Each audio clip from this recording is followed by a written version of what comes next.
Then watch me do it again. Tell her, taking no loss, no. I'm winning again, and it's all on repeat. I'ma just sit in the tuck 'cause I'm running it down. I don't know defeat. We don't talk, better know the grind. That's my walk. I'm a cheat code, I don't take no loss. No sense, run up the score.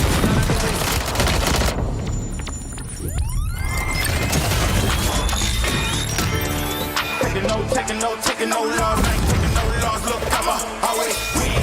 I ain't taking no loss. Look, I'ma always win.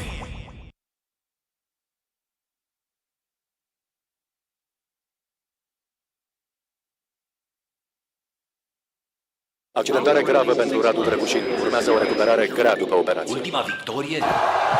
Mai poate reveni anul ăsta. Victorie. Va mai fi titular? A serious injury. Victorie? Ce este o victorie? Ceva ce ieri părea imposibil. Victorie? Forța Radu, nu te lăsa! Luptă! Victorie? Părea imposibil. Victoriile se construiesc în vestiar și pe terenul de antrenament. Pere de Locker Room, din inima sportului. Care e victoria ta de azi? Welcome back to Game Builders, your favorite game dev podcast. Today, we're going to be looking at a brand new title by Jake.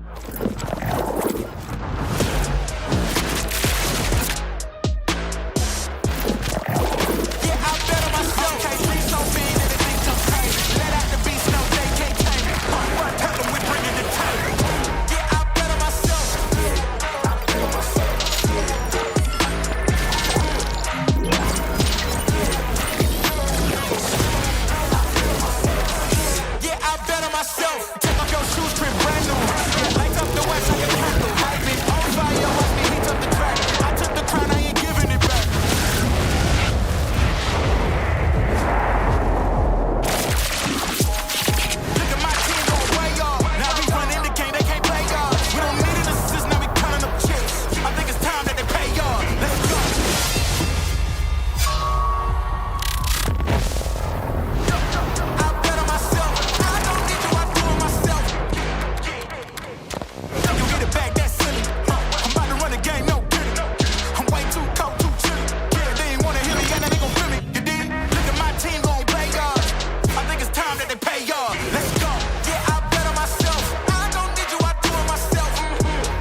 it again. Tell her, you know, taking no loss, no loss, no.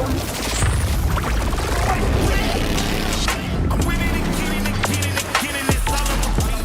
I'ma just sit in the tuck 'cause I'm running it down. Baby, I don't know defeat. We ain't don't talk, better know the grind. That's my walk. I'ma keep cold, I don't take no loss. No sense, run up the score.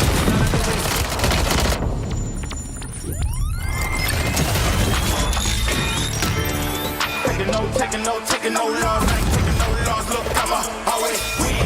I ain't taking no loss, no loss, no loss. Look, I'ma always win.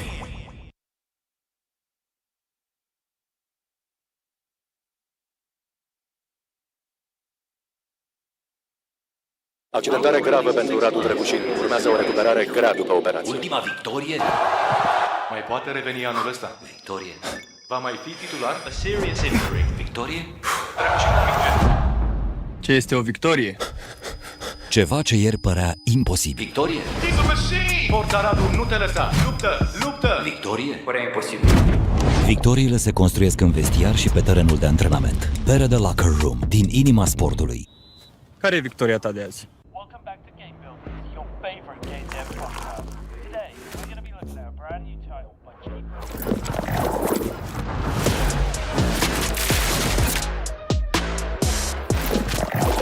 Yeah, I bet on myself. Can't see so big that it thinks I'm crazy. Let out the beast, no they can't tame it. One tell them we bringing the table. Yeah, I bet on myself. I bet on myself.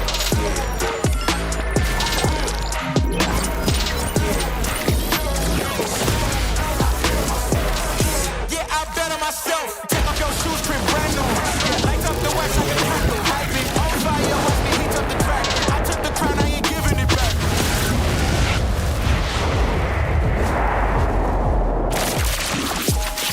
Look at my team going way up. Now we running the game, they can't play y'all. We don't need an assist, now we counting up chips. I think it's time that they pay y'all. Let's go.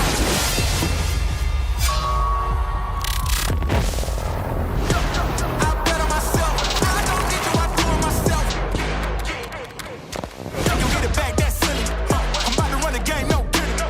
I'm way too cold, too chilly. Yeah, they ain't wanna hear me, and they gon' feel me. You dig? Look at my team gon' play y'all. I think it's time that they pay y'all. Let's go. Yeah, I bet on myself. I don't need you, I do it myself. Yeah, I bet on myself.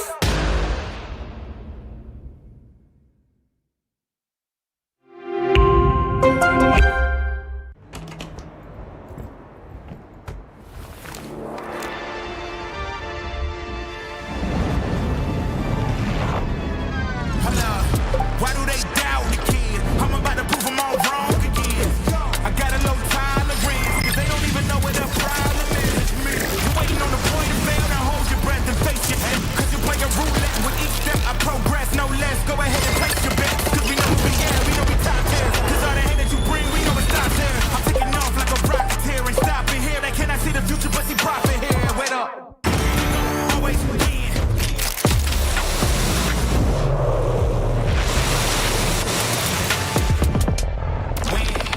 Then watch me do it again.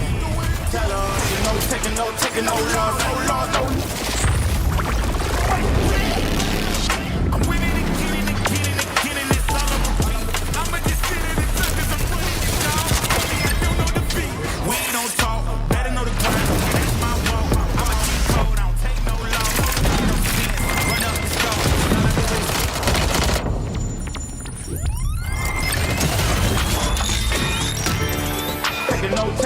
Taking no loss, I ain't taking no loss. Look, I'ma always win. I ain't taking no loss, no loss, no loss. Look, I'ma always win.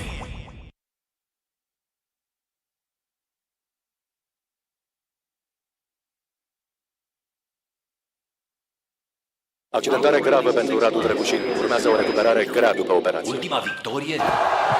Mai poate reveni anul ăsta? Victorie. Va mai fi titular? A serious injury. Victorie? Ce este o victorie? Ceva ce ieri părea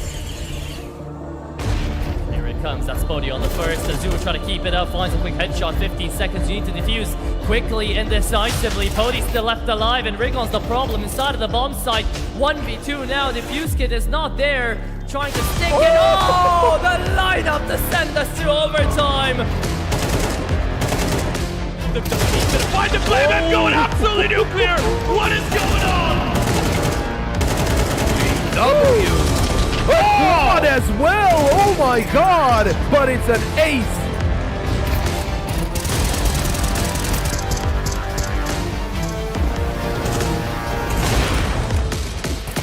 Oh! Up throw with a no-scope.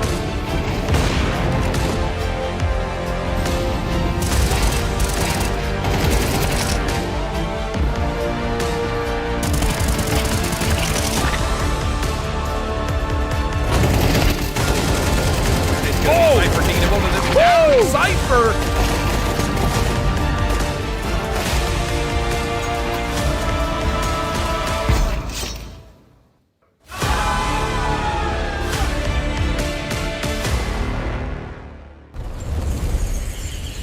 A brand new day here at DraculaN Season 2. We've got some more Counter-Strike to go through, obviously. My name is Pop, with me, the wonderful Sana, and we'll be the ones getting you through this first best of 3. We got a very interesting best of 3. We got Nexus taking on Basement Boys. But, you know, how did we get here, Sana? That's the biggest question, right? If you just tuned in, if it's the first time you're seeing DraculaN, well, welcome. We've got, I'm hearing you in my ears with a Batmobile. That's a different kind of story. But we got the upper bracket here, where Basement Boys, they managed to win against FlyQuest 2-1, sending them to the lower bracket. Nexus Gaming, they won against Metasport to send them over to the lower bracket. Those two teams played actually against each other in the lower bracket. FlyQuest won. Metasport, unfortunately, eliminated from the tournament. At the same time, we got, well, there's going to be 4 best of 3s going on at the same time. As this one is Passionuating on Zero to Nasty, is Reason against Ecstatic, and Sinners against OG.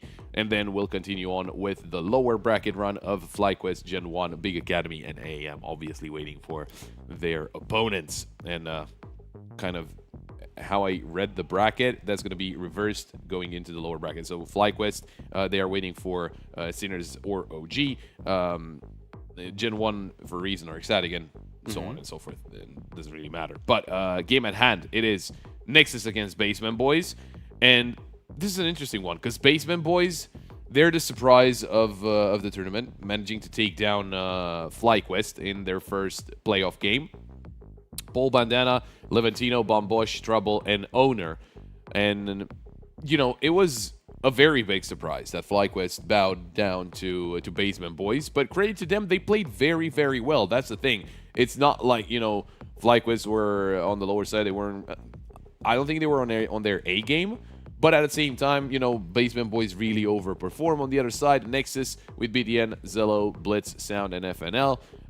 They won against Metasport, and we were talking about this game as well, Sana, yesterday, whereas Nexus did win against Metasport before, so it wasn't really a big surprise. More or less, the fact that Nexus kind of came back in both of the maps that they won. It was a 2-0, but it was not an easy 2-0. It was 16-13, 13-11, so very close game at the end of the day.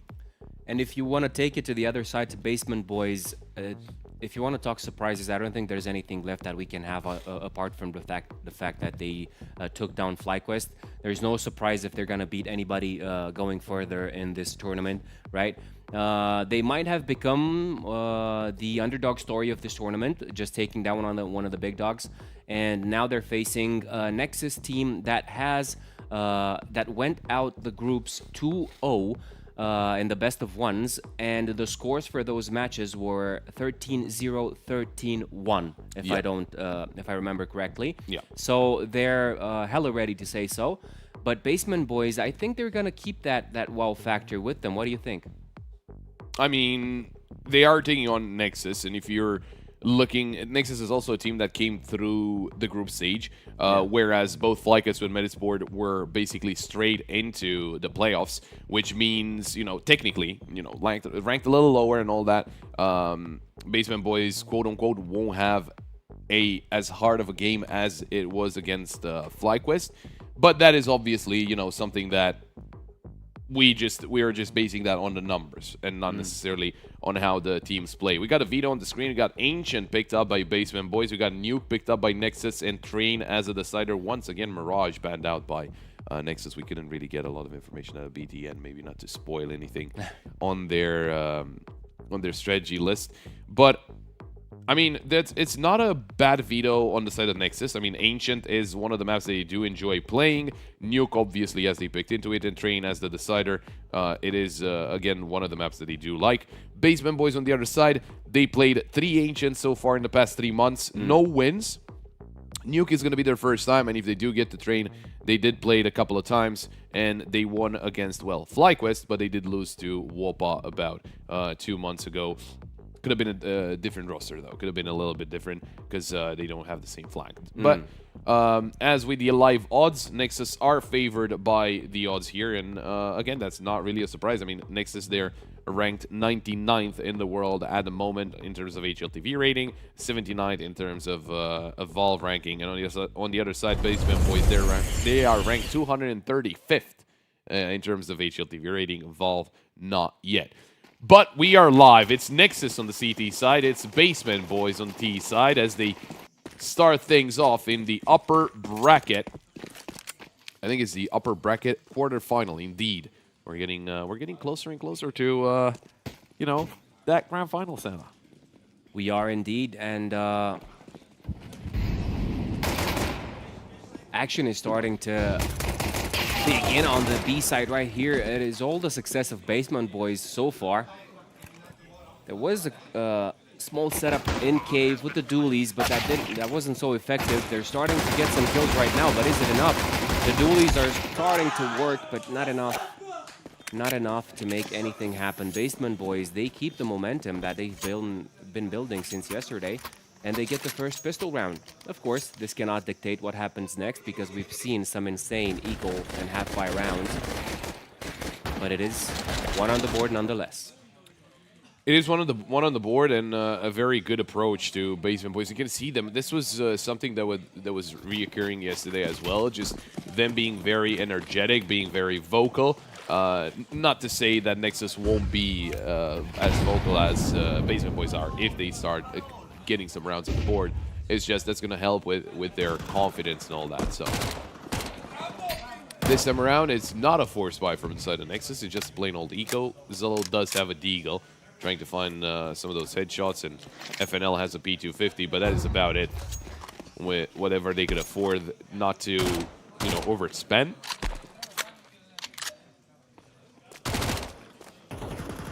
Blitz taken down by Trouble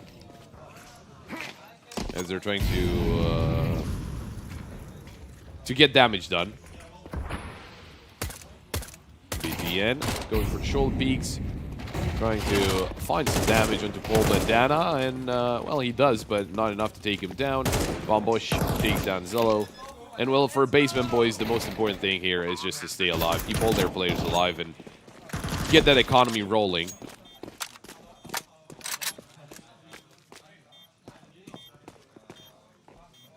I think Basement Boys losing a player are gonna fall in the bracket of being aggressive most of the time and just capitalizing on the flaws that they've noticed. No, I would not be surprised. I could think that to be the case, but it does come down to, you know, what the reactions out of Nexus are going to be, because I do think they have some very solid strategies to employ here. So I wouldn't be surprised if they have to adapt, right? If the fast play style is not working anymore, they're just slow down. I don't think they'll just zero in on just being aggressive or just being fast, or whatever the case. But right now, it is a full buy. Oh, Levantino swinging through the smoke. Sound, he had the support there, although FNL, great double kill. Paul Bandana trying to right the wrong. He has got a teammate with him. There's Zello with one, and he's looking for a second awkward duel there. Headshot angle, and there's a swing from BTN. It's down to Trouble. Bomb planted, 1v3. Not the worst situation in the world. He has a molly at his disposal. We've seen some crazy 3v1s yesterday. should this be the case again? They're grouping Nexus, and they're trying to hit from more than one angle, but there's the kill. The defuse is coming in. Trouble. He's not defending it. The defuse is still going. Blitz. He's just going to take it. Oh, barely, but he got it. Barely. Oh, what an angle he found there to get the defuse. Vocal as usual. That was an interesting round. I thought Trouble had it all the way there. I was expecting a defuse kit, but just seeing it too late. Blitz committed to it so gracefully, and in the end, he did it. It's a pretty big win for Nexus, although he had 3 players up against 1. It should have been over a long time ago. Another quick swing into mid. And Sound will be going down to Levantino, but swing from Owner, and that's Cello going down. A very good angle found, even though it was boost behind the donut smoke. Obviously, Basement Boys doing their homework here.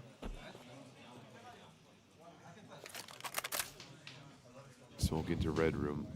The middle part of the map as BTN is getting himself closer to the cubby. And he's got his teammates coming in with him. They might be gambling B here. And from what we're seeing so far, it wouldn't necessarily be wrong, as Basement Boys are grouped up in front of this B site. Still Molly being deployed, testing the waters, and there we go. There's a full-on exec. BTN dangerously low. There's a swing from FNL, but he's going to be taken down by Boldandana. Swing from Blitz, and all of a sudden it's a 2v2. 35 seconds on the clock for Basement Boys to get their play done, but the bomb is dropped towards ramp, and Blitz will be going down to the wall bang. BTN found by Levantino, and it's Basement Boys to retrieve the round after a pretty good effort out of Blitz and BTN. But now it is back to pistols for Nexus. I remember Owner giving a lot of credit to Levantino and the way he's playing. He's expecting great things of him, and he's starting to show off to move. But it's the case of everybody right now for Basement Boys. We just have 4 maps. We're in the 5th, and they have all started their engines. Unlike some of the players from Nexus, but there's only 1 for them on the board. Not enough chances to shine. I mean, I don't think there's a surprise there. Levantino, maybe not as known as one might expect, as right now they're getting a lot of kills against the pistols of Nexus. Levantino joined Basement Boys in January 2025. Before that, he was in a little team called Cybershock, a team that was dominating the Tier 2 scene, being the victors of multiple Tier 2 tournaments, and kind of like Spirit Academy were looking whenever Donk was on the team. They were very, very good, and right now being with Basement Boys, it's expected from him to just have a lot of impact. Obviously, Bombosh is actually the best-rated player in the team in the past 3 months, but Levantino obviously carrying his work. I mean, everyone is doing really great, at least in this first map, right? We can see it's very early, to say the least, but you know, they're all hitting their shots, and they're not really allowing Nexus to get their plays done. But this is right now the second buy round for Nexus, and FNL with a quick peek into A main, gonna take down Van Bosch, making it a 5v4 in their favor, getting that early advantage. Although I think in mid, Levantino might have passed by. Owner takes down Cello, so that means that FNL has to defend for now by his lonesome. They did leave Red Room kind of open. Information has been given. There's BTN. He should expect this right now, and he does indeed. Grabs an AK. Situation is a little bit overturned, but they already know there are at least 2 defenders on the A side. Owner creeping his way up to Temple. Don't forget about Paul Bandana. This is the lurk that could change things and secure the flank, but PTN with a second victim. Oh, Blitz is still around. Paul Bandana is getting in closer to CT. He's been spotted. Now Blitz has to push it closer, and there's the surprise. Trouble goes down. That's bomb. Paul Bandana going up for the clutch, but Blitz will deny it. And it is going to be the second round on the board for Nexus.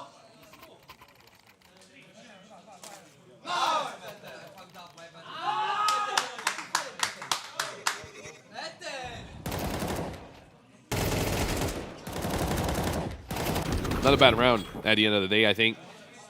Basement Boys might have overcooked a little bit with that one. It is important for Nexus to win these individual duels and the fights they're taking against Basement Boys, because they seem like a train that doesn't stop at some point, where you just have to derail it a little bit.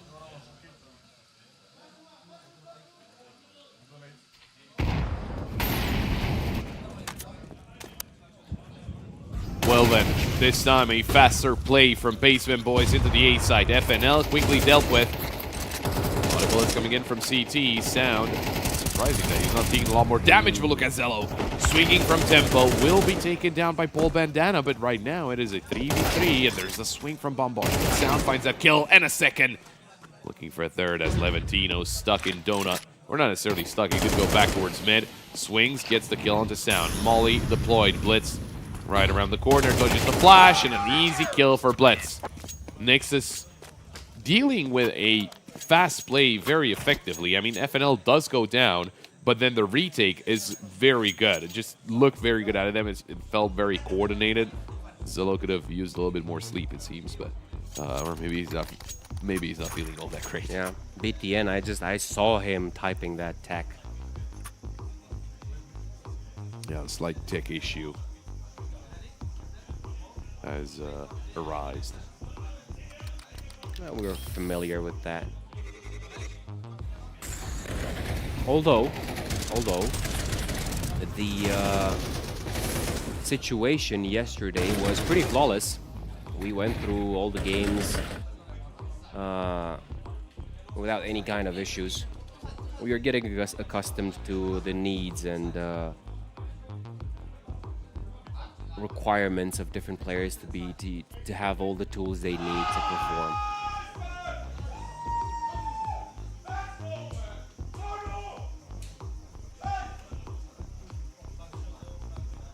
In the meantime, we're hearing some more screams. OG. Is it OG?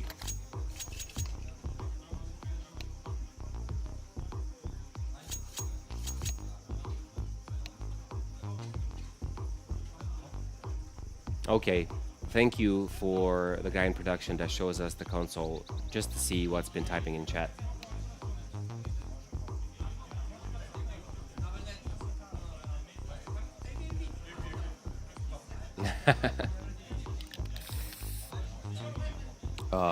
Just gonna quickly double check because obviously the other games just started as well. But what's the situation there? Zero Tenacity are leading Passion UA 6-3. They're playing Train. Ecstatic leading Reason 3-0 on Ancient. Ooh, Ancient picked by Reason. Before going on, can you remind me of the lineup of Zero Tenacity? Zero Tenacity. It's Brood Monster, Nemanja, Madden, Joffo, and AVN. So yeah, Ecstatic. Peeking Ancient into Ecstatic, I think it might be a little unexpected. I think Ecstatic are a very good Ancient team, but Reason, they do have a very good track record on it, so not the greatest start for them. Also, Sinners are leading against OG 3-1. Some of those screens might have been from OG getting their first round, or maybe Sinners getting themselves yet another one. Who knows? I saw that there's an issue, I think, with sounds, maybe headset or something, but we might be getting back into the server. The round was restored, then the timer is going once again, so we will be getting back into the server for the 3. Was the score last time we left off. Basement Boys in the lead, only by 1. Let's go. They got to go into this 8th round with a poor half bite, just the AK in Levantino's hands, and he's going to be playing the hero this one. Let's see if he levels up.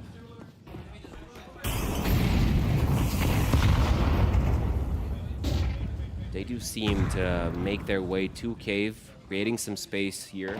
These Tech 9s are amazing in close quarters. Yeah, they're very dangerous, and we saw that. Oh, Blitz, understanding that something's in that smoke, or someone, as he takes down Paul Bandana.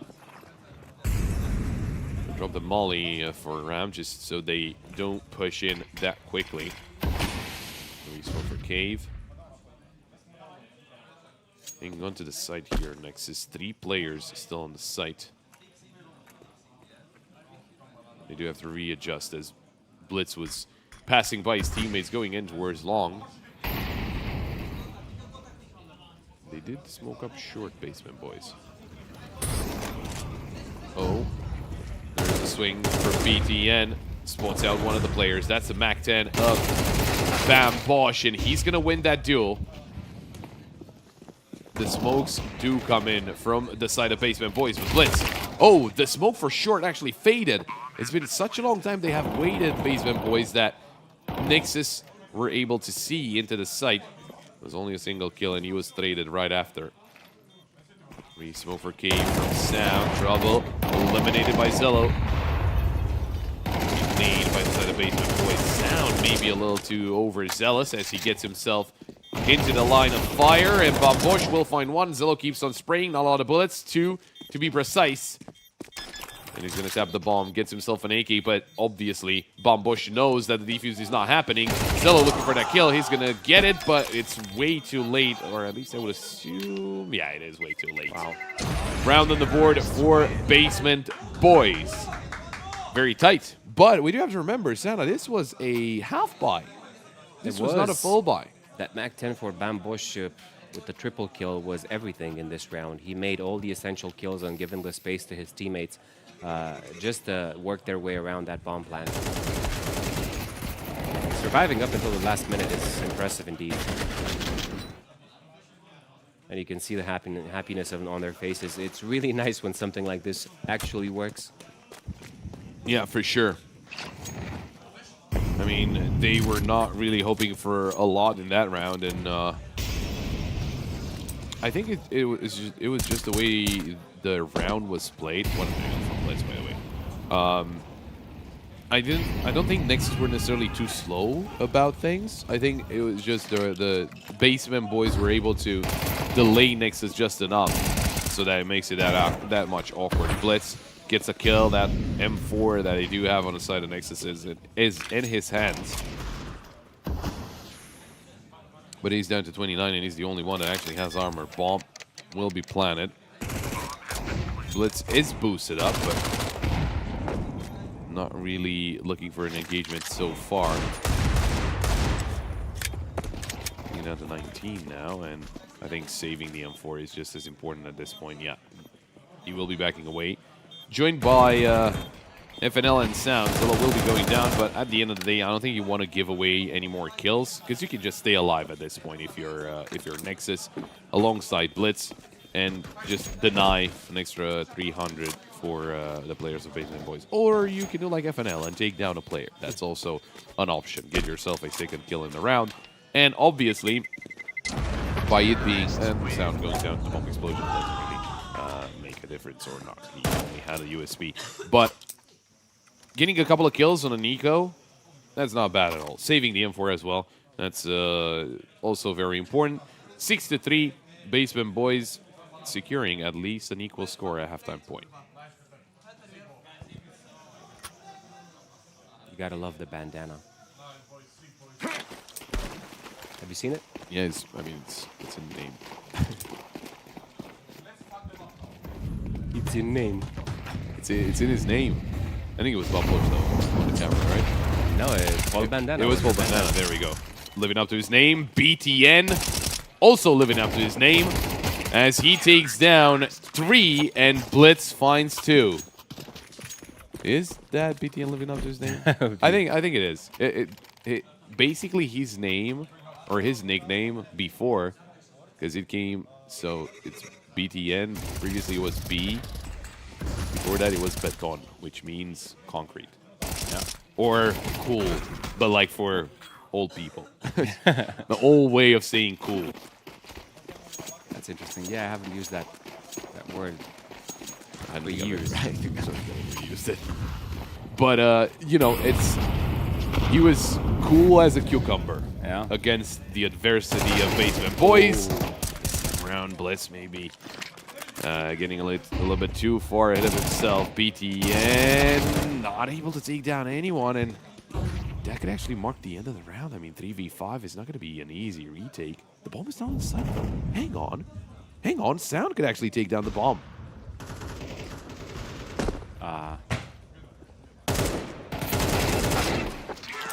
He cannot. The take 9 will be taking him down a little. Unfortunate that he drops, and also his teammates do go down now to getting any kills. So going into round number 12, it is not going to be the best situation for Nexus. They do have some money to play with. Obviously, they will be forcing up as it is the last round of the first half. But not the greatest first half. I'm gonna go with that. Because I do think for Nexus, their CT side is a little better. I do want to double check this. It's the stat, man. I just realized I was mentioning that for Basement Boys, this is their first game on this map. Nexus have a single win in the past 3 months on this map, and it was yesterday with Medisport. Or was it yesterday? I don't think it was. No. Huh? Oh, yes, it was. The majority of the other results are very one-sided. 13-2 against Mavs and XT, 13-5 against Sparta, 13-5 against Anonimo. In my defense, it used to be a good map for Nexus. I mean, it's not necessarily bad, right? They're not that far behind. They could close in. Yeah, but I just noticed that Basement Boys, whenever they're given the chance, they don't miss. They just don't fumble in different situations. As we've seen their push on the ramp last round. Oh, but Cello finds the win against Trouble. The up duel won by Cello in this second instance. Glass cannon op as well. Risking quite a lot there, Cello. Hello. Not expecting Levantino to be that close. Molly will for Zillow back. All the way back to CT. Always good timing on the Sound. Levantino kind of falling like FNL did, as he was not expecting Sound to be that close. Oh, taking that fine. The FAMAS.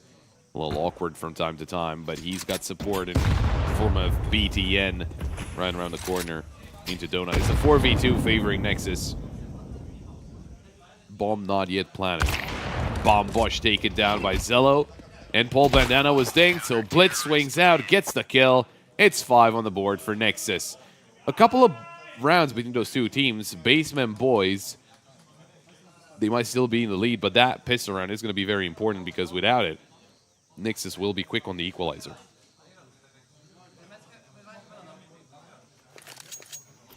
He's ugly. It's good.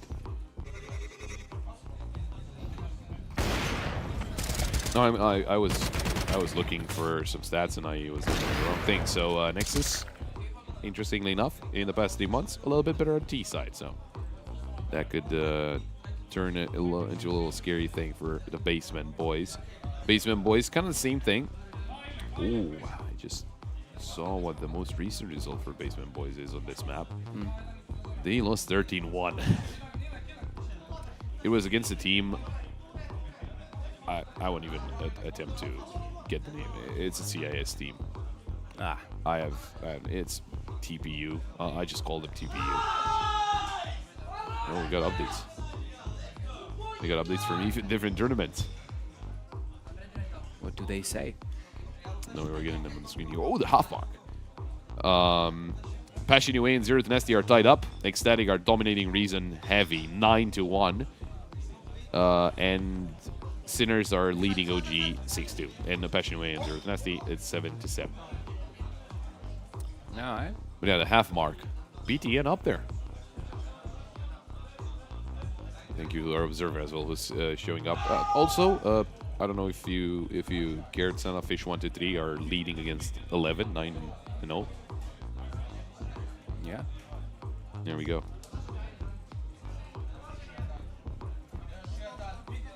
We also got some coverage from HLTV. Hello. I saw them not post a clip of a highlight from a different stream than the mainstream, which is, you know, not cool. Not cool, man. It's not cool. It's not a cool move. They're taking our jobs. I mean, not really. It wasn't like in Finnish, so I don't think we. I think they're safe, and we are safe. We don't speak Finnish. They might be speaking English, but they surely don't speak Romanian. Oh yeah. Nexus in tow. Basement boys in the lead. 6-2. Sinners against OG at the moment. Okay. Might be getting 6-3 though. I don't know if that round was over, but it was a 2v5, and he was not favoring. Yeah, it did get 6-3. OG slowly waking up.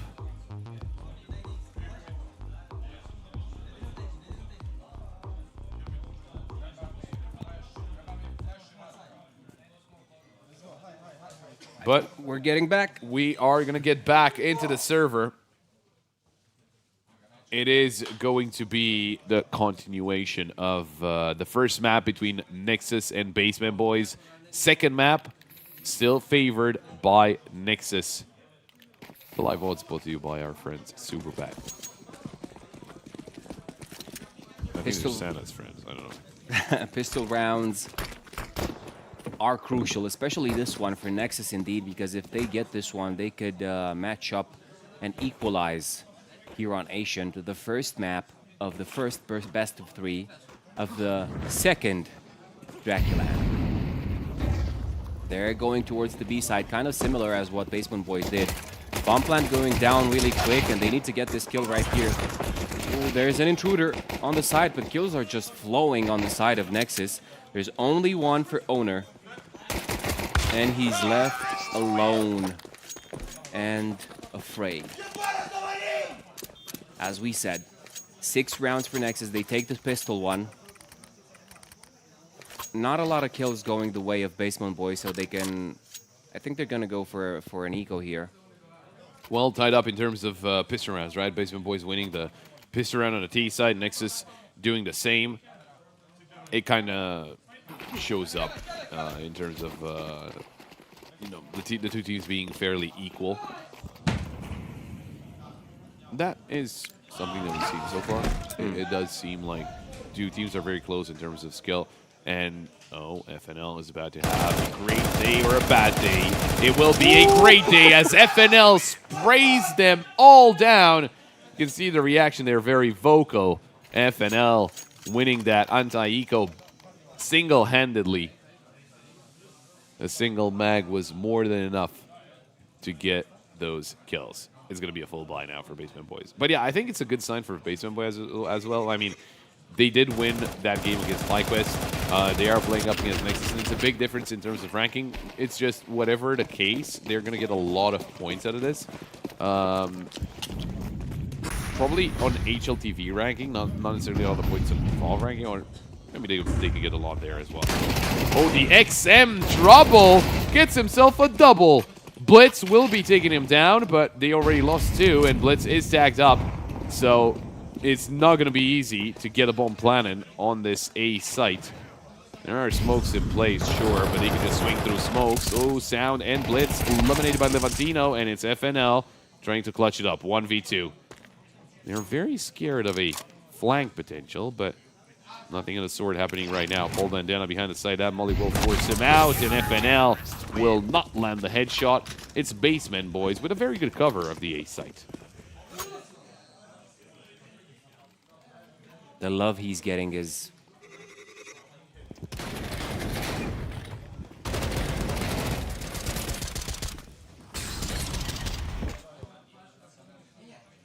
We're getting special deliveries here. You're getting a lot of love. Our production is very cool. Big W for production. That's what the kids say, right? Yeah. Well, Basement Boys back in the lead. Can they extend it? Nexus are still able to buy up. There's an ult for Zillow as well. On the other side, no op just yet for the Basement Boys. And Nexus trying to swing into the B side. There's a refire to Blitz. Oh, Owner lines 2 up. That's FNL and Blitz eliminated. Bomb still dropped in the middle of the map. BTN hitting those headshots. 12 and 10 at the moment. They are getting flanked right now, and I don't know if they're expecting it. Oh, they are not as trouble. Rounding the corner. There's Sound trouble. There's the discipline out of him, but Sound turns around. Zello, great reaction, but he does get dinked in the process. So now Levantino, he's up for the clutch. 24 HP, 1v2. BTN is coming in from Ramzello just behind that smoke. I don't think he was spotted. BTN was spotted though. There's the swing out of Zello. And there's the round for Nexus. It's a double kill for Zello and a very tight round here for Nexus, but they do manage to take it away. He's so fast even in those situations. Flicking since ever. Since like 2014, I think. Yeah. Maybe. So he started his career in CSGO? I think so.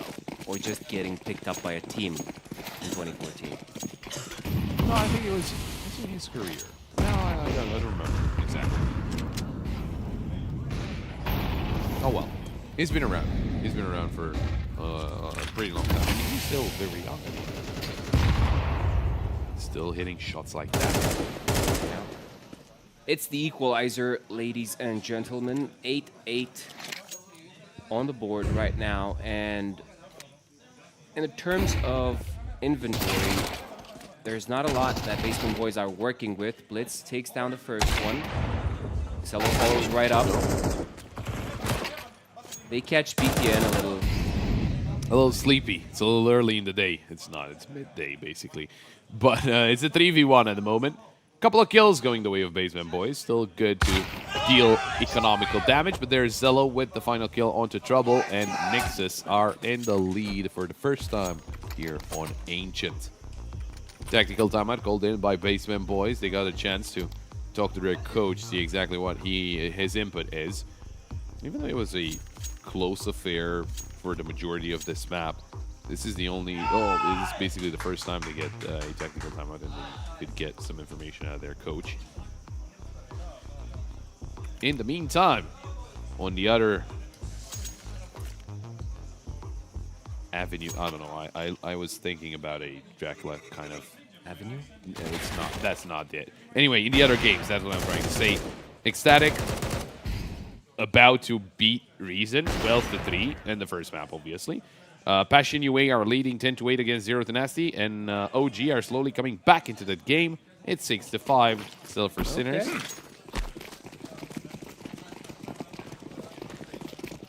So things are not so dire. Not anymore.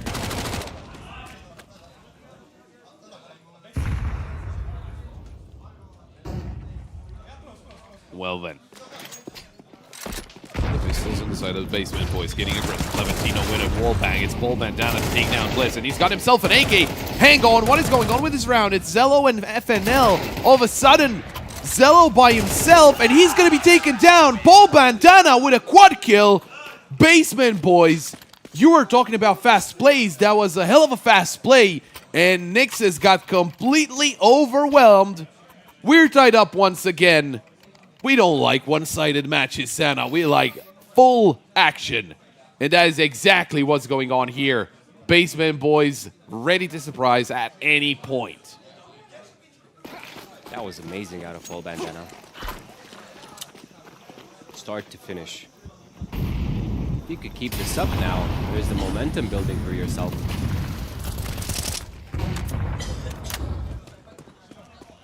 Maybe being aggressive is the way to go for Basement Boys here, even on the CT side. Oh, sneaking around BTN. Okay, there's nobody home. Hello. They've got the A site. See bomb plant. A lot of players towards mid, and they were thinking that's going to be a mid swing. It wasn't the case. I don't know why Zello is checking in behind. They're not believing that it's a completely clear A site. They can just get the bomb planted. Not anymore. Okay, they can still get it. Never mind.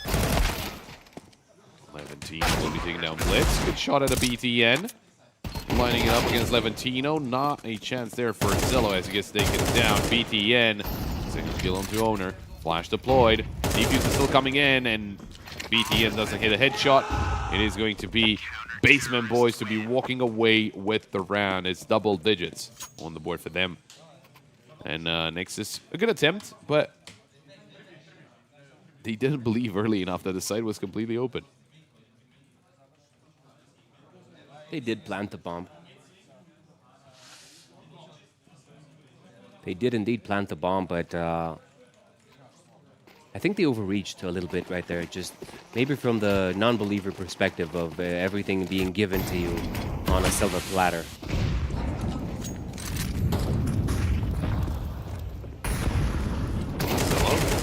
Trying to overwhelm Paul Bandana, but it doesn't work that way. It's only the other way around. Blitz with a good shot into Levantino. BT and eliminated. Blitz is naked. Oh, Paul Bandana, he is comfortable. He is feeling good, and he is hitting shots. Blitz is as well, but he will get backstabbed by Bombosh, and it's going to be 11 on the board for the Basement Boys. Paul Bandana is 22 and 13. A very, very good first map from him.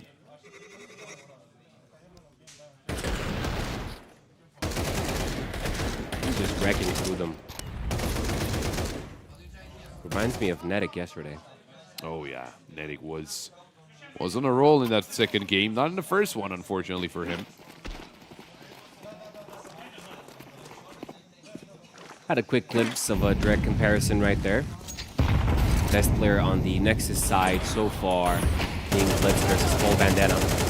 Oh, but the best player so far for Nexus taken down by Levantino. Paul Bandana still alive, still kicking. And kicking hard as BTN is taken down.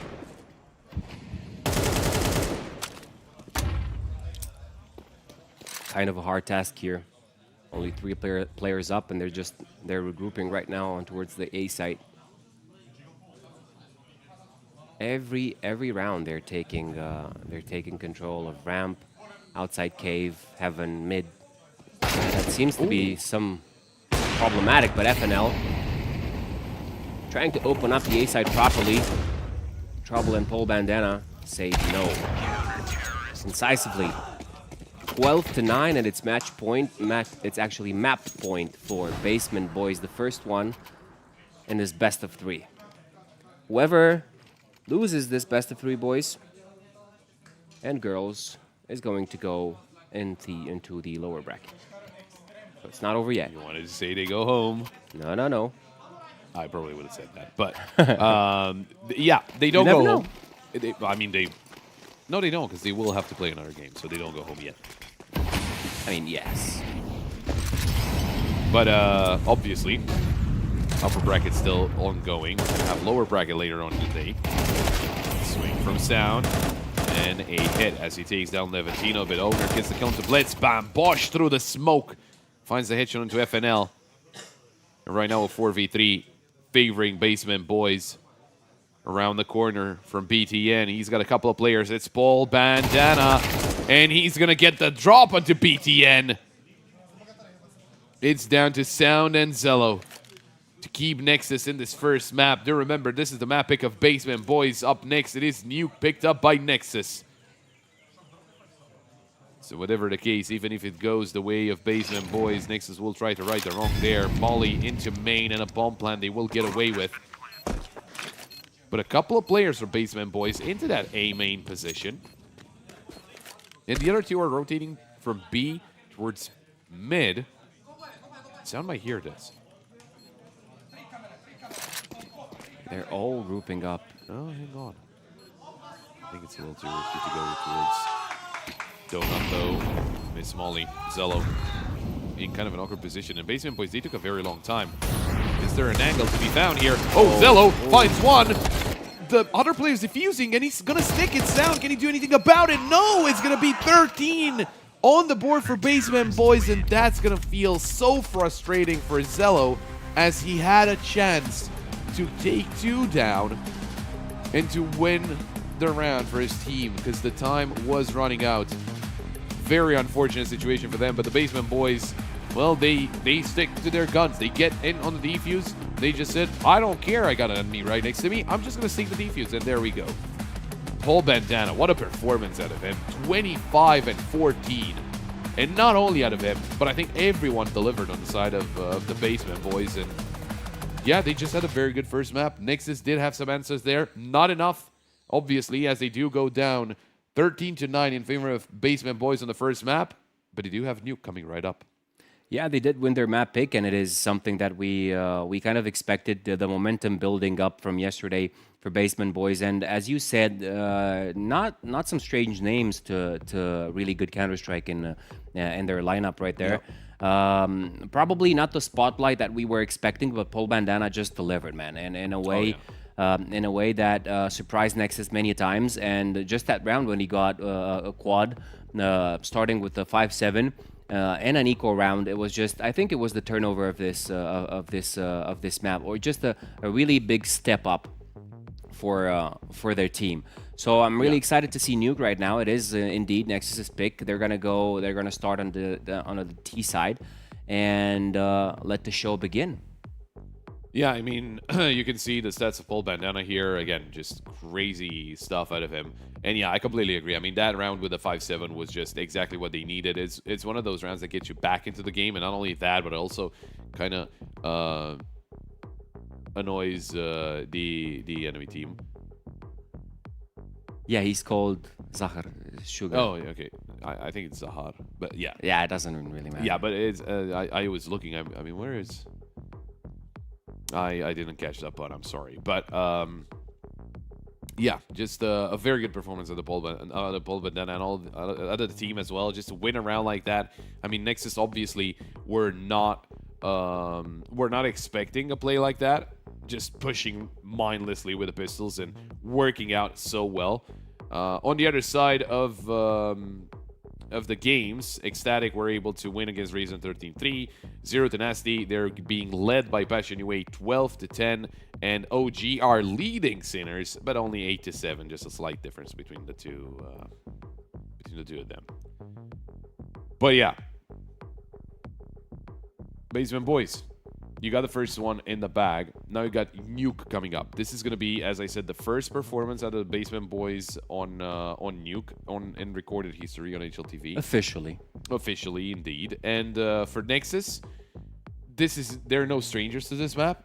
They're very good at this map, so I don't think it's going to get a lot easier for Basement Boys to win there. So it should make for a very interesting second map, to say the least. I think Nexus, obviously, they have to reset. I don't think they're too happy with what happened there. You know, with that round, obviously, where the pistols were overwhelming them. And I do think that for Zello, that final round was a little bit frustrating. I mean, it would be for anyone. So it's completely understandable. But I guess we'll find out. We'll see what happens. We got Nuke coming right up right after the break.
do it again. Tell her, no taking no loss, no loss, no. I'm winning again and again and again, and it's all on repeat. I'ma just sit in the truck 'cause I'm running it, dog. Baby, I don't know defeat. We ain't no talk, better know the grind. That's my walk. I'ma keep cold, I don't take no loss. No sense, run up the score.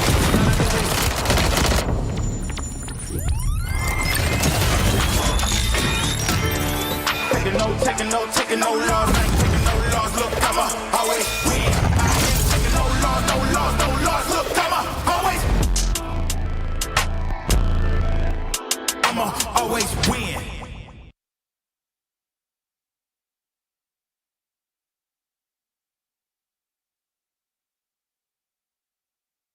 Accidentare gravă pentru Radu Drăgușin. Urmează o recuperare grea după operație. Ultima victorie?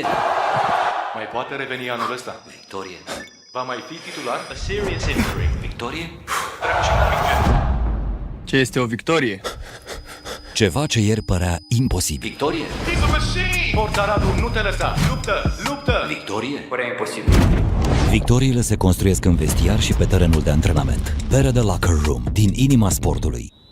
Care e victoria ta de azi? Welcome back to Game Builders, your favorite game dev podcast. Today, we're going to be looking at a brand new title by Jake.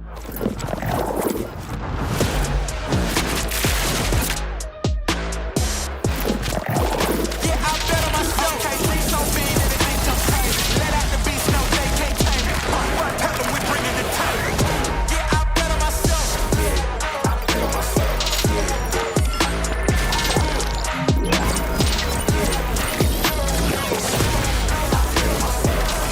Yeah, I bet on myself. Take off your shoes, print brand new. Yeah, lights up the west like a candle. Hype me, on fire, watch me heat up the track. I took the crown, I ain't giving it back.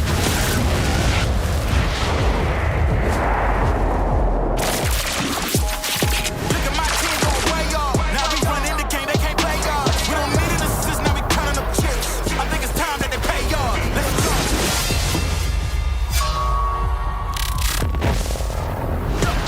I bet on myself. I don't need you, I do it myself. You get it back, that's silly. I'm about to run the game, no kidding. I'm way too cold, too chilly. Yeah, they ain't wanna hear me, and they gon' feel me. You dig? Look at my team gon' play y'all. I think it's time that they pay y'all. Let's go. Yeah, I bet on myself. I don't need you, I do it myself. Yeah, I bet on myself.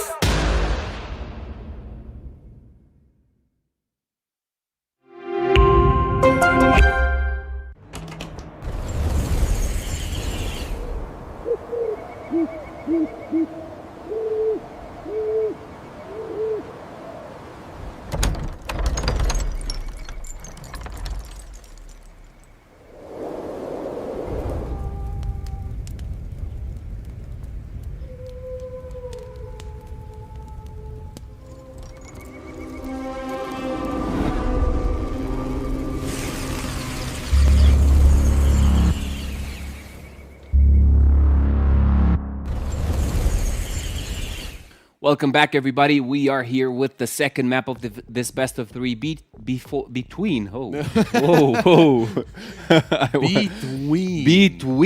Basement Boys and Nexus. Basement Boys coming off of a win on Ancient, their map pick, and it was impressive. It was impressive at points where they managed to turn around the situation, even though they were facing full rifles, and we've seen that 5-7 round out of Paul Bandana. He was amazing. He was the MVP of the first map. But now we have the map pick of Nexus. Are things going to change in a more positive aspect for Nexus? Just that they're more familiar with the map and they have more positive outcome in the past? Or just Basement Boys are nuking everything in their path? Well, I mean, more familiar, I think it's... they are used to Ancient as well. Don't get me wrong. I mean, it's not a map they don't enjoy playing. It's just... I think it was that map. I think it was that round. I think it would have been a completely different scoreline if they didn't lose that round against the 5-7s. Just because that really took a toll on their confidence. We were walking around the venue during the break, and I saw Zello. He was the only one that didn't get up from his PC from Sudden Nexus. He was just staying there, kind of gloomy, and that's not really too great. It's not really too great for him to be doing that. But you know, it is understandable. Again, that final round as well, that's going to impact them. That's going to impact Zello most of all, because you can't really blame him, right? He had a deagle. We all know that, you know, hitting your shots with the deagle, especially when the enemy's turn is back to you and under such pressure, being in a 2v4 and facing match point. Definitely. Obviously, it's not going to be an easy shot. It's not going to be easy to hit those shots, so you can't really blame him, but he's going to blame himself, and that's the main issue, because he has to reset, just get into the server with a positive mentality. First map is over. You didn't win it. It is what it is. Just keep going. The best of 3 is not over. You're still in the upper bracket, so even if this game doesn't go through for you, it's not great, but you're still not eliminated. That's one of the main things that they do have to keep in mind. They do have to just play, you know, have the map ahead of you. Just concentrate on the map, see what you can get done here, and we'll see. You know, we'll see about what happens in the following. So we're getting ready. The players are getting on the server, and they're readying up. Just the final beats and pieces to get things going, and we're going to be jumping into Nuke now. Again, Nuke is the map pick of Nexus. It's a map that they are comfortable and confident on, and we'll see how that will pan out for the side of Nexus. I don't know what you're doing. You're fanning out a coffee. Is that what you're doing? Is that coffee, by the way, or a tea? Yes, it's coffee. It's a coffee, okay. Sounds a little bit under the weather, so. Tea is on the way. We got someone delivering tea. Yes. Do you drink boba tea?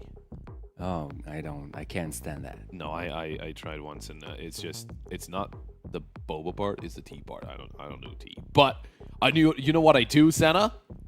Counter-Strike. Because we've got Counter-Strike. It's Nexus on the T side. It's Basement Boys on the CT side. Obviously the favorite side of the map. So let's see what happens. Let's see if Nexus are able to tie up this game, or if Basement Boys will be walking away with a 2-0 win over Nexus and move into the upper bracket semifinals. It is Counter-Strike indeed. But it's up to Nexus right now to make the first moves onto this Nuke map. And they're playing into the hands of Basement Boys, although not really. Kills are going both ways. Now there's Blitz left alive and Xello. Situation starting to look a little bit dire for Nexus in this first round. Their positions are known. Levantino is lying in wait with the dualies. He doesn't have success with the second, but he takes down one. It's a 1v2 clutch situation for Blitz. Oh, and the piss around, not one of the hardest situations in the world, as he retrieves the bomb. And they are split up at the moment. It would be fairly easy for each of the players from the side of Basement Boys to join his teammate. But it does come down to Blitz and how his aim will help him out, because he is going down into the B side right now. Owner repositioning. 30 seconds left on the clock. Blitz going towards double doors, but the single door can swing easily. Blitz going for the bomb plant, and it's going to be Owner with the body shots, just playing it safe. And it's going to be the first round on the board for the Basement Boys.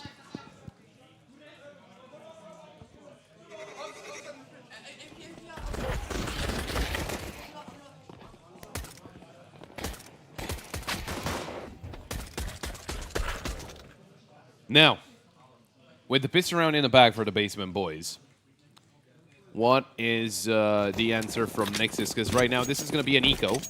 So I would assume, you know, a fast play, try and overwhelm someone. It isn't looking like it, though. A Deagle for Blitz and a P250 for FNL. Levantino, though, will be finding that initial kill onto BTN. And then we're swinging back. I mean, an eco round, do you really want to get yourself, you know, outside? You do have a Deagle, so I kind of understand that Blitz is on top of Silo. looking for some headshots.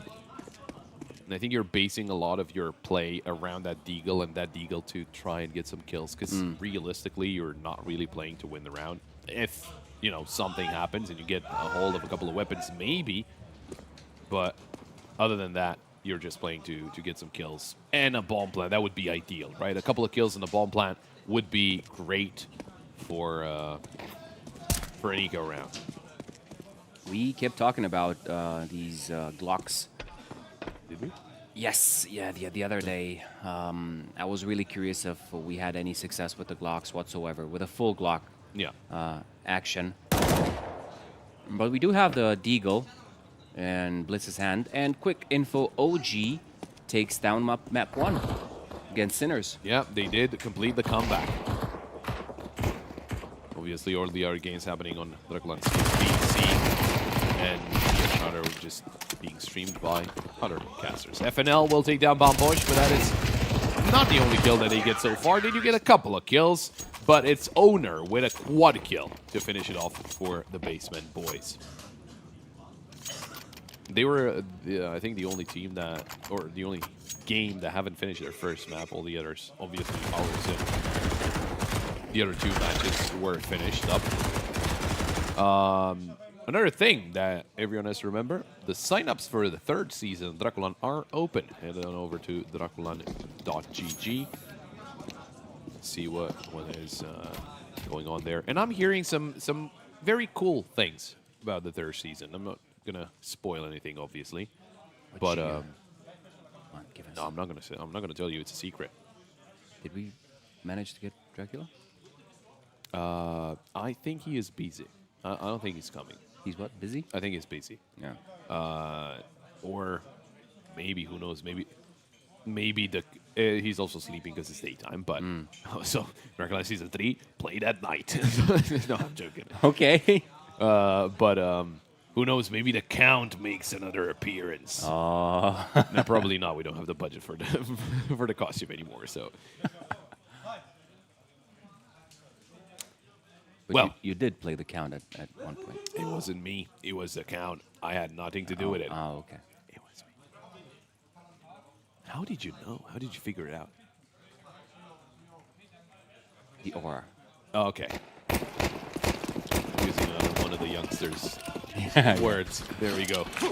He only has a 15-year-old nephew, so that's probably who's teaching him all those youngster words. But we are live with the 3rd round, as it was a quick restore of the round and a quick play out of Blitz. Not the best spray, but he gets the job done as he takes down Bomb Bush. Sound with the kill onto Levantino, and A side has been liberated by the side of Nexus. Basement Boys, how do you come in for the retake? Smoke into main, and Sound through the smoke will take down Trouble. Owner eliminated by BTN, and it's Paul Bandana to try and clutch it up. He did find the first kill onto Zello. Now onto the 1v3. Sound will deny it. It is a triple kill out of Sound in the first round on the board for Nexus. Really great moves and parkour there for Blitz. Almost whiffed it with the spray, but he needed something. Reminds me of Twists with the first one that really did that in the major finals, if I remember correctly. When he was playing for FaZe? Yes, I do remember that whenever they were playing up against, I think it was Navi. Yeah. I don't think he was the first one to do it. No, but it was in a situation where it really mattered. Yeah. Maybe the first one to do it. High stakes match. Oh, FNL. With the pre-fire, going to take down an Owner. Now, this is an eco round. They do have an M4 and a Paul Bandana, but that is about it. And he got it back to his rifle owner, Levantino. Do you know the smokes outside? Not on CS2. I used to know him whenever I was playing on CS2. I didn't ask that. So the answer is so no. The answer is no. Okay. You don't have to be mean about it. Levantino taking down FNL, but he's got them deep into T-spawn, and it's not like that's going to be of help. So, I mean, it's going to help of Bam Bosch and Levantino saving the M4 and the AK. But Trouble and Paul Bandana, they could go for some extra kills. Why not? Would you think that the B side on Nuke is as hard as, let's say, maybe close to the B side on Dust? To retake.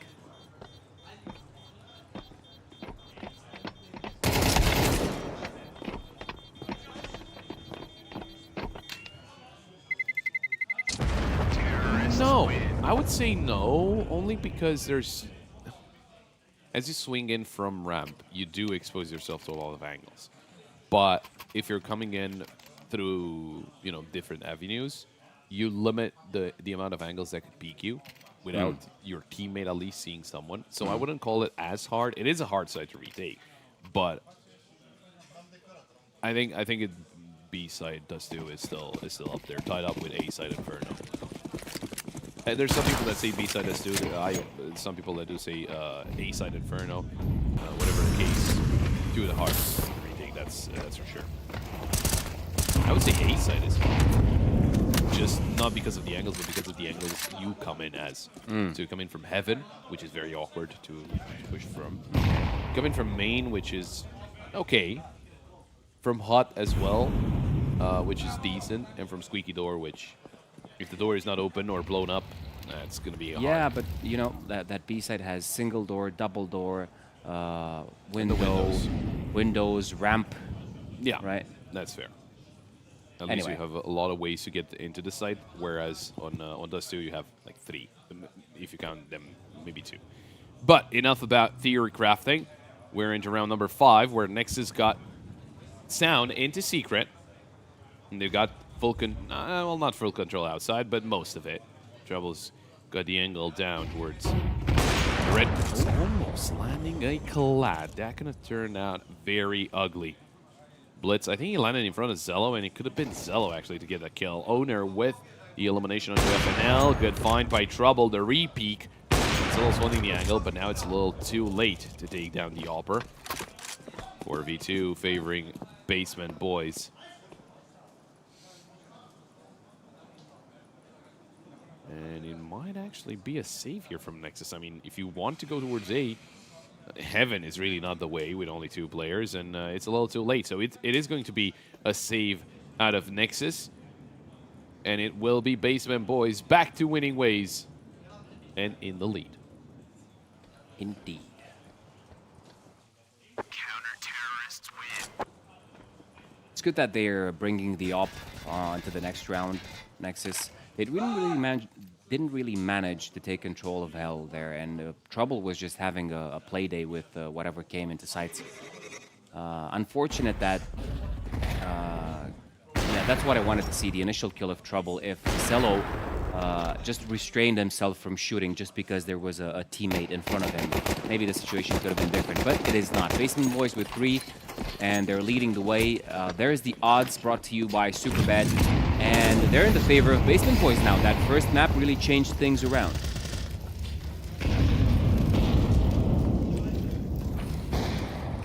Well, they did look very, very good on the first map, so that is understandable.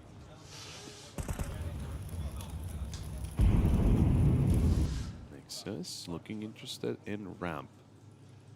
They've got Paul Bandana on the other side, but he's the only one covering here. Starts to readjust his angle. The headshot angle here is going to be nasty to deal with. Flash through, they start pushing in, and it's a dink, but it's a kill for BTN. Blitz down to 14.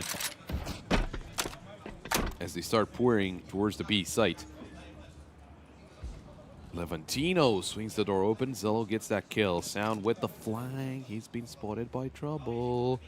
And this is no surprise. Easy shot for Bombosh. Sound probably not understanding how Bombosh knew exactly where he was. Blitz eliminated. There's the trade from BTN. Bomb not planted just yet.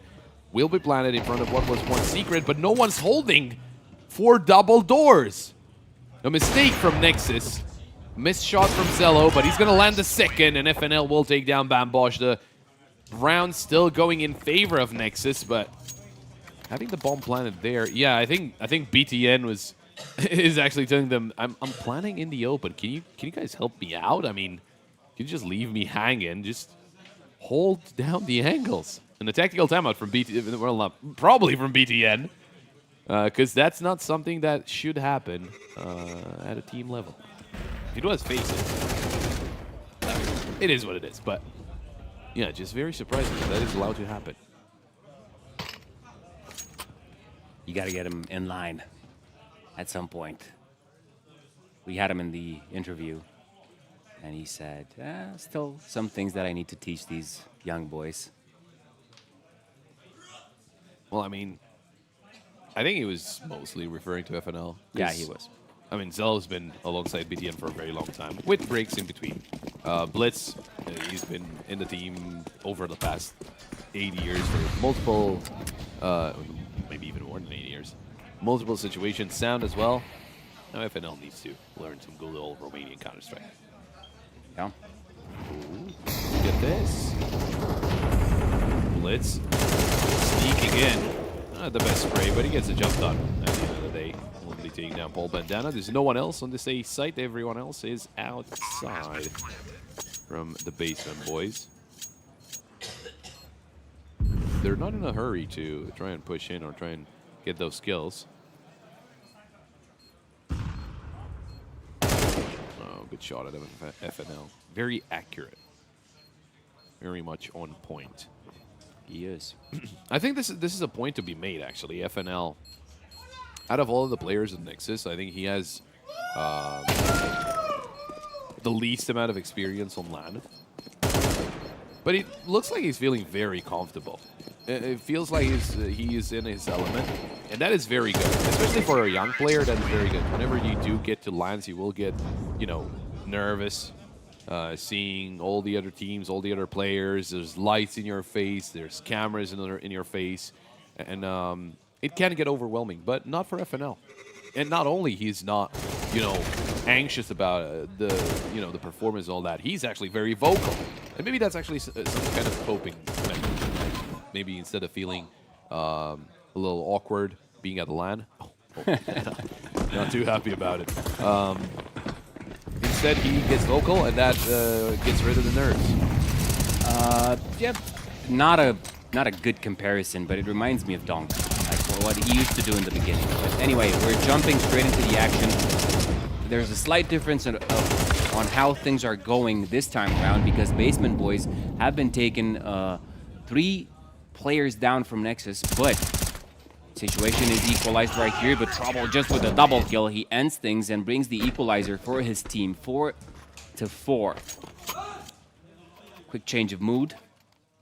Getting back to my point, remember where Donk just started off being on the big stages and he was just screaming at everybody. Yep. I'm just comparing the ages, not necessarily the standings of players. I think the difference there is that he always heard that he is the best up-and-coming player, and that gave him confidence, right? If everyone tells you that, then even if you don't believe it at first, you're gonna start to believe it. Yeah. Oh, coming through, Trouble little does he know. BTN pushed through that smoke towards main. But that's not gonna be a problem for Trouble. As he gets back, BTN will be taking down Levantino, though. Oh, didn't expect Bombosh to peek into outside. Behind the smoking secret. Owner's waiting for them. Playing the headshot angle. Or even better, just jump spotting. Being a little bit safer. They swing in, no headshot. The site could be overrun. Owner takes down one, and he's still fighting. He's still alive in the corner here. Blitz is trying to get a pre-fire. Oh, he thought someone was above him, but that was not the case. Blitz took him down. FNL with a quick double. And that leaves Bombosh in a 1v3.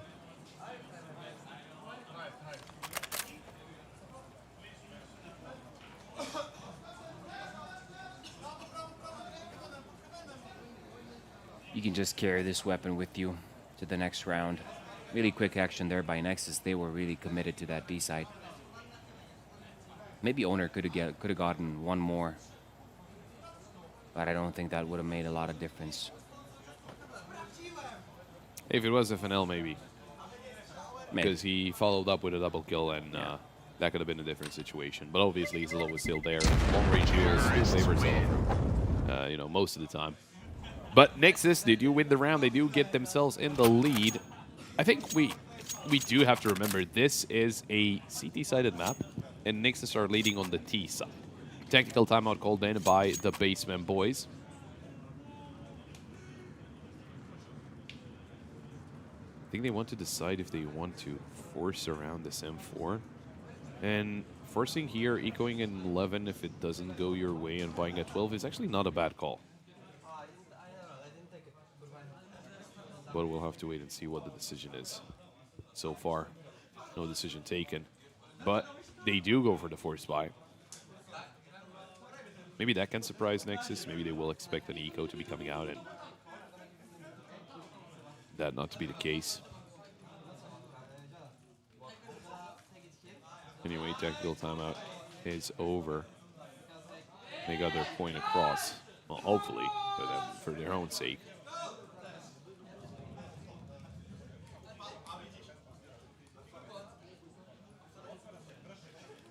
Round number 10. Here we go.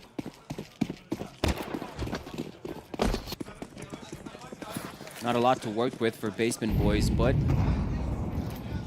maybe just there to defend.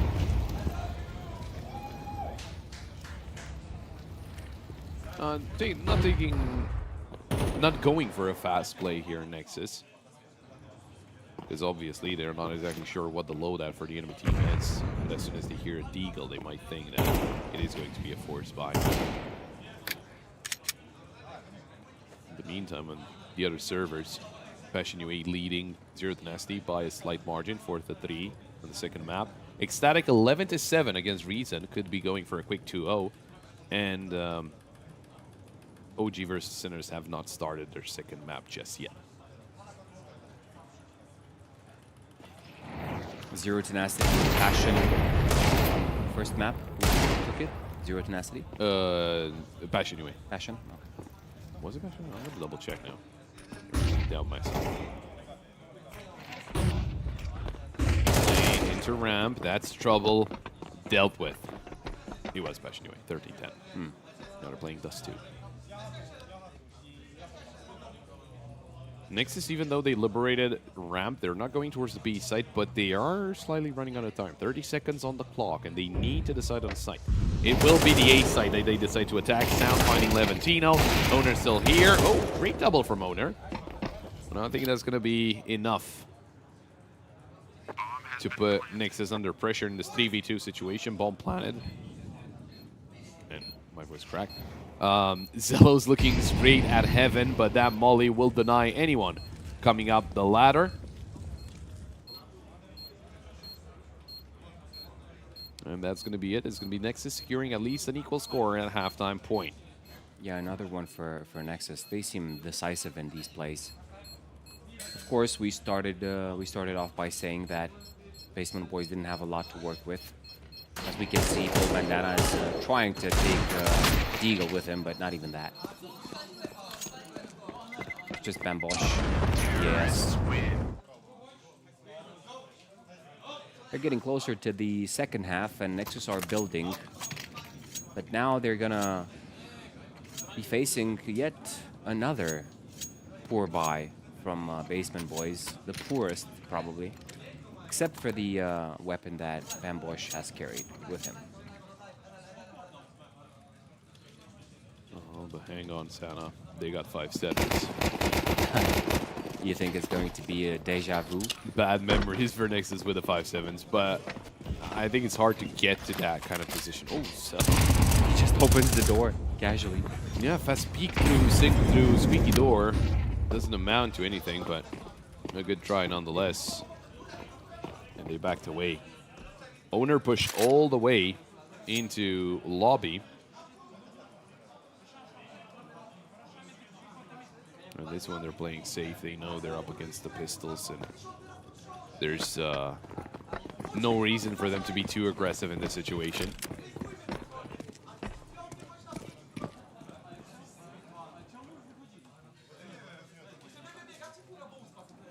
Now they're starting to move their troops.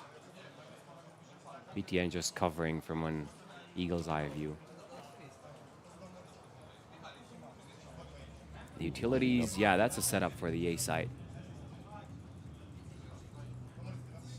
So these anti-eco started a long time ago. Yeah, and I do remember, unfortunately, vividly, Nexus on anti-ecos on Nuke, they were struggling for a long time, pretty hardly. But now that they're, you know, taking their time, taking everything into account, and waiting to see what the CTs are going to do, and that's going to tell them exactly what, you know, the loadout is and what the plan is roughly. So I really like this approach from Nexus. Will be getting themselves a 7th round on the board. Now, will there be kills in favor of Basement Boys? That's the question. It's BTN going down, but Nexus are running the other way.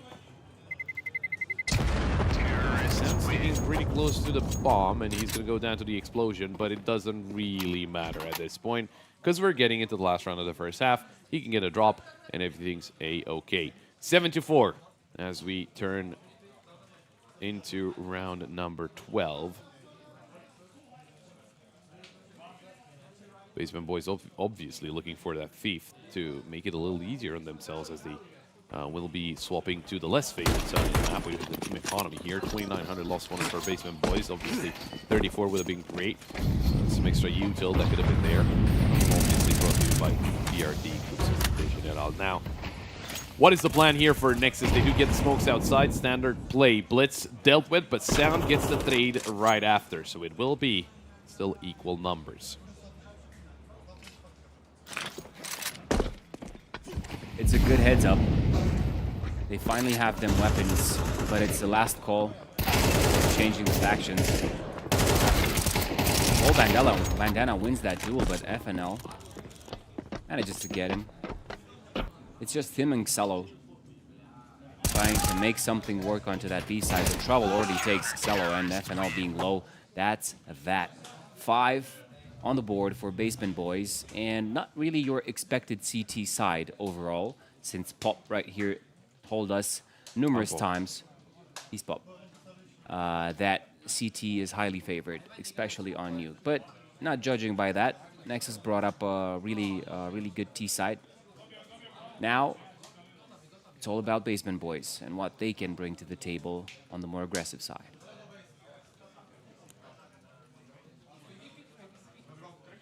Well, obviously, if we're comparing right now the performance straight against the first map there, where Nexus were not looking this confident, obviously this is looking a lot better for them. And we were talking about, you know, the team being a lot more confident, even against, or even after a round like it happened on Ancient, where the 5-7s overwhelmed them. And especially Zello with that final round, where it can be very tilting to miss those shots in crucial rounds. But it seems like, you know, they're still feeling confident, and that's not going to be an issue for the foreseeable future. And that's, again, exactly what they needed. You know, just not thinking about it. In the meantime, Ecstatic finished up their game 13-8 on the second map, and it's 2-0 win for them. Passion UA are leading 0 to Nasty 8 I think it was 3. There we go, 8-3. I am looking at something. Oh, Core, 1.84 rating, 45 and 15 in 2 maps. Wow, great performance out of Ecstatic. Reason will be going down to the lower bracket.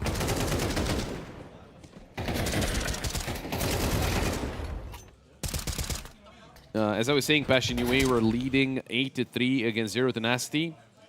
OG and Sinners, I still don't think they started off their second. They did. It is OG starting off 2-0. We do have the half mark here. And you can see for Nexus, FNL doing a lot of the heavy lifting in this first half. 12 and 6 at the moment. Yeah, they've given him the space just to roam around the map and get as many kills. The typical Romanian call, go kill. Yeah, no, that's fair, and as long as it works, why not, right? Obviously, as we were mentioning before, this is the opening, the opening to the day, upper bracket matches, upper bracket quarterfinals, and it's going to be lower bracket coming right up after that. And we got 3 best of 3s on the day. And we'll be getting back into the game quickly right after. Really important pistol round here. It's the same as on Ancient. It was 7-5 at the break for Basement Boys. Now it's 7-5 for Nexus. So pistol rounds means everything for the Basement Boys right here, and they're trying to go towards the A side. The squeaky has been broken, but nothing is going on just yet. Typical play right there, but Owner takes initiative. There's 2 kills on either side, but Trouble just extends that lead. Ooh, but it is sound. Not more than 1. Captain and IGL of Nexus drops down vent, being heard. Last one alive. Tough spot. Yeah, they heard that BTN long rotation through Secret. Leventino getting himself into garage. Oh, BTN will never expect this. He's never checking this angle. And it's an easy kill for Leventino. There we go. Shot in the back of the head. And it is going to be the pistol round in the back for the Basement Boys. A very chaotic pistol round. And Basement Boys walking away with the round itself. I think Sound had a very good chance of taking down 2 there, but oh well. For Basement Boys, that's great. For Basement Boys, that's a chance back into this game.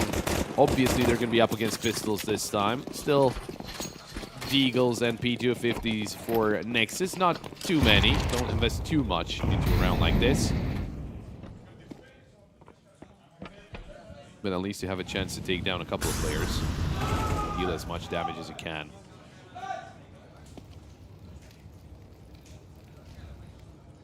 See if the anti-eco from Basement Boys is something different from what we've seen so far from Nexus. But they're just going straight in. They do feel a little quicker on their anti-eco strats, but at the same time, they're expecting just a full-on USP round. Even if it's a full stack, they should be able to deal with it. Right now, Blitz is the only one left alive, 1v5. Yeah, not much you could have expected from this round. Taking down Blitz. And it's 7-7, as we were talking about in the beginning of the second half. It is what we predicted, or at least expected to happen, if that pistol round was won. Now we're having a head-to-head with rifles on the side of Nexus as well, and that CT advantage should be picked up, right, Bob? Well, we'll find out. It comes down to, obviously, what the strategy is for Basement Boys, and if they can get through the defense of Nexus. Blow up squeaky door, but as soon as they do, a molly comes through and a smoke behind it. FNL very close to hut. They could start pushing in all the flash and bounce, but they didn't see FNL up close. Owner will get the trade. Blitz inside the smoke. He's gonna push into squeaky door. USP in hand, goes all the way through a couple of smokes, and he will be found. Sound pushed up into lobby. He has big trouble on the right, but he gets peeked by Owner as well. They aren't getting overwhelmed. They're getting a little too deep for their own well-being. BTN swinging out of heaven, only good for a single kill, and now it's all onto Zello's back. 1v3, low HP for Owner, and he's going to be taken down. Bombosh is also low, and Zello finds the headshot now into the 1v1 against Trouble. They're both basically full HP and a dink, but Zello gets dinked as well. There's the swing, and there's the clutch. Zello, 1v3. And that should give him the confidence. Forgetting about the round on Ancient. Obviously, a great clutch out of him on a round that looked very dire. On a round like that looked that Basement Boys have got everything under control. They didn't take into account Zello was still alive. Impressive. work out of Cello right there. I was prepared to say that Basement Boys are building pretty well on T side, even though they had this full rifle round. But Cello just opposes everything, and there's the tactical timeout coming in.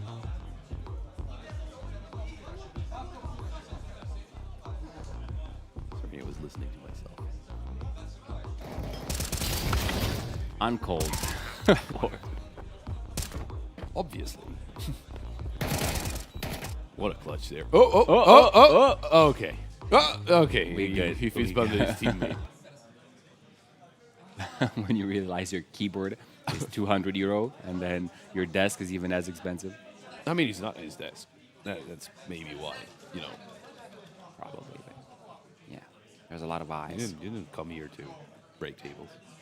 It would be He funny. could, though. He seems like he could, though. Oh, he very well could. But it would be fun. Yeah. You see the monitor falling in his lap. Nexus in the lead. Basement Boys in tow as they do have another buy. And look at that. The opening kill going the way of the boys. Trouble taking down Zello. Blitz swinging through the smoke once again. And once again found out. Trying to surprise. Trying to get the drop onto the Basement Boys. But that obviously didn't work out the way he intended it to. Sound. He's got Owner right around the corner, but he didn't see him. And is he expecting the push here? It's over timing. Owner sees him first, gets the drop, gets the kill. It's BTN and FNL. Try and salvage this, but FNL will drop and BTN down into the B site. Not really a lot that he can get done in a 1v5 situation with the bomb planted on the other, well, I want to say on the other side of the map. Basically planted above him. Such risky plays out of Nexus in these late rounds.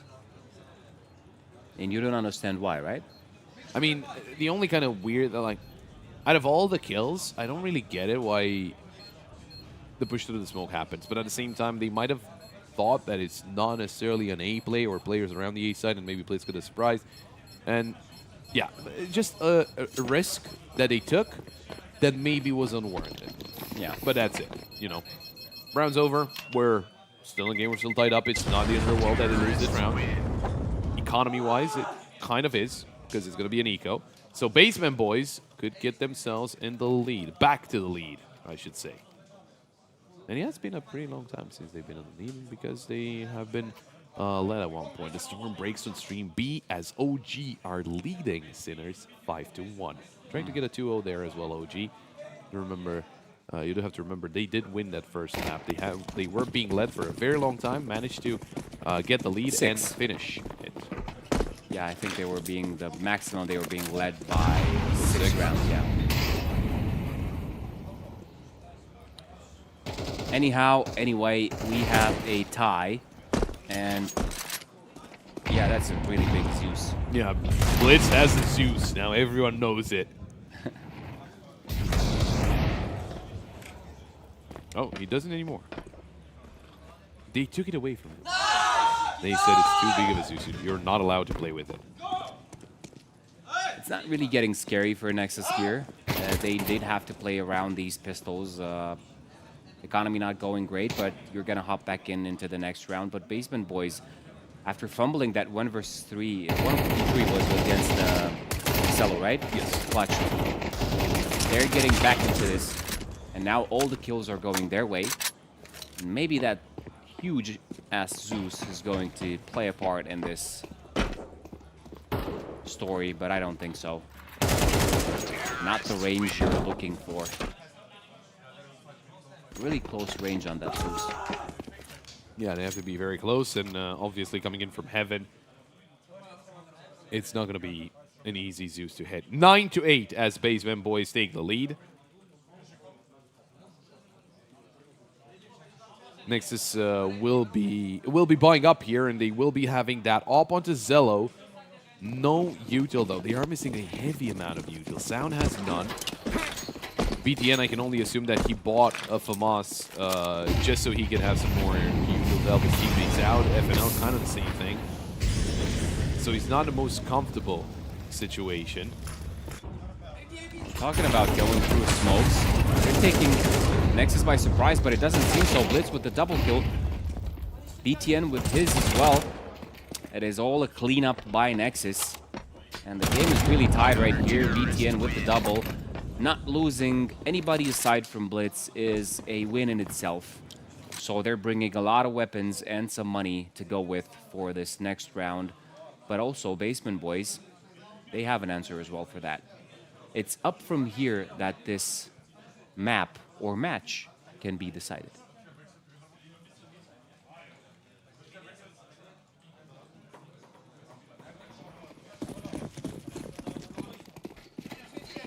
We get to see the economy there. Both teams on 1,900 lost bonus.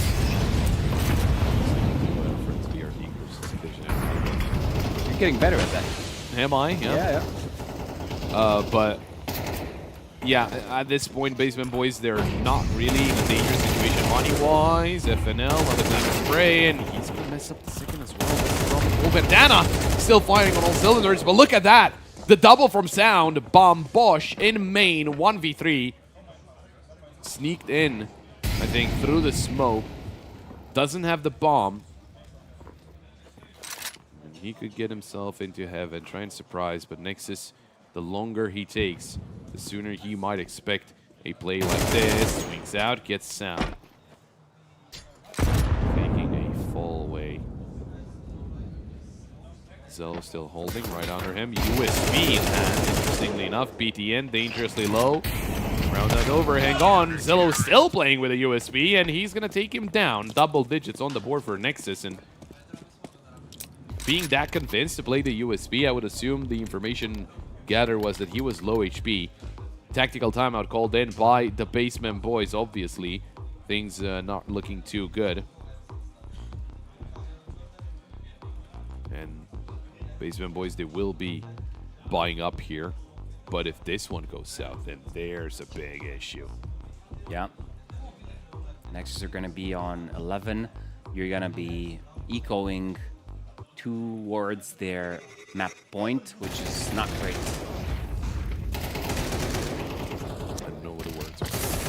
Huh? I don't know what you refer to the 2 words. But now you can say it. I don't always do, but I got my moments. You know about the 4 letters? 4 letters, 1 word? 4 letters, 1 word. Don't worry about it. I just know about that. 3 words, say them, and I'm yours. Lightweight, baby. BTN getting that initial kill onto Owner. And they're trying to push through ramp as well. Sound on the receiving end, but that smoke will block him. Oh, he does get a kill into trouble before going down. Oh, what a headshot from Bosch, but there's Blitz with an answer back.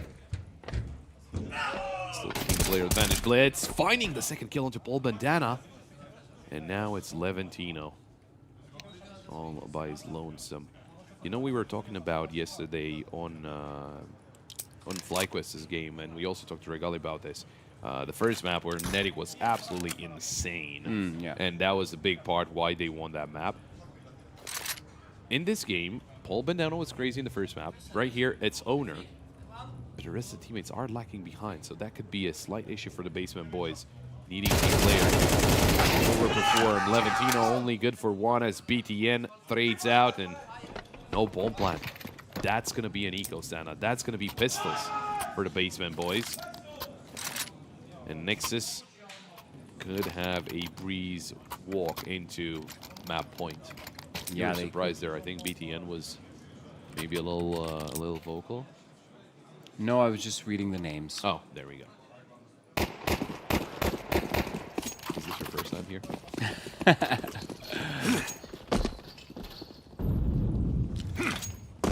FNL is a family name. Caught my attention. That was it. Oh, yeah.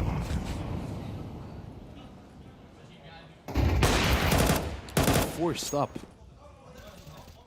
Oh, Basement Boys. To be honest, risky business from them. Yeah.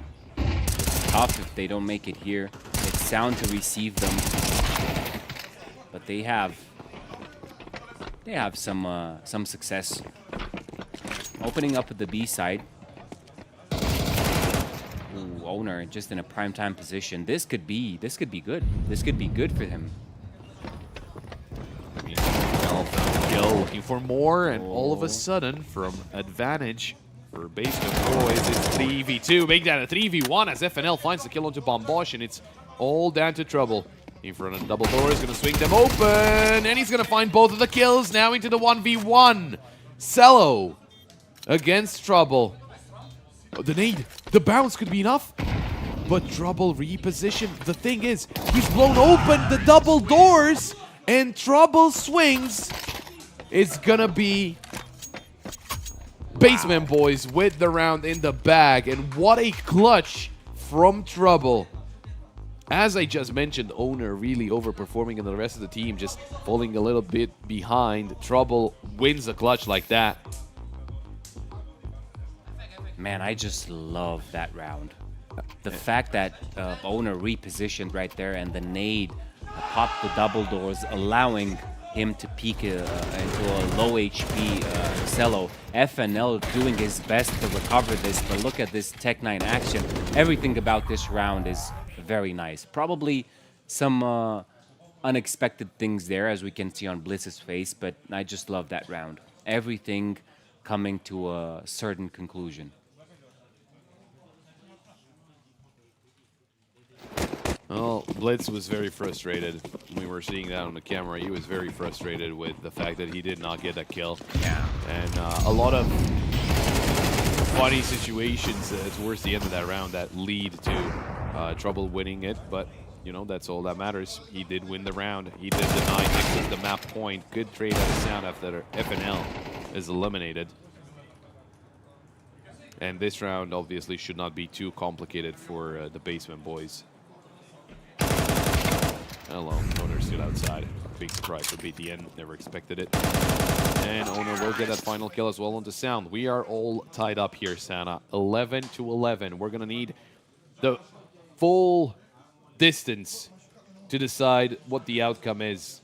Will Nexus get 13? Will Basement Boys get 13? Or will they both get 12 and extend the duration of this map?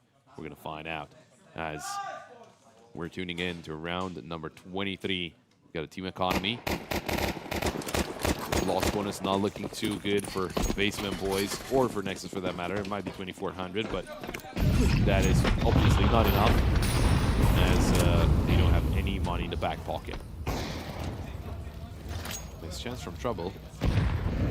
VTN did get a little bit of damage done. That previous round dictates the score we are at right now, and if it's going to be in the favor of Basement Boys, that must suck in the end.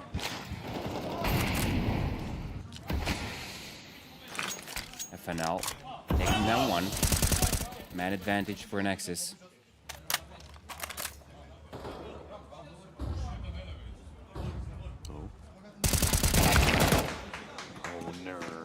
Great duel to win. Even though BTN had the drop on him, he saw the shadow. Yeah. The pre-fire didn't work out. With that in mind, 4v4. And a lot of presence towards ramp. FNL around the corner from Owner. Easy headshot. And they're gonna decide, okay, B side is the side that we want to attack. Sound is waiting for them there. Quickly dealt with by Paul Bandana. Great rotation out of FNL already towards single door.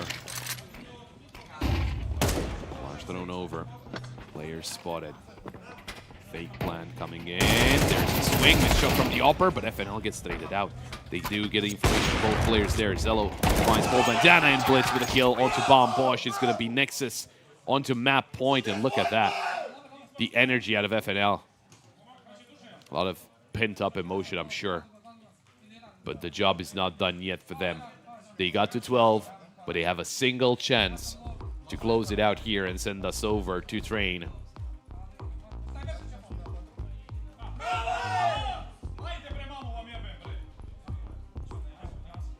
Tactical timeout, last one available for any of the teams, and it's Nexus's.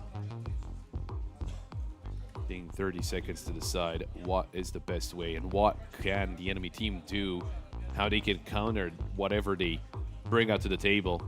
I feel that if they're not going to take any unwarranted risks, as you say, they're going to be just fine in this one. But you can never count out Basement Boys. And Owner has been really, really dangerous and on Nuke.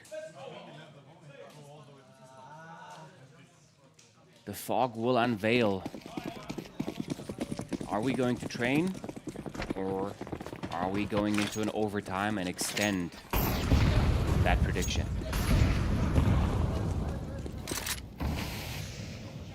Well, we're going to find out.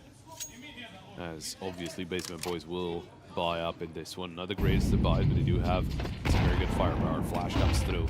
As well, there's a couple of things actually from Sound. This time around he finds a double. Zello with a double as well, and all of a sudden it's Owner, but Blitz will find that kill, and Nexus, look at that. They finish it off so quickly. 13-11, they go the full distance, but no overtime in sight as Nexus take Basement Boys down on Nuke in regulation to send us over to train. And a very good performance out of FNL, 21-15, very vocal as well. We've seen him some very funny reactions out of him, but they got it in the bag. Not a whole best of 3, but they got a second map in. Oh yeah, he really shined FNL, and they allowed themselves roughly to get onto that that third map. Nuke didn't really feel that it was all towards Nexus's success, right? The Basement Boys took advantage of every situation where they were giving kills on a silver platter, and they really managed to have an impressive first half on the CT side, although Nexus was up to 7. But it is a prolonged best of 3, and you love to see it because now we get a chance to see how these teams are going to go head to head onto Train, which is an interesting map if you think so, just because it leverages a little bit more of a fast play. It's a smaller map overall, and the uppers tend to be a little bit more on the positive side. I haven't seen Trouble making all that trouble onto Nuke, but not necessarily Xello as well. Apart from the clutch that he had, not with an op right there, it was all FNL's game show. I think overall, I didn't get to see it. I didn't catch it on the impact rating. I think just overall, Zello, in terms of talking about the operas, right? I think Zello had a lot more impact than Trouble did, just because I think the map was just more open for him to do that. But and kind of on Ancient, you can be bottlenecked by some factors, and maybe that's one of the things why the opposite didn't really work out in his favor. But we had the Ancient, we had Nuke, following up is Terrain, and that is a map that Nexus do enjoy playing, but it's not always ending with it's not always a happy ending, and we'll see exactly what will happen there. Basement Boys, they will get a couple of they will get another rep in on Train as well, so we'll see what happens. It is the decider map between Nexus and Basement Boys to see who's going to advance into the next stage of the winners bracket and who will drop down to the lower bracket. We'll find out right after the break.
Then watch me do it again.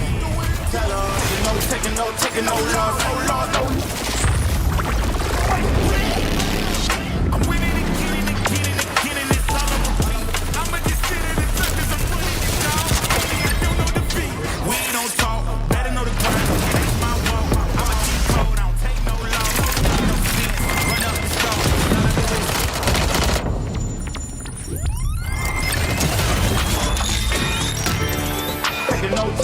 Taking no loss. I ain't taking no loss. Look, I'ma always win. I ain't taking no loss. Look, I'ma always win.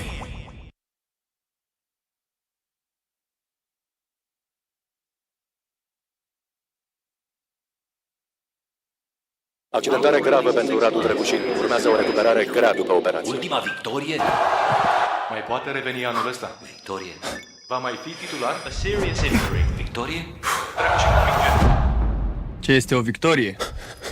Ceva ce ieri părea imposibil. Victorie? He's a machine! Forța Radu, nu te lăsa!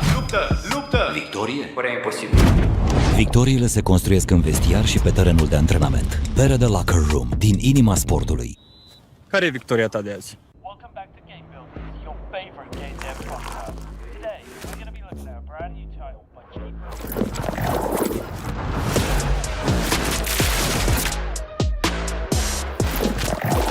Yeah, I bet on myself. Can't see so big that it thinks I'm crazy. Let out the beast, no, they can't tame it. Tell them we're bringing the title.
We're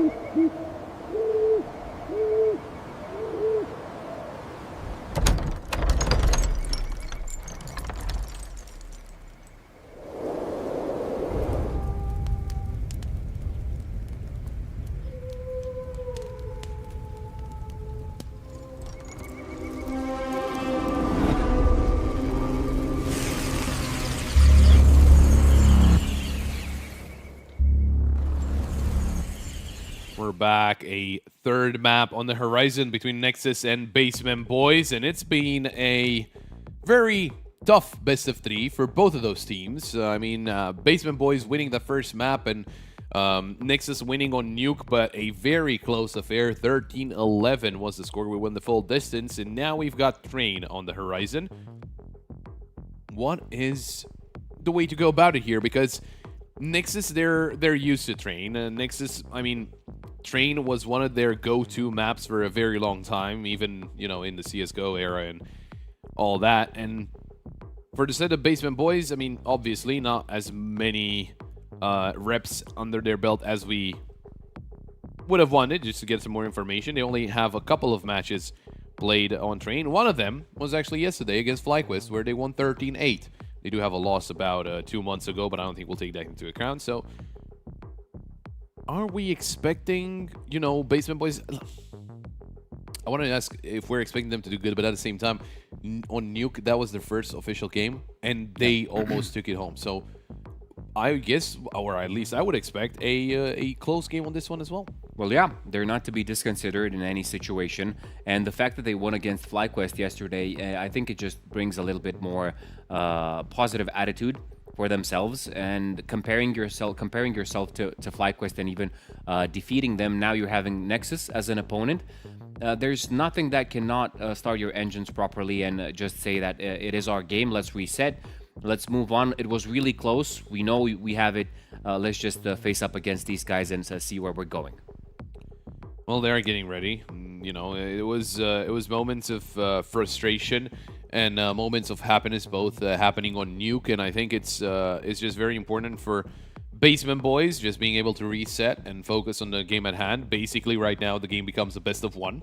Yep. With only Train on the horizon, and that's how you should treat it, right? You shouldn't think about all the, you know, kind of awkward moments that happened in the first two maps, and just focus on what can go right for you on a map like Train. Now, I don't know exactly if we will get to see a knife round.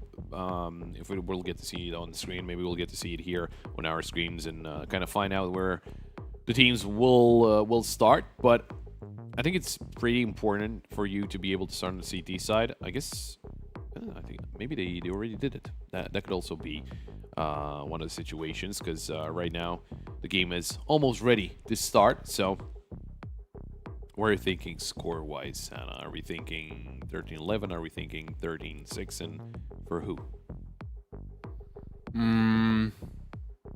I do think it's going to be a close game. That is what I believe, unless there's going to be a huge advantage built up by whoever's going to be playing CT side in the beginning.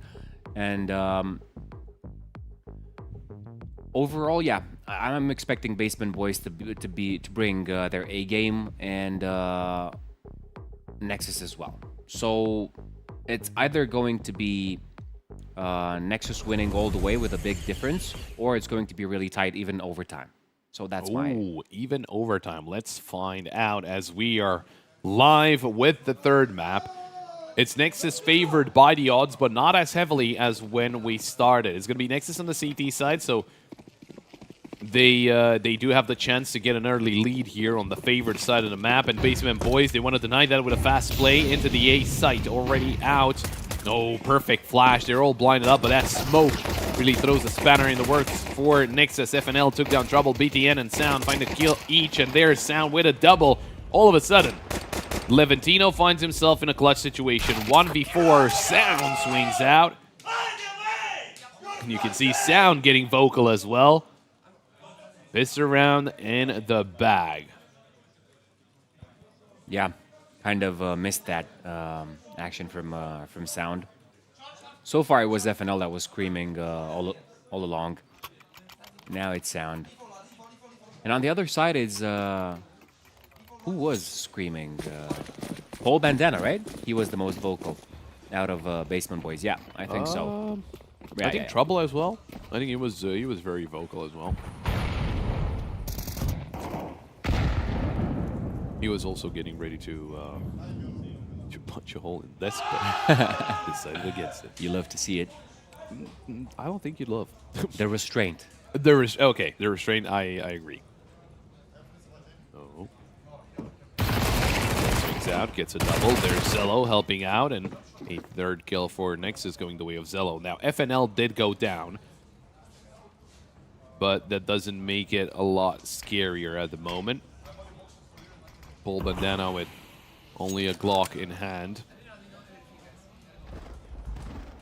I don't think he was spotted yet, so we could at least try and surprise. We do remember that game from Nexus on Train, one of the best of ones that we had the pleasure of watching, and I can't remember who it was exactly against, but Blitz was such a crucial element of that game, of Nexus winning that game.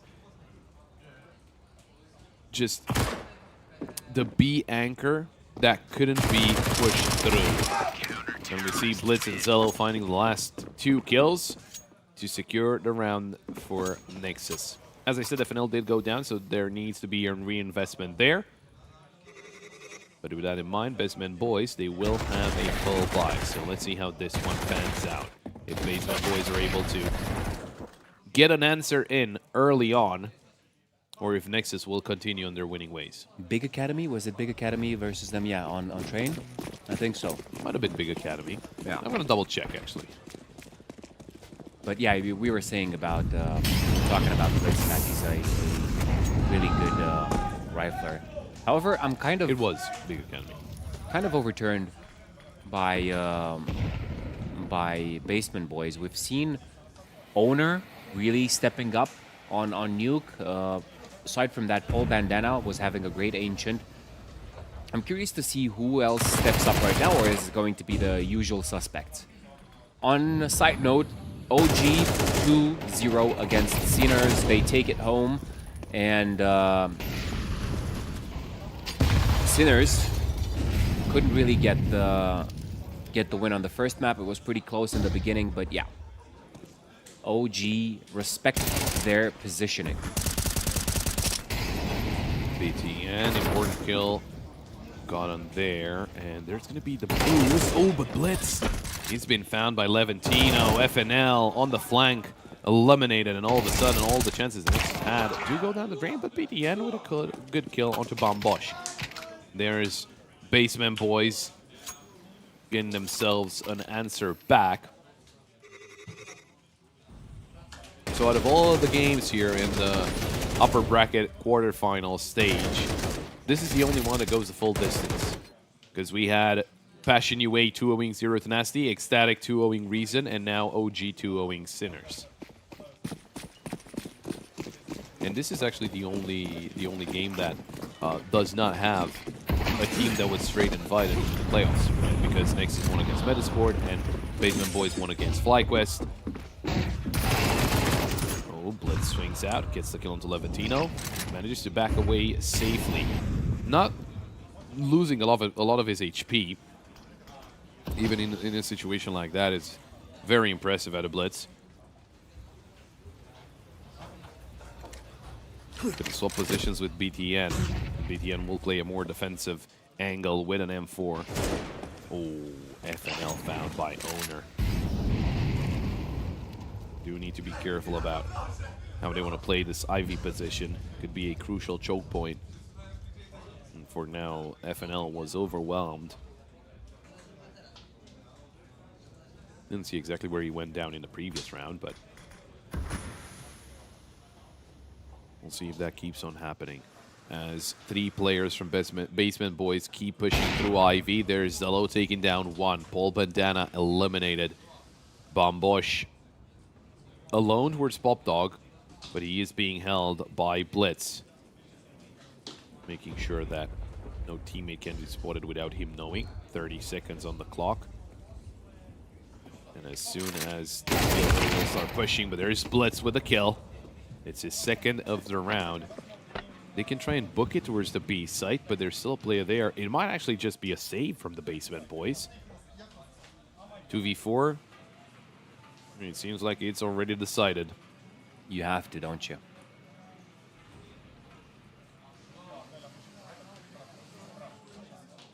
Not a lot they can work with economically.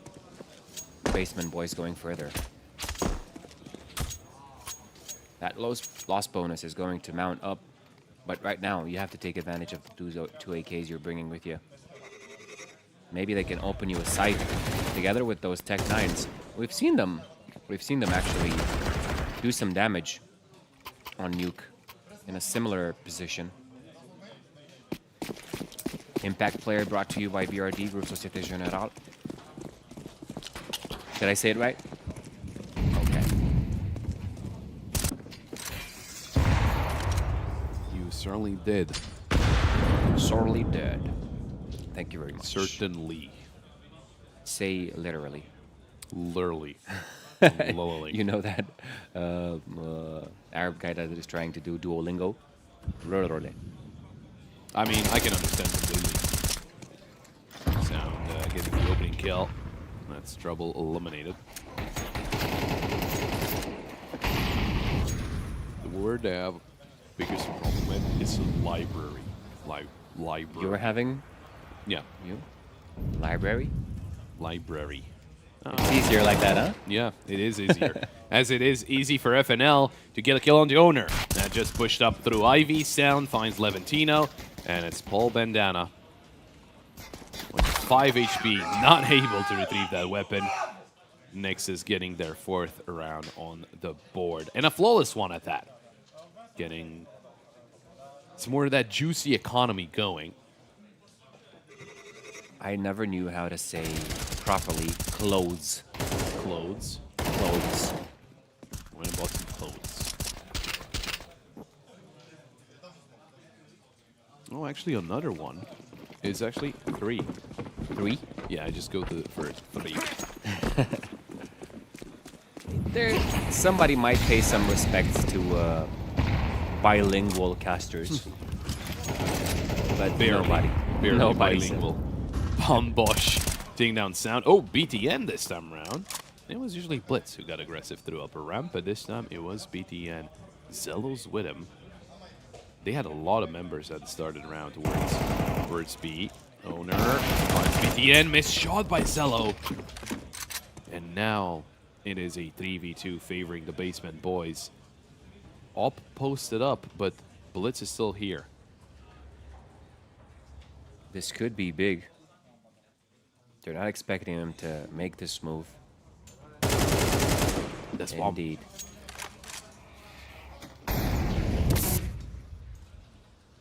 Owner really close to death right there. We have Paul Bandana doing the same thing as Blitz, leaving him in a 1v2 situation. Although Owner is kind of a low HP, and now this is a favorable situation, but not as long as you have that AWP in hand. Just one shot and you are dead. Bomb being planted down. He has something to work around.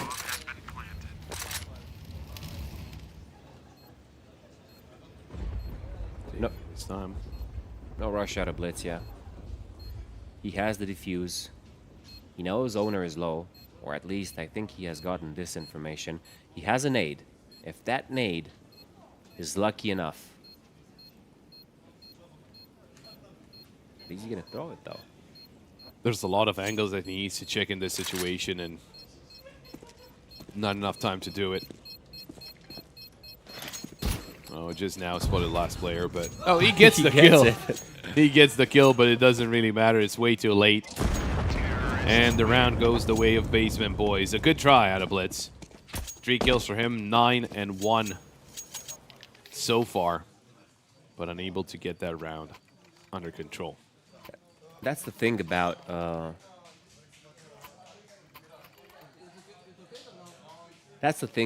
Train. There's a lot of places where you can hide. That is fair, and We were talking about 1.6 the other day. Thank God you cannot go under the trains anymore. That would have made it even more annoying.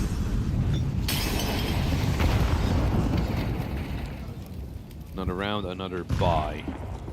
Nexus, it can get ugly. If they do lose this round, they could be running out of money. For Basement Boys, it's a must-win round because they would be running on fumes. 11, Tino, good shot onto BTN. Zello still alive with a mulligan coming his way. Able to get a second kill. Looking for that third, but didn't have enough HP to survive. FNL now in a clutch situation. Owner gets the headshot. 2 players still left alive for the Basement Boys, but the round is in the bag, and Nexus will be ecoing.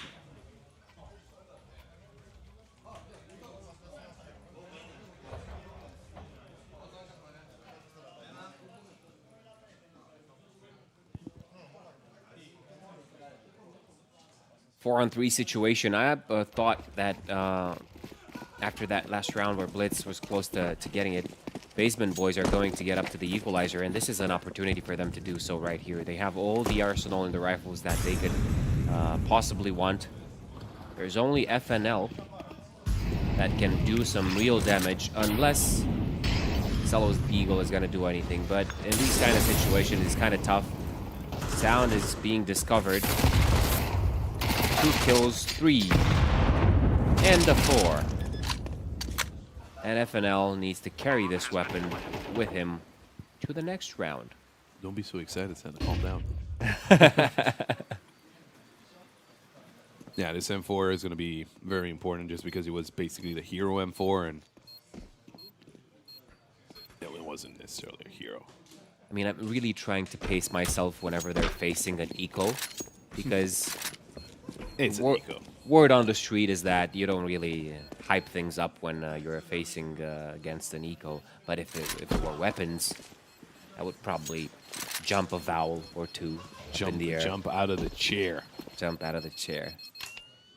Don't jump too high. You're pretty tall. Hit the ceiling. And just like that, we're all tied up for a piece on this final map of this best of 3. Still an upper bracket. Winner of this game will go forward into the upper bracket, will be facing Passion UA. The loser of this game will not be eliminated, will be going down to the lower bracket, and they will be facing AM. Some very interesting matchups in the lower bracket as well. Sinners, FlyQuest, Reason, Gen 1, Zeroth, Nasty Peak Academy. And obviously AM against whoever loses here. BTN opening up with a couple of kills. Sound eliminating Paul Bandana, but he does get traded out by the opposing Opper. Trouble. Looking to stir up some more trouble here on this A site. It's a 2v4 with Owner right behind him. Oh, so spotted and walks into the crosshair of the Opper. Now, they still have BTN right around the corner towards E-Box. FNL is towards Ivy, and obviously Blitz, as stated previously, the B anchor. BTN swings out, and there's FNL to help out as captain. Nexus disallowing Basement Boys to get in the lead. It's Nexus onto 5. But Basement Boys do have enough money for another buy. Yes, they do. What do you think about that? I'm just looking forward for Trouble to get the double. I want that wordplay. Okay. You said that on Nuke he was an impactful player alongside Owner. That just means that there was enough room for him to play. And now he's kind of congested in positions that are not really comfortable. But Levantino, comfortable enough though. Takes down Blitz. They tried for an aggressive play. It was a flash thrown by BTN, but he was way too short. Didn't go all the way into inner, so it didn't really flash out the players holding Blitz. That's why they were able to take him down so easily. Neutral being thrown towards the B side. BTN fully blinded up. Couldn't do anything about it. Bolden down. Instant headshot. FNL, though, with a double sound swings out of Con. And he takes down Trouble. And it's all down to Owner. But it will be FNL landing the triple kill. And securing this round. Even a round where it looked like things were dire. I mean, Blitz goes down because of a botched flash. Then BTN fully blinded up. Couldn't do anything about it. Gets domed by Paul Bandana. But then FNL, Sound, Zello getting all those kills and mowing down Basement Boys. And that is a big problem for the Basement Boys because right now they're back to pistols. Random thought. Are you 30 yet? You're not 30. You're way younger. Way is a nice way of putting it. I just turned 29. Ah, okay. So You're close, boy. I am very close. I shooted a 4 in the blitz a little too much. Are you 30? I have no idea. I don't know what you're doing. Yeah. I am. You look at me like you should know. Are you like 37? No. No, Zello. That's BTN getting another kill. And FNL falls to the P250. That end is going to be Sound, getting rid of Trouble on this A site. 7-4. Yeah, it's the show of Nexus so far. In the last few rounds, they have welcomed Basement Boys on either side, just taking them down without remorse. But now we're talking about a different situation, a situation where the economy is looking favorable towards the purchases of Basement Boys. And we've seen what they can do. Now is the time to shine. If you're allowing Nexus to get even more than this, you're in deep waters. They're good listeners. Oh, hang on. Blitz finds Owner. It's a 4v3, bomb being planted. Last round of the first half, obviously, they aren't going to go for this. There's no way you're saving. But it is not going to be easy. A lot of positions covered by Basement Boys. Zello dealt with by Levantino. BTN, he's got an enemy right behind him. Then check the corner, and there's Levantino with the final kill. 7-5. It's the final score of the first half. I think it's in team with what we've seen so far out of those two teams in this best of 3. Fairly equal, obviously favoring some maps over the other. But it is, I would say it's a good result for Basement Boys. I think Nexus, we could have seen a little bit more of them.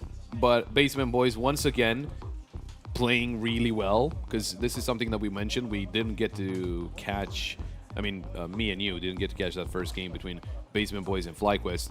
But we mentioned just Basement Boys being just good at the game.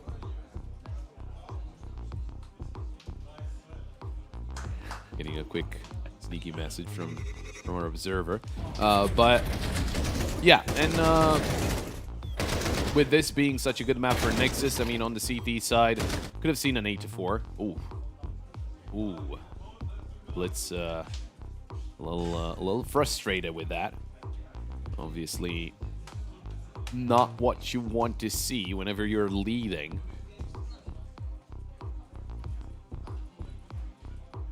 That is so confusing, the fact that the kills for the team on the right are on the right. Because I was thinking, Blitz is not 6 and 10. No, he's 10 and 6. That makes a lot more sense. A half mark. With our friends, of course, Superbad. Yes. Getting ready for the second half of this great map of terrain to decide who is going to move forward into the upper bracket semifinals and who is going to go down. Yes. into the lower bracket. You want to say that you could what's wrong? No, it's just our observer messing with us. You want to say something about somebody being on top of their game and having more kills than everybody else, or just outshining like FNL did on Nuke or Paul Bandana did on Ancient. But right now things are looking pretty tight all over the board, and you could make the argument that Blitz is having a good game. He is comfortable on Train, as we've seen in their game against Big Academy. Yeah, he was a staple in that game. But right now, a lot needed out of him and out of his teammates, as they are in the lead, but only by 2, as they're getting ready and will be jumping alongside them. It's the second half of Train. Basement Boys in tow, but obviously gonna try to get things rolling early here. A piss around would be great for Basement Boys. Try and tie the game up.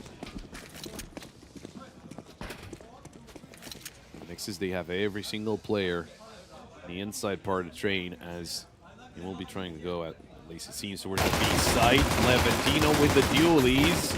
It's FNL to take down Bomb Bosch, and the second onto Levantino. B side is not open though. There's still a third and a fourth player here, and they don't expect trouble as he gets a double headshot. Blitz eliminated by Trouble as well, and a quad kill for him.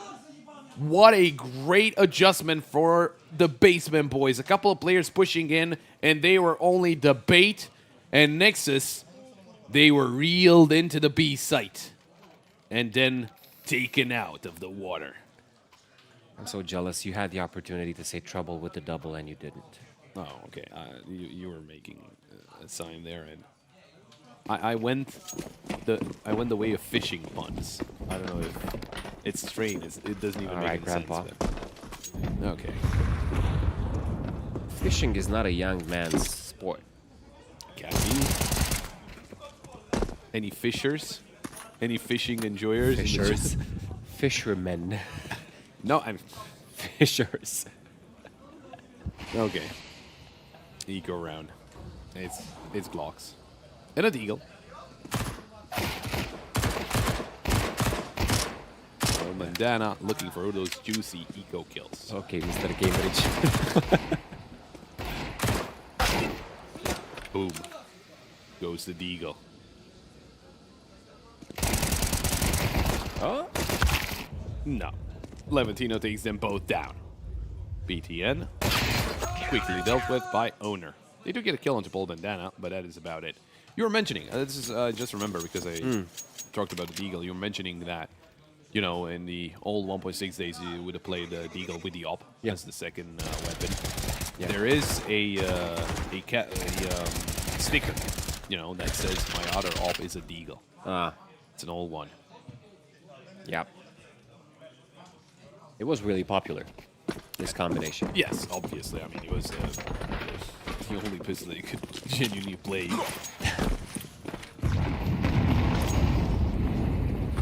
Well then, all tied up, Basement Boys. Able to get 2, but right now it's Nexus on the buy. Oh, the molly forces Paul Bandana forward, but that flash is just perfect. And Sound couldn't see anything. FNL will be getting the kill into Paul Bandana, but that smoke will isolate him from A main. He doesn't know what's on the other side. Trouble. I was thinking he's not taking the long-range duel with an MP9 all the way towards T-spawn. It looks kind of awkward. They're trying to find their way towards Nexus. Trying to surprise them in different positions. That flash took forever, it seemed to me. Earlier on. Is FNL going to check this? I think you do. I think he's going to have a glimpse of it just now. He does. Finds the kill. Very important, and it opens up the way through Ivy. That is going to keep Owner focused on this side of the map, and his teammates could push through main. Technically, at this point, A side is completely open. They could push in and get the bomb planted. Perfect smoke as well.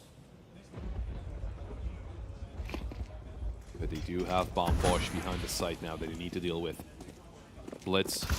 Try and check out all of the angles Midian dealt with, but Zello, what a great reaction. Owner takes down FNL. And there's a player towards Pop Dog. It's Levantino that swung out. Zello now in a 1v2. Clutch situation for him. Doesn't land the headshot. It's Levantino with a quick one. And it will be Basement Boys getting themselves in the lead 8-7. Putting the pressure onto Nexus. Bomb plan, I don't think it's going to be enough. I don't think they got enough lost bonus to buy up. Kind of, but not really. I think you have buy it here as well. Which means Basement Boys could be getting away with a 9th. Impact player Levantino, very good flank from Pop Dog. Impact player obviously brought to you by BRD, Group Société Générale. Basement Boys. Getting that momentum behind them. Getting the wind in their sails. Yes, I wasn't impressed with that either. Nope. I'm just gonna come right out and say it. He wants trouble with a double. It looks really positive for Basement Boys. If anything, Nexus needs to pull something out of the bag on this one. If not, things are gonna look pretty dangerous. Looks like a B hit. Bambosh is there to welcome them. Also Levantino. Ooh, but Cello immediately trades with that deke. Oh, hang on. Bambosh pushed through the smoke. He's still there. Blitz unable to find a kill because Bambosh is just posted up on top of the train. Sound will get the kill in return. Now a 3v3. They still have an AK towards upper. And Sound has an M4 now as well. How do you defend the site? Do you face here? Probably not, but that Molly might force Sound forward. No, he's safe. Owner will find Blitz. Ooh, Zello. That was awkward. And now Sound. I don't think he was spotted. But he's gonna find Trouble. Or Trouble is gonna find him. As he pushes towards the site. And there was a chance there to steal away this map, but or not this map in its entirety, this round, but Basement Boys checking corners, paying attention, and taking everything into account, not leaving any stone unturned.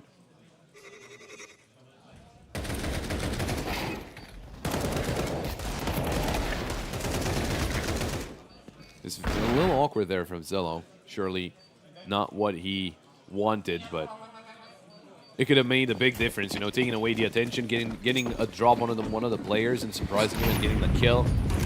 It would have been a pretty different outcome. Could have been a pretty different outcome. Now into round 17, it's a buy for Nexus. Do remember it was a pistol buy in the previous round. This time Trouble posted up with the op towards Ivy. FNL. Quick shoulder. The opper missed shot from Trouble, but I don't know if FNL will swing once again. Like the answer is no. Just information being given, which prompts the attack onto the B side. They know there is no op in hand here. But Trouble is so fast with it. Oh, awkward spray from Blitz, and Bambosh will take that opportunity to take him down. Zello now, his teammates are moving into the A site. Sound finding Paul Bandana. There's still someone around. It's Owner towards back lanes. FNL, great find onto Bambosh. And they're going to get the bomb planted. Sound is tagged up. Owner moving closer. Trying to find an angle. Try and retake this site. FNL push through the smoke, and he's going to get in behind Owner. Not the cleanest spray, but he gets the job done. As he moves away from the HE. Takes a little bit of damage. That's Trouble coming in from the back lanes. Levantino finds a kill into Sound, and it's going to be Levantino once again from Pop Dog to save the day for the Basement Boys. Double digits on the board secured right now for the CT side. Nexus, they got the bomb planted, which means it's going to be another buy out of them. That's plenty of money. 3,400 loss bonus with the extra money from the bomb plant. But it's not like it's really soothing. Although the efforts of FNL right there, it didn't really go their way. Basement Boys are looking in control of the CT site right now.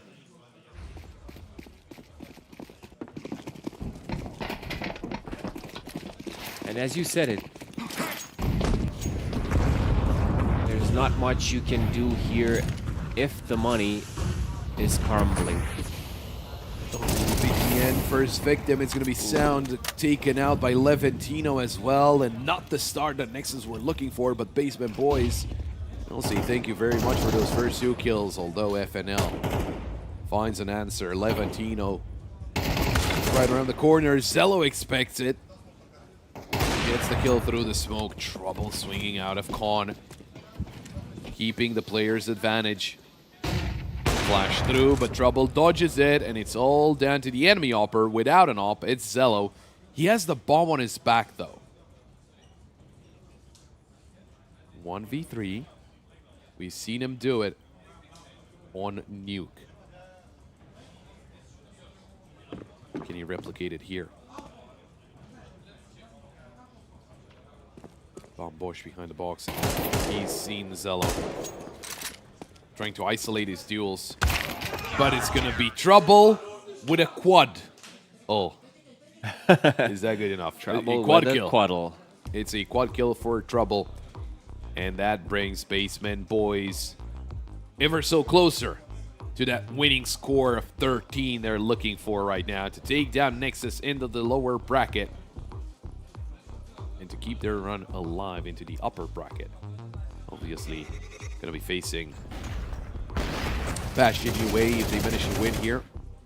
A technical timeout was called in at the moment. And yeah, you can see on the side of Nexus Blitz not really feeling too happy about things. We got our answer. Trouble is the one that is shining throughout this train. Indeed, 17-9. He's bringing the impact and the trouble. His rotations were so swift. Being present into IV, then just moving over to the B side. He's reading things really good as well.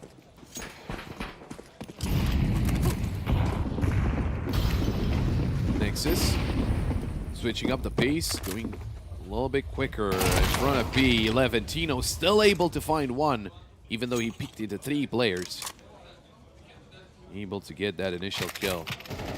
Blitz swaps over to the M4. Tries to find a kill into Bombosh through that smoke, but is denied.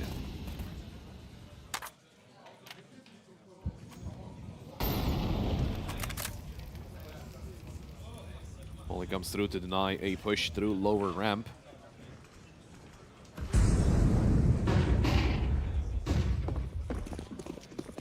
Nexus swinging out into the A side. Behind the side, it's Paul Bandana. He spotted. Able to get that kill. Owner finds FNL. Great shot out of Owner. Blitz is found by Trouble, and Sound all alone. Eliminated by Owner. It's a triple kill for him. And Basement Boys secure series point. 5 chances to close out this best of 3. And get themselves into the next stage of the upper bracket, into the upper bracket semifinals, and send the Nexus into the lower bracket to face AM. Why were these guys a surprise for everybody? They're playing great. I mean, the names by themselves are not new. That's the thing. Maybe just the name of the team. But again, Leventino was part of, Cybershock's initial run whenever they were dominating Tier 2. We've seen, Paul Bandana on different teams. We've seen Bomb Bosch as well. Good start into round 20 from Blitz, though. Now, Paul Bandana through the smoke finds one, and that's Owner with one, but Paul Bandana doubles up. Trouble with it going to beat the end. It's all up to Xello. Gets one onto Owner. Needs to clutch up. Was a 1v4, but needs 3 more, and that's not going to be easy. Stuck in main. Everyone's looking towards him. The bomb is dropped next to E-Box. It is not an easy round to play out for Xello. Paul Bandana.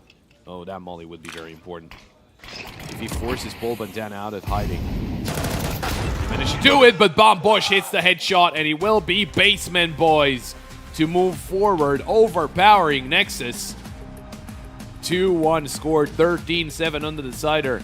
and they will be facing Passion UA in the upper bracket. Nexus, obviously not eliminated, will be going down to the lower bracket, and they will be facing Achieve Minds a little later today. Great game out of Basement Boys. Not even a little later today, actually, right after this, obviously with a little bit of a break. Okay. Coming back to the flowers that need to be given to the Basement Boys. First off, taking FlyQuest, then taking Nexus in a best of 3. It wasn't a 2-0. It wasn't a 2-0. Yeah. But they've managed to get so far and win this. Great plays out of Paul Bandana, to be mentioned on Ancient. Then Owner takes over Nuke, right? Even though they didn't win, he had a really positive impact. And now it's Trouble. We were saying at the beginning of Train that we need to see more out of Trouble, yeah, because he was kind of outshadowed by Excello in the previous map. But now there he goes, most valuable player. Well deserved. I mean, 1.45 rating, and everyone was doing really well. Surely, sure in terms of impact rating, Bomb Bosch maybe on lower side, but still. I mean, the team did great. They won the best of 3. That's all that matters. And as mentioned before, they will be moving forward with a grin on their face, as we saw. Very excited. They were always very. They was also very vocal as well. And why not? Just be feeling good about your performance. And you're still moving forward into the upper bracket. They'll be facing against Passion UA. That's not an easy team to beat, but that's also what we said whenever they faced FlyQuest, and they were able to win that game. So, yeah, we'll see if they'll be able to win that game as well against Passion UA. That game against Passion UA will be happening tomorrow, so we'll have to wait a little bit until then. Or, oh wait, never mind, no. The upper bracket is actually being played as the final games of the day. I thought we were progressing with the lower bracket. I think the lower bracket is also progressing. It is. Okay, I got the schedule now. Now I know it. So following this one is going to be the second round of lower bracket. And then we're going to have 2 upper bracket games, 2 lower bracket games to finish off the day. So that's going to be interesting dynamic to have a couple of games being played that are elimination games, and a couple of games that even if you lose, you're still not out. You're going to be playing probably against one of the teams that's actually playing in the other game. So, well, it's a bit of familiarity to go on from here. Yeah, you can meet the same teams over more than once. Yeah. But it just doesn't seem. I started this stream saying that Basement Boys are no longer a surprise no matter what happens. Going forward from here. I mean, even in their matchup against Passion UA that is going to be played later on, you said, they are coming as a pretty solid team. Yeah, because the names that you defeat are going to be your legacy in the end. And this was close, but not close in the end run for Nexus, and Basement Boys were just better today. Oh yeah, for sure. I think we got the information right out of the games that we saw. The fact that it seems they are fairly close in terms of in terms of skill and in terms of how good the teams are. And that is again a good thing for Basement Boys, because they are I wouldn't, and no one should trust the ranking on HLTV that they are at right now. 235th is insane. Yeah. They should be a lot closer, to Nexus, and Nexus being 99th also, I think it's not really as accurate as it could be. I think both teams should be a little bit higher, a lot higher for Basement Boys, obviously. But they are getting reps under their belt, and that's very important, just because, you see Basement Boys signed up for a tournament like this. You even see the players, and you say, okay, I've heard about those players. I've seen them in some tier 2 tournaments. They're not bad, but I don't know if they'll do that great. They go through the groups. Okay, they're doing pretty well. Then they beat FlyQuest, and they beat Nexus, and they'll be facing Passion UA. A very, very good situation for them. But talking about the other team, Nexus, we are about to hear an interview with one of their players. Hi guys, I'm here with FNL from Nexus. Unfortunately, you guys just lost to the Basement Boys. Tell me a little bit how that game went. I assume it wasn't the plan. About the plan you said? Sorry. Well, I assume you wanted to win. Yeah, obviously we wanted to win. The first map was kind of rough. We lost it. Then we bounced back on Yuk. And on train, we fumbled some crucial rounds and we lost. Yeah. Now we have to face AM. Yeah, so you're up against AM next. So that's a positive sign at least. It's double elimination. You get the opportunity to redeem yourself. How do you see the game against AM? It's going to be pretty much up like right now. Like I think there's like half an hour maybe before the break between the games. After this, yeah. So how do you feel about that matchup? I think we're playing pretty good Counter-Strike right now. Like it just happened that we fumbled some crucial rounds, as I said, on versus the Basement Boy guys, and I think we will beat them. My opinion. I think we should play 3 best of 3s today, and yeah. Were you surprised to play the Basement Boys? I assume you were looking at probably playing FlyQuest initially. Did that surprise you, and did Basement Boys also surprise you, I guess? Yeah, I thought we were gonna play FlyQuest. I actually wanted to, like yesterday, I wanted to go home and prep for the game because we had another best of 3 yesterday. But I saw that the guys from Basement Boys were screaming and they were winning rounds. And I thought, yeah, wait, I will stay here. And I was full shocked when I saw that FlyQuest lost. I don't know. I just congrats to them. What can I say? And just finally, obviously you're the new guy in Nexus. How has that transition been for you? Is things looking up? Is things improving as things are going? And how do you see the future? I think things are improving. We've been together only for a month or so. We don't really have a big map pool. I think I have a lot to learn from these guys. BTN, Xalo, Blitz, and Sound, they're all amazing teammates. They have so much more experience than me, and I think if I just listen to them, I think I'll improve a lot. Good to hear. Back to the studio, guys. Thank you very much for your time. Well, we heard it there. Thank you very much, Masiosa, for that interview. And well, again, Nexus are not out of the tournament. They're still in here, and they are still, they can still make it further. They will be facing AM, as mentioned by both FNL and Masioso, and we got some information out of that. We will be getting someone, and we already have someone. It is Kearney. Kearney, congratulations on your win. How was it from, first of all, how was it from the coach position? How did the team feel to you? I'm some kind of different coach. I'm not very experienced in CS2. I'm also the Dozu player. Yeah, but in our case, it's 5 very strong players. Yeah. That's mostly need some kind of mental coach and support. Firstly, they need to communicate, trust each other, and I teach them how to do that properly. Okay, so from your standpoint, being more on the mental side of things in your team, how is the synergy going between the players, and what makes them a strong roster right now? Trust in each other, and firstly, they respect each other, like friends. Okay. We spent a lot of time together. Like, we made some kind of small changes in the roster previously, like 1.5 months ago, but we didn't rebuild the system, and the results are talking more than us. No, yeah, that's for sure. I mean, you guys were able to beat FlyQuest, and now powering over Nexus. Was the game versus Nexus something like, did Nexus do anything that you guys didn't expect, or was it as you guys expected it to turn out?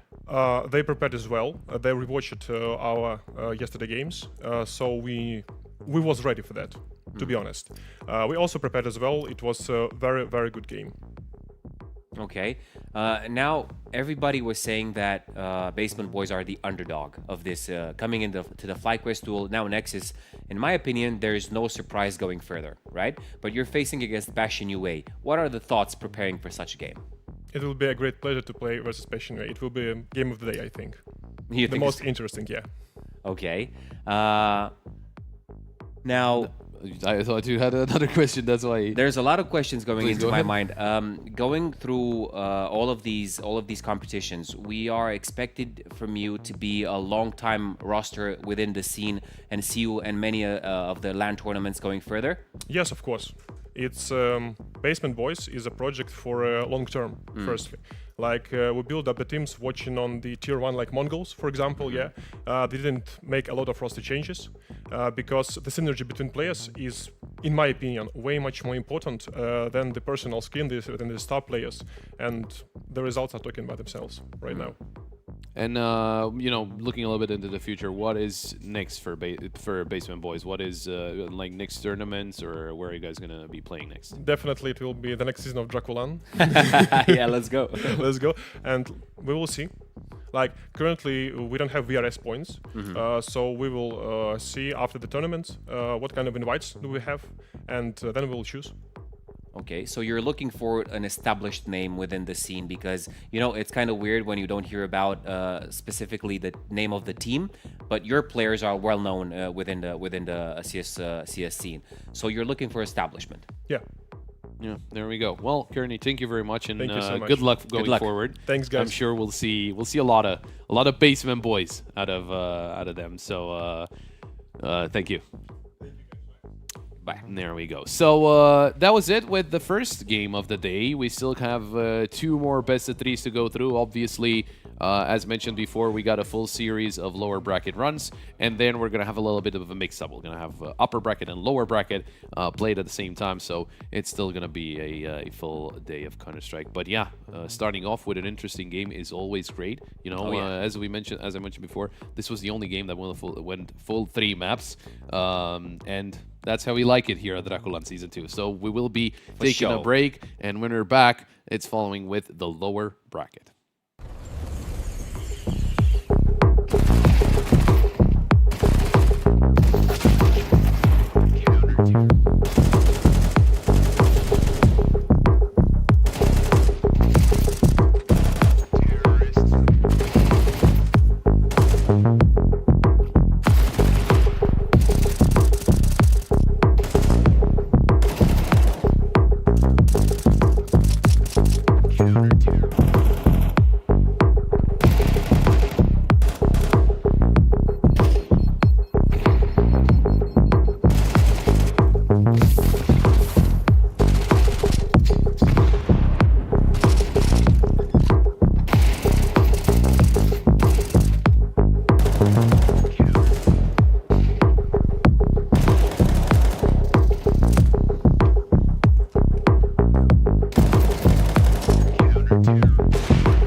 taking no loss, no loss, no.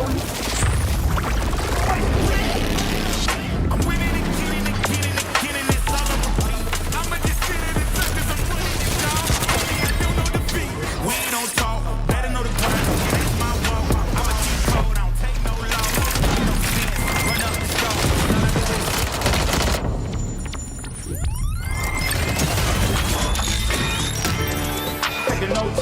Taking no loss, I ain't taking no loss. Look, I'ma always win. I ain't taking no loss, no loss, no loss. Look, I'ma always win.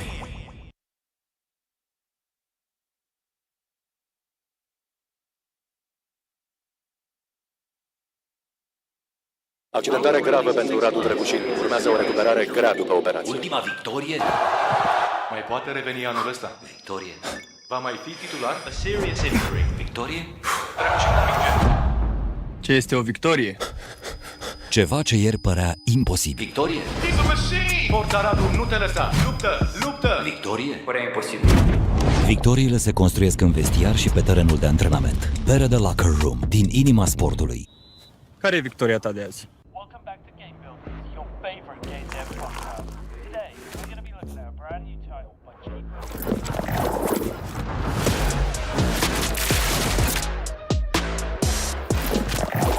Yeah, I bet on myself. Can't see so big that it be so crazy. Let out the beast, no, they can't tame it. Tell them we bringing the table.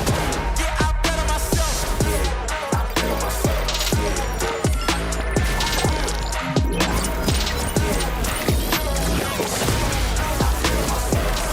Yeah, I bet on myself. Take off your shoes, crib brand new. Yeah, lights up the west like a candle. Hype me on fire, watch me heat up the track. I took the crown, I ain't giving it back.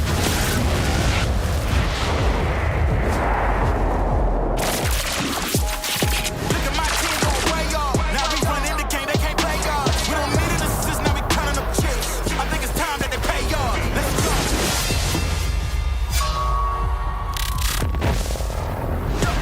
I bet on myself. I don't need you, I do it myself. You get it back, that's silly. I'm about to run the game, no kidding. I'm way too cold, too chilly. Yeah, they ain't wanna hear me, and now they gon' feel me. You dig? Look at my team gon' play y'all. I think it's time that they pay y'all. Let's go.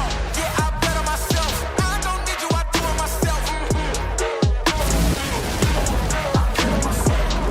Yeah, I bet on myself.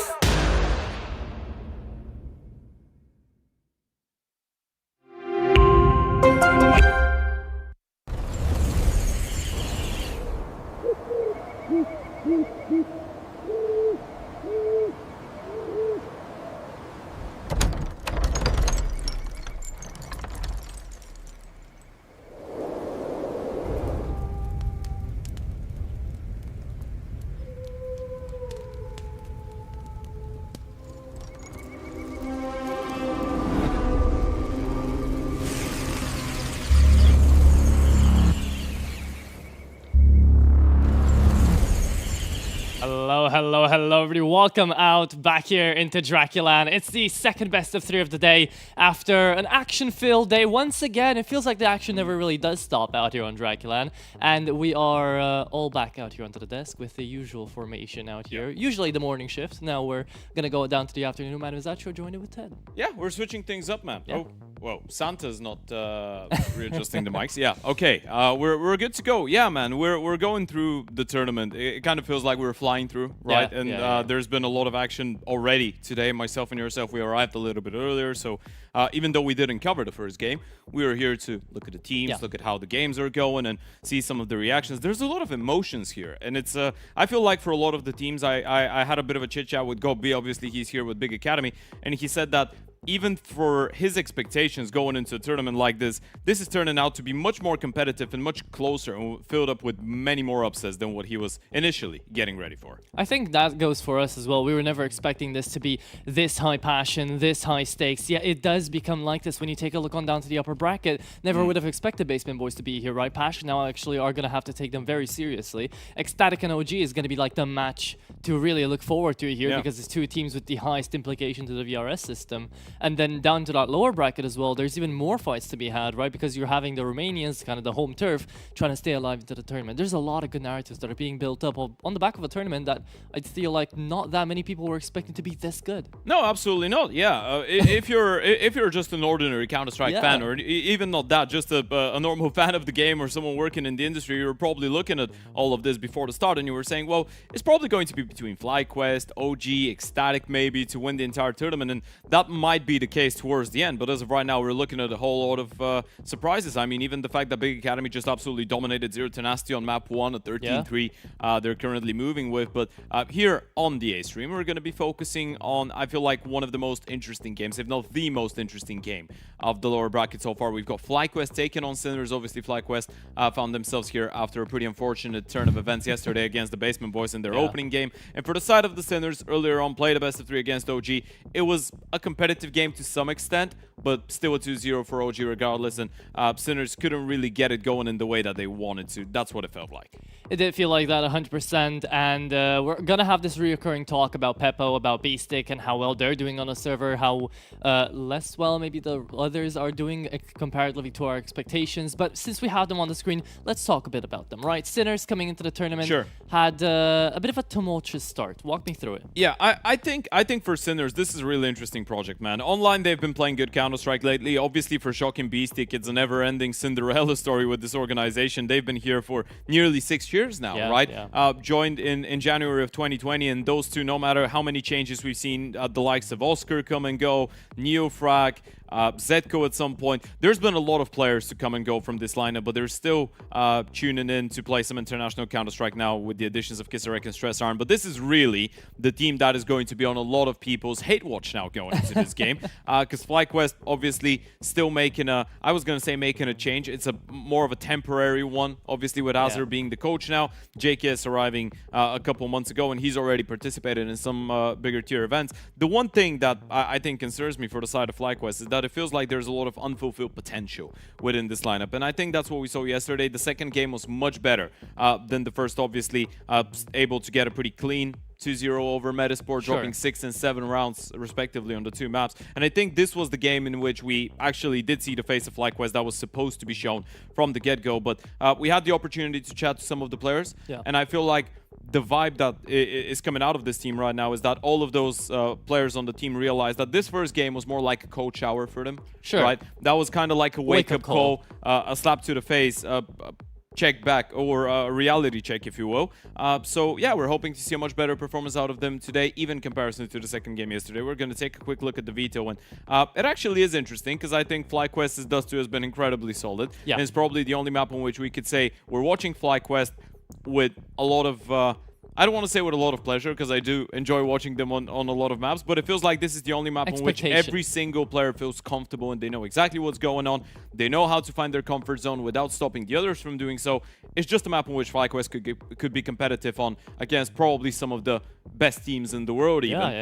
So yeah, it's not going to be an easy one for Sinners. 100%. It's going to focus on down to the op head-to-head once again that we were bringing up with Peppo. Right, Regali now has the chance to try to overwhelm it into the sites, especially on Dust 2, especially on this Puggy veto that we've gone, right? Because Ancient is the second map, right? So then comes in this situation of not only is your oppers are your oppers going to have to be very locked in for this best of 3, but also you'll have to start off with a lot of early game momentum. You'll have to start off gun swinging. If that doesn't happen and the side of FlyQuest starts off late, well, Sinners are going to have a huge advantage coming into the best of 3. Also, that can be said for the other case, right? If FlyQuest just start barreling out the gates, swinging on out towards Dust 2, and they manage to stay consistent onto that map pick, then the Ancient pick coming out of Sinners might not be that easy to thread through, easy to think about if you are B-Stick, right? Yeah, I feel like Ancient is still a really solid map for them. We've seen them play it primarily against teams of lower opposition, obviously, but the last 2 times they played it, it was against Mix, one of them here at DraculaN, and that was a 13-9 win.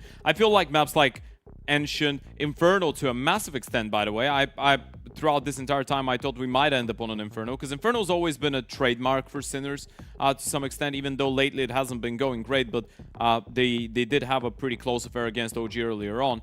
I think it makes a whole lot of sense, the veto that we're ending up with for especially the map picks. I think Dust 2 Ensign, we're getting the best out of both worlds.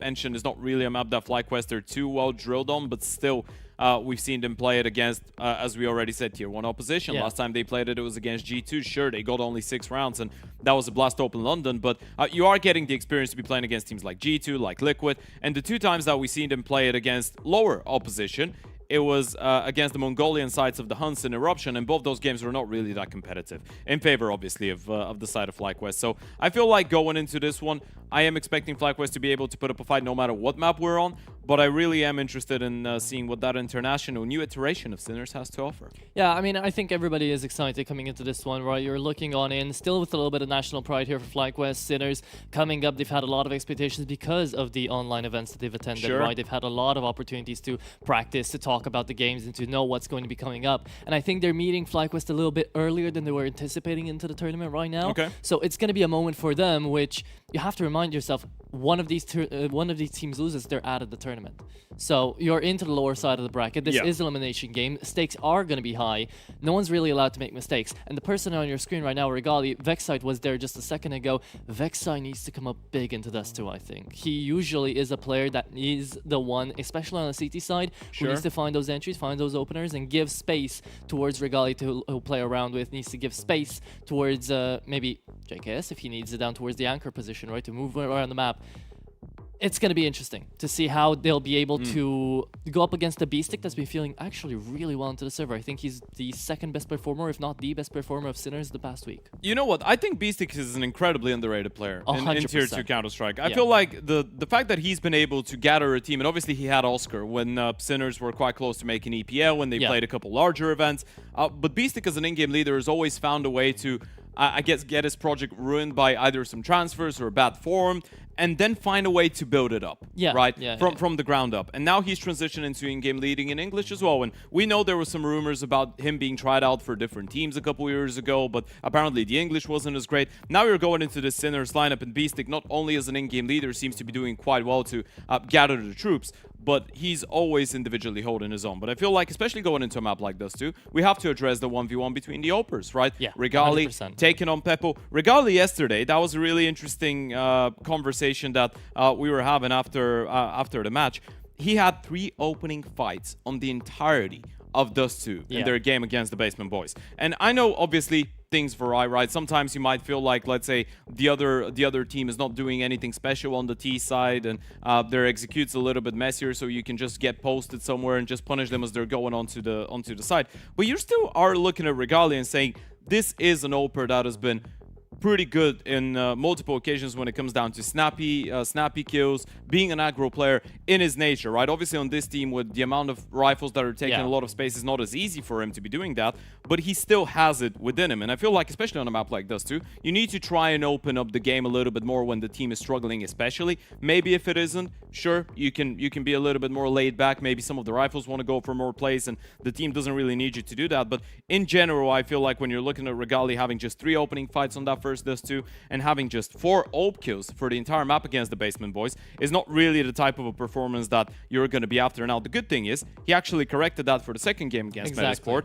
And then you're looking at him instantly going 4-1 in opening kills with the OP, having 10 OP kills in total. And we could all see, even though they won both of the maps, how much easier that follow-up game against Metasport was, because he was allowed to take, and he himself was willing to take more initiative. Exactly, that's the thing, right? Because you're talking about confidence. I feel like that first game was a complete cold shower there for FlyQuest. Sure. Because they were coming into the tournament with a lot of confidence, and then suddenly, oh wait, some guys called the Basement Boys just took us out into the lower bracket. So we have to really lock in, and that's the moment where Regali starts to be allowed to get into these positions, right? The rest of the rifles take a step a little bit back, and then you give the Opera that opportunity to start up those opening duels, to start looking a bit better. And that is going to be, I think, the big bane out here for Sinners if Peppo isn't able to find a lot of confidence early on into the best of 3. Peppo, historically, as an Opera, has always had big shoes to fill, right? Especially coming up after Oscar, he's had to really go into that lineup, go into that roster, and a lot of expectations were on his shoulders. Now, even on a lot of event like this, he went up against OG. see, Nikodas managed to actually outperform him on both maps.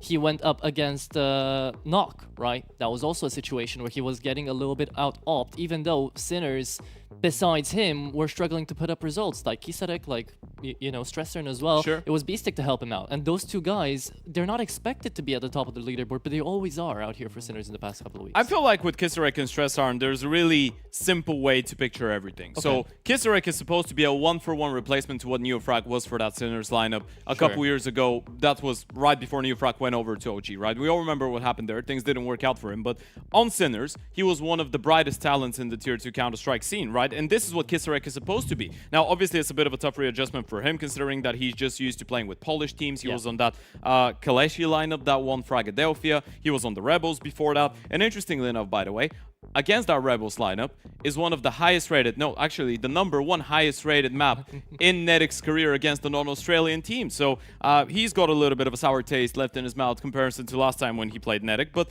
yeah, going back to the Peppo conversation, in the end of the day, Peppo last year this time, he was on Sinners Academy? Yeah. He joined the team at the start of 2025. So you're looking at someone that hasn't played as many rounds, that doesn't really have the experience. And you listed all the names that he's had to ope against so far in this tournament. They're all incredibly well-drilled opers when it comes down to experience, right? So I think he's got a really tall order on his hands going up against Regali. This is a great opportunity for Regali to show that he can take the initiative. And I don't want to say it like that because it sounds a little bit harsh, but put Peppo in his place. Tell him, you're the rookie, I'm the veteran in comparison to you, and I'm going to show you why you're the rookie. I've seen higher opposition if you're a Gali and you want to show him that higher opposition when it's drilled into him, right? But that's, I feel like, when Peppo has drawn the short straw, right? Because he's gone up against all these amazing oppers, and now come up, it's another one, right? It's FlyQuest, the guys you were expected to see maybe in the grand final, now here into the lower brackets to fight for your tournament life, essentially, out here into this tournament. Yeah, this is why I'm saying DraculaN has been giving us so much cinema, so much action that I think 10% of people were expecting, not even, you know, watching into this tournament. And now there's all these many LAN tournaments that have been dubbed, even as HLTV kind of made a nice little graphic for it. It's kind of world tour right now, going in from Rush to Birch Cup to us to everywhere, right? Having a lot of implications to the VRS points, and we're going to get to talk about the VRS points as well. Implications here for FlyQuest too. They lost against Basement Boys. They lost like 30 points. Yeah, and the thing is, FlyQuest, coming into this LAN event, your main goal was you're coming in here just to solidify your spot as a team that will be at the major no matter what, right? Because we know that there's a lot of LAN tournaments going on right now in Asia, and that is the big issue, because there's a lot of Mongolian, a lot of Chinese teams getting those points that FlyQuest can't really get, so they are forced to come in here. It is, I feel like, for them, a good little warm-up in between all the higher level LANs, but it's not really a good warm-up if you just end up getting eliminated after 3 best-of-3s, right? You're coming into this tournament expected to at least reach the final, if not win it all, right? Obviously, we know that their spot into the major is a lot more solidified in comparison to teams like Ecstatic, like OG. That, well, Passion, I think they're all right. They're all right now, yeah. But there's a lot more teams that have a lot more to lose out of this one for FlyQuest. I think for FlyQuest, the main thing here is try and get as many wins as possible, just because we need that confidence. You don't want to go into a LAN like this and get completely bish-bash-bosh by the Basement Boys, by Sinners, by a couple of the other teams, because that's not really going to fill you up with confidence going into playing against some of the best teams in the world, is it? Yeah, exactly. That is the case for now coming through for FlyQuest. But again, you try to look on into the narrative of every single team, and at the end of the day, some teams are going to lose this, right? And they're going to go out not happy. Like Matesport yesterday, you had to feel for Mail, right? Coming into the tournament, pulled up some of the best performances, and yet still not enough. I mean, this is a process of learning. It's when you're a new player, you go to this is what LAN Counter-Strike used to be all about, let's say 10 plus years ago, right? Yeah. You're a young guy, you might have all the talent in the world, you go to a LAN event, you get absolutely destroyed, you go home, you barely have enough money to cover, I don't know, the train ticket. Hopefully, that's not the case with Metasport. We know that's not the case with Metasport, but yeah, you're getting that cold trial by fire. I guess, at the start. And this is a completely normal thing for a lot of the young players, unless your name is Dong or Kioski. I guess so, yeah. I guess if you're being scouted by Spirit Academy, you know, then that's a different story. However, still, coming out into the game that we have on hand right now, FlyQuest versus Sinners, it should be starting in around about a couple of minutes. Players are getting set up, as you can see on your various screens right now. We haven't necessarily gone to too many lengths to talk about what Superbet is providing us as well, because we got to see some odds. So if you guys are over the age of 18, you can check those out with, I think, in the description of this very kick stream right now. With that being said, though, there is going to be, again, a lot of very interesting narratives, a lot of very exciting games. On over to the other games as well. Nexus is playing against Achieve Minds right now, right? coming through into the other brackets. We got other games going on as well. And in case you're wondering who Achieved Minds are, because it's not really a name that rings a bell, is it? But a lot of the players on the lineup do. GXX from DX BNE boys, Keto from Big. You've got Outex from Astralis Talent, and you've got Too High, who's North Macedonian in-game leader that was on ENCE Academy for a while. Yeah. And on a team called Gucci Academy. Gucci Academy. We had a Romanian there as well. Yeah. 8x, right? Yeah, 8x. Yeah. Now, see... And Chocordao. You had 2 of them. And Chocordao, yeah. I know better than you. You should be ashamed. You're a Romanian. I should be. You brought up the IGLing, and now my mind just went to, yeah, you're right. Beastic does have to move to English IGLing right now. He's done so much better. And who are the best players right now in the server in the last couple of weeks for Sinners? It's the Czech guys. So is he maybe focusing a little bit on them? Are the others maybe not getting as much attention as they would have liked to have been? I doubt it. But I'm not looking at this team and thinking Beastic is the father of everyone and there's just the children that get more love than the others. I think it's for the team's benefit. That's why they have a coach. I mean, when you say we want our team to feel like a family, I don't think that's the vibe that you're going after. Not a broken family with an alcoholic divorced dad. family, no. Okay, I love way. my second child more. Ladies and gentlemen, if you just tuned in, welcome back to DraculaN. Second best of 3 of the day out here onto the A stream, and Sinners versus FlyQuest gonna go head-to-head out here onto Dust 2. It's the map pick out of FlyQuest. It's a D2 here to watch out for, and it's a T side that FlyQuest want to start off with a bit of a pop in towards B. All right, JKS is coming in with the door smoke out of T-spawn, and as you pointed out, a whole lot of utility as well being brought in from Fly. 2 flashes, a smoke, and Molotov likely to go towards the last box where Kisarek is fighting from. You don't really need it for that position anymore, though. Vexide just takes his head clean off the shoulders. Beastic with 1, Regali's there on the refrag, and they've just locked him out of the bomb side. It will have to be a retake, but Ice kept on JKS. Ice kept on the flanker indeed. There's no defuse kit out here onto the CT side, though. Sinners are going to be fighting with scraps, really, to get back into that bomb site. FlyQuest almost assured around here. It would take a miracle for these guys to get something done, and out of that door's pop, it should be Shock to bring forth that miracle. Ooh, he finds one. It's a good one. JKS still looking to activate. He's being held by the CT player here. Peppo on 15 HP gets hurt. Here comes the push, and the kills get through for the T side. That should be enough out here already, Ted. That should be the round. A little bit scrappy there for JKS. Needed just 1 bullet onto Peppo in order to get the kill, and in the end of the day, he will go down. Woo! Alrighty. You lose the pistol round, but those were some nice shots coming out of the USBs. Medic should be able to... Oh, never mind. Yeah, he's not surviving this one. That's not what I was going to say. 2 body armor saved away here for Sinners.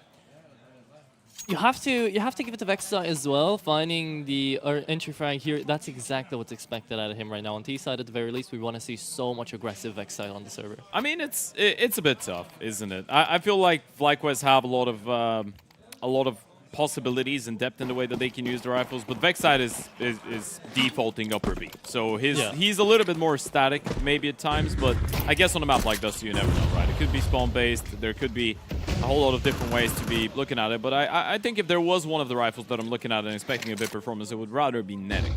Okay. I can see that too. We're gonna have to live and see. Force Bite come out here from the Sinner side. CTs. We'll just be waiting for the initiative to be brought forth out of that flash on long. Molly does extend out to Beastic, forces him out, and apparently Regali doesn't know what hit him. Oh my god. Tough one. Yeah, just spanked him. And the follow-up HE right on top. Vexide going down. This is already looking a little bit dire of a situation here for the FlyQuest boys.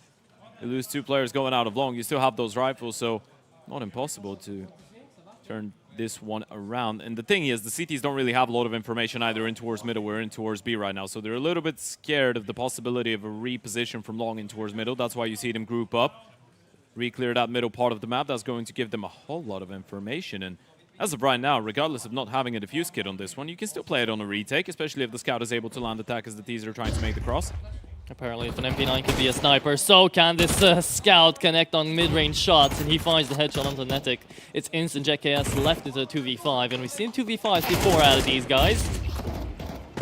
Big damage. Yeah, Beastic was just having an incredible round here. Kisarek helps out. Emotion sky high, but that is Beastic with a 3-piece in that round.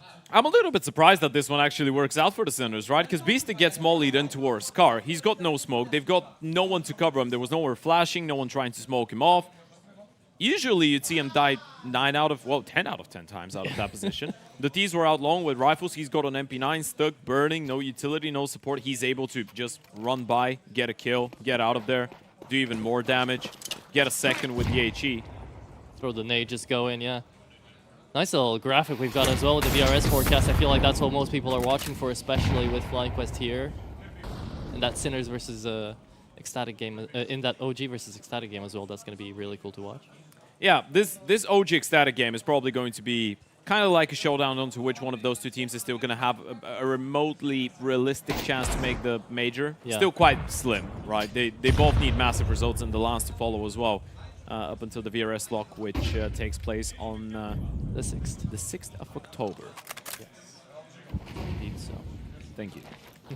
I was going to say the 7th for whatever reason. Yeah, you said the 7th yesterday. I think it's because after the 7th you can't do anything anymore. Maybe because I just like the number. Oh, you do? Yeah. What's your lucky number? 7. Ah, there you go.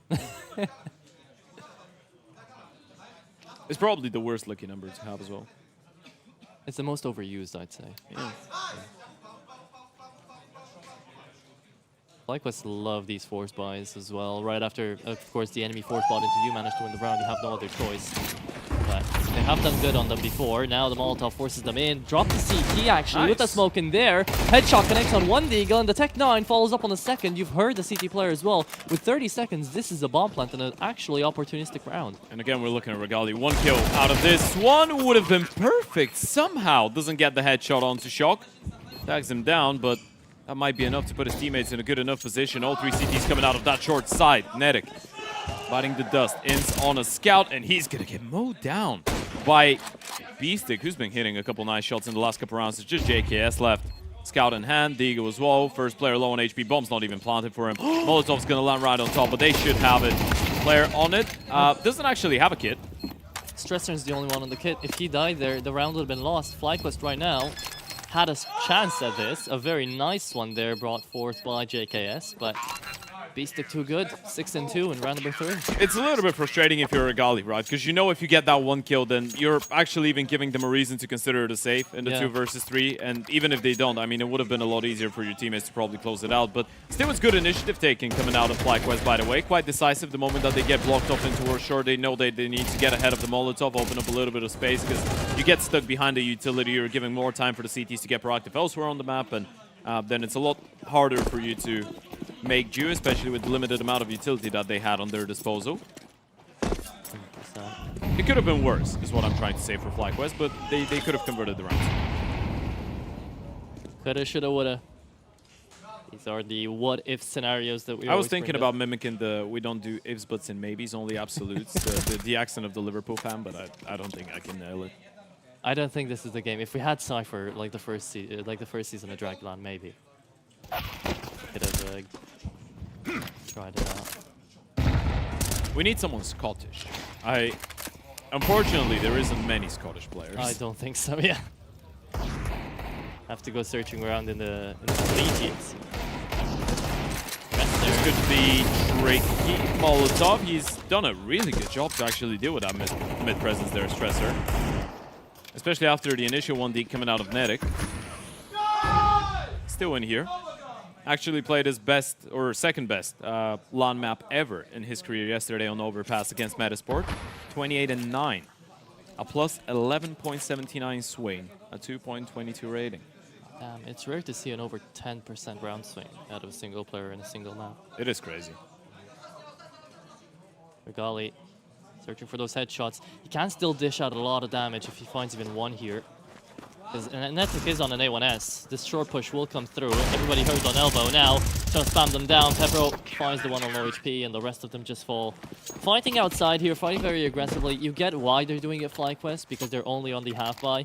But kind of feels like they're just, right now, needing an answer. It's pretty solid what we're seeing out of Sinners, isn't it? And the first tactical timeout coming out quite early here for the side of FlyQuest. Obviously no panic stations just yet, but it's definitely a little bit concerning considering that they did win the pistol. You get completely reset and Sinners just take full control of what is going on. You're looking at the money as well for the side of Sinners. It's not only winning the rounds, but some of them you were able to win pretty cleanly. On the pistol round, you lose it, but you still get all 5 kills. You keep 2 alive. They've been taking a really good... they've been doing a good job of taking care of the economy, rather. Kill distribution looking good as well. 3 players on 3 kills each. Stressern on 4. And the captain we were talking about, B-Stick, top of the board. 6 frags. Yeah, and 5 of those 6 had a really huge impact, actually. So, looking forward to that.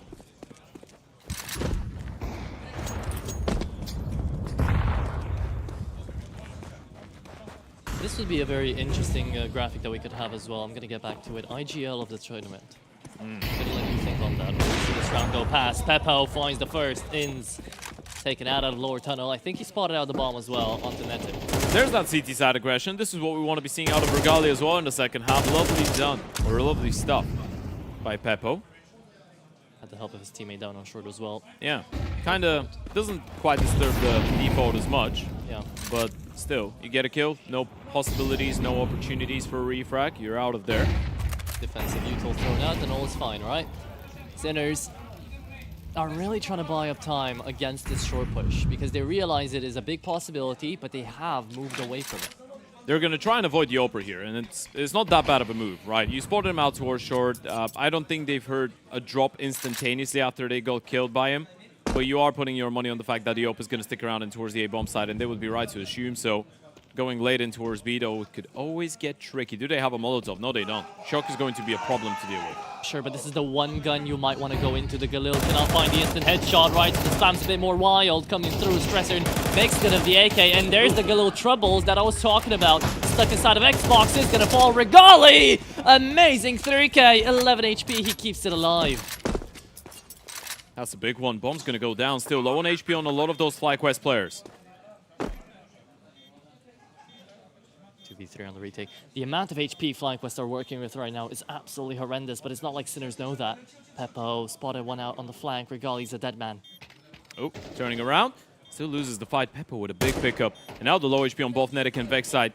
Could be a bit of a factor. Still plenty of time for that defuse to come through. You know where both of those players are coming from. A couple 1v1s coming up. Vex side will have to do it all alone. 49 HP versus 61, and Peppo does not flinch.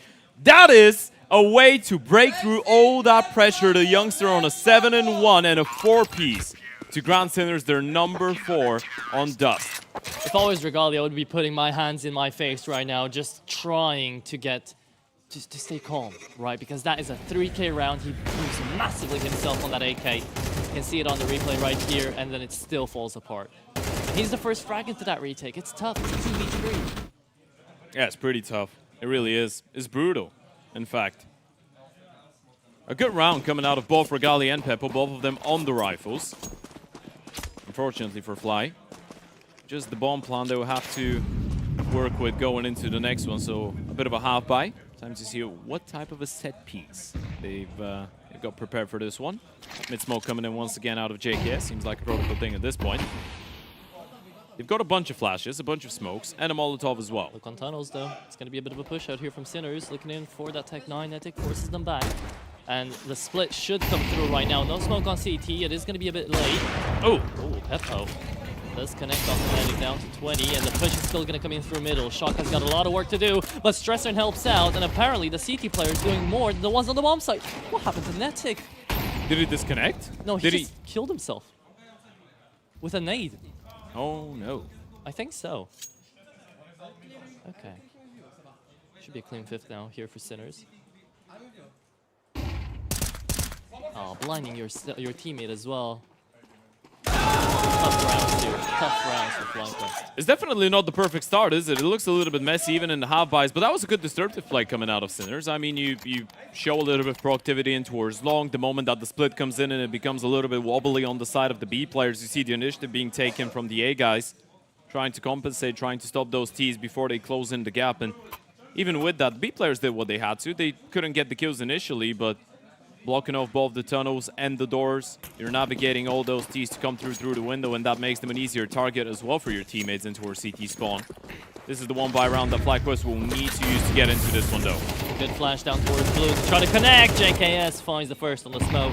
Beastic needs to hold out until the cavalry arrives in from CT. That's stressing to try to help him out. A smoke and a flash is there to delay. And while we're waiting for another push out here for FlyQuest, Nexus have taken a map off of AM. Yeah, that's map 1 there. Elimination as well. All 4 elimination games happening right now, so we're going to keep you updated on everything that is going down here in Bucharest. Putting yourself into car is a very dangerous position with an A1S there for Beastic. Will run away to CT. Pack mentality here for Sinners for now. It's one of the first times we've seen FlyQuest get an early opening, right? So it's interesting to see how Sinners want to react to it. But as you were pointing out, it's a bit of a lean in towards the right-hand side of the map. Obviously, you've spotted a lot more presence there, and that's going to come through. It's not perfect. Missed opportunity out of Regali. Probably should have gotten that, and they actually lose 2 kills. Well, that's a way to bring the round back into your court. Oh my goodness, Sinners.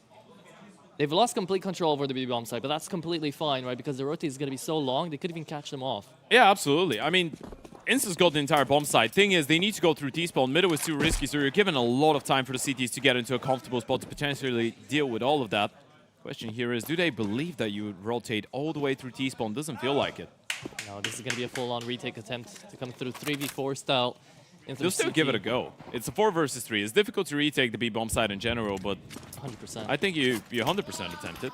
And the smoke holds it out. Molotov just to pummel it down onto the ground. Post plant situation will come through. Beastic is a ways away from this retake, and I don't think they're going to be executing it without him. It's all about the util. And as you said, Beastic, he's going around the world right now. This is going to be an incredibly late retake if they're waiting for him to get closer. And he needs to get flashed on this peak, and there's just no way. He's the only man with flashes. No one's looking down They failed the molly. tunnels. Oh my They didn't mollinetic. Yup, that's in. It's good for the first. Strasser comes to the bomb side. Strasser good for 2. Where's the last one? Found. Round connected. Another clutch here for Sinners. This is like the 3rd one. I can't believe those retakes are so good, man. I mean, if you're FlyQuest, you definitely feel like you just need to work a little bit on those conversions. But even in the middle of the round there, that's going to be a missed shot that is definitely going to wait a little bit on young man Regali. Had an opportunity there to pretty much confirm the round. Yeah. Send him into a 5v3, misses the first shot. Both him and a teammate end up going down for it. And then in towards the B-bomb side, regardless of the failed piece of util there on the retake from the side of Sinners, they're still able to make it look so damn clean in a second tactical timeout. Now, I didn't want to say it's panic stations the first time we've seen it, Atro, but for the second tac to be coming in 7 rounds in for FlyQuest, it's not a great sign. I think we're getting a bit used to Sponge kind of quivering in his boots watching these games for FlyQuest. Most of the Aussies. You know right what? now. As a Bulgarian Counter-Strike fan, I can't make fun of that. I know what he's going through. Okay, that's fair. Or a lot of that. If anything, probably his is worse, because there was, I mean... There's higher stakes. First of all. Second of all, he's played with some of those guys. Third of all, they actually did have a team that played semifinals of a major. True. I had just one player. Yeah. And it didn't quite work out for him after the fact. So yeah, we're not making fun of all of that. We have just one player as well. It's pretty stressful. In case you were wondering, that's why my hairline is receding so much at 24. Ever since then, right? Ever since that semi-final match.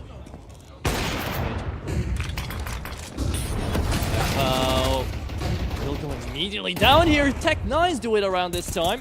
Okay, half investments work just a tad bit better. FlyQuest forcing Sinners back into a retake yet again onto this B-bomb side. That's a good way to switch up the pace a little bit as well. You go for something a little bit quicker, a little bit more assertive. You need to convert that one, especially with the nade on top of Stress Iron. I mean, if I'm Sinners right now, I'm thinking about a save. 100%. It just looks unwinnable. They have so much cash though, might as well give it a look in, right? The tilt is still plenty there, especially for Shock. So he's gonna give it another go, blowing up in the smoke right there. Actually, into the bomb side, do we go?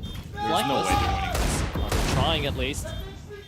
2 into the bomb side, 1 outdoor, and they're now pushing into the save. Yeah. He started playing for exits. That's it. Ooh, gotta be careful. I get shut down, and that's another rifle drop. JKS in the meantime actually gets the one onto Shock. That was in towards tunnel, so they did try and lock them in, but this is a half buy going in favor of FlyQuest. Much better, especially on the back of a tactical timeout. This is the type of the type of play that makes everyone on the team feel a lot more like they believe in what is going on. And for Azure as a coach, this is probably the best feeling in the world, right? You go for attack, we don't really know what's being said, but right after this, your teammates are able to get around that they were struggling to convert for such a long time and not even on the weaponry. Thing is, you need to find a way to make those buy rounds work for you as well in the long run, right? Getting those pesky pistol buys over the line every now and then is good, but it can't really do everything for you. Nice little boost out there coming through from Peppo yet again, down on middle door this time. Regali sees through it, doesn't go down, but does take a little bit of damage. And it's very interesting because in that previous round, it was the Tech9s going aggressively into the split towards middle that managed to find that second player into B. That's why the defense falls apart from Sinners. Now, because they have the weaponry, they're a bit more scared to actually go that aggro. I'd say you're probably expecting Sinners to respond with something as well, right? It's a tricky game. But the B-bomb side has been a little bit volatile for Sinners in the last couple of rounds. This is definitely something that's been brought up to the attention of all the FlyQuest players. You know, you've been allowed entry in towards B a couple times now, so probably something you could be thinking about exploring again. In the meantime, JKS will get found in towards long, so into another man advantage situation for Sinners we go. B split coming up. Yet again, we're getting used to this at this point. It's up to Shock to try to figure it out. Information gained on the smoke. Obviously blocks it fully, but the split through mid should come in soon. Shock, is he ready for this? He has no support really. Stresser is behind the smoke. Trying to tap away, no one on the window. Blows up on the smoke, and Peppo finds the first one. Peppo finds another through entirety of the smoke. And now it's up to Regali, forced out of the fight. That was a good hold now coming through for Sinners. That's a massive shutdown. I mean, all that Shock needed to do was just get one kill. Yeah. And he's covered by the Oper. We were talking about that lack of experience on the side of Peppo. That's probably one of the best map starts, if not the best map start he's had all tournament long. 10-2. That spam a little bit unfortunate for JKS, but look at his shots. Break with the nade. Second one straight through it. Perfect stuff. And you can see a little bit of frustration now on the face of JKS. Quite the opposite. Yeah, here for Sinners. On the other camp. Look at a mid push.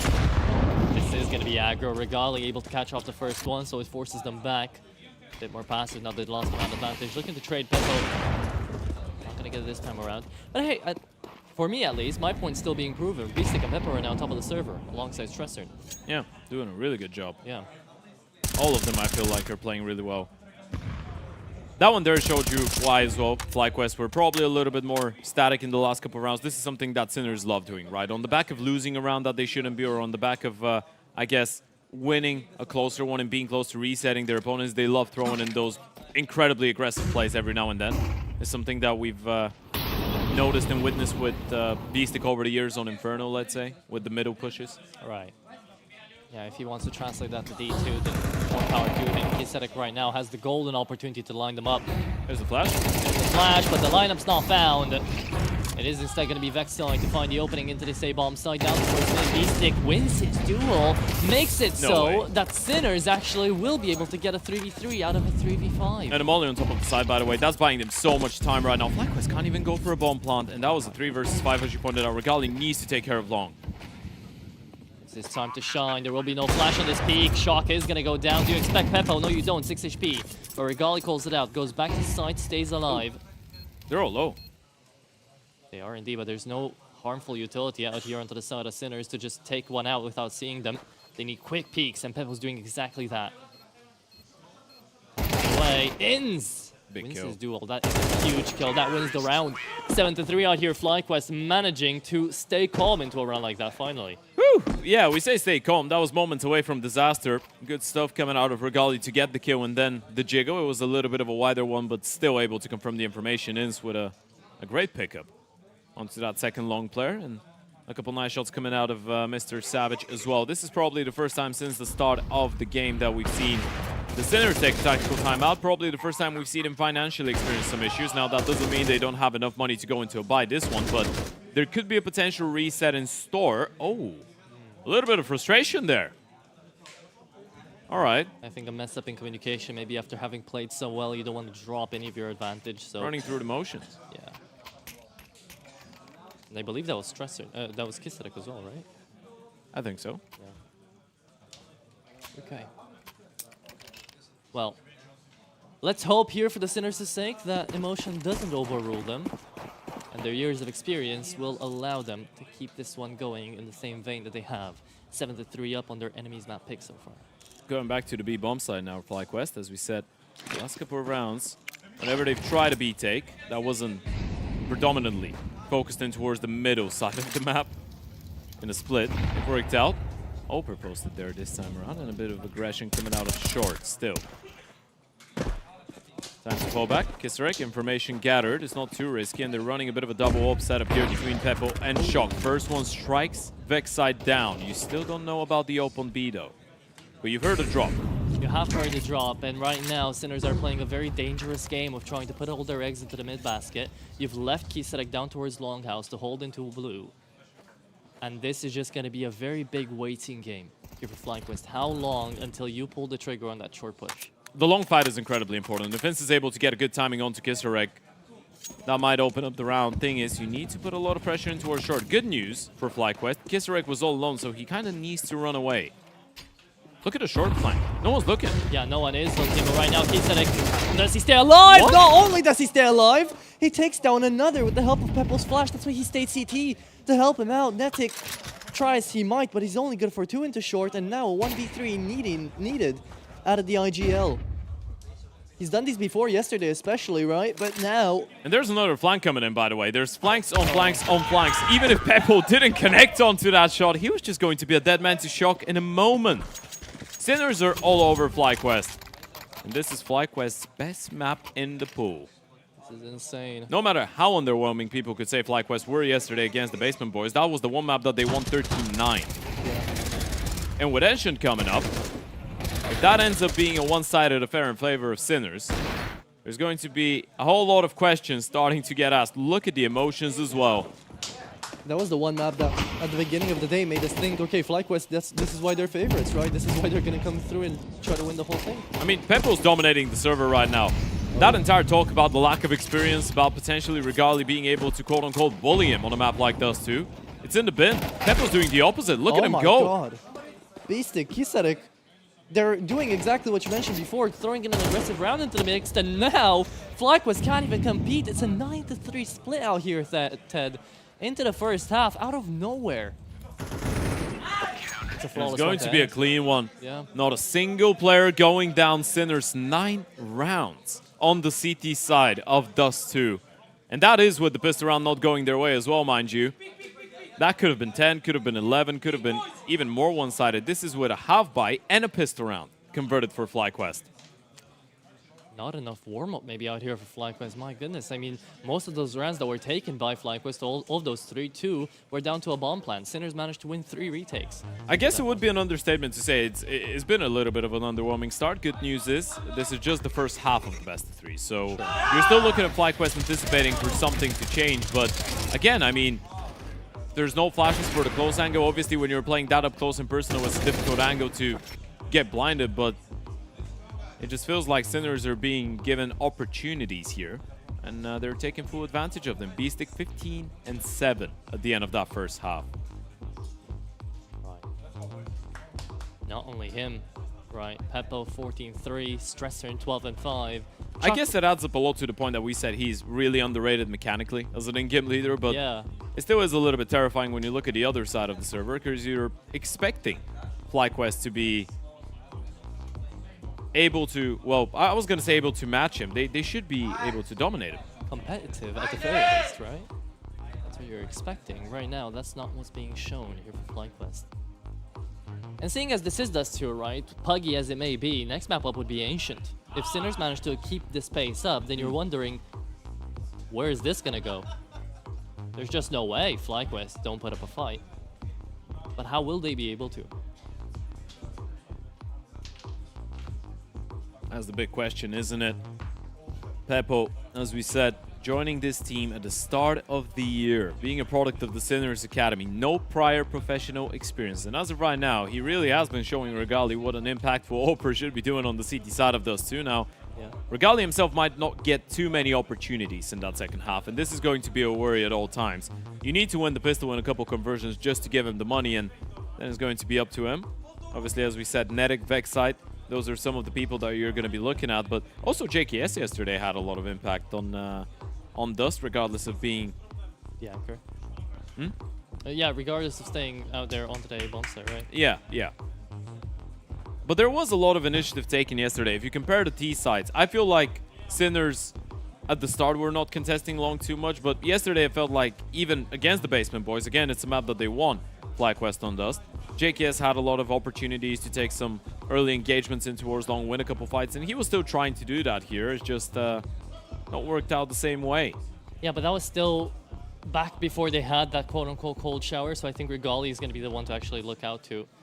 Instead of JKS, I think he's going to get more opportunities into the opening fights.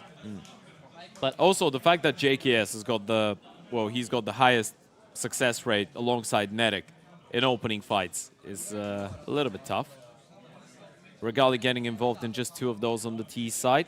Vex side going 2-2, Netic 1-0, JKS 2-1 on the other side. You've got Beastic who's 3-1 in openers. Yeah. And 5 multi-kill rounds as well. 5 multi for Eggs, that's what I want to say.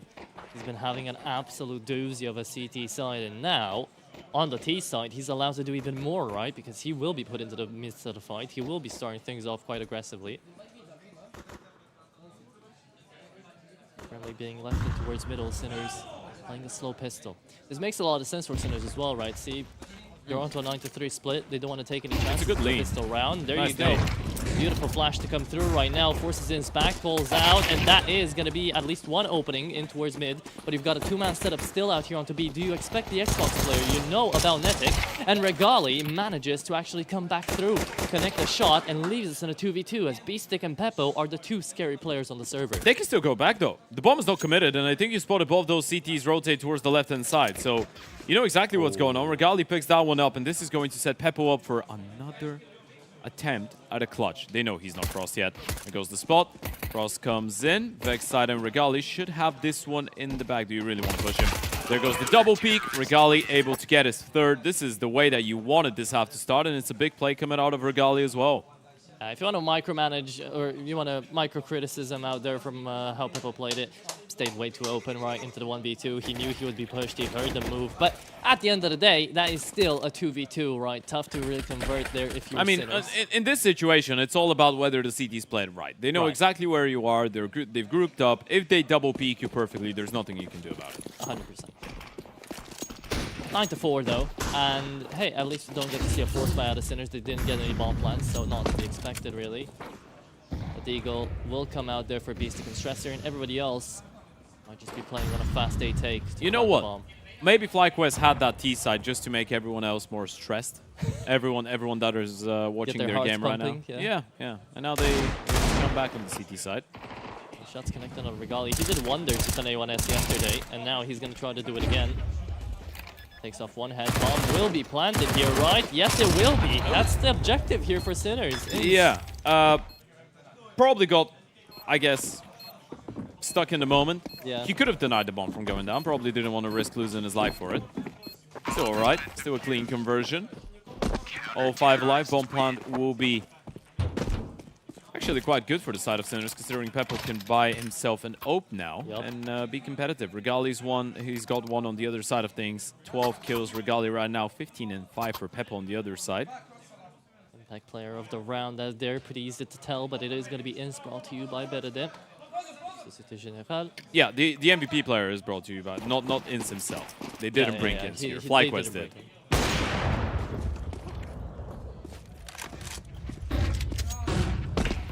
Oh, up duel. That's a big one. I guess we know who's taking it this time around. It's been a tough one, man. And it's not, you couldn't even say that Regali's been heavily underwhelming. Ince, I guess, can do it better. There you go. I'm pretty sure right now, after having seen yesterday and today as well, Inz is the second operator here for FlyQuest. I think Inz is the star player for FlyQuest for whatever reason. He's been playing like it. Has been. I mean, Netic did have that phenomenal overpass that we spoke about, but besides that, Inz has been really taking charge when things are not working out. It's a good response. Thing is, Peppo still in the server, still gathering up those kills, and he's been more than impressive. Grouping up in towards short now. Lean is again decent for the side of FlyQuest. 3 players in towards that right-hand side of the minimap. Obviously, JKS a little bit deeper in towards long to try and utilize that MP9, but Sinners seem to be reading into it. Down middle they go. smokes of plenty, so you could even go for the crisscross smokes into a B split. 0-4 walking out mid. You're going to have no presence in towards the B tunnels, and this could make things a little bit trickier for Inst as well. They can't possibly let those Ts cross in towards B. Imagine they don't smoke CT here and they just go out trying to fight. I can't. Well, you can't because it just got planted. There you go, smoke is down. And that is going to be JKS running through them. Oh my goodness, Netic too. What? That's one way to win against the split. I mean, JKS was pushing in towards long all this time, but it's the flash was great. Half of them get blinded, the other half just get taken down from behind. This is the type of a heads-up play that you want to be seeing out of FlyQuest though, right? Peppo opens things up perfectly. Responsive was actually straight through the smoke out of Inst. So a little bit of fortune. There's the play that we talked about coming out of JKS, but you want to see them be proactive, right? You realize you've left the solo open towards B late into the round. You don't have a lot of info. You need to try and do something, especially as the middle utility comes through. JKS makes a perfect move. Oh, that's a perfect move too. I'm sorry for the jinx. That was awful. I feel for it. That was my fault. That is your fault. Welcome to blame. He'll come after you on a witch hunt on Twitter. I mean, we're literally in the same building. Just come after Doesn't you. have to send it over to Twitter. Yeah. You know, I hope he doesn't, though. I hope there's no bad feelings after this. he'll get himself out of the situation. We'll see. If there is, I will run. You should be the most scared about pistol rounds genuinely here if you are FlyQuest though. Sinners have yet to put up a single round on the T side, so this means they've got nothing to lose. They might be aggressive, they might run you over, especially with an opening frag onto JKS. This could get a little bit tricky on the bed of the smoke. And has to be careful. Vexad in the meantime able to assist him in towards middle. Nice little pickup onto B-Stick. This is the type of round that you want to keep as clean as possible as well for FlyQuest. Yet to drop around on that CT side, and you already converted a man disadvantage in the previous. You can build up the economy. Just want to make sure you're careful about that short prospect. And Kisarek is able to catch a bit of the timing. This is looking weird. Whoa. Going through the smoke, going down. There's no way. They've turned this one around as well. Incredible timing onto Peppo to actually check back into the smoke there, finds the frag. That's a disaster. That is a horrendous round, and that's why I said you should be scared if you're FlyQuest of a round like that. This is tough, man. This is really tough. At least they've got the money. That was definitely not how you wanted to let those guys into the map, though. Medic will be able to hold on to that secondary AWP, but those rounds are still terrifying. And Kisarek with a double kill out of nowhere. 10 rounds on the board for Sinners. They're so damn close. It's all about, right now, if you're FlyQuest, I guess trying to brush this one aside. Try and focus on what's going to happen in the next one. Because, as we said, as much as it is frustrating, this is still within the realms of possibility. You haven't given them an 11, not a 12, nor a 13. This is still going. And the buy rounds have been looking decent. Well, all one of them. All one of them, yeah. There will be another now. It was a good one. That's really weird. Yes. Oh, it wasn't even Peppo to take him down. It was a Tech 9. Nope, they were just a little bit late with the timing on the push through the smoke. All of them crossed, none of them blinded. Okay. Well, now things will really take a turn for the worse, because FlyQuest, this is a do or die round. If Sinners win this one, they go to match point.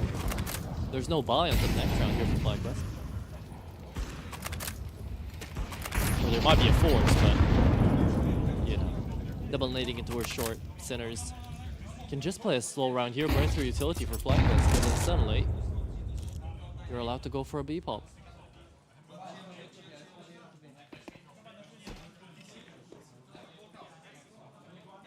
So what do you want to do here? Thing is, once again, if you are FlyQuest, you need to put a little bit more emphasis in towards middle. Regali being here is a good thing, because Vexside is alone on B, and he's just jiggling with a smoke. Thing is, bomb is moving back in towards the A-bomb side, so this is starting to look much more like a late split through long and short in towards that A-bomb side for Sinners, and if it is, Netic has got a good position in towards Spit. Shock didn't see Regalian through that smoke, but he could have connected the kill. And it would be a huge kill as well. 40 seconds remaining. If you're able to take the CT player down, that's the op gone as well. You can just send it into B. But your players are too far away. This is a long take to come through. Netic is going to go down immediately. Stressor, and it takes only a couple of bit of damage. JKS and Inst, it's up to them to really hold, and they can't even do it. What's going on here? FlyQuest. JKS doesn't peek with his teammate. He just stays alive and just doesn't kill. JKS Is he having PC problems? I don't think so. The shots are just not connecting. They're just getting outshot right now. First, the offhand going towards Spit. That was a fantastic turnout of Stresser, and that must have looked so damn quick and impressive from his POV, but all of them just lose fights? Yeah. I mean, the second player, I'm not sure if you can harm him too much, because he was in a 1 versus 3 kind of, but the shots are really not shotting right now for FlyQuest. Yeah, but the second player was Ins, and he was waiting for JKS to peek with him, and he just doesn't peek with him. Yeah, it just feels a little bit discombobulated on the side of Fly, and as you pointed out, money running dry, or the bank accounts are running dry, so now you're looking at a purchase consisting of 2 M4s, a Famous 5.7 and an MP9 Nedic. Trying to take a little bit of early initiative, forced back by the Util. And this is Sinners now in pole position to try and run away with this one.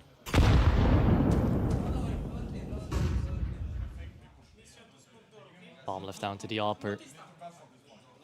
I mean, looking at the way that Sinners are playing, they're playing really heads-up Counter-Strike. I know we can have the conversation about FlyQuest again looking a little bit underwhelming, but it's just really good protocols out of Sinners that we're seeing. Even knowing that you've harmed the CT side economy, you're a little bit more diligent with the way that you clear out middle. You've got the lower molly coming in, a couple flashes, a couple HEs as well. You're making sure that you're limiting the possibilities and for because FlyQuest. Because of that, Beastic, I'm gonna keep glazing him. He's really reading into what Ins is calling out here, because he's finding all these timings, he's finding all these moments to just catch players off guard, exactly like JKS there. He was staying in CT, wasn't even expecting nothing to come through because there was no CT smoke, and now Shock finds 2, lines them up was the B-bomb site. It's the game here for Sinners on map number 1. Everything is falling into place. Might have to call this one off. Regali will try to be the hero, actually able to find a second kill, but the Opera is still here. They need to deal with Peppo. That's the big one, and Peppo's just not missing right now. 18 kills, and he keep on counting, and Beastic gets another one. The Sinners have not come here to just play, they've come here to win. Another late flash, another miscommunication here for FlyQuest. They're going to keep building up, and that disappointment, that frustration that we got to see so many times on JKS's face throughout the tournament is going to come back. And is really going to be hurting team morale out here for map number 2, FlyQuest. They've got to get through 6 consecutive rounds to make it to OT, and this is a Furia buy with a scout on Regali. Not an easy one. Absolutely not. That's not how you want this elimination game to start as well. Yesterday against the Basement Boys, you had a cushion. You had that second matchup in the lower bracket, and alright. There you go, Vexite. Double kill on the MP9 in towards B. This is much more like it. Question is a little bit too late for that. Probably, but still keeps them alive, at least for now. But the protocols drilled into the Sinners, of course, after they lose the initial 2 onto tunnels, they start playing a slow game. They're waiting for an opportunity to just peek out, find another kill. Oh my goodness, the timing gets CS2'd! Ins was about to go down as well. If that did go down, Sinners could still take the round. It's a 3v3 bomb left, 3v2 bomb left on T-spawn. Yeah, that's the thing. Peppo needs to go back and recover that, but they made it doable. They still have 60 seconds on the clock. Double push coming in towards lower right now for FlyQuest. They have the majority of the information onto what's going on. A mid-crunch this late into the round, though, you know there's an op still alive. Oh, Peppo's here. Yeah, He's ready. It's all going to be about the timing. Gets one refract, comes in. Second player, not spotted. B-Stick doesn't have all the information. Does he realize it now? Now he does. Now he knows exactly what's going on. But the fact that Vexite gets the first kill as well is the B player, so you're not ready for Nedic right behind him. Well played. A really crucial triple kill coming out of Vexite. I think if B-Stick knew there was a second player down towards mid, he would just ran away with the bomb. But situation was that the crunch did come through, and Vexite with that double opener in towards tunnels was just... That would have been a disaster, by the way. If under those circumstances, Regali goes down and the second player doesn't get the kill, then you're in a whole lot of trouble. And those are the situations in which you're looking at the screen. It's a 5 versus 3. You're thinking, shouldn't all of you be standing with their guns up, right? Those are the small things, but, you know, unfortunate timing. Yeah, happens. Happens to the best of us. It happens more often than we'd like to really realize. But 5 more chances here for Sinners to close. And at some point, Sinners are just going to go for a fast round, take FlyQuest by surprise, and that's it. Because that's what's been happening. Good push away. Really quick take in towards middle, by the way. Minute 20, and you've just pushed the CTs out. Short player as well with the util. You've got a big portion of the map. You've got everything right now if you're the Sinners. You can gather up for an A split. You can go out middle, explore. that part of the map with the crisscross smokes. You can gather up for B, you can go up short, you can do whatever you like. There's the smokes. Split smokes will come through, indeed. Sinners. They're just gonna send Stresser through. B-Stick gets immediately deleted, and that is a good short take out of FlyQuest. It put more bodies to the problem, apparently fixes the issue. Good stuff. Ince, I was gonna say, should be able to win that one. Shock eventually will just go down and burn into the Molotov of Regali, so it's still a great hold there. Double kill coming out of Ince, 2 more out of the Romanian Oper, so FlyQuest getting closer and closer. 4 more rounds. This is just pushing for OT here. They can't win in regulation anymore. But as you said, that was a good hold in towards that short side of the map. Didn't get fooled by the shenanigans in towards middle. Yeah. I wouldn't very much not be opposed to see Sinners call out attack pause if this round doesn't go their way either. It's just a half buy. Right, you're not expecting it to go your way, but at least a little bit of damage would go a long way. Flash will come through. Peppo doesn't even call it out. He's in a tough spot. What's happening? Runs away, yeah. He's the lucky man to be getting out of there, by the way. You get spotted out by 2 players, you get mollied and naded while there's a rifle holding for you. More often than not, he probably should be going down. On 36 HP, of course, the only gun different than a pistol in this round for the side of Sinners. So it should, regardless of everything else, be a cleaner conversion for FlyQuest. But, you know, we've seen them lose control of even easier situations on paper. That we have. A minute left on the clock. That Molotov doesn't get anything to make any noise to call out the short push. So if Regali doesn't connect the first shot here, it's actually an entry here for Sinners onto the bomb site. Yeah, it could be a tough one. You might have to play this one on a retake. Good thing is Ince has got a little bit of utility down CT, so he can keep on nading them. Or just smoke them out. Here comes the Digo. First one found. Regali moves away, looks for the second, will connect. Regali's time to shine is finally coming through. Peppo does deny him, and this is, remember, a half buy with a hero AWP. Entry into the A-bomb site is going to get made, and the bomb plant, most importantly of all, is going to go down for the next buy to come up. Big round here for Sinners. FlyQuest indeed will have to play for a retake. Yeah, it's all about the long play. Depends on how late JKS will be. You know they've got a nope. There goes JKS. Missed shot out of Peppo, and that should be it. There goes JKS for a second. They're just pressing left. Nice and easy coming out of FlyQuest. Well done. 12-9 indeed. A couple of rounds finally going FlyQuest's way. I wouldn't say all the back of Regali, but definitely helps out that he connects those shots. Very crucial. That's the thing. He's been getting good multi-kills in the rounds that they're winning. It's just probably a little bit frustrating for him himself, because he's had a couple of those moments where he knows a bonus shot would have secured a round, but yeah, you couldn't really say that he's playing badly. 100%, no, he is definitely trying his best. And currently, also is the fact that Peppo's absolutely outstanding. He slowed it down a little bit in the last couple of rounds. Turn it down a notch. A bit harder to do T-side hopping, right? All the time. I guess. Yeah, tactical pause coming out of FlyQuest now. The last one of its kind that we'll get to see. Sinners, do you think they're a team that notoriously struggle to close out maps? I feel like it's always going to be the case when you're playing against a team like FlyQuest, but it does depend, right? If we're talking about the context of B-Stick and Shock, I feel like at this point they're experienced enough to know how to do that, but again, Sinners in this iteration does not really play too many LAN tournaments, right? In fact, when you're looking at guys like Peppo, like Kisrek, like Stressarn, they have almost no experience playing on the stage, and we always know it's probably the toughest part of a job to get over the finish line, especially when it's on a map that you're not really supposed to win and you're up against a team that is considered a big favorite. Flashes will come through. Regali full blind, can't peek into the lower tunnels, but that might get him the information that he should hold the angle. Does get pushed, runs away. Important here for Regali to stay alive. What happened with the mid? Netic, Ince, they just spam through that smoke. They take out 2. They just got annihilated. I think they broke the smoke. 1 kill goes in favor of the Open, another one in favor of the M4, and this is looking a lot more solid now out of FlyQuest. The last couple of rounds have been giving us a lot more confidence.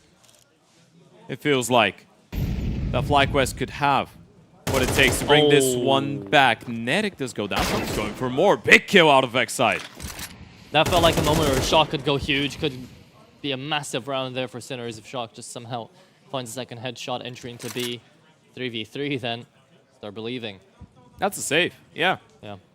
FlyQuest have brought it back. The question is if they're going to be able to bring us into overtime, but they've made this a competitive map, that's for sure. Yeah, I wouldn't say that they brought it back too early on. Right, if it was FlyQuest on 12 and Sinners trying to find the comeback, would have been like, there's no way, FlyQuest surely close it out.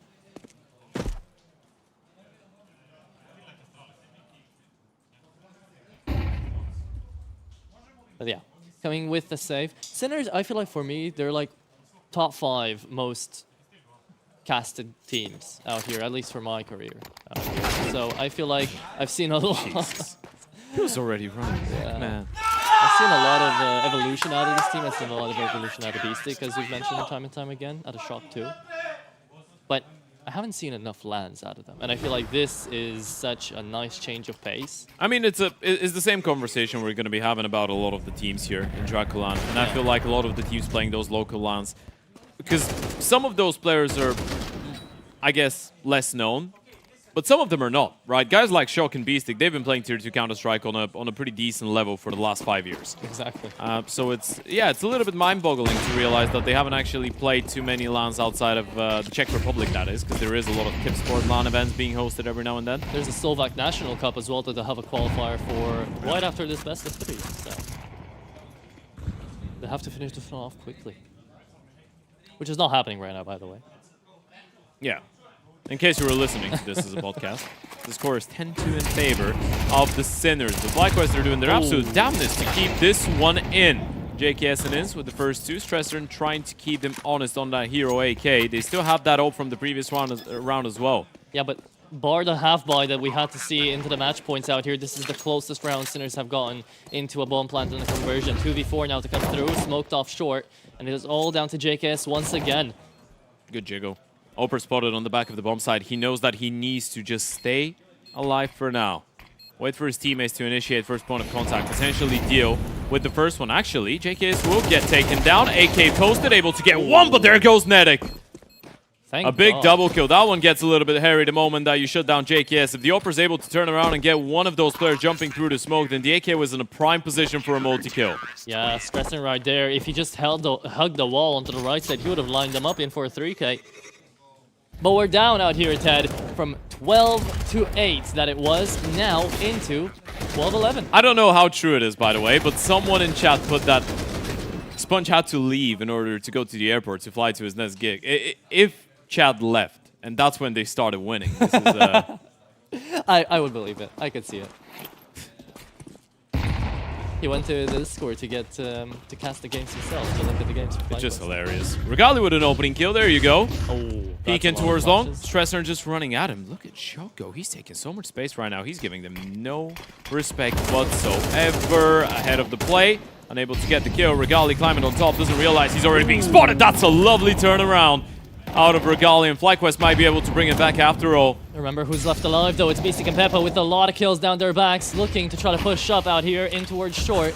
There's still a lot of danger to be seen, and the danger is Regali. 3K for the man himself, and he's looking for all of them. Could net himself the ace out here. Sinners making their way into the bomb site. It's a 2v5 only, though. I love the way FlyQuest are playing this. So slow, so clean, waiting for Sinners to peek their heads. Yeah, cautious. You don't want to be giving this one away. You've basically secured overtime at this point. Just want to make sure you're not giving and throwing this round out of the window. Kisarek and Peppo shouldn't be getting too many opportunities. That's a big triple kill out of Regali in a moment like this as well. He's definitely recovered and redeemed himself into that second half. Kisarek looking for the fight. Double peek comes in. And that should be about it. A 6-12 deficit. FlyQuest are back to that dust 2. We're going into an overtime. And guess who brought it to them? It was Regali. Out here, a huge round out of him on the AWP to turn around, find another. And now, FlyQuest have managed to trudge through 6 match points that Sinners had. Yeah, as one might say, pure cinema is what we're looking at right now. FlyQuest should have had an easy time going into this map. Definitely anything but. A lovely turnaround out of Regali for that second kill. Yeah. An OT off of the back of map 1 of this best of 3. And here we thought Sinners would take it quickly on D2. Yeah, this is where it gets a little bit frustrating, right? We talked about it. You're going into a map like this that you're not really supposed to win. Suddenly you find yourselves in a position where everyone's hitting the shots, Peppo's having a beautiful game, and you're 12-6 up. Then it becomes real. Then you're like, well, we've won. We know we've won. And then the moment that you start losing those rounds, the moment that it gets closer and closer, you're starting to feel like you're missing out on a great opportunity. Something that didn't quite feel real around an hour ago. Now was in your grasp, but let the bird fly away. You will have to remember as well the fact that this is how FlyQuest lost against Basement Boys, right? They took it into OT, they were really far down, they managed to bring it back in OT, and suddenly the enemy was able to take you out. Now Regali, on a bit of an opener out here, goes aggressive and spams them down on mid, and suddenly everything's connecting for FlyQuest. Everything's connecting for Regali. He's had a bunch of those rounds where he's just all over Sinners. Round after round, and you can say the same for Ins. It's usually those two to be bringing out the impact. Netic, JKS, even Vexside at times has been struggling, even though he had a couple big multi-kills in towards B, and they haven't really been going to him in that second half that much, but Regali's just everywhere on the map. Now imagine, play of the tournament, Peppo 1v4. Clutch comeback. I can't do it, man. I'm believing. Copium is in me. Sure. If that happens, by the way, after the break, after map 1, I'm wearing a Sinner jersey. Okay. If Peppo clutches a 1v4. Bet. I mean, if they have one. I'm sure they do. Yeah. He's working with a molly, no smoke, so he's got to get through wins. A headshot here. Just wait for it. He's using the cover of the Molotov as a bit of a smoke. Does manage to find this, has the bomb on his back, will plant it. There's no way. I refuse to believe it. Wait for it. There's the plan. There's JKS making a lot of steps, a lot of noise in towards short. He goes aggressive towards elbow. If he catches off JKS here, it's actually doable. Looking for the tap. Finds it through the wall there, through the little... Ah, nice try. Gotta give it to him. I feel like you were more disappointed he didn't win it than himself. Yeah, I mean... Right, the streak continues. 7 consecutive rounds. FlyQuest have been able to come back into this one. Another multi-kill, as we pointed out of both Ins and Regali going into this round. Nice attempt out of Peppo. Gonna see it on the replay too. Some of those rotations have been quite good from Ins. Didn't realize he actually didn't break the smoke. He just got both of them right through. Just through, that's why I called it out. For all of FlyQuest's bullets are just connecting. Ins right there, coming back into the game too. 18 and 19, right behind Regali. So direct comparison as well with Stressor here for Ins. Little does everybody know, Ins isn't even supposed to be in the top 3 of the scoreboard table. I mean, we say that, but at this point it's just something that he's doing more often than not, right? So apparently this is how he's going to be, and as we know, back in the day, since he used to be a player that was relied upon a lot more to get involved in the firepower department, so it's nice to see that he's still got it as an in-game leader as well, and he can take the initiative when some of the other pieces might be struggling every now and then. Obviously, that's why he's been put in so many positions to be a rotator on the CT sides too. It's not only about making the right calls and decisions and being in the right place at the right time, it's sometimes about connecting the multi-kills too. He's been doing a really good job at it.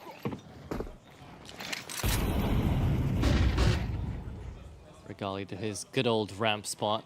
That's going to be a B split. The player with the bomb is still in towards the tunnels. They can throw in a little bit of caution into the wind in towards short, maybe a couple nades in towards middle, but this is looking like they're just going to double back.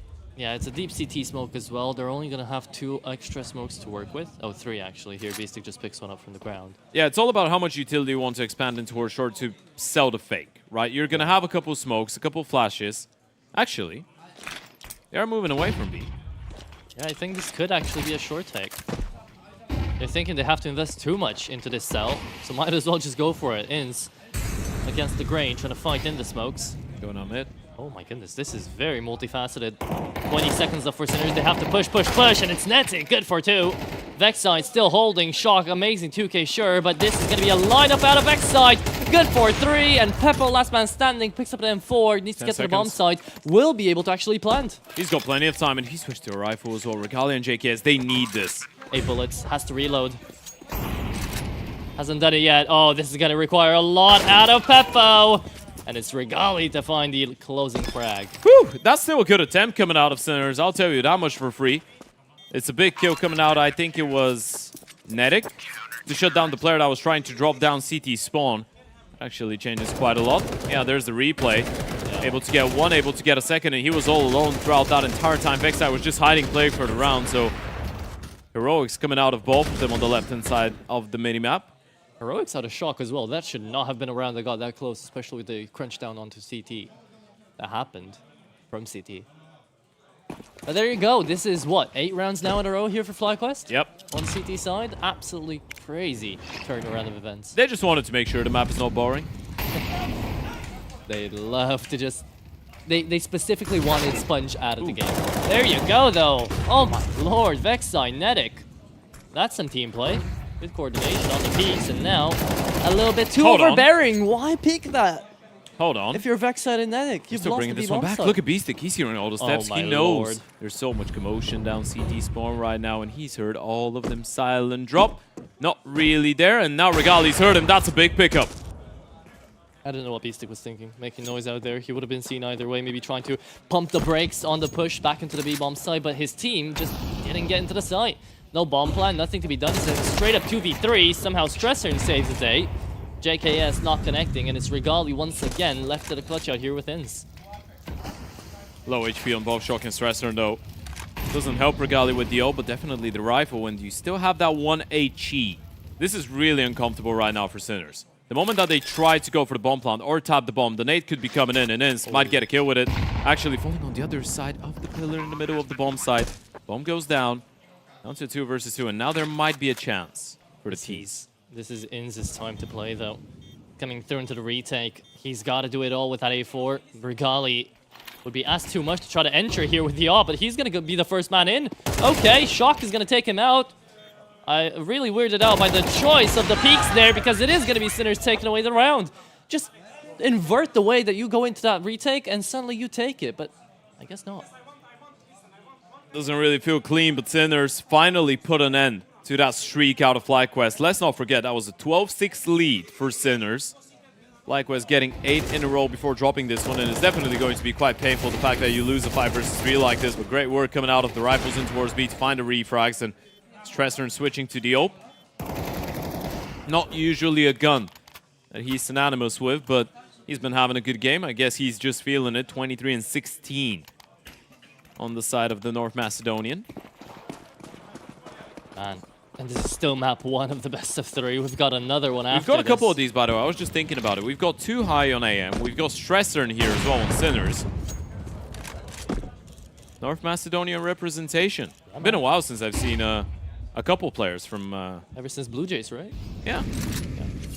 I mean, Before you've got NA. Kixon, you've got Sasanito, but... Yeah. Always nice to see new names as well. Yeah. New names. Stressern and Too High have been around for a long time. Especially Stressor.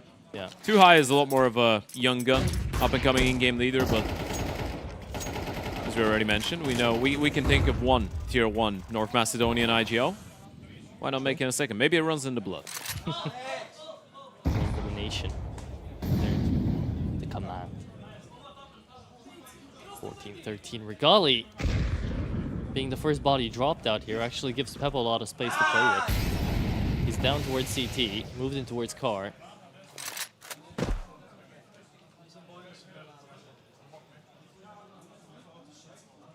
This is a good setup for Sinners, actually. Yeah, it's pretty decent. You just need Pepper to connect onto one shot. Yeah. Get the kill, fall back. You can play that A-bomb side on a retake. Drop down CT, that's been heard. Stressor, spam, doesn't connect. Dodging the flashes. Peppo trying to get something out of it, and it's a tough one. Needs to make sure he doesn't go down. There's a lot of damage being done through the smokes.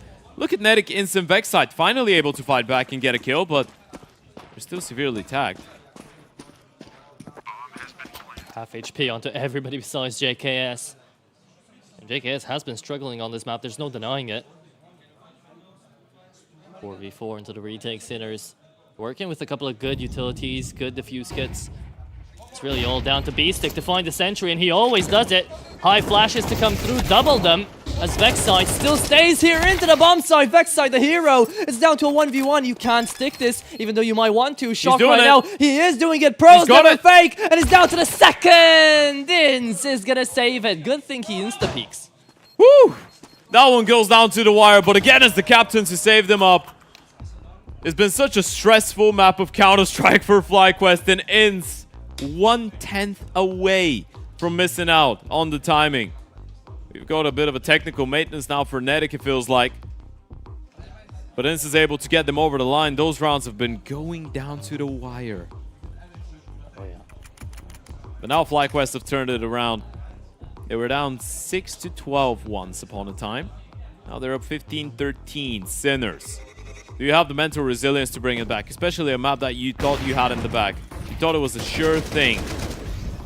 A quick update onto what's going on in the other servers. Zero Tenacity, currently third map against Big Academy, 5-0 up, and AM trying to level things up against Nexus. The score there, 8-4 on map 2 after Nexus picked up the first one.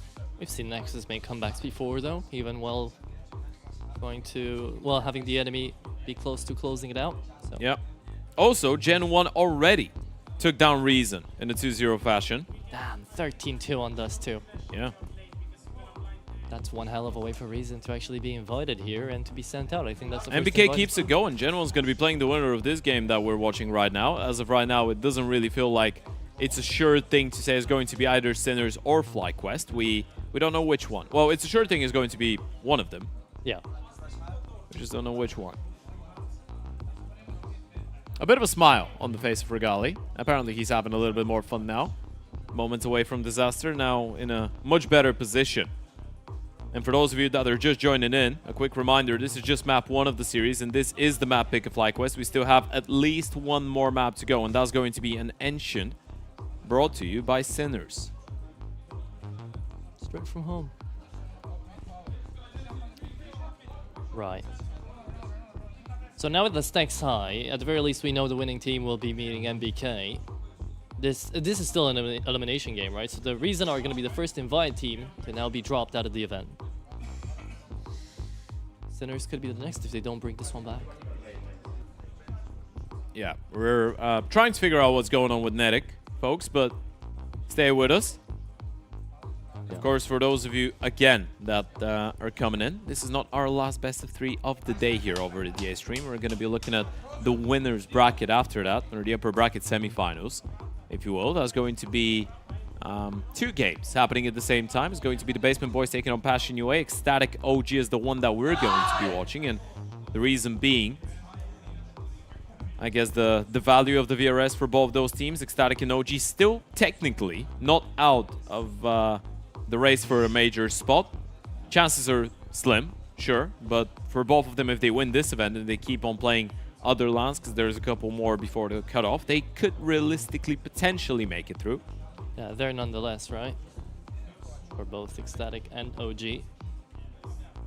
They might actually get an extra bit of VRS points if they make it through the lower brackets. It's an extra game, right? Yeah. But technically speaking, even through that game, you'd have to fight the winner of... No, I'm lying. Neither the winner of Gen 1 or FlyQuest. It would be the winner after that. Yeah. No, there is some advantages to being in the upper bracket, you know? You don't have to play 10,000 games. True. But it's great that we get more FlyQuest Counter-Strike because of it. They lose their opening. Maybe the Basement Boys just allowed all of us to, you know, enjoy the Aussie action. Give them more heart attacks for the Aussie fans, yeah? Absolutely. That's how we love it. Who doesn't love a good old run through the lower bracket? Yeah. And we've had a long one. And by the way, the admin team and production have been doing a really good job of dealing with everything. I mean, I know it's a little bit weird saying that during a technical timeout, but you know what? The timing is actually perfect because we've got everything sorted out. So yeah, once again, big shout out to the team.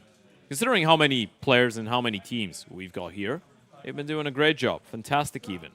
Yeah, it's absolutely crazy. I tuned into one of our Romanian big streamers out here, and he was saying, how is the electricity not falling out here, Jaxi? How is the electricity not falling here with 18 We've got a bunch of people on bicycles in the back. Yeah, exactly. A lot of hamsters out here on DraculaN. Oh, don't call them hamsters. It's disrespectful. They're people. No, we're kidding. We're kidding. There's no one in the basement. Besides no one that we know players, of. Yeah, besides 5 players that are trying to make it out of the basement somehow. Yeah. We're back to the game. Right, this is what is important. FlyQuest looking to close it out. First of 2 chances they'll get out here in this overtime.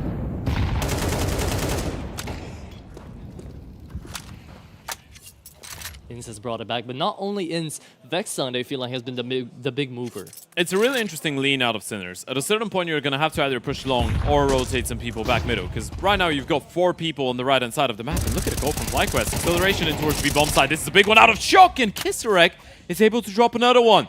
You still both those players in towards middle, and suddenly the B-split doesn't look like an competitive option for FlyQuest anymore. Bullets are magnetic here for Sinners, and JKS burning alive. It's Shock. Take a little bit of a fight down mid, and he now provides the much needed support onto that B-bomb side. So Sinners have equaled out the numbers on the extremities, and it's down to FlyQuest to really come out as short, really. It's their only chance, their only option. Yeah, a little bit of fortune there to get some of the damage done through the smoke as well, but you've given yourselves a chance. Peppo, lovely pickup. No chance for a refrag. Instantaneous drop, but they seem to be aware of the player towards the back of the bomb side. B-stick. This is filthy. It's absolutely nasty, and he keeps it going for another one.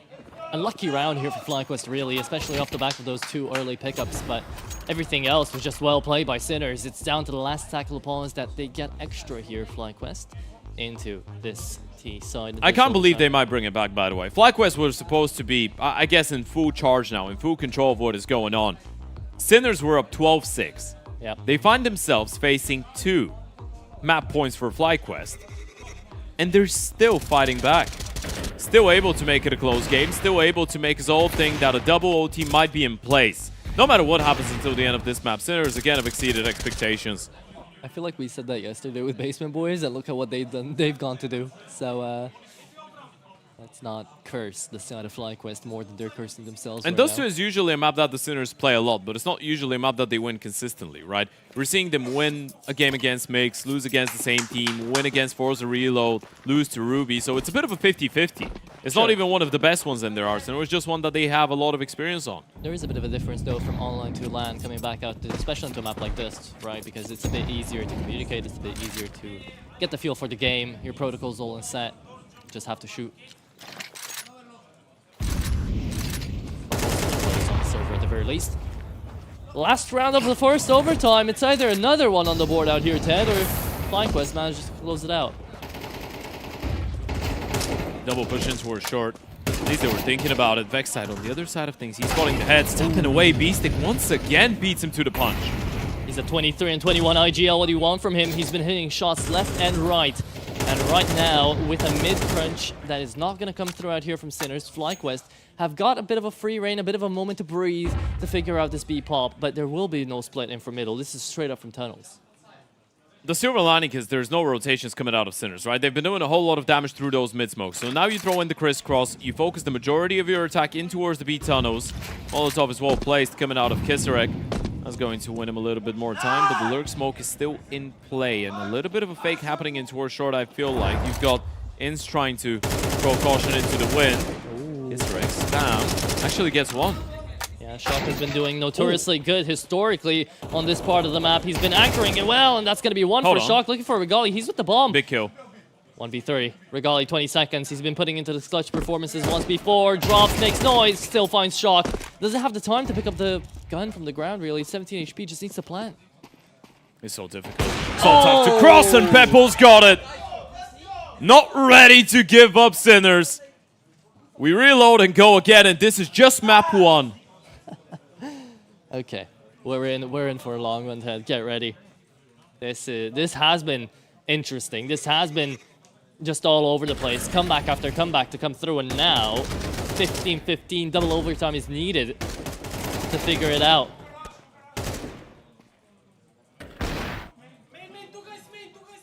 The motion that you get to see out here from the webcams, you get to see it as well. Quote-unquote insane reactions brought to you by Lenovo Legion. I mean, just to think about it, by the way, Gen 1 already won their game. Sure, some of those started earlier. Zero Tenacity and Big Academy are already midway through the 3rd map. Nexus and AM towards the latter stages of map 2. And we're still in overtime on map 1 here. Yep. That's just how it's been going. B-Stick, after so many good connects, struggles to find the first one on the entry. Vexai, good for 2 indeed, and once the 3rd taps him down, Kisarek still known inside of the smoke. Will see Inz with the bomb. Leaves him down to half HP, but it's up to Peppo here to hold on until Stresser helps him out. He moves in through short, tries to clear it out first. They're going to be forfeiting the bomb site. Yeah, throwing bodies at the problem there, Sinners. Not so many players for that long fight, but the multi-kill out of Vexide makes the difference. And Inst, of course, making sure that they hold on to that man advantage. Stressern. Push in towards mid. At least that confirms FlyQuest is not going back. Thing is, with that AWP deep in towards CT, there isn't a lot that Peppo could do to try and deny them from making the cross. There goes the molly, and he's trying to buy enough time for Stressern to get into a good position. Can't really see them as of right now. And they're being so silent about it. No flash, no smoke. No Got the nade smoke even down towards to CT. short. Now you know. But as you may, Peppo's gonna play in front of it for sure, right? He needs one here to help Stressern out. Regali still keeps on peeking, it's all about the timing. He's been heard on the scoping, by the way. Regali spots them out. Stressern, 4x3, hits us all. Yeah, didn't see him, and if you're Peppo, you're probably calling this one off. Yeah. No reason to throw that AWP into pretty much the pit. Regali able to close it out. Okay, FlyQuest get the first round here on the T side. At this point, it just feels like it's all about who's going to be able to hit the shots. We go really deep into that dust too. You're throwing the books out of the window. The strat book, that is. Don't throw other books out of the window. It's not nice. Respecting literature is important. Terrorists win. I don't know if we've been doing a lot of respecting these days, especially with literature. We do get a match pause though. Netic again, same issues at the PC. Hopefully everything will be figured out quite quickly. I feel like we'd be going full podcast mode if I started asking you about literature now, so I'm not.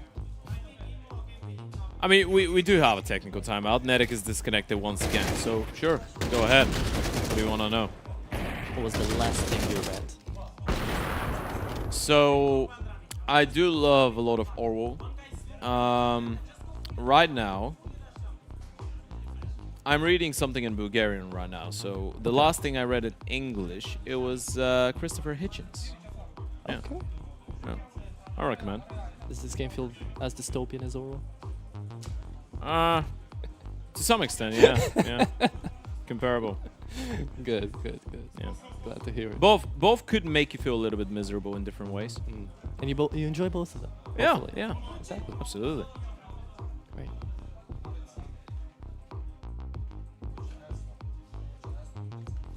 What about you? Really, besides mangas that will not count, literature, I think my last read was a good... It was a fantasy book. Yeah. No, I just listened to the chat. That was a big mistake. I meant George Orwell, you know, guys? Not that. Can't save it now. Yeah, Can't save it no, now. unfortunately. Hey. I mean, whatever you're into. It's, you know. Everyone's got a choice. Everyone's got their own stuff. And our choice is to keep going with this madness. Dust 2 has been a great map of CS for entertaining purposes. And from Sinners' point of view, I guess, no, FlyQuest did start playing pretty decently towards the end, but yeah, it's still been a little bit scrappy, rough around the edges at times. 100%. We hope that everything's all right. Netic is back on the server. I'm excited to share with all of you, so we could be going underway any moment now. We've seen Peppo slow things down a little bit, right? I feel like Regali is just pulling ahead right now. I did want to bring that up. You know, at the beginning of the map, we get to see a lot of Peppo. It still doesn't feel like he's doing that bad of a job, though. A lot of the rounds he's been isolated from the action. The previous one being a great example for it all. I think FlyQuest have been doing a really good job of not giving him too many opportunities early on. Yeah. Now it feels like Regali finally getting into his kind of hand here. Manages to find a lot more flicks, a lot more flashy plays. Puts himself in that star player role. 16-15 though, we're back into the action, back to the game. Overtime 2 to come through now. And, well, he said that's not necessarily the way you try to take middle. Nice swing coming out of Vince. There goes Peppo, though. We were talking about that CT side AWP able to punish.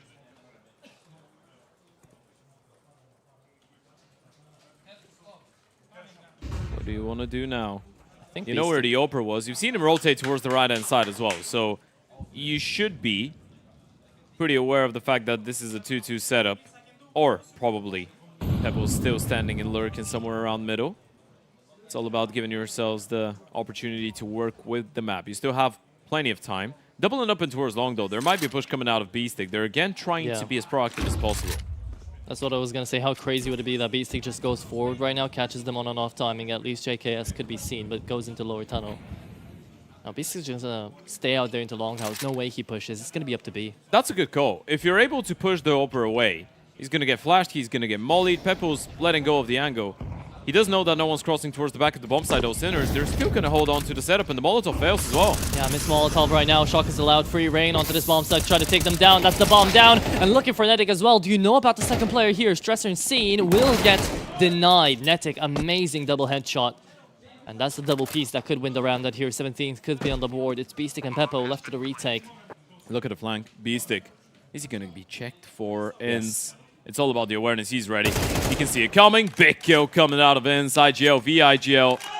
And it's the Australian to come out on top. Peppo once again forced to go for the save after getting an early pick into a round. Lovely recovery. And as you pointed out, Netic with some really sharp shooting in towards B. I mean, he finds the opener, sees the man to do it, and I'm very glad that it's Netic, right? Because we brought forth the conversation about Netic and Vexite. And I thought Vexite would be the more aggressive player, but I guess Netic is connecting a couple more of those shots in towards OT. I mean, it's a good redemption out of him, because he himself has not really been having the best map of his life. We could say the same for JKS as well. Regali, Vexite, ins, all of them over that 20 frag mark. And 2 rounds to the good for FlyQuest. Another tactical timeout coming out of the Sinners. Of course, every single time we go into another OT, both teams get a bonus one, so don't wonder about that.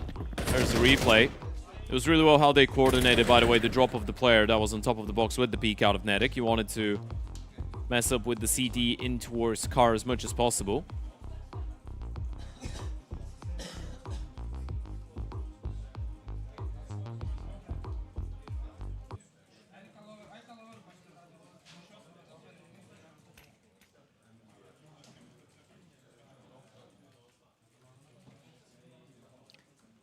Now we'll be going on over to a potential clean T side here for FlyQuest, which would definitely be something new. That's something very much welcomed here for the Aussies. And remember, this is an elimination game, but every team that gets eliminated can still sign up for DraculaN Season 3. Still open on those signups. It's a little bit wild to be having that conversation when FlyQuest is involved. Yeah, well. Like, don't worry, guys. At least you can come back in 2 months. 100%. They can't, though. They will be at the major. So no FlyQuest. Or they should be at the major. They will be at the major. Yeah. Long play. Correct. Cleared out. Able to get one nice refrag coming out of JKS. Felt like for a second there, Ins might have done it alone, and the timing is perfect. Stressor turning around. Netic doubles up and doubles down. This is back-to-back big rounds for the New Zealander, and that might be a clean T-side coming out of FlyQuest. Heroics required out of both Peppo and Shock. Over spotted. Molly, naded, pushed back, and he's still trying to force the issue, but the bomb is already crossing in towards the A-bomb side. This should be unwinnable. Should be indeed. 1 HP only onto Netic. Regali's going to plan it for long. He's just going to dip, and that's the round done, surely. Out here, Peppo and Shock playing with a FAMAS EWP combo into the retake from CT. If this would be a normal round, you'd call in the save right here, right now, but it's not. This is the clean half of the overtime here from FlyQuest on the T side. Peppo taking his time. The only one with the defuse kit. Good flash to come through. Shock. Easy kill onto JKS. Regali traded out though. Peppo to come through. It's just the FAMAS really though, and Regali closes it out on the AWP duel. Whew, taking the headset off. He thought the game was over. He thought that was it. You can see him laughing it off as well. It was like, okay, job well done.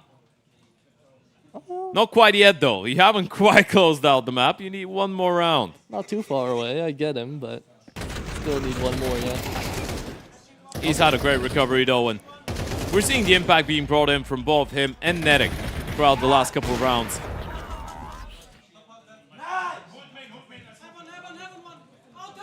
Three rounds, 3 chances for FlyQuest to close out that Dust 2. It's been a bit of a labored affair, but it might all work out towards the end. Peppo, tag landed onto Netic. 26 HP for him to work with, and a bit of a third piece of to win towards T-spawn.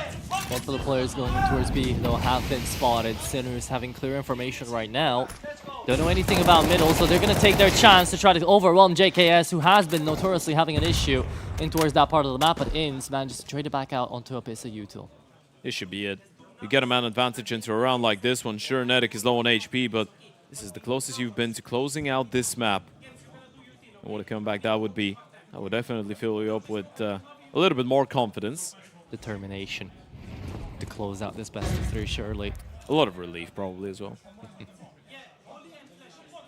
A lot of frustration to come through from Sinners, though. You got to see how passionate they were, how emotional they were when they were up 12-6. So look at that aggressive play out of Netic, by the way. Even though he's low on HP, he's still taking the initiative in towards tunnels, and he's covering so much ground on his own. That's why they're leaning in towards A so much. Obviously, you need someone in towards middle too, but Netic is doing a lot of the work himself. Regali hasn't seen anything in towards top middle. You should know this is an A play. You've got everything. Smoke out advanced.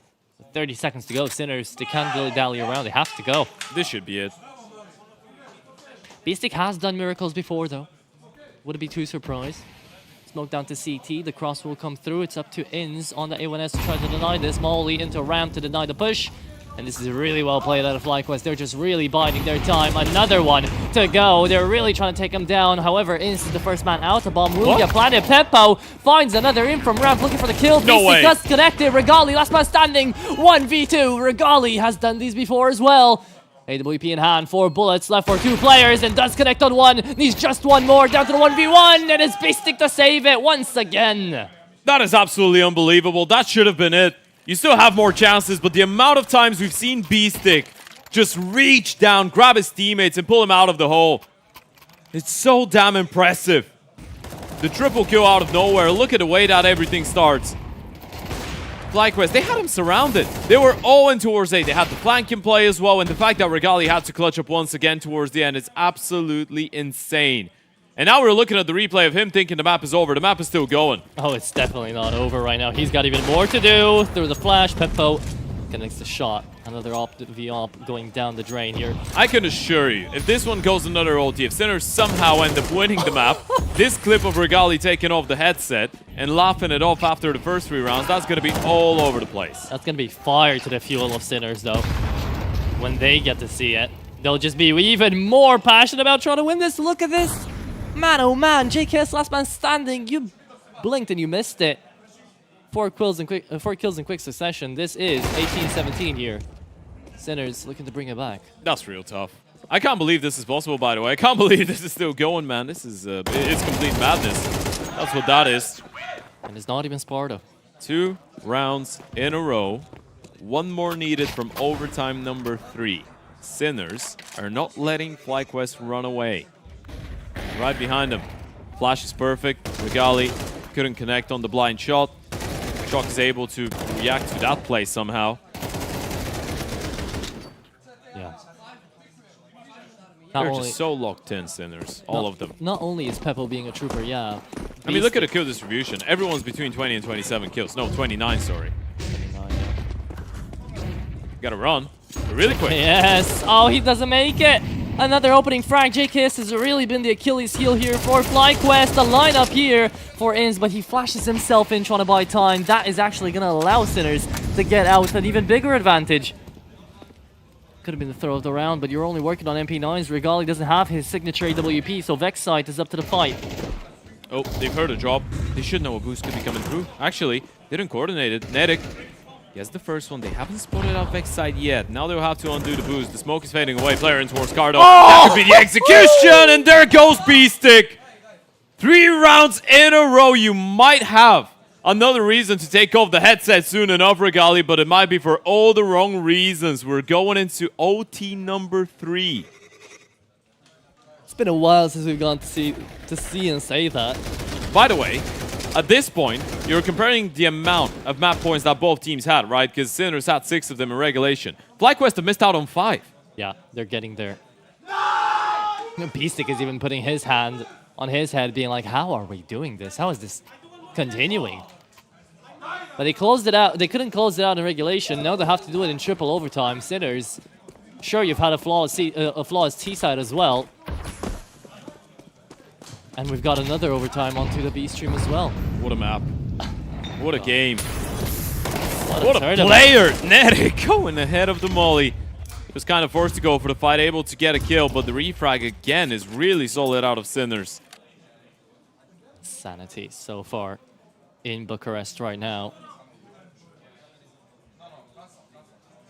We got a 30 bomb out of Rigali. Now this is feeling like a true RMR. Yeah, it is. And I know Sinners are not even fighting for a spot at the major at this point, but they're playing like it means the world to them. I mean, it does. You have to remember, these tier 2 teams still looking for BRS points for invites. This is going to be making Sinners a CCT playoff team if they win it. Timing is everything. Doesn't want to let FlyQuest know where that AWP is not going to take the first shot. Execution comes through, the flashes are going to be forcefully used up there. Shock actually does manage to land it onto the backside. Rigali heard, but not fully spammed out. Are they just forgetting about Rigali? No, they're Nope. not. Okay. That was the team flash as well, I think. Shock, oh my god! They're just being so sharp with it. Ins. A 1 versus 4 clutch, and you're even being flanked, turning around, can't connect. Kisarek takes him down. It's an almost clean round out of Sinners. They lose only 1 player in the process, and that was the first fight. 4 P rounds in a row here for Sinners, by the way. I mean, I get having a tough CT side, but having it in 3 overtimes in a row? Yeah, that's not good. Both teams have been struggling a little bit with the defense, right? Which is a little bit funky to say, because you don't really have financial issues in OT. Your opers have been pretty decent. Both Rigali and Peppo hitting the 30 bomb. And both teams just unable to make it work on the defense. It's been a T-sided OT affair. And I feel like we've been getting all the crazy games. Yesterday we got Basement Boys finding an upset on 3 maps. Now we're getting triple overtime in map number 1. You know what's the one thing? No, it's not us. It's FlyQuest. It is FlyQuest. This is the common thing, yeah. Oh, God. They're the team. It's not us. Never us. There's traffic on the setup of that util. The nade being sent out here. Sinners. Amazing nade back, though. FlyQuest. Looks like they picked it up from the ground and send it right back to the sender. They're leaving only Rigali here to hold, though. He's been put in this position many times before. We can attribute it back to Peppo when he was doing it. I mean, it's a pretty standard setup. You have your long player aggressive.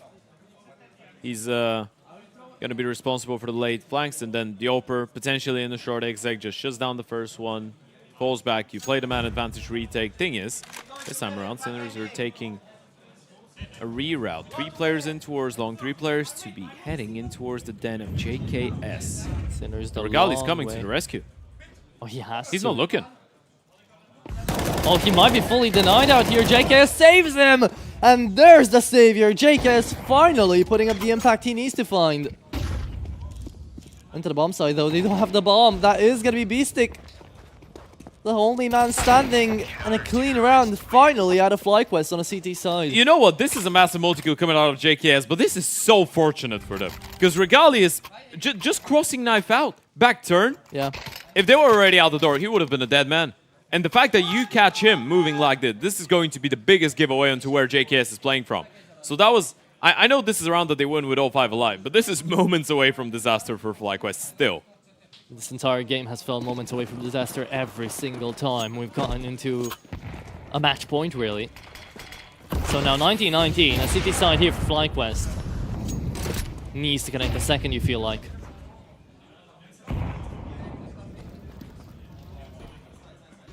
It really is a crazy one. Vex side, Op spotted, tagged down. Both teams actually bringing in the double Op setup. B-Stick doing it on the T side, of course, a little bit more opportunistic. And he's been tagged down, so might as well hold on to the big green at this point. An opening advantage here for Sinners. FlyQuest might be wanting to go for a split out here towards B. Smoke will land a bit late. JKS is going to flash himself through. Next to the cubby as always. And will not be able to find him. Yeah, got confused by the smoke. Vex side still not checked these side, gets spammed in, pre-fired by Stressern. Does a good job, still didn't connect the shot though, 2v3. A big kill indeed out here from Ins, but the bomb's still on the side. The bomb player is alone. Smoke is not absolutely perfect. You can still head in towards the window too. Don't really feel comfortable to get the bomb plant here. Shock. He's gonna wait for a little while. When Ins finds another one through the smoke, this is opening up an avenue. Opening up an opportunity, a possibility to pick this one up. A double kill already out of Ins. Himself and Regali will have to try and pull this one off. Crossfire set. One player side, the other one in towards the car. Peppo waiting for the contact. Waiting to just peek up and get a kill. Ins gonna run down the first one. Peppo has to do it all alone. Now they know where he is. Needs the headshots. Running out of ammo, running out of HP, running out of opportunities as well. Nade on top, not gonna do too much damage. They can just run him down. They can just close in the distance, and there's plenty of time for the defuse. A massive triple kill round out of Ins, who's just hit 30 as well. There you go. Find a bit of an opener, find that timing, and get them in. That is, again, FlyQuest on the advantage. This time, though, crucially, from all of these overtimes, it's on to the CT side. Now, into the favorite side that we've seen out this Dust 2. FlyQuest will have a couple of chances to try to close. It's still not clean, though, right? It still becomes scrappy towards the end. I mean, at a certain point, you stop caring about clean. You start caring about win, you know? Sure. But at the end of the day, if it's not too clean, late for this game to be clean. Of course. Yeah. But if it's not clean and the rounds aren't at least structured, then that opens up a lot more mistakes that both of the teams can just latch onto. I think the server's just filled up with all of that. At this point, we're just all enjoying the ride. It's just about entertainment, just about who's going to be able to hold their own. And yeah, that was a 2 versus 4 that FlyQuest just brought back. So they can do it as well. It's not only about losing those situations, sometimes you pick them up too. And now they've put themselves in a great spot. Going into the T side, that one worked out for them with 3 pristine rounds last time around, and now they need just 2, and that's a lovely start out of JKS. Electric on the rifle. Back to his usual spot out here. JKS onto Longhouse goes out. Sure finds one. Peppo would love the trade here. Beastic is not going to flash his way in. No one will. There's just a walk up here. In setting up util. Beastic connects onto JKS. What a turnaround here for Sinners. It's a 3v4. Into short we go. Peppo posted on the angle. Flash comes in. Molly's the side. Man advantage retake is something you could go into. Gotta be careful. You don't want to go down. You know one player is crossed towards the back of the box.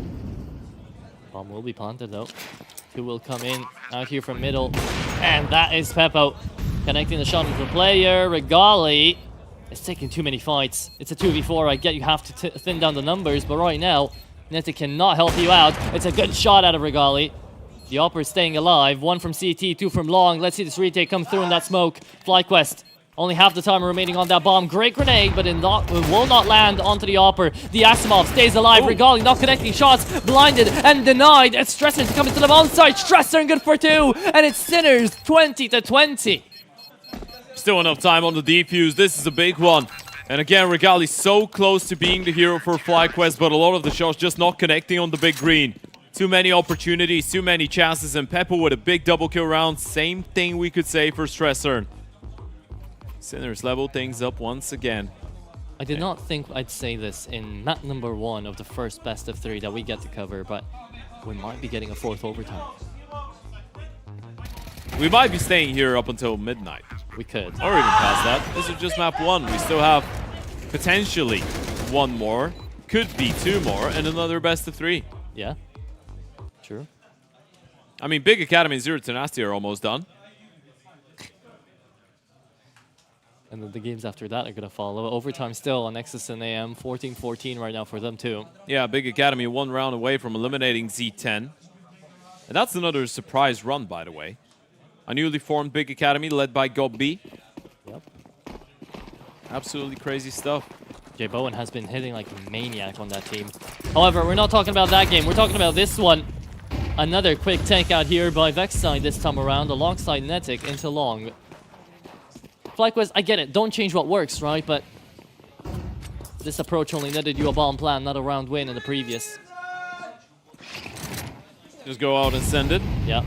A lot quicker in comparison to the last couple rounds as well. Smokes into our CT Uto, goes over. Nothing that the CTs could do to stop them as of right now. Breaking the smoke, but they missed out on the timing. The bomb denial is huge here, though. Kisadek would love to be able to find JKS as he struggles to get by. Kisadek loving Just dip his feet in that fire. 5v5 retake now out here, Ted. Netic. Utility.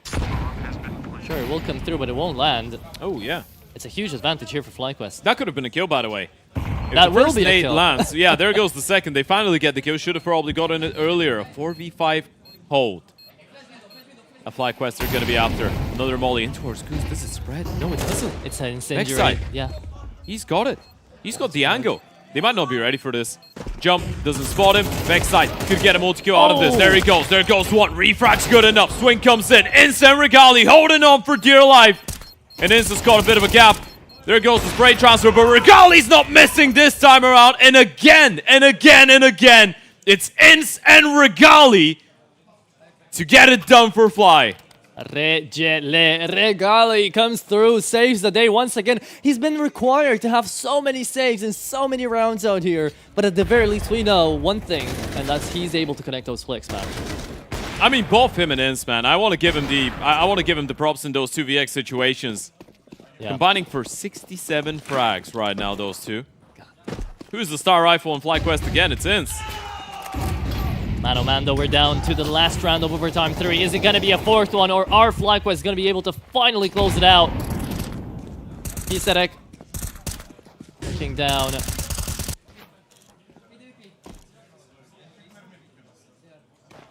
Towards long right now. The bomb is in Longhouse. FlyQuest are trying to do the exact same thing they've done every single round of this T side so far.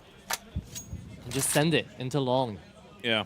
17 multi-kill rounds between Ince and Regali combined. God damn. But Beastic has 10 just by himself. Yeah. So. What a player, what a beast. In the name. Ick.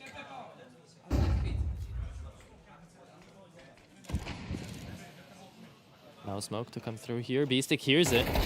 And that will be actually Netic connecting on the first. He will spam down correctly. Finds one. Has to reload. On that reload, you think FlyQuest would go in. It's instead Regali to find the trade. Yes. Peppo and Stresser still on the bomb site. Looking for these shots. Will be able to connect. You see the shoulder. You don't go for the flick. Finds it now. Regali quick enough. 2v2 still into Ninja. Stresser has just got to wait for Shock to come through CT. They should know there's a possibility. But do they clear it? Into it? They're going to be ready for it. 30 seconds on the clock. JKS is the one that needs to be thinking about the bomb plant. Player in towards Gandalf. Yet to make his move. Yet to play his card. And Stresser is being baited for. But Regali's there for the cover. And that is the opportunity. 38 kills for the Oper. 38 kills for young man Regali to try and get them over the line. And Shock needs a miraculous 1v2 clutch to keep them in this one. It's been such a labored affair. He knows exactly what Regali's doing, but doesn't want to give away his position. Needs to try and close in the distance. Needs to try and look for JKS. Oh my head God. down, head tuck. Regali just pulled it off! No way, Shock! What did you just do? You killed us! You killed us all! You sent us down to overtime 4! It's a never-ending story here on Dust 2. You think the young hero would do it? You think Regali would pull it off? There's no way, man. That game is pure cinema. It's map 1, Ted. Yep. Map 1. Look at them. I'd be that happy too. Well, hate to break it to you guys, but you're just stuck here now. This one is going to go until the end of time. This is the infinite Tsukuyomi they were talking about, man. We're just in a loop. Never getting out of here. Yeah. Welcome to the ultimate NIP Amco rematch. I feel like... Next is an AM going into an overtime as well. Double OT, in fact. Oh my god. You know, Vertigo is usually the OT hell that we had into CS. Is it going to be Dust 2 now? Feels like it. Apparently. Okay, well, we just rewound back to the usual overtime scenario, the overtime talks we've had. And they just I keep know farming. this is no junk food, but I'm loving it. I'm loving it too. You know who's not loving it though? JKS. 4 overtimes, 18 kills. I didn't really want to bring it up. I did. Peppo connects the opening shot. There's that aggression that we were looking for. And by the way, just to a thought to be planted in there.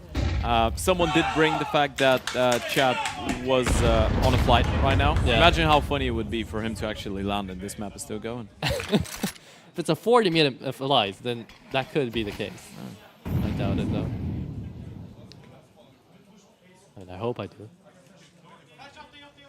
Man disadvantage here for FlyQuest. Stuck inside a short. The bomb, actually, all the way on the other side of the world. Will he go through short as well? He would run the risk of peeking into mid, but he will do it. Oh, amazing shot at a B-stick. He's so clean with it. Yeah. And it's just a consistent thing. It's not the first couple rounds. He keeps it going. Nice nade coming out of JKS. You finally deal with the beast. It's all about, I guess, finding a way to try and turn what was a 3 versus 5 around now. Flashes come in. Kisarek does go down with the ship as well. Peppo's left. He's playing this one on the retake, and Stresser is quite close, but he's going to get spotted out. No one stopped the bomb from going down. Yeah, but he's on 11 HP. If they had a nade here, he would have been a dead man. At least they know they don't. And now, Stresser trying to tap them away, spots out the heads, runs out of bullets. Regali, good for 2, needs another one. It's the USP to go down clutch. Peppo wins the duel. What just happened? Regali, I think he ran out of bullets. Run out of bullets, jumped in the middle of nowhere. That was a really messy one. Connects on the first 2, but couldn't pull it off. He dropped the 40 bomb, but it's not enough.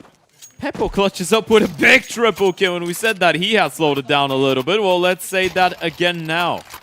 Can't really do that. 38 kills. Out of 21-year-old Peppo, who 1 year ago was playing Academy Counter-Strike for Sinners Academy. And now on the main team, he's a top dog. Not in the server, but in his team. It's been such a heavy off-reliant map so far, though. Regali and the Peppo have shown the most. And he's staying in the flames. Almost got traffic jammed them into the kill. Yeah, nearly getting blocked. A little bit of a miscom there. They wanted to smoke the molly and just go out. Regali wanted to bounce. Netic hasn't moved. That's an awful angle. You're never clearing that on minute 29. Quite an early push out of Stresser as well. A lot of aggro in towards middle. It does get shut down, but again, the same way that we've seen the last couple of rounds go on the T side of FlyQuest, it is a long take. And again, the Sinners have the read. 4 players here. They do have the read because it's been 10 rounds ever since we've seen a B push. Peppo can't connect the flick though, however, and now the entrance to the site is going to get made. Kisarek can save him, and Peppo staying alive is going to get spammed down, running out of bullets into that bomb side though. However, the blowing open of the smoke is perfectly done. That's Kisarek on the second. JKS struggling to stay alive inside here. Oh my goodness, and Peppo does get seen. JKS taps it just to be sure. Down to the moment right now, 40 seconds. And Sindri's not going to land onto Netic, or at least it will, but a bit late. Tap of the bomb. JKS can't commit, so that is how Shock connects the headshot and is down to Regali again, man, to try to pull through a 1v3. No bomb plant this time around, though, so you need to press forward, and those are not easy shots to hit with the AWP. This one should be impossible, especially with the time left, and the AWP is just not connecting right now. Even on the few opportunities, double peek comes in, and it's Shock to confirm it. A triple out of Kisarek, 2 out of Shock. 23 rounds Sinners. A 2-round lead now. Imagine if they were to get a clean CT side. Then you'd be going back to that clip of the headset going removal. down. Yeah. We have officially played 2 maps in 1 here on this 2. 23-21. And we're going out to reach for the longest overtime out here on DraculaN. There is actually overtimes in all games right now. Damn. Big Academy, Zero Tenacity, AM Nexus, and this one. All of them in OTs. They love playing in at those PCs. What can you say, man? Next side. Spots the player in towards mid.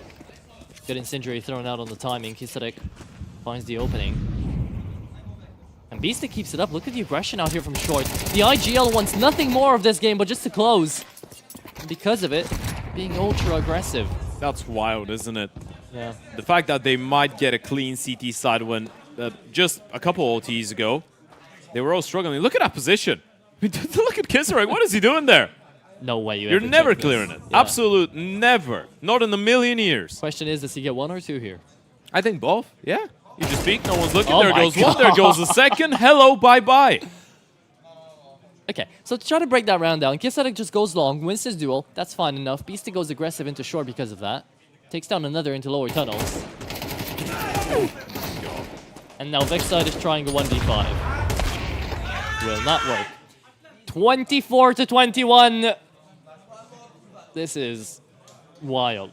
At this point, it's really difficult to even say that they... Oh, they did it as well. I think they did it as well. Oh my god, I can't believe it. Twice in one map for different teams. Oh, well, I guess it happens. That kind of tells you how much of a wild game that's been. If both teams are just struggling to keep track on exactly how many rounds they need for the win. How long we've been going at it into these overtimes. I wonder at which point we're going to get confused. And in case you're wondering, by the way, they're not even playing... They're not facing each other, the two teams, so there's no way for them to know that Regali did this too. Yeah. No time to check the clicks. Oh, Peppo, how is that a miss? Can't connect, moves at the last second. Peppo at least gets information that there's 2 into long. What are you going to do with that, though, if you're Sinners? Push short? I don't know.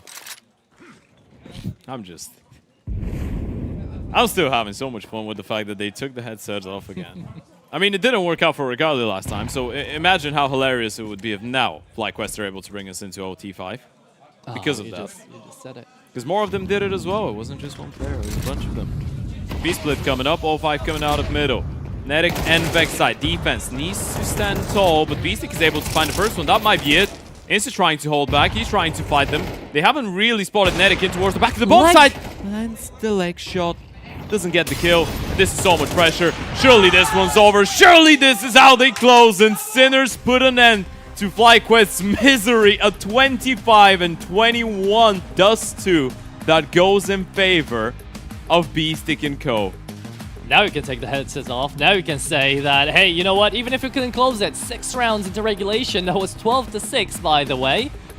Now they can close it into quadruple overtime. Yeah, that was absolutely massive, man. What a performance out of Peppo. What a performance out of both teams, to be fair. Yeah. The fact that FlyQuest are able to bring it down from a 6-12 deficit, the fact that then they put themselves in a position where they get not 1, not 2, not 3, not 4, but 5 map points in total over the course of the first 2 overtimes, and then Sinners bring it back. Regali tries to take his headset off. The game keeps going. Sinners try to take their headsets off. The game keeps going. But in the end of the day, they're able to close. And this is just a massive upset. That's what it really was. That was the map pick of FlyQuest. If I was on that server, I think I would have had a vein pop by overtime 3 coming into that game. But it was absolutely insane all over the place. And now we get our MVP of the map number 1 only. Ted, we've got potentially 2 more maps. Yeah, absolutely. I mean, in the end of the day, it would have been the Oper of whichever team came out on top, right? Both Peppo and Regali dropping 40 bomb, but for Peppo, this is incredibly impressive, considering that, again, as we pointed out, he's incredibly young, he's not really played too many lances in his lifetime, and earlier on, it felt like he was getting overwhelmed by some of the more experienced Opers that he was playing against, Nikudos earlier on today, and the fact that he's coming in on the back of losing a best of 3 already to OG into that type of a performance on Dust 2 is just inspiring form out of Peppo. There's nothing more to say about it. He was great. Yeah, it was amazing. Shock on 71.4% headshot rate, though, coming through out there on a 28 killer onto quadruple overtime. Not too shabby for himself. But I feel like, again, you can't really give it just to Peppo. Beastic was having an incredible game as well. Yeah. Stresson was right there behind him into the early game. True. Then Kisada came back into overtimes to help them out. And it was a team effort coming throughout here for Sinners. For FlyQuest as well, we have to say that bar JKS, who was having a tough map, I feel like everyone was also pulling through, no matter whether or not in the regulations or in the overtime. So, yeah, definitely team efforts to come out here. But now this just exhausts you, being the first map. Yeah, I think it's a beauty of a performance out of Peppo for multiple reasons as well. The fact that we've seen him take initiative, go for opening fights, stay on a refrag as well, and it was fun because Peppo, I feel like, was a little bit more active when it came down to opening things up. Regali, on the other hand, was clutching. Right? Yeah, so we saw a really good head-to-head between an Oper that was trying to be more aggro against an Oper that was trying to hold the line, play on refrags, and secure the rounds towards the end. But in the end of the day, it is Sinners to take it over the finishing line, folks. And as we pointed out, we still have 1 more map at least to follow. And from here on out, there's no cushions, there's no second chances for the side of FlyQuest unless they want to go out after just playing 3 best of 3s here at DraculaN in Bucharest. They will need to win the map pick of Sinners. That's going to be ancient, and that will happen right after a short break.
46 rounds what was needed to draw the line between Sinners and FlyQuest and map 1 of our elimination game here at day 3 of DraculaN. Folks, welcome back to the studio. My name's Ted, I'm joined by Atro, and now we're ready to delve deep into map number 2 of that elimination matchup. FlyQuest unable to confirm and convert rather their own map pick. How are we feeling after this one? Because I feel like it was just that type of a map that is definitely really exhausting for both those teams. But do you feel like now going into map 2, we're going to see a little bit of momentum being brought in from Sinners? Because it's always a bit of a two-edged sword, so to speak, that type of a close game. I really hope so, right? Because this is going to be Ancient, as we've spoken about it, and it's a really puggy map. It's going to come down to the uppers once again to make a big performance, like they've done already on Dust 2.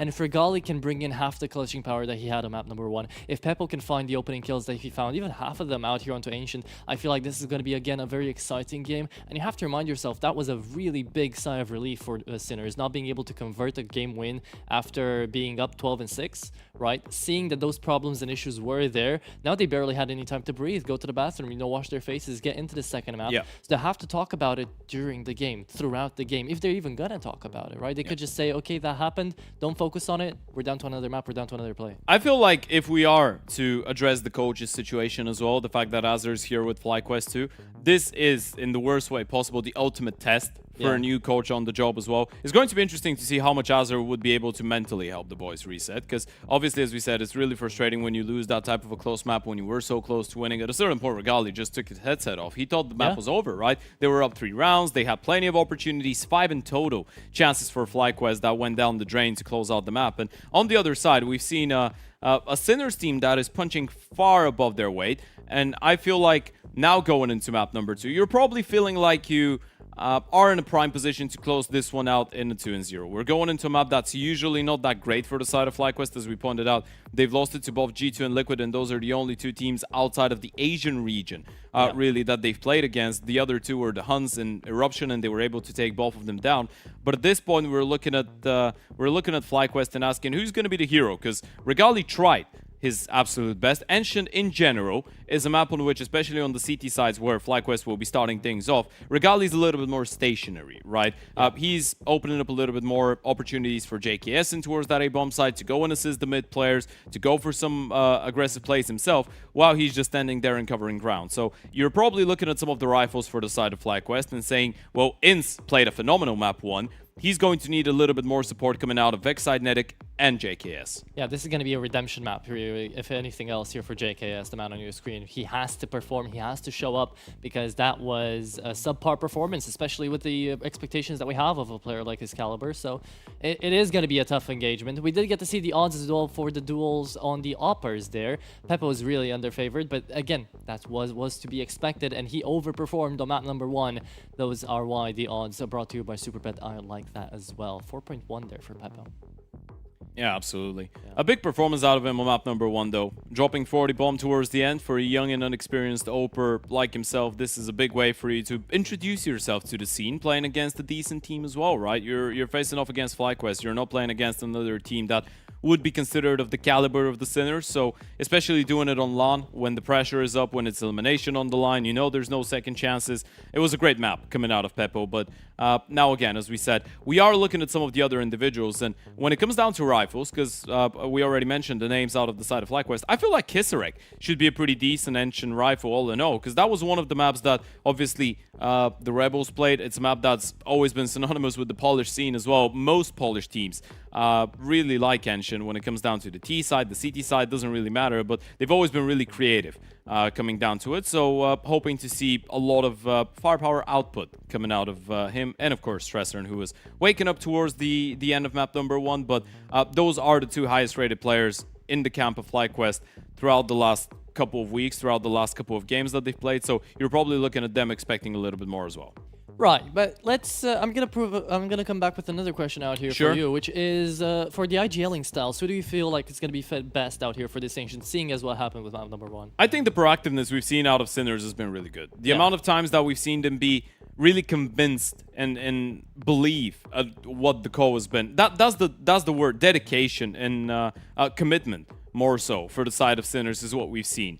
The amount of times that, based on what the previous round was or what the economical situation is, we've seen them go for really explosive, really aggressive plays, and it feels like they're all on board, right? Even if it's not the idea that works out the best, this is really important, and I feel like we've seen Sinners just trust what Beastic is saying and what the entire idea is, and that is oftentimes, the difference between winning and losing a round, right? Even if the co is not the best, if everyone is 100% into it, if everyone is really committed, then you could make it work. Yeah, it could still work. That's the exact idea. And it's crazy to say that about Sinners right now on LAN and not about FlyQuest, who have so much more experience, right? Who've been in these positions before. But because they've been in those positions, because they've been at the Tier 1 tournaments, maybe there's a little bit more independency to come through out here as well for FlyQuest, right? JKS wanted to hold onto his roles, wanted to show off that he can perform, of course, that he can. But just didn't happen today. I'd say it was just a game of thin margins. I think it's really difficult to analyze that part of it, especially the overtime part of Dust 2. It was just, at a certain point, it was just an individual showdown, right? Who's going to be a little bit sharper, who's going to have the better communication going down to the really close moments. But now we're going into a new map. Now we're going into a different map, one that the Sinners, as we said, have been getting a lot of decent wins on lately, but one that still has been a little bit of a 50-50, even though it's one of their most trusted ones. Last time they did get it on LAN as well, they managed to beat Unity, right? In a pretty convincing fashion on this map, 13-1 on Tipsport. They did go down up against Eclot, however, so that was... I mean, took down Mix here yesterday. True. So, yeah, I would. And we know the XBNE boys are always really dangerous on Ancient. They are. Oh, they are. But they are because, again, it comes down to the individual. So this is going to be maybe another individual map that we could get to see out here. I mean, Ancient is one of the most puggy maps in the pool nowadays. So you're going into this one, the start is going to be incredibly important for both those teams, right? Especially if you're FlyQuest, you lose such kind of a close map on map number 1. you are going after a pistol round, you're going after the conversions, you want to feel like you're still in the game, right? The last thing that you need right now if you're FlyQuest, even though you've got the more experienced players, is to feel like you're on the back foot most of the time, or at least for the majority of the time here on Ancient. If Sinners start well, this could go a really, really long way. Could indeed go a long way right now, and indeed we've got a lot of things to talk about for this game, but I feel like most of them are going to be found out during the show, during the map. First up though, we'd like to take a look on down to what's happening on the other streams as well, because that was a lot of overtimes to happen at once. Yeah, right? Zero Tenacity were able to take down Big Academy. So unfortunately for the big boys, even though they gave a really good fight to Z10, they're out, and Madden and Co keep on fighting. They will be playing the winner of Nexus and AM. Of course, those games are going to take place later on today as well. So for Zero Tenacity, this is one hell of a long day. 3 best of 3s. Yeah. Not only for them, I mean, we're starting off map number 1 here with quadruple overtime. Nexus and AM are about to go into like triple overtime as well, quadruple maybe.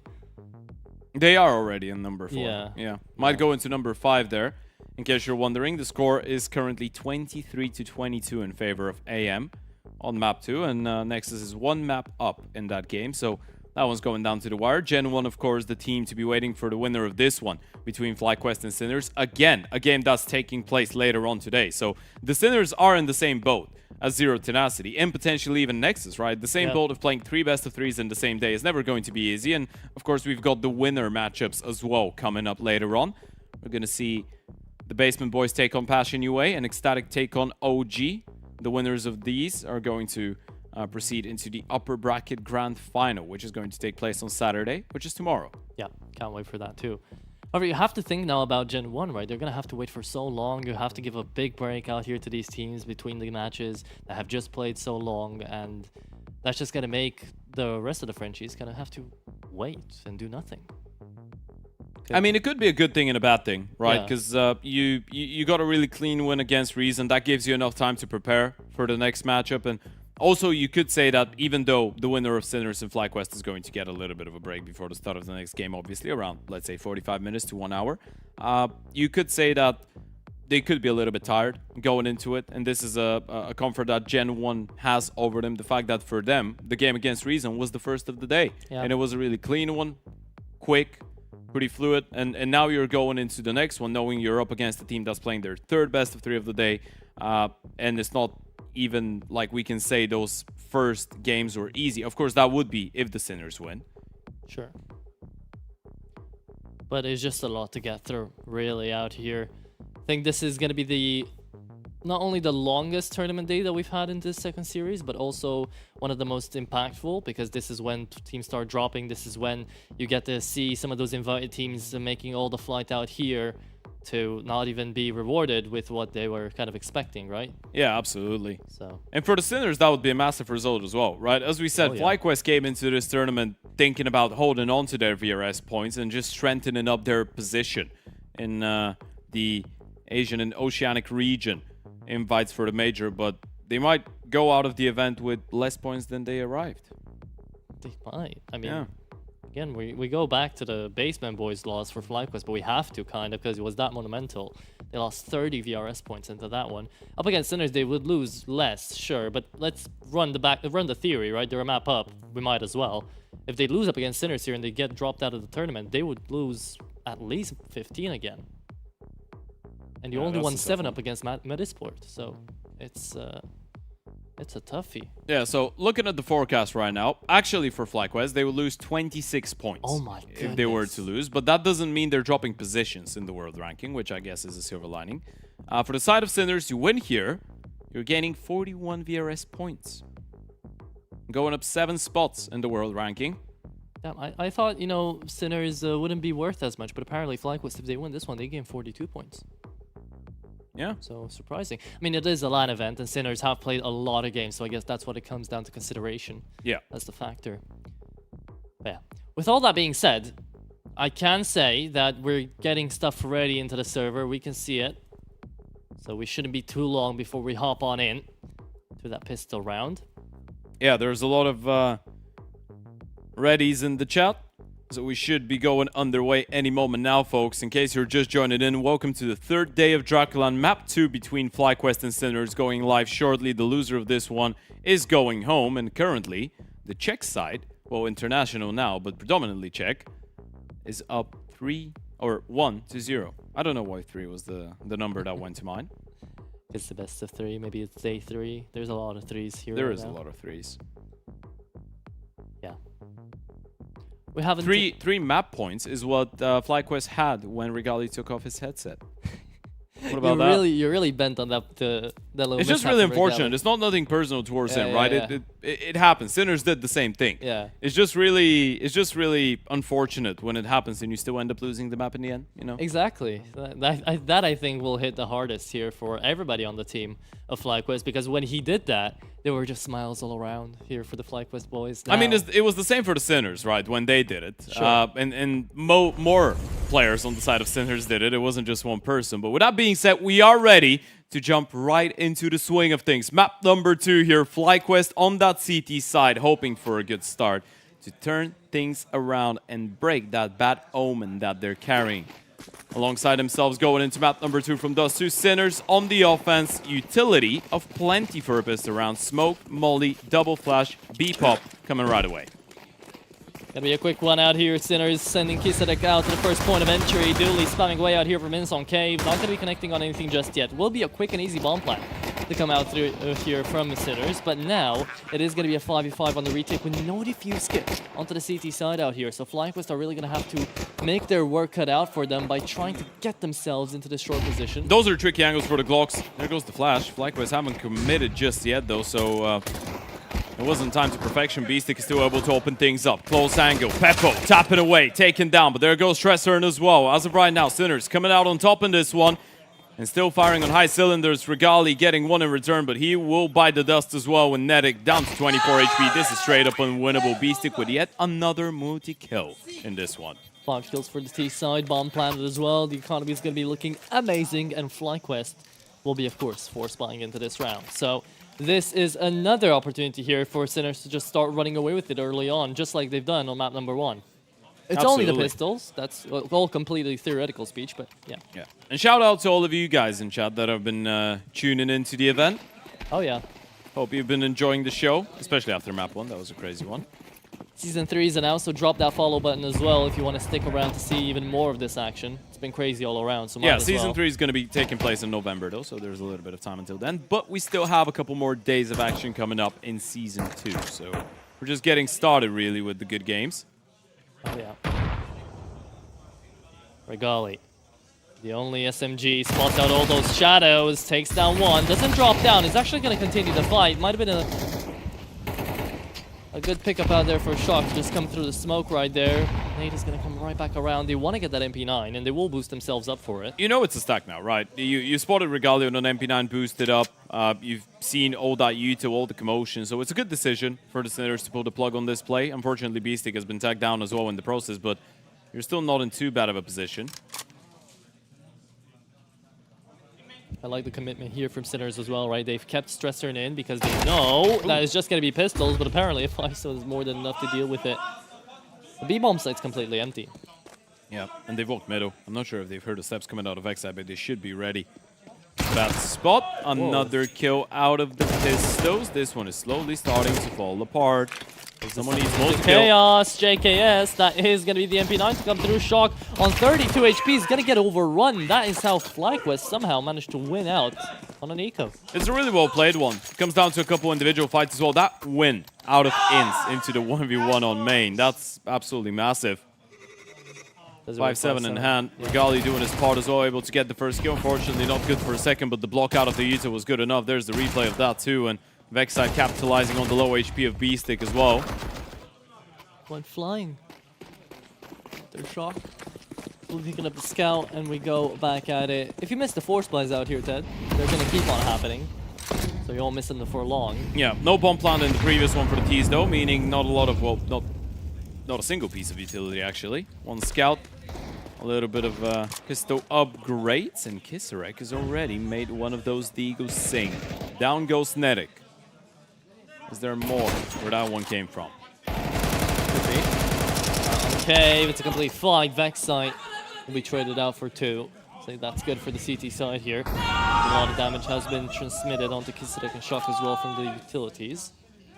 Is Regali going for the fight? Yeah, he Yes, is. Oh yeah. They're not ready. Easy Didn't know headshot. there was a second player. Good stuff coming out of Regali for the regression. Thing is, he didn't spot another player in towards the B ramp. And as of right now, he's been left all alone. Instant towards middle. JKS still lingering towards that A bomb side. So Peppo and Shock do have a 2v1, even though they might not realize it. But Regali's repositioned smartly in towards the back of square. He's allowing them in. He is allowing them in. But there's still no confirmation on any other points of the map, so he is still a bit wary as to where they could just momentarily pop out of.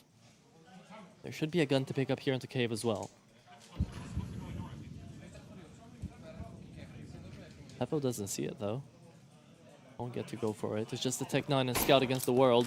Can connect onto Inns, calls it out, saw the bomb as well. Now they're going back towards B. Regali wants to push up aggressively in towards ramp here. Could be caught off actually by Shock, but he's not looking. It's all about the timing though.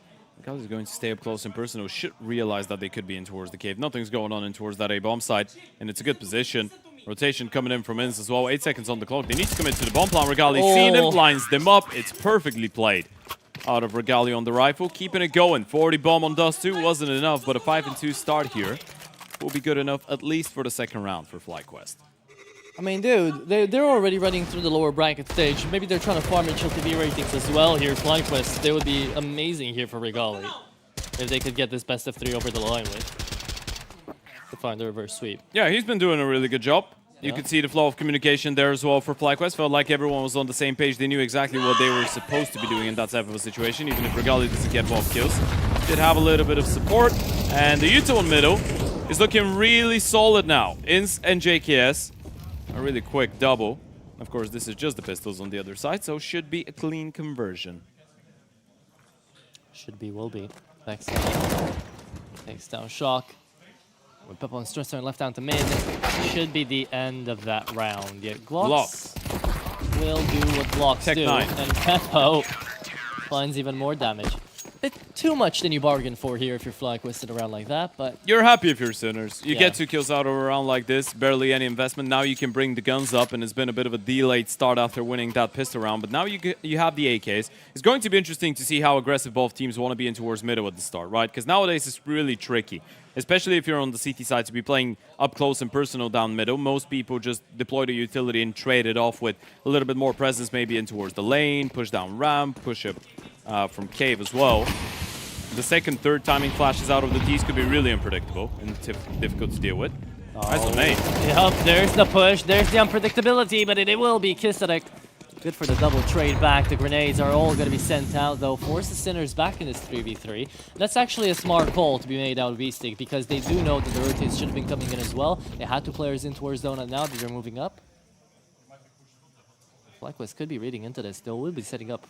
They know they've blocked them in towards A, right? And the A-bomb side is the one that's a little bit easier, I guess, to retake from their perspective right now. Look at the way that they're moving down middle. The only question you really have is, did they double back in towards A? Did they stay in main out there? Because you have no information, have no confirmation. I mean, Regali might flank it. This is the best call ever. Inns goes up shelf. He's assisting Vex side in towards the B-bomb side. Regali can just clear out A main on his own. Yeah, and he has. And he will have the flank opportunity for later down into the round if need be as well. It's 3v3. Does stand on the Massive. timing. B-Stick, we know he can hit those. Does find Not it. failed. Next side, unknown factor, but it's again Kisarek on another quick one. 3-piece out of Kisarek, and Regali's just forced to save. That is just well played from the individuals here of Sinners. Yeah, absolutely. You just win the fights that you needed to, right? Kisarek going huge with a triple kill. We talked about him a little bit before the start of the map, but it felt like FlyQuest put themselves in good spots. It's all about Inns going down, and then the player towards the back of the bomb site couldn't get a kill either. Regali able to make that AK sing on one of them. Exit kills do actually matter right now for Regali. Quite a lot. Yeah, they've got the money to reinvest with and open the next one. You know that the T's are the ones that are struggling financially, so the more guns you get out of their hands, the easier your job is going to be to try and reset them again in the future rounds. 3v2. So we know what the ball is going to be looking like. Most likely, Sinners could call out attack pause here to actually talk about it. It would be a bit too early, though, huh? That's how you bail yourself out when you call attack that doesn't happen. I'm like, but maybe not. I mean, first time I've done it this tournament, so I'll be giving myself. I'm multiple people out here. Yeah. I'll be giving myself a bit of a way Multiple out. persons. Yeah. You, yourself, and Push down mid again. It's worked out 2 rounds in a row here for FlyQuest. hey Rush. Look at Kisarek. He's getting so much space. For free, really. JKS is going to come back as he expected. He should. I mean, he knows it, but it doesn't really help, does it? The mid utility gets spotted out, the presence from the CTs in towards lane, and the reaction is instant. Kisarek is not overplaying his hand. He just got himself into a good spot. JKS is just going to walk in. He's not ready, but Kisarek can't connect. Too tough on that AK spray. JKS is going to be able to burst him down and calls in reinforcements in the form of Ins. But they don't over-rotate right now, which could be a little bit of a mistake. He should be dead, but the Incendiary again doesn't go all the way to him. Peppo down to 12 HP, will still stay alive himself. Bomb planet for default, or bomb planet for main actually. And FlyQuest, all coming in through CT. You've only got JKS on 12 HP on Donut. They need to make this one work. A 5 versus 4 retake. JKS is the only one that's low on HP. You can trade guns with Regali if you want to, actually. Not quite, sorry. JKS is still trapped in towards the Donut. Not really a possibility. Stress Arn gets tagged down. Player on the boost. B-Stick might have to go huge again. Shock coming in from the backline. Sent towards Donut, but all of his teammates are falling down like flies. And Shock has to do it all. 1 versus 4, that's never happening. Never happening indeed. 4-2 now, and Sinner should surely go for a force buy here. That is FlyQuest, making an executive choice to delay the retake there in a really well-made fashion. I'd argue, I'd say a half buy is better. You're looking at the money. They can have a full-on buy next thanks to the bomb plant. You know that FlyQuest are not necessarily fragile financially, right? So you don't really have that big of an incentive to risk it. So yeah, maybe a set piece coming in with a Tech 9, try and pick up the pace, do something a little bit more creative. I mean, these are the rounds that have thrown in every map to chaos, right? These Tech 9 rounds, these half buys that just made it work somehow. There you go. It's going to be the execute. The Tech 9s nicely laid out onto the bomb side by Vexite and Netic. Line them all up, and that will be the round still here for FlyQuest. It's a nice defense. The 3-man starting towards the B-bomb side. Regali does get shut down straight away, but it doesn't really change too much when you've got Netic getting a double and Vexite getting a triple. This is the star rifle power that we wanted to see out of FlyQuest, right? They just make it look so damn easy, regardless of losing the first fight. And this is the level of security that it didn't really feel like they had on Dust 2. Even the rounds that they were winning, there was a lot of 2vx situations, a lot of multi-kills required by both Ins and Regali. Yeah.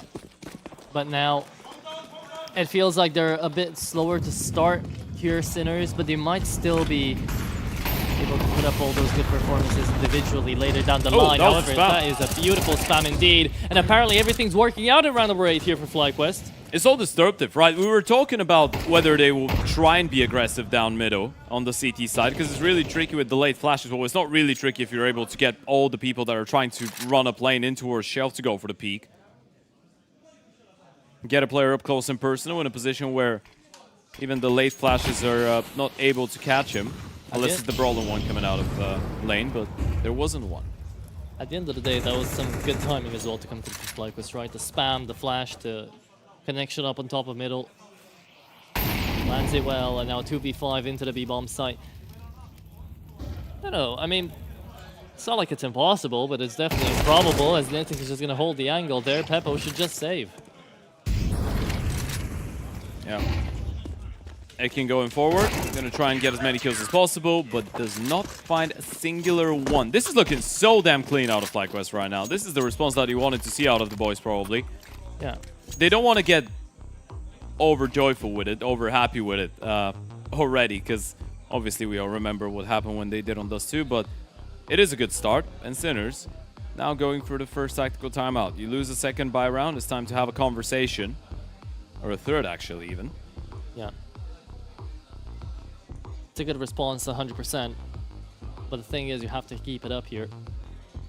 And it's just a well-played CT side. It's not like Sinners couldn't pull through the same on their Ancient. It's their own map pick after all. For now, the bell hasn't rung. But this tank pause, they've talked it out. It's going to be a half buy to come through out here from Sinners. They're going to try to go for something aggressive yet again. I would not be surprised if they try to something quickly in towards A this time around. They've seen what the default has been looking like. But this time, FlyQuest aren't putting all their men in towards middle.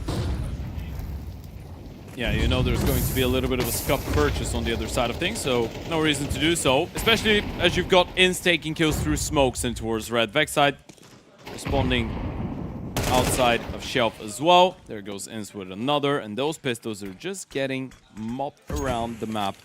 This is looking really damn good out of FlyQuest, and of course not to jinx it, but it's been a bit of a team effort as well. Ins keeps it going from the previous map. He's on 9 kills, Vexside on 10 and 3. Regali on 6 and 3, Netic on 7 kills, same for JKS. And it's so nice because they're playing more slowed down Counter-Strike right now. They're just waiting for Sinners to run into them, knowing what the buy is, knowing what the idea is. I mean, there was a couple of aggressive rounds on the CT side, but this is what you want to see, right? You want to see FlyQuest show a good understanding on when they can afford to be aggro and when they should just lean back and, as you pointed out, wait for Sinners to walk into their crosshairs. Especially if Netic is being that sharp. Right. Doesn't really feel like a bad plan, does it? 10 and 3, definitely doesn't. B-Stick. Surprisingly being, again, the heavy hailer mostly out here for Sinners alongside Peppo. They still map number 1, now is going to be looking to just try to take another run down with him. But the grave is solitary here for B-Stick in round number 10. All right. Let's see if there's going to be any type of a response coming out of the Sinners. This map has already been going for 9 rounds, and we haven't really seen too much out of all those impressive qualities from map 1. If anything, it kind of feels like FlyQuest were the team to win map 1. They've been playing really assertive, really dominant Counter-Strike. You couldn't really tell that they lost that Dust 2. I mean, with how things are going right now, they would have loved to have won map number 1. It could be in for a long run, right? Let's pretend we live in a world where FlyQuest just destroys Sinners here on map 2. Then that would be even worse for the Czech side of things. Oh, International now. Good nade. Landing right on top of Shock and Peppo in towards lane. Down to 51 and 66 HP to begin this round with.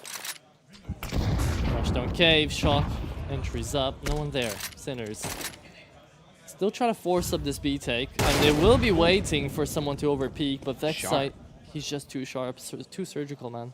Yeah, and in case you're wondering, by the way, because I've seen a couple people ask around about it, OG Ecstatic is starting right after this one's over. Yeah.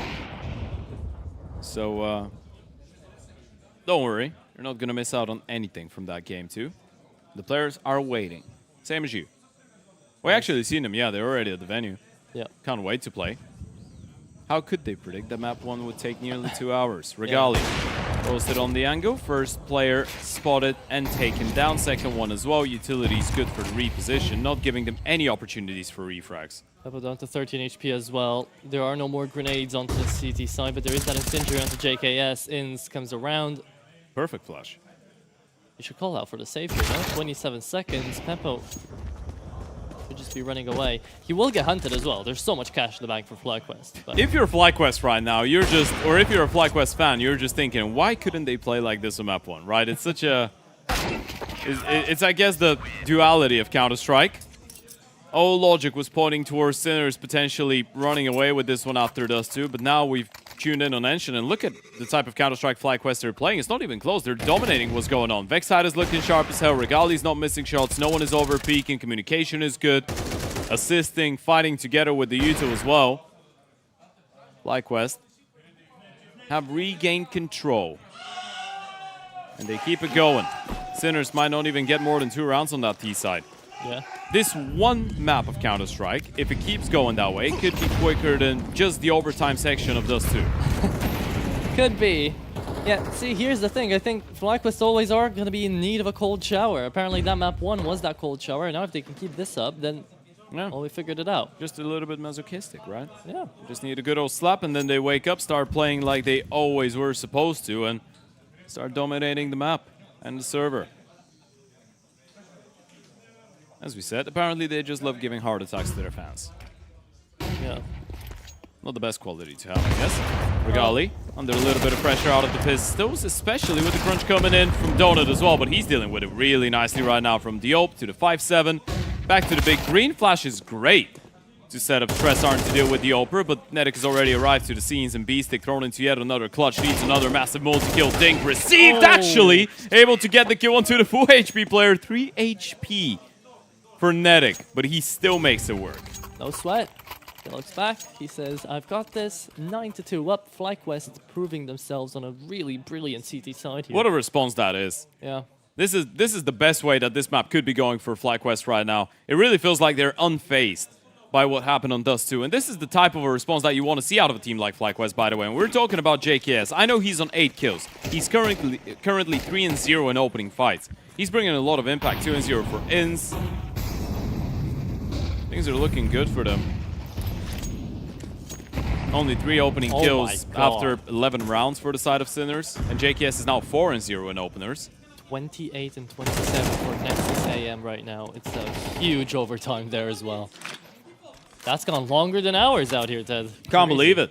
Didn't think it was possible. Damn. We're going to keep you updated about that game as well. The boys keep you updated about everything, guys. We've got you. Yeah, the boys in production are going to faint after today. Yeah. You've got us, we've got you. That's how it goes. It's two-way traffic.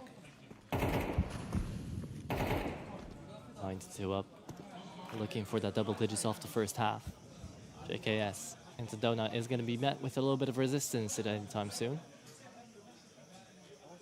Oh, they're just shifting their way through that smoke. Ooh, it's faded away. I think he's seen a Gambaro. Should've. It's all a game of timings. Do they clear out behind Donut? They're overlooking him. JKS Oh my god! is just playing them like a fiddle. He's going to line them up. 1, 2. Oh no! Just the one? What? Whiff coming through out here for JKS. Might be still a good round here for Regali to save the day as he connects on 2. Had to be Regali to save that round. Shock down to 17 HP. And he will try to plant on the back timing. That is double digits off the first half here for FlyQuest. Yeah, this is much better. This is what you wanted to see out of them. With the pistol round lost as well, they still get 10 rounds out of that CT side. FlyQuest not going out without a fight. 5 of their players in the double digits of frags as well after that first half. That was a team effort. There's the replay as well. Lovely utility in towards middle to begin with. JKS, it's a little bit weird how he's not able to get a second kill out of it. Good news is they still get the round thanks to Regali and Vexite. A bit of a smile on his face. This is not the type of map that you get frustrated in. It's been going so damn well for you. Indeed. We can forgive him about that one. He's been playing much better impact-wise in comparison to Dust 2. As we said, 4 opening kills. Hasn't given away an opening death either. And again, back to that conversation, JKS on the CT side of Ancient has allowed a lot more freedom with Regali in the back. Gonna take a look at the scoreboard. Not really anyone that you can point out on the side of Sinners though, right? It's a bit of a team issue right now. They're just getting outplayed. Not a single one of them slacking a lot more than the others. Not a single one of them trying to pull through a lot more than the others. And you could say the same for FlyQuest. That's exactly what I wanted to say. Yeah. It's just Team A is better than Team B, and they're beating the hell out of them. See, here's the interesting part as well. You look at the assists, and you're wondering why haven't those kills been converted a bit more for FlyQuest? Not for FlyQuest, but yeah, it's the FlyQuest you were people, looking at FlyQuest and wanted to make a okay. point with the numbers, right? Yeah. So, it's all right. Don't worry. It happens. I was looking at the desk, and I was like, wait, that's supposed to be Sinner's kills, no? Okay. Well then. No point there. Sinners, CT side, do you believe of a little bit of... I believe in a lot of things in life. This is not one of them. I don't think so, no. No, call me pessimistic. I don't really see that one happening for them, and I think they know it as well. They've been hit by a truck so far on Ancient. It feels like this map started less than 20 minutes ago, and it's already over. I mean, they could get a couple rounds. I feel like it might help for the mental. At least you know you've got a Mirage guaranteed. We already did see FlyQuest go down on the third and final map of Mirage against the Basement Boys. So you never know what's going to happen. Of course, that was an overtime game as well, and it was a bit of a slow start that I feel like let them down. There's been a couple of those for FlyQuest when you think about it. Either really slow starts or maps in which they have a big lead and they can't convert. But the slow starts primarily. We saw a 4-8 start on the CT side of Mirage against the Basement Boys. They were down 8-12, had to force OT. Now that's happened again. Yeah. And it feels like every single time they have a massive deficit, they're able to push it into overtime. They still lose the map regardless. And that's that resilience coming through, right? Especially having played all those Tier 1 events. It's kind of required out of you always being the underdog to come back up and try to make that comeback play happen. But now, when you're the expected victor, quote-unquote, kind of a little bit tougher to play your game plan. play what you're used to. All right. Ready to jump right into that second half, folks. Map number 2 of FlyQuest Sinners. At this point, feels like map 3 is inevitable. But you never know with those teams. You never know what could happen if Sinners were to start off really well. But that pistol round is a must, a necessity right now. And it's looking like an A split. Kisarek in towards middle, Stresser in towards the back of that A bomb site. Rotations on the way. And a double kill! You gotta be kidding me! How do you get both of them like this? That was clean. He almost found the third as well on the last bullet. Will not come through though. Into the bomb site we go. JKS spamming away in that smoke. Can't find anything. Regali is asked for the bomb, so he's gonna get a little bit of help to cross. And now, can they make it? Oh, they've even found the frag onto B-Stick. Kisarek's down to low HP and towards the back of the bomb site. This could still be doable, because that was a remotely quick round out of the T's. If they're able to get the kill onto Peppo, and I think Ince has caught a timing that the CTs are not aware of. No one knows about him. And if he gets that kill onto the Tempo player, that's going to be shock. He's not looking. Those guys could still come back from Donuts in towards A. Now he's been spotted out. Free kill for... Oh, nope, never mind. Shock is turned around. Headshot still connects. One more player in towards main, though. Do you know about Kisarek? Never. No You one's never looking. check this, right? There you go. Still, same mistake as Shock found it. It is going to be Ince No to way. connect on 2. And the mighty mustache of Australia looking to connect the last shot for this pistol round. Doesn't need to peek. 2v4. Does not need to peek. 2 bullets left in that P2K. Gets some help, and now the peek will come through. That's the last bullet, and the clutch connected. And that's a 3 versus 5, by the way. This is another massive multi-kill coming out of Vince, and we don't want to overhype it considering you were already 10-2 up, but this is the one round that just puts Sinners to bed, and it puts this entire map to bed, right? Yeah. You were supposed to lose this one. Look at that beauty of a double out of Kisarek, and then Regali's able to find one. Ince, a little bit of a scrappy one, was still able to make it work, and JKS is bringing in a lot of impact too. But is the in-game leader with a hat trick.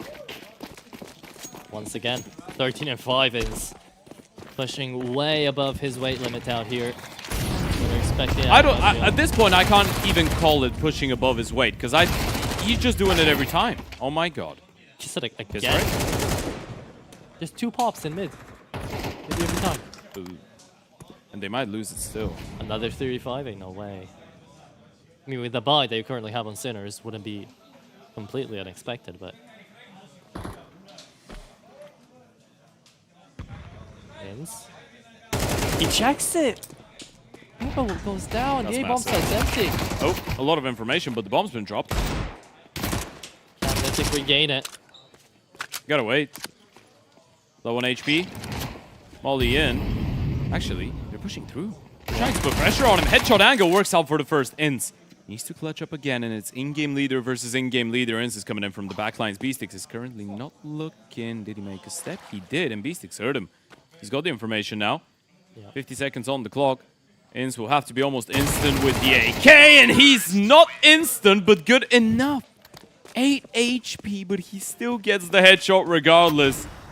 Aye, aye, captain, my captain. Back-to-back triple kills in 16 and 5, and FlyQuest will be taking us to a third map at this point.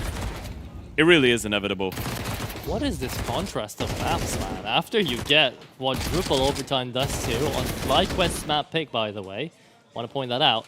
FlyQuest on Sinners' map pick now go 12 and 2 up. Welcome to Australia in Romania. I've got no clue what to say. Yeah. FlyQuest have just come back into this game massively. It's really unthinkable right now, unless you've watched map 1, for us to tell you the story of how things gone and for you to how things went and for you to actually believe us. Yeah.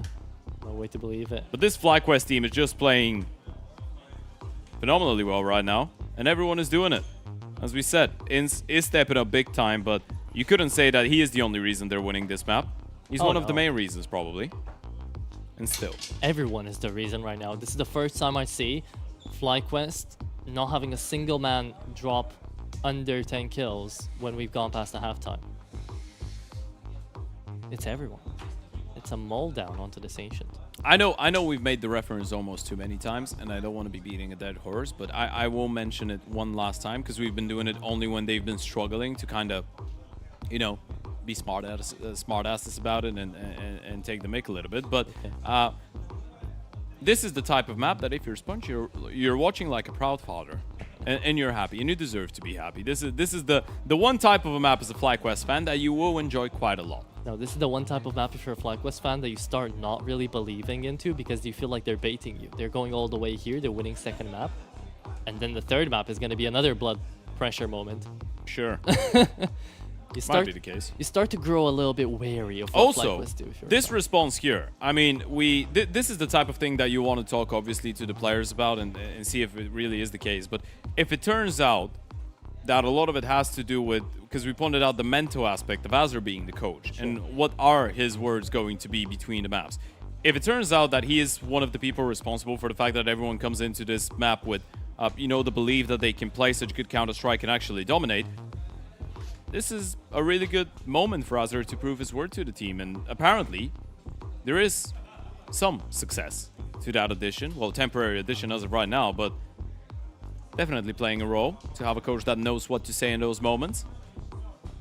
I mean, he was a little bit deflective of that question when Graham on the scene kind of asked him, are you going to be like a temporary thing or completely here? And he was like, I don't know. I don't feel like a lot of them know right now, Yeah. but yeah. What we know is that we enjoy having him here, you know? Seeing a good old familiar face. Look at him towards the back, smiling, having a good time. Yesterday, the big thing is that he came in shorts when it was like 20 degrees outside and wind blowing. Now it's even worse outside. I don't think he's on shorts anymore. I hope Aussies, not. man. What can I tell you? I'm surprised that the Danes are not doing it. Yeah, you think the Nordics people will be coming through, but I guess they have a little bit more experience with the cold. Yeah, I actually was having a chat with a couple of the Swedish guys earlier, and they were complaining that it's really cold outside. I'm like, you should be used to maybe worse conditions now. I mean, maybe they weren't expecting it coming to good old Balkans. Probably. We've got a bit of a technical timeout going on. Hopefully our lovely team will be able to take care of everything in the meantime. People are having fun. Regali is laughing a lot. You can't see it right now, but we did. And yeah, they're having a blast. Yeah, laid back, laughing. Definitely not the same sentiment on the Sinners camp, but we get why, right? When we're going to be going back to the server, you will realize and you will be reminded that it's 12-2 right now in favor of FlyQuest. So some have reasons to laugh, some have reasons to cry.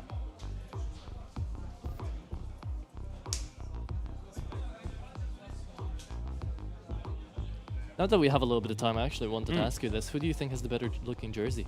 Oh, we're going there. Yeah? I like the jerseys. FlyQuest, man. Yeah. I really like the FlyQuest jerseys. Same. I think Sinners have something unique going on with the colors, you know, with the template of it. But I do think a FlyQuest jersey is a good old classic in esports. They're really nice. I love the FlyQuest jersey. I think for Sinners, the logo is amazing. The jersey doesn't encompass it as well, maybe. But It looks like a football kit. yeah, yeah, Which I appreciate. it's nice. What's also nice is that we're back to the Ancients. Technical pause is over and out, and now we're ready to see if FlyQuest can close it out, 12-2 up, with a quick A pop. Yeah, just going in, not even a pop, just a straight up rush, and you're going into an empty bomb site. This should be so easy to get over the finish line, especially with the opening coming out of Regali. Ins trading, following up, but there is a couple trades going around the map here. Yeah, you're right. They're still trying to fight back here, Sinners. Trying to prolong the inevitable, it feels like delay it, shock. Gonna get put under a whole lot of pressure, not able to get a kill. Are they ready for the second player? Yep. Answers yes, Netic on the fadeaway. Able to get the kill. And in case you were wondering whether FlyQuest will allow themselves to get 0-2'd out of DraculaN, well, the answer is clearly one big fat no. This is going to be a 13-2 win here on Ancient. And Beastic, he knows it. It's just a matter of time. It's just about trying to mentally reset before the start of the next map. Doesn't even have a kit. Smoke on top of the bomb. Time's run out. Nate right on top. And he will get taken down by Vexside. It's a quick, nice, and easy response coming out of the Aussies. We're going to the third and final map. They're not out of the event just yet. No celebrations yet, big ones coming out of FlyQuest, but the small ones should be found as well here, as they managed to pick away map number 2 away from their opponents. Now, you shouldn't be as exhausted, right? You get a bit of a break map out here if you're FlyQuest, and you're going to be going into the third decider thinking that things will be looking a bit brighter.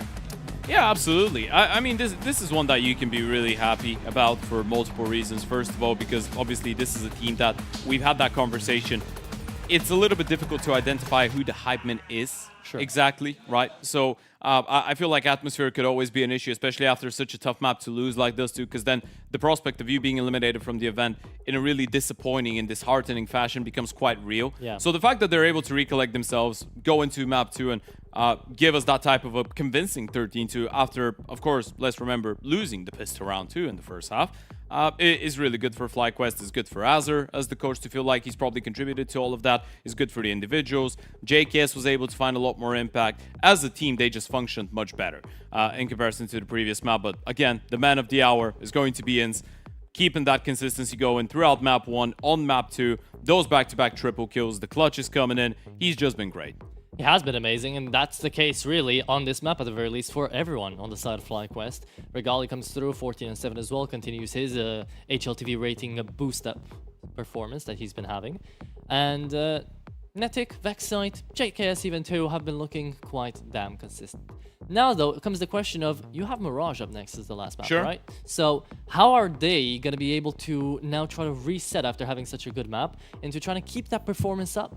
I don't think we're talking about a reset. I feel like if you're FlyQuest, you just feel like now the game started. This is how you should be looking at it, right? Map 1 was Enshin. Those two didn't happen. Enshin was easy. It was nice. You're going into that Mirage thinking you're in full control, knowing that you've shown that you can dominate those guys. And this is how it should be, right? In the end of the day, Sinners have really impressed us, but there should be a difference in the caliber of those two teams. So now I feel like FlyQuest have made everything make a lot more sense in their own heads going into Mirage.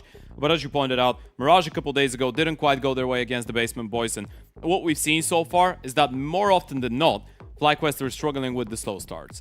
So I feel like we're putting a lot of emphasis on the first 4, 5 rounds, the pistol, the conversions, the first 2 gun rounds. This is, I guess, the time period that gives us an idea onto what we could be expecting coming out of Vince and the boys. 100%. Maybe in my head I was bringing in this reset because that's exactly what Beeful hopefully will be able to say to Sinners out here. You have to reset FlyQuest somehow out of this momentum, and the way to do it would be to have that good opening and good early game right into that last map of the best of 3. So it's all down the line here onto DraculaN. It's down to the last map. You're playing a best of 1 essentially for tournament life here for both teams. Yeah, absolutely. And at a certain point, we have to address the fact that sometimes it is easier to reset after being completely smashed on a map more than it is after losing a really close game where you had a lot of opportunities, right? Because you can just say, okay, we scratched that, nothing worked out, they just run over us, let's reset, go into the third map, we still know we can be competitive. We've played a good tournament and we've got nothing to lose. They're the ones that should be feeling the pressure. This is definitely part of the conversation that is going to be taking place at Sinners Camp, or at least that's what we're guessing for. But, well, guess what? One thing that we shouldn't be thinking about is whether this third map is coming through, because it will be in just a couple of minutes. Before that, we take a quick break, and then we're going to find out which one of those two teams will keep on fighting here at DraculaN. See you in a bit.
Why do they doubt the kid? I'm about to prove them all wrong again. I got a low tolerance, cause they don't even know what the problem is. You waiting on the point of fail, now hold your breath and face your head. Cause you play a roulette with each step I progress, no less. Go ahead and place your bet, cause we know we yeah, we know we top tier. Cause all the hate that you bring, we know it stops there. I'm taking off like a rocket here and stopping here. They cannot see the future, but see profit here. Wait up. Always win.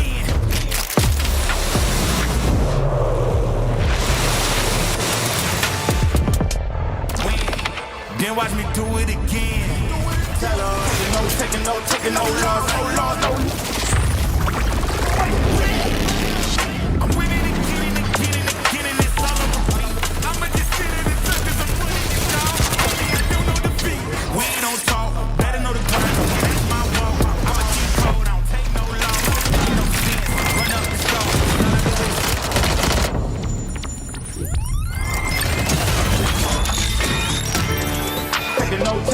Taking no loss, look, I'ma always win. Taking no loss, look, I'ma always win.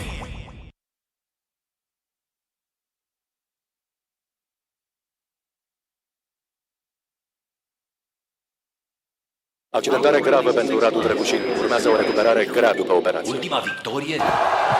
Mai poate reveni anul ăsta. Victorie. Va mai fi titular? A serious injury. Victorie? Ce este o victorie? Ceva ce ieri părea imposibil. Victorie? Forța Radu, nu te lăsa! Luptă! Victorie? Părea imposibil. Victoriile se construiesc în vestiar și pe terenul de antrenament. Pere de Locker Room, din inima sportului. Care e victoria ta de azi? Welcome back to Game Builders, your favorite game dev podcast. Today, we're going to be looking at a brand new title by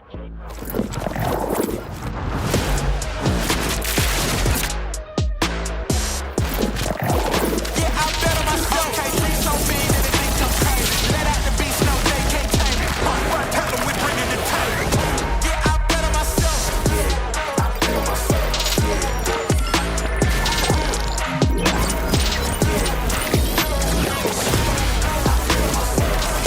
Yeah, I bet on myself. Take off your shoes, print brand new. Yeah, light up the wax like a candle. I've been on fire, watch me heat up the track. I took the crown, I ain't giving it back.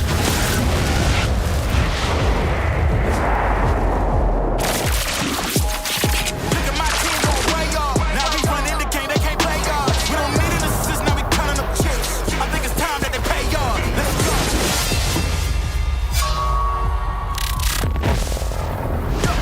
I bet on myself. I don't need you, I do it myself. You get it back, that's silly. I'm about to run the game, no kidding. I'm way too cold, too chilly. Yeah, they ain't wanna hear me, yeah, they gon' feel me. You dig? Look at my team gon' play y'all. I think it's time that they pay y'all. Let's go. Yeah, I bet on myself. I don't need you, I do it myself. Yeah, I bet on myself.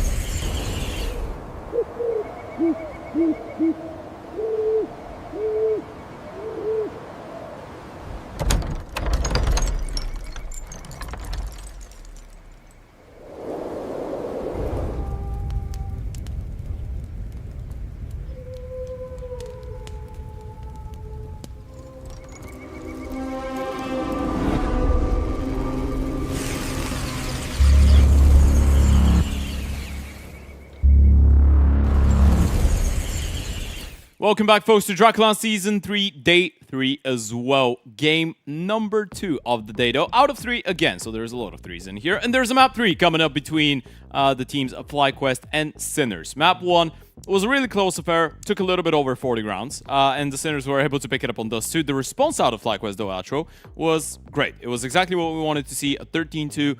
Quite a vocal one, quite a painful one as well for the side of the Sinners. But now we've got a Mirage coming up. How are we feeling? We're feeling like it's definitely going to be up in the air. I feel like every single decider that we've had in Mirage so far has been close, has been down to the wire, down to the line.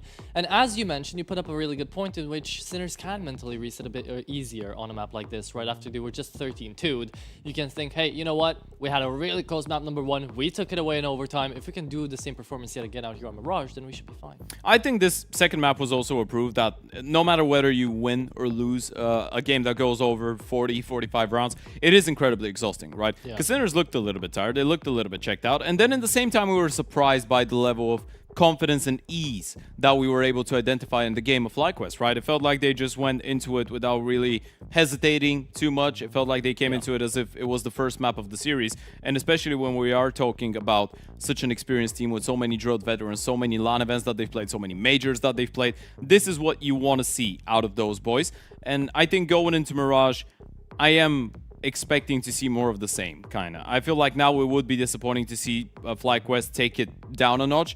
I am wondering if we're going to see a little bit of an improved performance out of Sinners, because it felt like people like Beastic that was providing a lot of multi-kills was not really up for the task. It didn't feel like Peppo had a lot of the magic left. Kisarek had a couple moments where he was able to get them into good positions on the back of multi-kills, but again, those were rounds where the Sinners struggled to convert.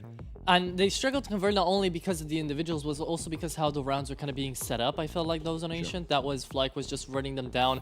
I can't even count how many times we got to see Peppo on and off. Maybe, did we even see it? I think maybe once. Yeah. Right? And that entire CT side, which is just not allowed here to happen here for Sinners, because you need to give them the opportunity to perform and show up and give you those rounds. So if you don't have those breaking moments out here for Sinners, I feel like FlyQuest can just start running away with the game, and that's maybe what they're best at. I mean, I don't even think we've seen him on an op because there was simply not enough time. Exactly. Right? They played a 3-round CT side, so never able to actually get the money, but yeah, not even able to really leave a mark on that second map. But as we said, sometimes it could be easier to reset after a map that simply nothing worked out on, right? Because you're not putting a lot of emphasis, I guess, on it. You're thinking, well, it's not like 1 or 2 small things didn't work. The entire map didn't work. The entire map was just a complete mess. So we kind of forget about it. Obviously, you can come back into or go back into that engine after the game is over and then talk about why do you think things happened the way that they did. But going into that third and final one, it's all about resetting, all about being able to go in with a fresh mindset. And we can see those two people on the screen right now, of course, with the super bet odds for them. It's Regali and JKS. Both of them have been stepping up quite a lot. JKS had a bit of a quiet map 1, but map 2 was much better as for the entire lineup of FlyQuest. Regali's been really solid. I feel like Regali and Inns have been the only two constants in that equation for the side of FlyQuest since the start of the game. Obviously, Regali had a couple weird moments on Dust 2 as well, but you can't really hold him accountable for that considering he still ended up dropping 40 bomb and winning them a lot of vital clutches. 100%, and I think we can say that about Inns and Regali to a certain extent to the entirety of the tournament so far for FlyQuest, right? They've been the most consistent, they've been the guys that have the most to gain from this entire endeavor onto DraculaN, and if they manage to pick up this map as well, they'll be very happy. However, on the next case that we look on over to the guy that is at your screen right now, Beastic has been just performing absolutely amazingly. That's why his over right now is over 2.12, because he has been just that good. I mean, that means that there's lower chances of that happening. Exactly. He's not expected. He's not expected to pull through that many kills, but he has done them time and time again. Yeah, he has been. He has been over-delivering individually, and it's nice to see considering he's the most experienced player on this team alongside Shock. So, yeah, going into map number 3 is all to play for, folks, and I feel like we're ready to get into it. Fifth bumps all around the place. Both teams have reset. Both teams have rested between those maps, and we are going to be starting things off with, I believe, what is FlyQuest on the T side and Sinners on the CT side. You don't see it, and I'm really sorry about that, but we do have those screens, and we can see them in the server already. So the players seem prepared to go into it any moment now. You know what? We don't usually usually do that, as we don't have an analyst desk. It's just us here, folks, having a little bit of a chit-chat about the game. But let's do quick-fire predictions. Who's taking this one? No justification, just a name. Sinners. All right, I'm going FlyQuest. Let's see what's going to go down, folks. Third and final map of this elimination series. Loser goes home. Winner keeps on fighting and playing more to try and stay alive here, playing another matchup after this one. So yeah, this is how excruciatingly long those days could be here at DraculaN. Exactly like the Count likes it. Torturing people. Exactly. I'm going to play Devil's Advocate as well in theme with DraculaN to be going in for that Sinners pick. We'll see how wrong I'm going to be. I hope that I will be wrong for FlyQuest's sake. But that is an amazing headshot out of Kisarek. He's a pistol meister, man. He did it back on the Ancient as well. Ooh. And now he's going to get overwhelmed. Bomb plant to go down. Ins doesn't fully plant it. He's going to be able to now. Netic getting baited a little bit into the peak. Does he take the bait? That's the question. He does. He will. Oh my goodness. It's a 1-by-1. It's a Modown out in CT. Down to Instant 1v3. He finds one. Half HP there onto Stressor. And doesn't even matter. There you go. Sinners with the pistol round. Yeah, it's pretty much a 5v5 showdown in towards CT spawn, isn't it? And towards that ticket position. The difference being the fact that Kisarek was able to open things up with a nice early kill. So you soften some of them up. You have the man advantage going into the fight. Good double kill coming out of Ince again. Forced by potentially coming up for the T side, considering the bomb did get planted. But this is important stuff coming out of Sinners. They did win the pistol round on Ancient as well in the first half, but couldn't quite find the conversion. This is something that they will be looking forward to potentially doing a little bit better. Right, that was the problem right into the first map, that conversion to come through onto the force spike for FlyQuest. This time around, I will say, Mirage is much more keen on trying to find the force spike round win than Ancient. So, if anything else, the odds are actually going in the favor of FlyQuest here to just go for a B quick execution and figure it out. They will be setting this one up though, so we'll see if the pop works, but that makes noise. Yeah, the short player has heard one of them burn. The good thing is he's heard just one. But do you really want to undo it? Okay, same players making steps down towards under. You're trying to bait them out that there was just that one guy and he's backed off, but they still have that three-man setup in towards B. Backside, still into underpass, waiting for someone to drop down. They actually changed it up. Yeah? Yeah, didn't want to force the issue. It is the wiser decision. It makes sense, right? Because you throw the Molotov, you hear something, you presume that Sinners will be rotating players. So going into middle now, you could even go back to B technically. But you have the A split ready, with Ins being into ramp and all. Ooh, nothing spotted out of Kisarek. This is massive. JKS doesn't really need the bomb being the boosted player. He's gonna check that over to Vex side as they start making their way up connector. JKS, timing is of the utmost importance here. Steps heard. They know there could be, but they're actually pushing jungle. Whoa. This is lovely out of Regali, and he's the one to get the double. JKS yet to play his cards, but Stressor and Shock are keeping this one evened up. Bomb drop, 28 seconds. Need to get going for the bomb plant here. The smokes will start fading. I'll tell you what, Regali, what he needs to do here is get that A1S down to Netic. He's down to 5 HP only. We'll be looking into How do they get a bomb plant? They won't yet. It's 15 seconds and Beastic takes down Pep. They can just run him down. And they will. Easy round. FlyQuest will not be afforded a force by win. Yeah, I mean, JKS was still waiting, and he's not going to go down after time at least, but he had so much utility on him, right? He had a smoke, he had 2 flashes, almost makes you wonder what the plan was. Probably just get a couple kills and then use it for the post plan, but they would have loved that smoke on the bomb side or into our top connector. There's the replay. Great double coming out of Regali, but then Stressor is able to get one. Peek out of ladder, useful enough, and nothing the planter could have done about it. That was just getting run down with the time running out. Yeah, I think that was just JKS getting stuck in towards window. Yeah. He didn't want to move out from there because he had a decent position. Either way, happens and we move on. 2-0 out here for Sinners. FlyQuest is only on an eco with the Eagles coming out. And this is a map that usually goes pretty well for FlyQuest as well, right? You're looking at some of the recent results. They obviously lost it against the Basement Boys yesterday, but other than that, they've been losing it to pretty good teams, or at least be competitive against them. They lost it to G2 in Spirit at the Blast Open London 2025. Won it against Legacy in the same event. Same for Alter Ego, that was in the Asian qualifier. And then they started off the season in Cologne with back-to-back losses, but those are really close ones against Fury and Bait, 10-13 and 11-13 respectively. Right. For the T side, I don't think this is going to happen, but this is the first time in a while that I bring up the point do you think there could be any targeting done towards Regali when he's going to be playing with that AWP? Meaning? Sinner is looking to try to maybe go away from mid a little bit more. I guess we'll find out.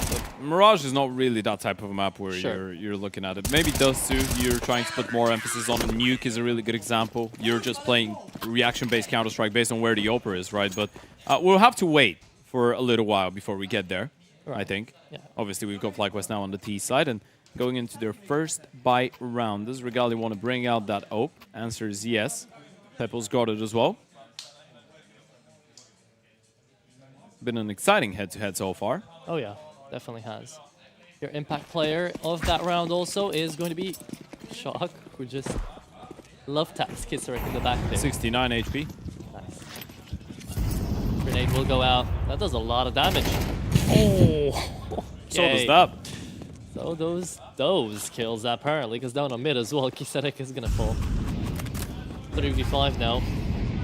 Beastic, I'm sure he's not too happy about what just transpired, but he did spot out the bomb. These are some crazy headshots in this round. Everyone's so locked in. Just how we like it. Still a pretty simple round to win if you're FlyQuest, by the way. You're expecting the CTs to put more emphasis in towards that middle part of the map.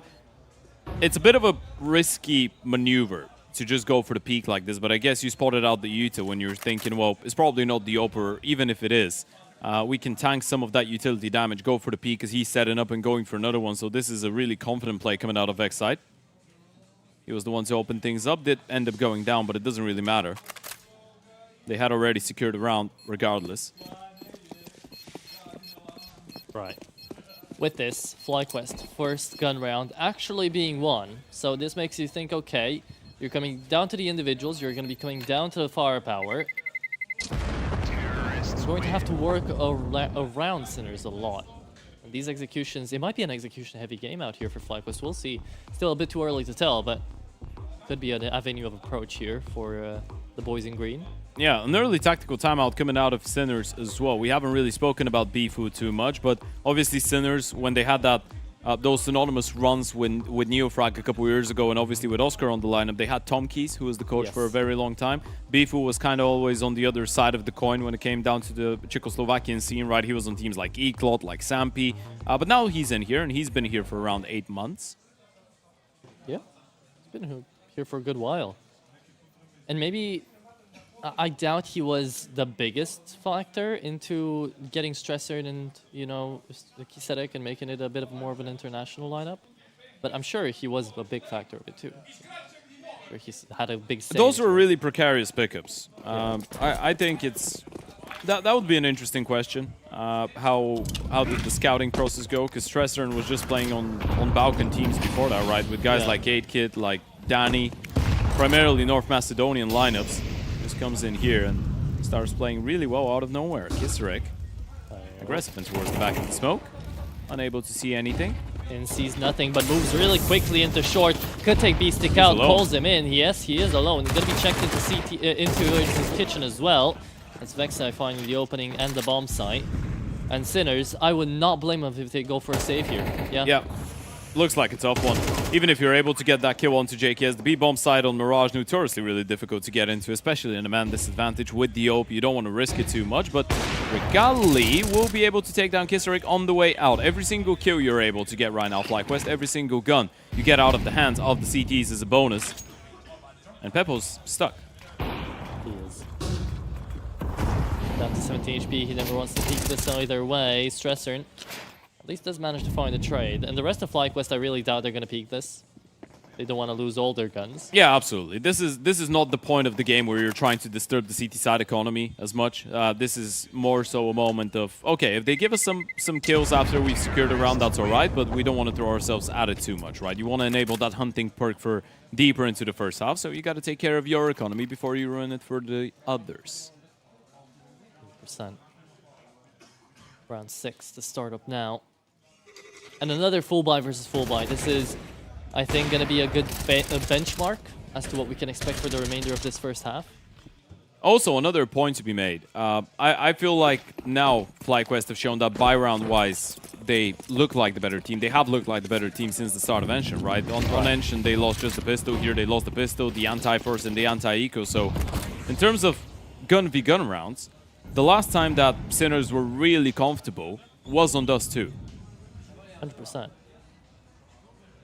now, we jump into FlyQuest's T-side rain out here. Regali finding the opener into the A-bomb site. Stressor and dips his toes into the fire.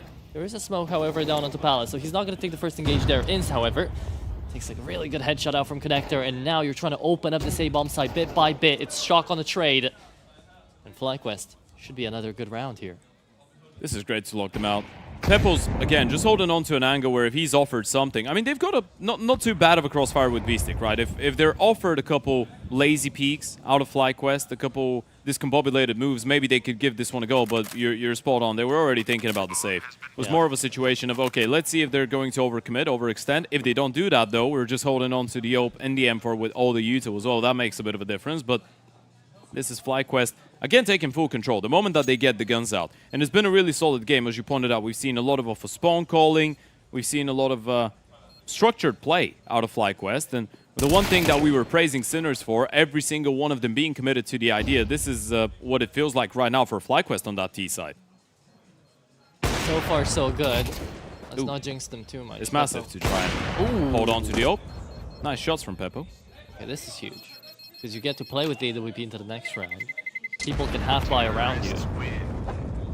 Suddenly, Sinners are not completely out of the next round. Yeah, we're talking about the Mirage of FlyQuest, talking about the Mirage of Sinners. They played it earlier today, actually, against OG. Unfortunately, ended up winning only 8 rounds. And online has been a bit of a hit or miss as well for them lately. There's a couple wins against other Czech teams like Xenox, like E-Claw. One against the polar side of Eternal Fire. But then you're looking at the few Mirages that they've played against more serious opposition. A loss to the Kazakhstani side of Khan, loss to Ents, to Ruby, to Zero Tenacity. So it's not usually their forte, Mirage. It usually takes a standout performance out of some of the individuals for them to have a competitive showing against a really good Mirage team. And surprisingly, the guys that are doing it are the rifles. Stressor and Shock, so far, are picking up the most kills onto the CT side, and they're looking to continue this, even on 5-7s. Nice flash. Good one entry. Looking in for the 5-7. I praised it about it, but apparently couldn't pull through enough. That is going to be Shock, though, on that Deagle, connecting a headshot, making it a 3v3. If Peppo connects one shot here, the retake is very possible. He's thinking about it. Doesn't need the peek though backside, especially with the deep Molotov. He can just let them save. They know this is a half-buy with potentially a saved AWP from the previous round. Not even potentially. They know there's an AWP, so you can just try and play for time. Give them another reason to save. Unfortunate. And he might be dead. That's the best of us. Peppo gets overrun. That's an AWP to save out here for backside if he wants it. At least they've got the maximal loss bonus, so they can reinvest into an AWP in the next round. Shock is going to have plenty of money to drop one over to Peppo, but this is going to be 4 in a row for the side of FlyQuest, and now they've gathered up a little bit more economy. They can afford to go for some hunting. It's open season. No license needed. Actually, I think it is open season right now, isn't it? No idea. Oh no, I think it's late summer. Yeah, I think it's late summer. I would have no idea, so I can't say. It's definitely not in spring times, right? Because this is when all the wild boars and all the animals have their cubs. Well, not cubs. Those are the lions. Yeah, but it's the mating period, and they give birth to the next generation of wild boars. Okay, yeah. Guess so. Okay, so now FlyQuest setting up for another one of those famous full bodies coming through. It's been working out before. Now they're trying to take up a little bit of space in towards middle, where Sinners have already managed to take up that space. Rigotti has been hitting most of these shots, man. He's looking really nice. Shock able to trade it back. Clearly, he is in his rhythm right now, Shock. But will that be enough to get Sinners across the line? FlyQuest right now are winning round by round. But it's still going to go down to the wire. 3v3. Yeah, that was a big one out of B-Stick. Aggressing in towards that B-bomb side. Needs to make sure to get out of dodge on time, though. There's people coming his way. And this could be a tricky one for the side of FlyQuest. A lot of angles to be wary of. Wonder what Netic is up to in towards middle. He's actually just rejoining his teammates. So now you've realized that B-Stick is backed off. thing is, he's got no quick rotations, right? Stresser is in towards ladder, but if you're able to close in the gap in towards B-Stick and he doesn't get the information but an instant headshot, then that would mean that Stresser can't really do anything to try and support that B-bomb site, re-strengthen it, reinforce it. So B-Stick taking the smart approach here, opening up the distance, playing from the back of the bomb sites for the sound cue. He wants to make sure he doesn't go down instantly. Information gathered. He needs Stresser here to come up though, big time. Smoke will be laid out for the cross if need be. He's still checking in towards short because he has no information. Regali looking towards the back of the bomb site will try to clear this up, but instead goes to short. It's all about the timing. Regali not looking the right way, and Stresser closes it out for Sinners to actually deny this momentum from FlyQuest. All of this is because of B-Stick, by the way. The initiative that he takes in towards the B apartments, the fact that he's able to get that kill onto the under player, then he falls back. He doesn't become over eager on the back of getting the first kill, right? And this is the type of in-game IQ that you want to have out of your in-game leader. You want to feel secure when you watch him play. And yeah, just plays it from the back of the bomb site, comes when he hears the util, waits for Stresser to take next point of contact, getting his kill. And he's able to shut down Regali as well, not looking the right way. And I think this is why the rest of Sinners kind of feel more safe to go on the back of the idea for B-Stick, to go behind him and say, yeah, you know what he calls is right. Because he shows it when he calls it. He does it himself. That kind of rhymes. Leading by example. Yeah, it's his advertisement. B-Stick. Shows it as he calls it. That's it. Out to 17 down mid. This is FlyQuest trying to just go out in towards this middle, taking up way too much space, forcing Sinners to back themselves off. Without any of the kills being confirmed, this is Stresser and into a big position. Ooh. Burning. Burning indeed, will still fall. FlyQuest still on a 4v4, have no idea about the other players out here onto the CT side. Sinners could be anywhere. It could be. Kisarek. Dangerous Sanguine towards jungle. Peppo's not really going for the white peak yet though, so they'll have to do without him as of right now. And does he get cleared out? Vexite going absolutely nuclear towards the back of the bomb side, and Regali's quick enough on the trigger. Able to get that refrag onto Kisarek, shutting them down after one. And Peppo, you might start considering another save at this point. A 1 versus 3, money's not looking great. If you hold on to the orb though, there could be at least a dangerous hard buy to go into the next one with. But you don't want to lose it. 100%. Stresser could even go for the AK, help him out, and have one bomb site with a big weapon each. Either way, whatever way you look at it, this is FlyQuest putting up the 5th right now, having a pretty decent T side over Sinners. Yeah, and again, it's a team effort, by the way. Everyone is contributing. You've got Regali on 8 kills, you've got Netic on 4, you've got Inst on 5, Vexite on 9, and then we don't talk about JKS because the team is winning. I feel like that's been the case Just give him a green pass. I feel like that's been the case for most of these maps, though, for JKS. It's not what we were expecting jumping into the tournament. I mean, I'd say Bard does too. He's been good. He has been below the average level of his team. Dust 2 was a little bit underwhelming, but Ancient was really well done. Yesterday against the Basement Boys on Dust 2, he was doing a really good job. On Train, even though they lost, he was one of their best players, so yeah. But he's definitely not playing his A game. The thing is really difficult to evaluate. Yeah, 100%. Especially for, I know it's JKS, but a supportive piece still. For an anchor player too. Coming through, B-bomb side, getting cleaned on up. Make space, Sinners have got it under lock and key right now. Stresser and B-Stick playing a really good double up game, and Stresser just doing it by himself. He's 13-3, man. I don't think we've spoken about those two guys, Shock and Stresser.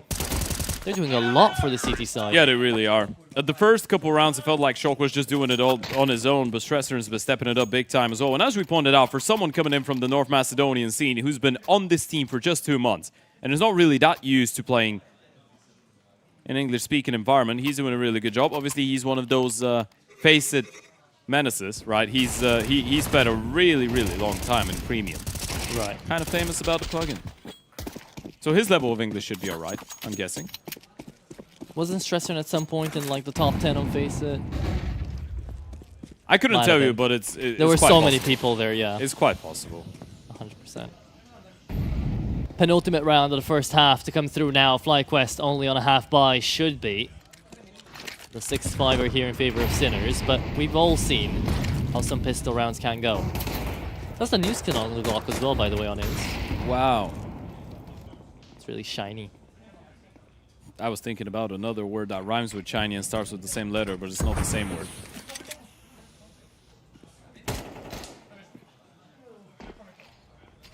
Boom. Kill comes through. Into a run like this, I would have loved to have seen FlyQuest maybe take their time into T-spawn, set up a couple of utilities, and just talk it out. You know, see what they could have done for the remainder. He's sharp, man. Even in the anti-ecos. I know it's just Glocks on the other side, but he's getting the kills with ease. 15 and 3 now. And this could be 5 men alive for the CT side, and it will be just that B-stick. Nice fist bumps all around. This is looking like a much more competitive game now once again. Going into the final round of the first half, FlyQuest looking to try and level things up towards the end. The start was really damn good out of Fly. We've got that comparison between Vexside and Stressor. And at the start, especially a couple rounds in, it felt like Vexside was just going to have a field day, but Stressor, and he was just taking his time to get warm. Taking his time to get activated, yeah, 100%. Correct me if I'm wrong, though. I've been thinking that Netic has been a really nice movement player all this time. He's been really good at being able to position himself across the map and just have some good movement, but just can't seem to connect a lot of those shots. Kind of weird for me to call that out when he's 4-9, but still. That made.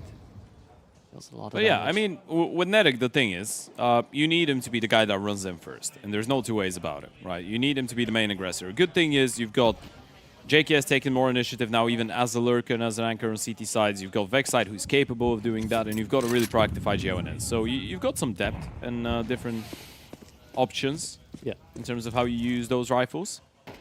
Into this round, there might be a little bit of depth as well, right? You take a lot of control down middle, FlyQuest.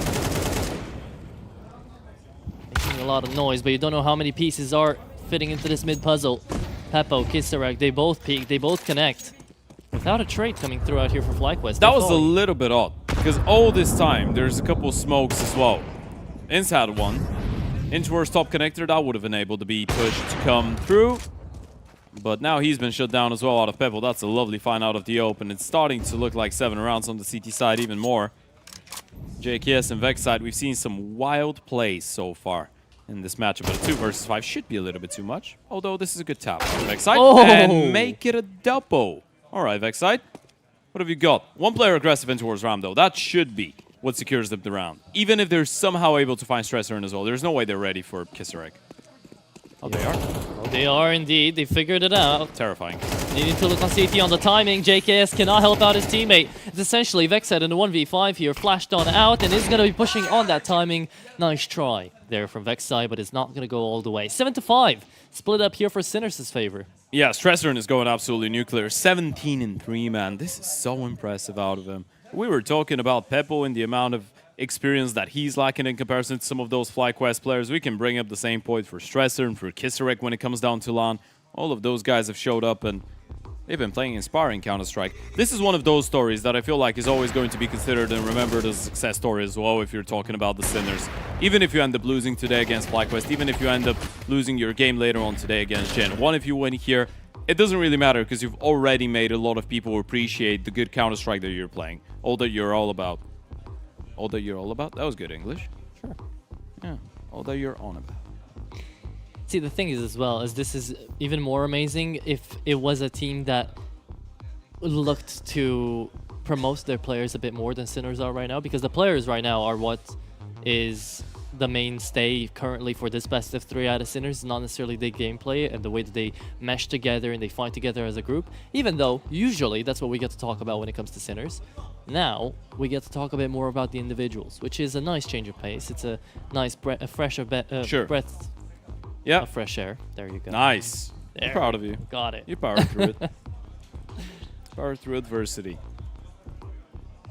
But either way. But yeah, I think the impressive thing when it comes down to the Sinners, I would actually say that I don't think this team has as much pure firepower. I think they do have a really structured approach to Counter-Strike. And I feel like this is something that you would have to give to B-Stick to some extent. And that is leading back to the conversation that we know B-Stick at a certain point of his career was actually considered for some other projects, international projects earlier on, but English was in the way, and it's always difficult when you, I guess, go on early on in your career and you've been used to just playing with Czech players and you didn't really know that international Counter-Strike was something that you might have been after. But now it feels like it's much better. It doesn't really feel like it's stopping either him or Shock, and internationally, Sinners have looked pretty damn good. I know online results have not been fantastic, but here on LAN they've been playing alright, and maybe this is what you need. Maybe an event like this one could be the catalyst for this team, who knows? At the end of the day, really, LAN is what matters, right? Because the big events play on it, but you have to get there first. And we are at a big event. Sure. Yeah. We just gotta believe.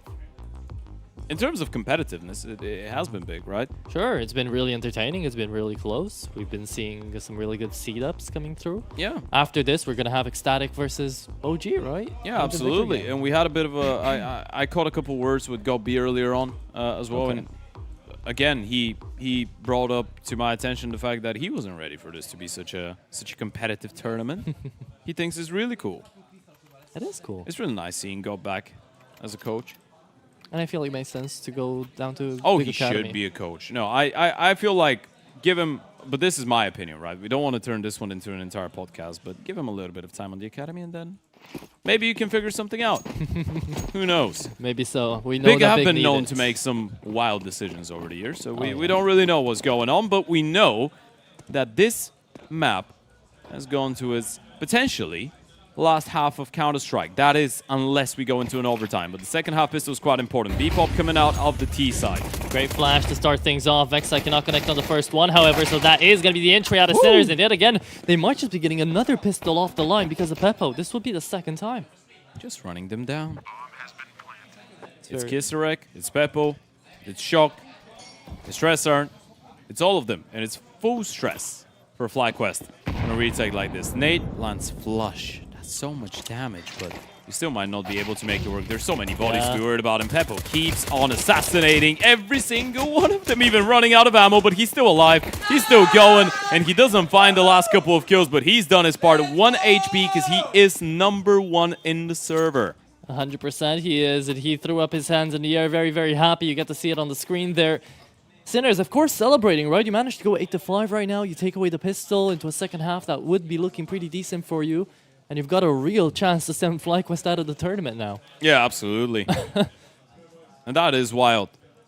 Your BRD, Groupe Société Générale, MVP of the round. I tried to do the French pronunciation. Actually, I've been training, you know? Yeah. Lambert and Killazoo from OG have been helping me out. Did they? Yeah.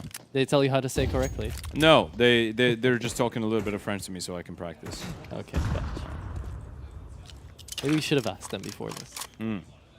We do have a Gen 1 game, maybe. It's really interesting if you want to learn new languages here, right? Because we've got the Ecstatic guys as well, with the Danish side of things, and then you've got OG International, obviously, but Frenchmen, Danish people, Swedish people. You guys are tenacity here as well. A lot of people. Go that way. Oh, Vexai.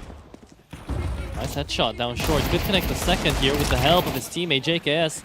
Just waiting, biding his time in the smoke. It is terrifying. However, it's still not an easy round here for Sinners. Oh, back turn. Nedic gets a little bit overzealous. JKS is still able to compensate. Another kill going in favor of the 5-7, and you still got to be worried about ins in towards the van. You realize that Kisarek is ahead of the smoke. This is a really heads-up, really risky play out of Kisarek. The ammo's running out. Ins, he's seen him. He's heard him drop, and he's gotten the headshot. How is this happening? How is this working out? There's no way you give a round like this.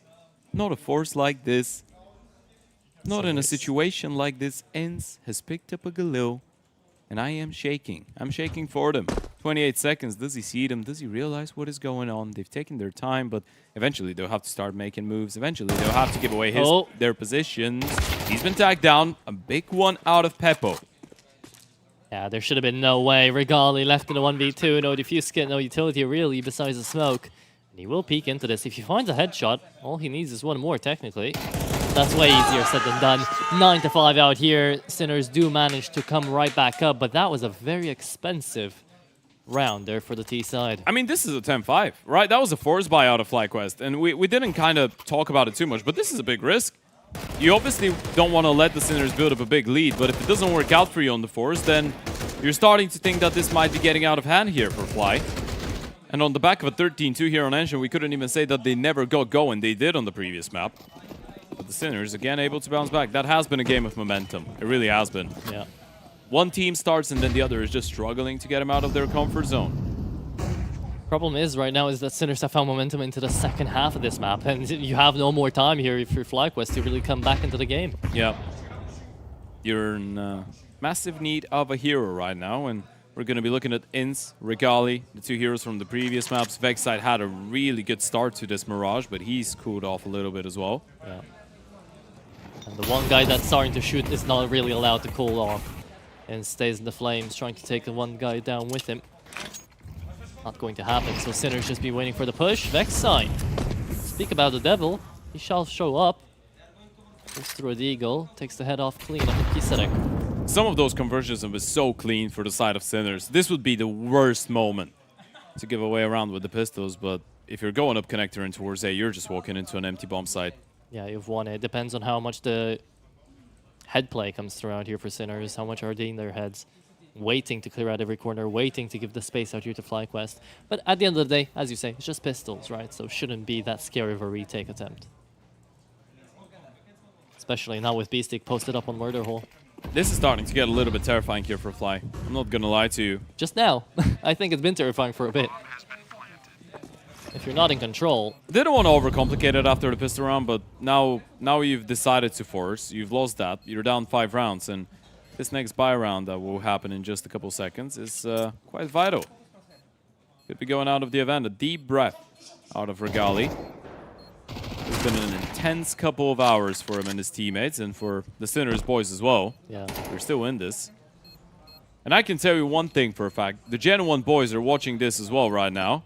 Other people, sorry, that have been helping out with the French lessons. A lot of Frenchmen here, yeah. A lot of Frenchmen. But they're definitely rooting for Sinners right now. You definitely would rather play against the Sinners than FlyQuest, although at this point I'm not really sure, actually. In all theory, yes, you would. In practice now, as you're watching the game, you're like, wait. Yeah. Sinners can play like that. FlyQuest really have been really volatile. That's the one thing. I feel like when we've seen the peaks out of FlyQuest, we've seen a higher level of play, but those peaks have been far and beyond. I mean, it's really tough to make good points here for FlyQuest. I know I'm being a downer, but when two of your most important players are 4-13 and 2-13, you can't really say that you're going to be able to win out your duels, especially on the CT side. You know, that is a good point. Yeah. Sometimes Counter-Strike could be about numbers. There you go, Vexite. Tried something different, but was all by himself. Netic took a little while to break open that smoke. Sure finds one.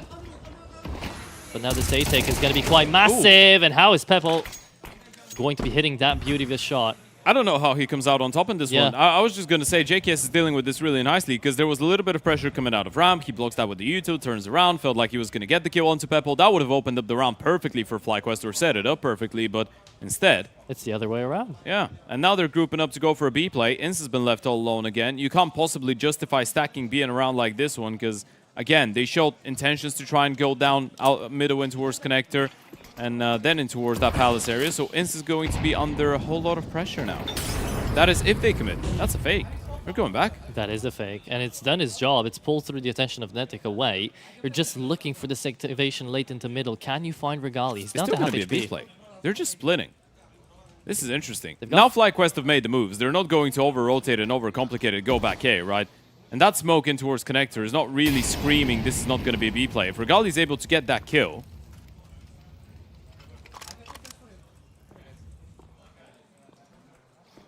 Onto the timing. It's still Ins out here onto the B-bomb site. He's never moved away. And into kitchen, you've actually got more connecting pieces on this defense than you had before at the beginning of that fake. 20 seconds now, and you're working with a 2v3 coming through. Kiserek and Shock needing those quick headshots to finish off the round, but it's Ins to take down 2, and that should be just enough. Kiserek stuck out aside of Van. Will tap away the bomb, but that's the end of the round.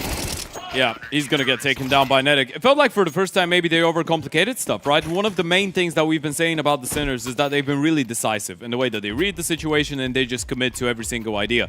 This time around, you spot out Ince. It felt like you did enough work to keep them occupied in towards A. Just the fact that Peppo is the one to get spotted in towards Palace, right? He's not usually the player to default in towards the A extremity. So all of this is given reasons to FlyQuest to believe that there's something more happening in towards the bigger out of the 2 bomb sites. Then you go B, you spot out Ince jump spotting, he deploys the smoke almost instantaneously, and you just don't commit. You decide not to go through the utility, you slow it down, you send a couple players through middle. It didn't feel like it was a bad idea, but FlyQuest just read perfectly into it, and in the end of the day, you just outplay yourselves. You're running into a stack that was not really there previously, obviously. it's a lot easier for us to say because We have X-ray. We kind of see what's going on, but Yeah. unfortunate for them. At the same time, if we try to put ourselves in their shoes, it's a moment of Sinners having that 3-player into apartments and then getting the slight, wait, they might be somewhere else. They might be down the middle because they lose a player into short. Either way, the round is over. It's done, it's played. And now onto a force buy of an AWP, an AK, another one on Shock, and 2 Tech 9s on Beastic and Kisarek. This is the opportunity for FlyQuest. The previous round, arguably, you shouldn't have won, but now you've gotten yourselves with a real shot at yet another big comeback. What we don't want to talk about is the opposite matter. If FlyQuest somehow lose this one, they Oh are yeah, then really, they're screwed up. really bad looking, yeah. And these rounds are the scariest when you don't know what's coming at you. How can you prepare? JKS walking back to top mid, sees that smoke, so might just peek out. A miss smoke out for short as well. It won't matter, JKS. Oh, goes aggressive with no flash. Yeah, got the first kill, decided to look for a little bit more, maybe a bit overzealous, but Netic is able to compensate. That's in towards the ramp where he's able to take care of Shock, and this will give you a little bit more security into this type of a round. Ope still posted in towards that A-bomb side as well. Regali going to be holding for a potential player crossing in towards CT, now able to rejoin. 40 seconds on the clock, in towards A they go. Netic, Regali, good block in towards the ramp. They'll have to go through this. Regali might be dead. Oh, he is indeed. That is going to be the kill onto Regali. Peppo traded out. Netic doesn't know about all of them. Spotted the bomb, though. That's the important one. Rotates will be coming in. A flank through. T-spawn will come through. That's going to be a late one. But can you find Vexite on CT quick enough? 17 seconds still left to plant the bomb, but Kisarek just goes and peeks in towards the CT side. Beastic has no idea about Inns right now. Just needs to plant the bomb. Will go through. And Inns denies him. Whew! That one gets a little bit hairy for a second, by the way. I was just going to say, there's 30 seconds on the clock. Surely if you're re-smoking ramp without timing and they're there, you're not expecting them to just respect the smoke and stay there, right? So, felt like they were approaching it as if there was much more time on the clock there, FlyQuest, but still able to come out on top. A big round coming out of Netic. Some really sharp shots, especially that second one. Look at a headshot. Really snappy with it. Good stuff coming out of Vexite, and patient enough to allow his in-game leader to activate himself on that flank. 3 rounds the difference now. Money not quite there for the Sinners, so high likelihood we see 8 on the board for Fly. Taking a look at how the other games are going as well. In fact, the Basement Boys and Passion UA are starting off soon. Yep. Yeah, Zero Tenacity and Nexus as well. The rest are waiting for us. Yeah, Ecstatic, OG, Gen 1, can't really start without us. We're just that important, man. Ooh, that's important too. Eyes on B. He's alone again. Trying to overrun Inns. Would it be the first time you've done this, but Vexite's here to help finally. Down towards the back of the bomb site, Inns gets 2, nice! Reposition of that crosshair, therefore Inns continues the spray and finishes off the round. Yeah, those are the rounds that fill you up with confidence. Going back to yesterday and earlier today, the amount of triple kills that Inns has been getting in pretty much every single map has been astonishing. He gets another one, this one against the anti-eco, but we know sometimes this could transition into the buy rounds too. Vexite providing necessary support. Quick enough on the rotation out of short, as you pointed out, so feels like the comms are getting cleaner and cleaner. Cleaner and cleaner indeed. However, you have to remember that this is how FlyQuest made a comeback into the game as well back on Dust. Sinners had a huge advantage, went on and out outside the half, and now from 7 to 5, it was 10 to 5, now it's 10 to 8. It's a constant back and forth. Yeah, the important thing for FlyQuest, don't let Sinners get up to 12 rounds, because even if you go overtime then, you are destined to lose. That's what it feels like. Yeah. Setting up for an A execution here. Sinners. Molotov for underneath the balcony. That's going to be landing right on top of Mr. Savage. There they go. Now he's going to take a bit more of an aggressive position. Now knows that Molotov has gone out for him. He's going to stay right in front of the smoke, waiting to deny this. Finds one, spams on the second, connects as well. That is what you want to see if you are going to be looking out here for the FlyQuest side. Kisarek just running them down with the Glock, but he thought there was only one. Well, lo and behold, there were 2. Yeah, that was a great hold. I mean, some of the timings on the resmokes in towards ramp have been really good. I know last time around, Regali was not really looking and he got caught off guard, but in reality, when you look at it objectively, every single time Sinners have been setting up to go out the ramp, they've been blocked by a smoke literally 2 seconds before throwing their own utility, right? And that creates an entirely different level of discomfort. JKS doesn't get hurt burning in towards underneath Palace, so you're not ready for him to be that close and personal as the execution is coming in. It's a big double kill out of him, considering he's been really struggling individually. Bringing in that impact towards the end and a tactical timeout to try and counter that momentum that is starting to build up for the FlyQuest boys. And it's 4 in a row welcomed. now. Very welcomed here if you're FlyQuest, right? This is exactly what you want to keep the game close. It could have been Sinners just running away with the third map out here, and we wouldn't have known what to say. But at the very least, a competitive game is coming in nonetheless. Yeah. Round number 20 now, and we're entering the later stages of the game out here with a hero AK out onto Kiserek and only pistols around him. We'll see if that is going to pay off. It feels a bit risky. That's interesting, by the way. They buy into 4 smokes and a couple flashes. That's a half buy. They go full mid utility. Top mid, connector, and window. And now they're going to try and make it look like a B-pop. This is a bit of a double fake. The CTs have left A. But it works, They've yeah. bought it. Yeah, because V-Stick finds that kill, so they're forced to rotate around, pick up the manpower, and now you're moving right back around, seeing as the bomb wasn't there. You're hearing it go down because Netic is here, but he hasn't taken anyone down. Double peek is there, traded and connected indeed. 2v3 remainder out here, and Regali has to do it all by himself from CT, as Ince is trying to time it in from jungle. But he's a little smoked off. He's going to have to look in towards the side. That's so weird. You'd think he'd look to the side. There's so many gaps in that smoke, though. It makes it so much more difficult. Regali, first kill found. 2 more players. Does he have another clutch in him? Sandwich reposition, might not be ready for it, and this is such a tough one. He's got a smoke, but he's to find a lot more, and Kiserek is just so sharp with it. A triple kill out of the pole, but it's really the mastermind behind the operation. What a set piece out of B-Stick. That's such a cool round. Amazing, the double pump, the double fake to come through, the instant smokes out mid when you know that the economy is bad for Sinners. That is very, very well played to take Since's brain exactly out of this game. That is the way that you shut down momentum. I mean, you're trying to make it look like they're going to go for a B split. Yeah. Right? With all that heavy utility. And it's the fact that FlyQuest know you're not going into this round with a full buy. So when you spend 3 smokes in towards middle, they're thinking through their heads. They should be using that somehow.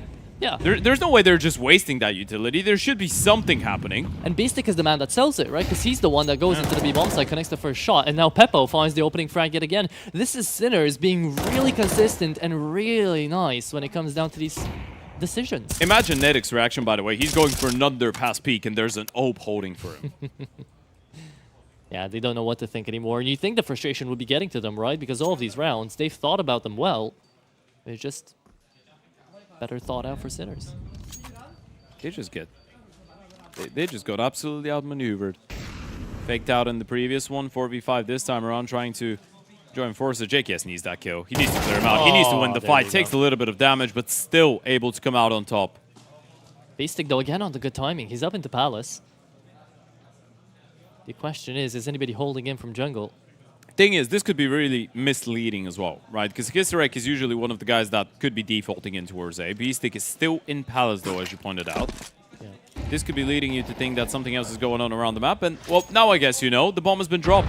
But so has Regali, right? B-Stick comes right back around, and remember, JKS is only on 10 HP, so if B-Stick just goes around, connects the kill without even looking at him. No way.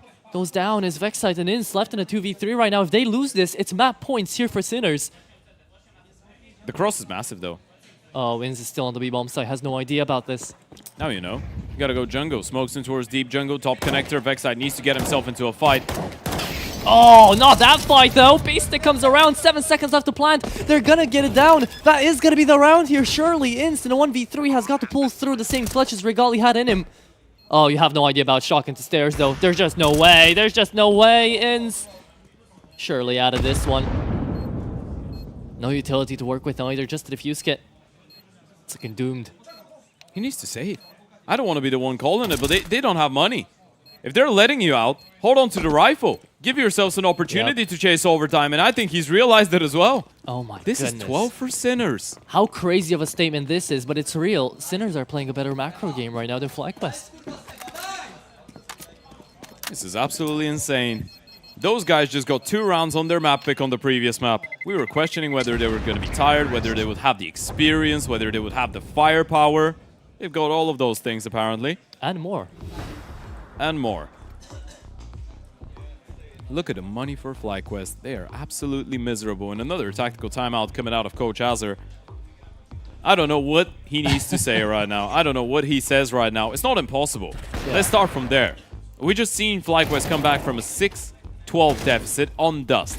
This should be twice as easier. This should be 2 times easier to bring together.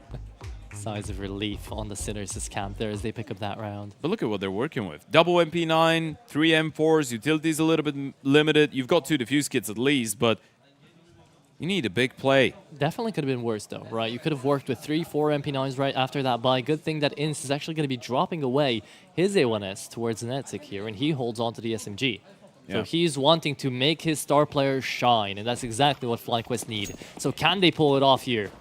We're about to find out. Peppo, quick and unprecise. Wanted to go on top. Yeah. He could have gotten the kill. It's a good idea, you know? There's not enough money for an up on the other side, and now Regali's going to get fed even more kills.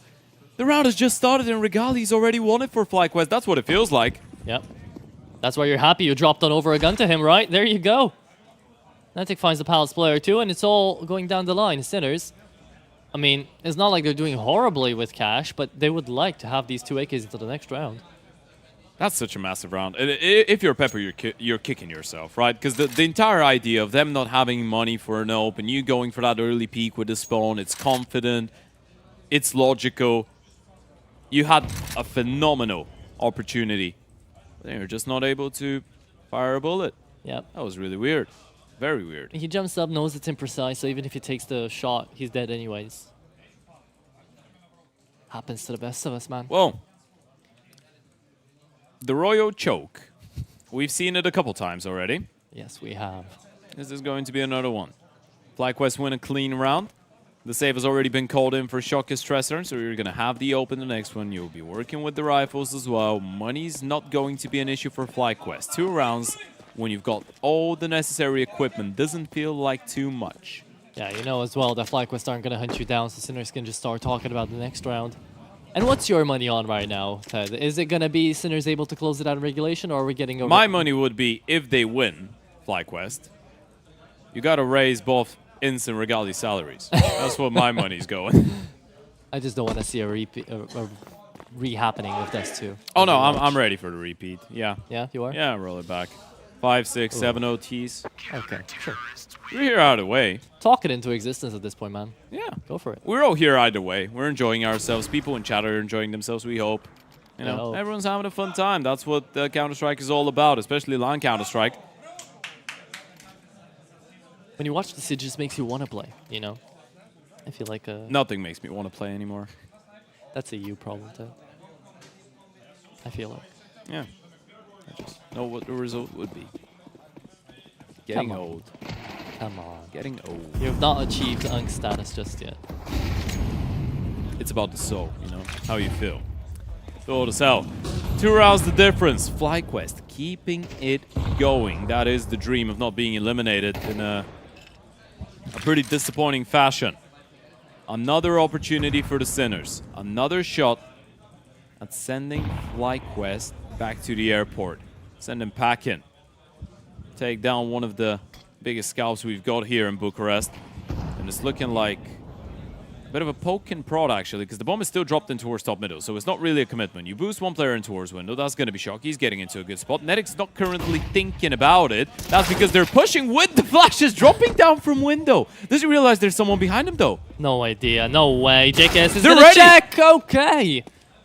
That's very fortunate out here that JKS actually checks that, because if not, that would have been a crazy I think it's just a smart read. You spot out one player all alone in towards middle. You're like, what the hell is this guy doing? He must have been doing something. He had something on his agenda. Maybe he's boosted someone. There was a smoke there. I think it's just a smart read. Good comes out of FlyQuest. There you go. Exactly what you want to see. A 3v5, not unheard of, though, here from the center side. Everybody on the A-bomb side playing together, trying to peel for each other. B-Stick looking for the opening frag.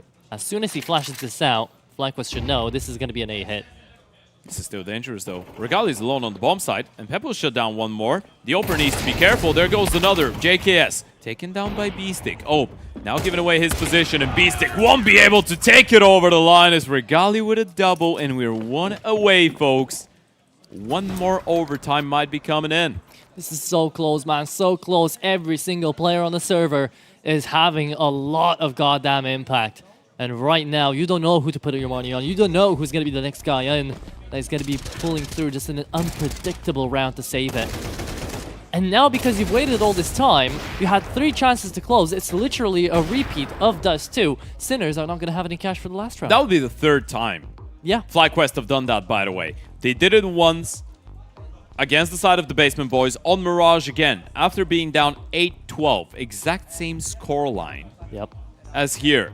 And they did it earlier after being down 6-12 on Dust 2 against the Sinners. The one worrying thing, they've lost all of these.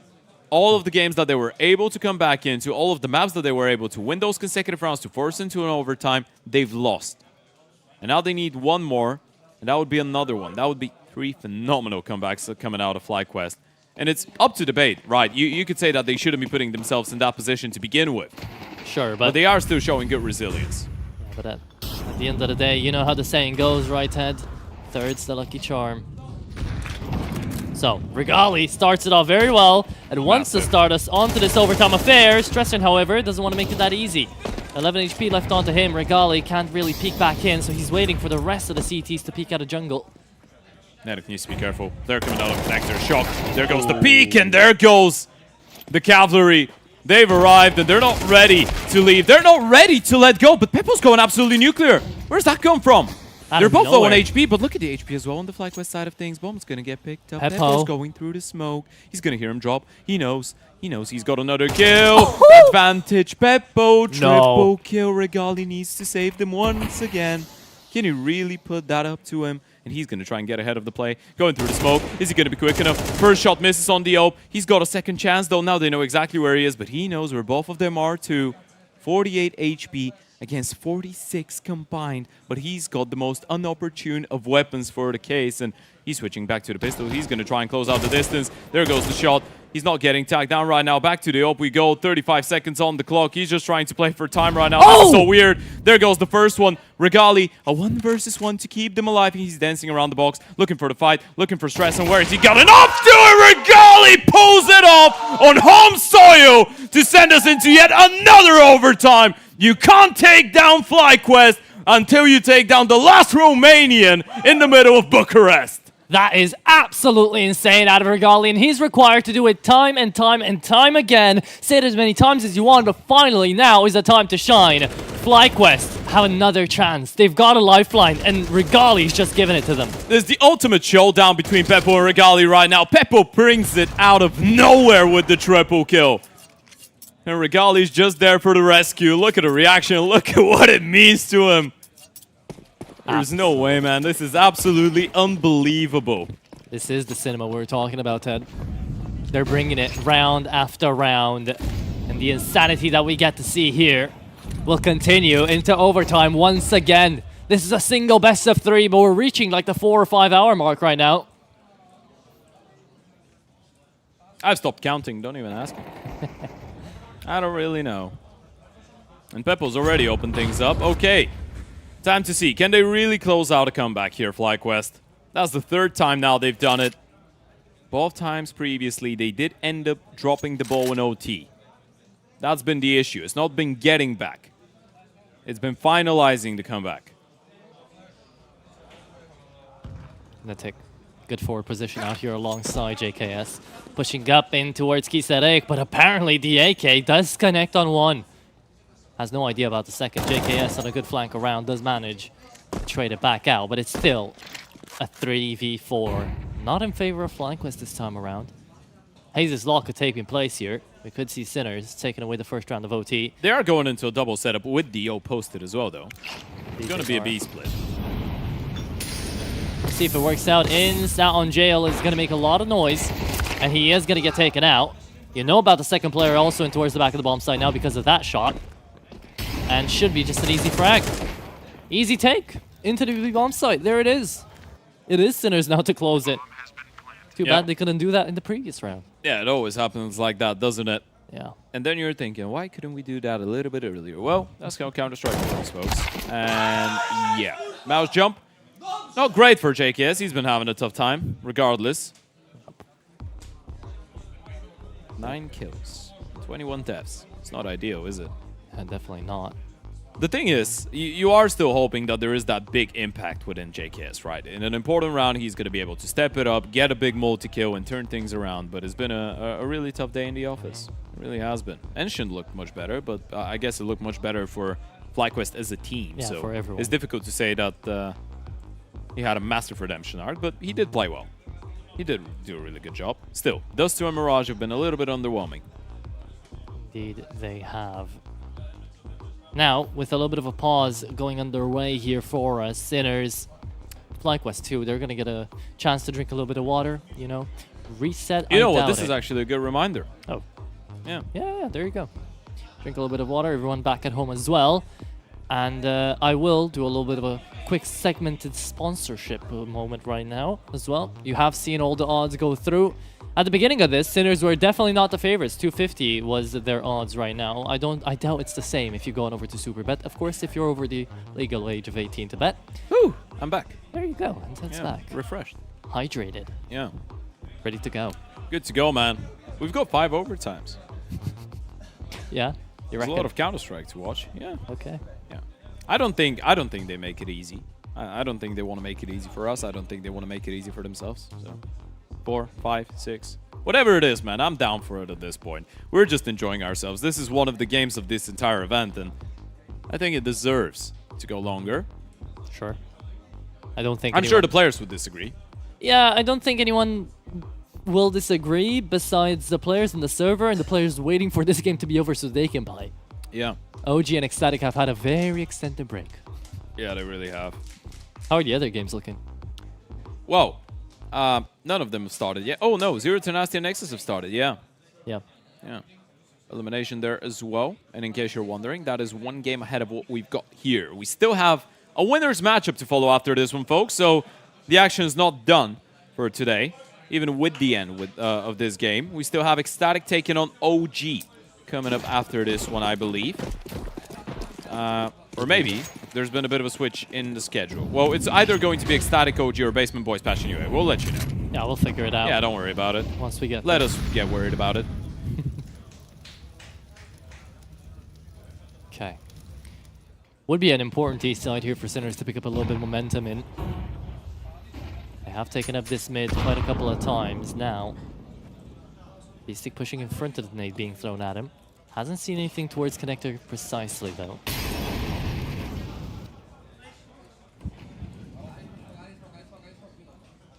The short player is never going to move out of there. Regali right now waiting for the first peek to come through. That's the flash, but he's still on the angle. Yeah, still staying. Yet to actually lose an opening fight throughout this entire map, Regali, and that's not going to change it. He's 7-0 in opening fights on Mirage. Oh yeah, given the opportunity, and he shall provide. That's Regali for you coming through. Netic struggled to connect there a little bit, crazy. but does get it towards the end. Yeah, he just ran right through it. Yeah. Heard a spam. Didn't change his mind, though. Wanted to catch him off guard, and now you're forced to go back towards the B-bomb side. But guess what? Regali's still here, and he's got the support of another rifle, and he's not really missing, is he? Yeah. Another headshot coming out of the big green. Peppo's stress aren't. At this point, the save is completely useless, so you might as well give it a go, but it doesn't really mean you're going to be successful. That's a nice little flick coming out of Peppo. Good reaction. I mean, hey, the more the merrier as he gets his KD underway. However, the round is still going to go FlyQuest's way. 13 all this overtime will be looking close. That's what we're strapped in for those heads, so we're fine. Yeah. Yeah. Not even a stressful game, this one. Of course we're kidding. No. Yeah, look at him. Before the start of this game, Inz had no mustache. That's nice. Before the start of this one, Regali was still playing on Fnatic. Yeah, before the start of this one, Regali was still playing in Romania. Sure. And he still is playing in Romania, technically. Well, not with the Romanian team, yeah. B angle here for Sinners. That's such a ballsy switch up of the tempo This as grenade, well. Could be massive. Will be. Does a little bit of damage. There goes the take as well. Regali, again, in towards short with the Ope. Able to get the first one in the collider! What is going on? Regali! He's just doing it all! Oh my god! Not quite the ace, gets denied, but this is absolutely outstanding. Out of Regali, how in God's name did he make it work? Felt better than an ace that one, let me tell you what, Regali. The king out here, the prince of Romania. If FlyQuest managed to win this one, that'll be his title. Look at that. One. Look at that. What happened with the collateral? Oh my god. He's just farming. Juicy. Absolute smurf. In the last couple of rounds, look at the smile on his face. Who wouldn't have one? If you pulled off performances like that, it's what gets FlyQuest the advantage into OT as well. Yeah, just keep on getting hyped up, just don't take the headset off. Well, this time That's a bit of a jinx. Sorry. We'll see. 14-13. We swapped sides. FlyQuest now have to do it on the T side. Remember, they didn't have the most brilliant of T sides, but not the worst ones either. 7-5 split was the beginning of this map. Now, they have to fight in through middle before they pop into A. They've got the split going on. Should be quite telling depending on the split smokes right now into mid. But those flashes coming through as well. No one peeks. It's going to be a slow, labored affair. Yeah, it's going to be a late split into that A bomb site. Yuto comes in. Sinners. Looking to level things up once again. The bomb just coming back for some utility. Re-smoking in towards top con, supposedly. For that lineup. Yeah. Or deep jungle, both a possibility. Or both. Or both. Yep. There you go. Beppo opening shot yet again. This time around. Netik's not going to get to find it. Regali trying to move in to continue his opening dual shots. That would be the 9th. However, it's not going to work. Shark doesn't get anyone done. Struggles, leaves Inz on 1 HP. The bomb plant's going to go through. Inz even stays alive to peek CT with that flash. There's just no way. Inz does this one too. FlyQuest, what have you done? You can't win this. You shouldn't be allowed to get away with so many of these rounds, but they're just winning everything right now. And Beastic, he might not like it, but I mean, you have the money, but going for this, it should be impossible. It's already less than 20 seconds left. You're picking up the AK, running in. Regali just takes you down 26 and 16, but this one is all about Vex side. All on him and the OP. Are you sure? Because Inz was having a time of his life. That flash as well to help him through CT. It was a beauty. 15-13, and now FlyQuest, for the first time on this map, get chances to close out the best of 3. And you're spot on, by the way. Regali yet to lose an opening fight on this map. Yep. 8-0 up. And Peppo's 5-1 on the other side as well, by the way. Giving a bit of a shout out to him. Peppo's been playing a magical map of Mirage, but it's just all been overshadowed by the impact. Actually, exact same scoreline for both of them. 26 and 16 for both the Opers, but Vex side leading the charge in towards the ramp. It's just a bit of a walkout. Looking to find the timing. Looking to find a cheeky, sneaky little timing into the bomb site. Surprise them in the most unpleasant of ways. He's already out. They don't really know if Shock turns around to clear it around. Barrel spotted. Barrel spotted. He sees him. He sees him. Fires up. Vex side able to get the first one. There goes Peppo. Ope fires. And Stressarn is able to keep them alive as well. Regali's still kicking. And that's the most important part of the round here for FlyQuest. Regali's still alive, so he can pull through some sort of magical distribution of kills here to get it back in favor of FlyQuest. He's checking into window, might just get this. Oh, he will. There's just no way. I think he spotted out the second as well. Not fully. Stressor into the corner of window. Could peek out at any time. Peek. If he peeks, that's a free kill. He just doesn't want to. The aura this man exudes right now. Regali, the prince himself, could pull all of this through. Does he will it? Does he command it into existence? The bomb is on B. Regali, even if he doesn't get the kill, that doesn't matter. He set up the stage for Inz, and Inz's been so good in those clutches so far. He's got a 1v2. Nate, not going to do a lot of damage. They're going to try and play this one together, but that's going to give him an opportunity to walk away from the bomb side. Inz has repositioned into a really powerful angle right now. Get the first one clean enough, and you might have an opportunity. B comes in, damage done. Does he realize both of them are coming in from the same spot? Surely. He's just playing ring around the rosy right now, trying to lose him, trying to make them lose him. And he's found another one. And the 1v1 taps him down, and FlyQuest finally put an end to the madness. They won't get eliminated after 3 games, but sure as hell did come close to it. They've gone the distance, they've made it entertaining, and they've given every Aussie watching an absolute heart attack.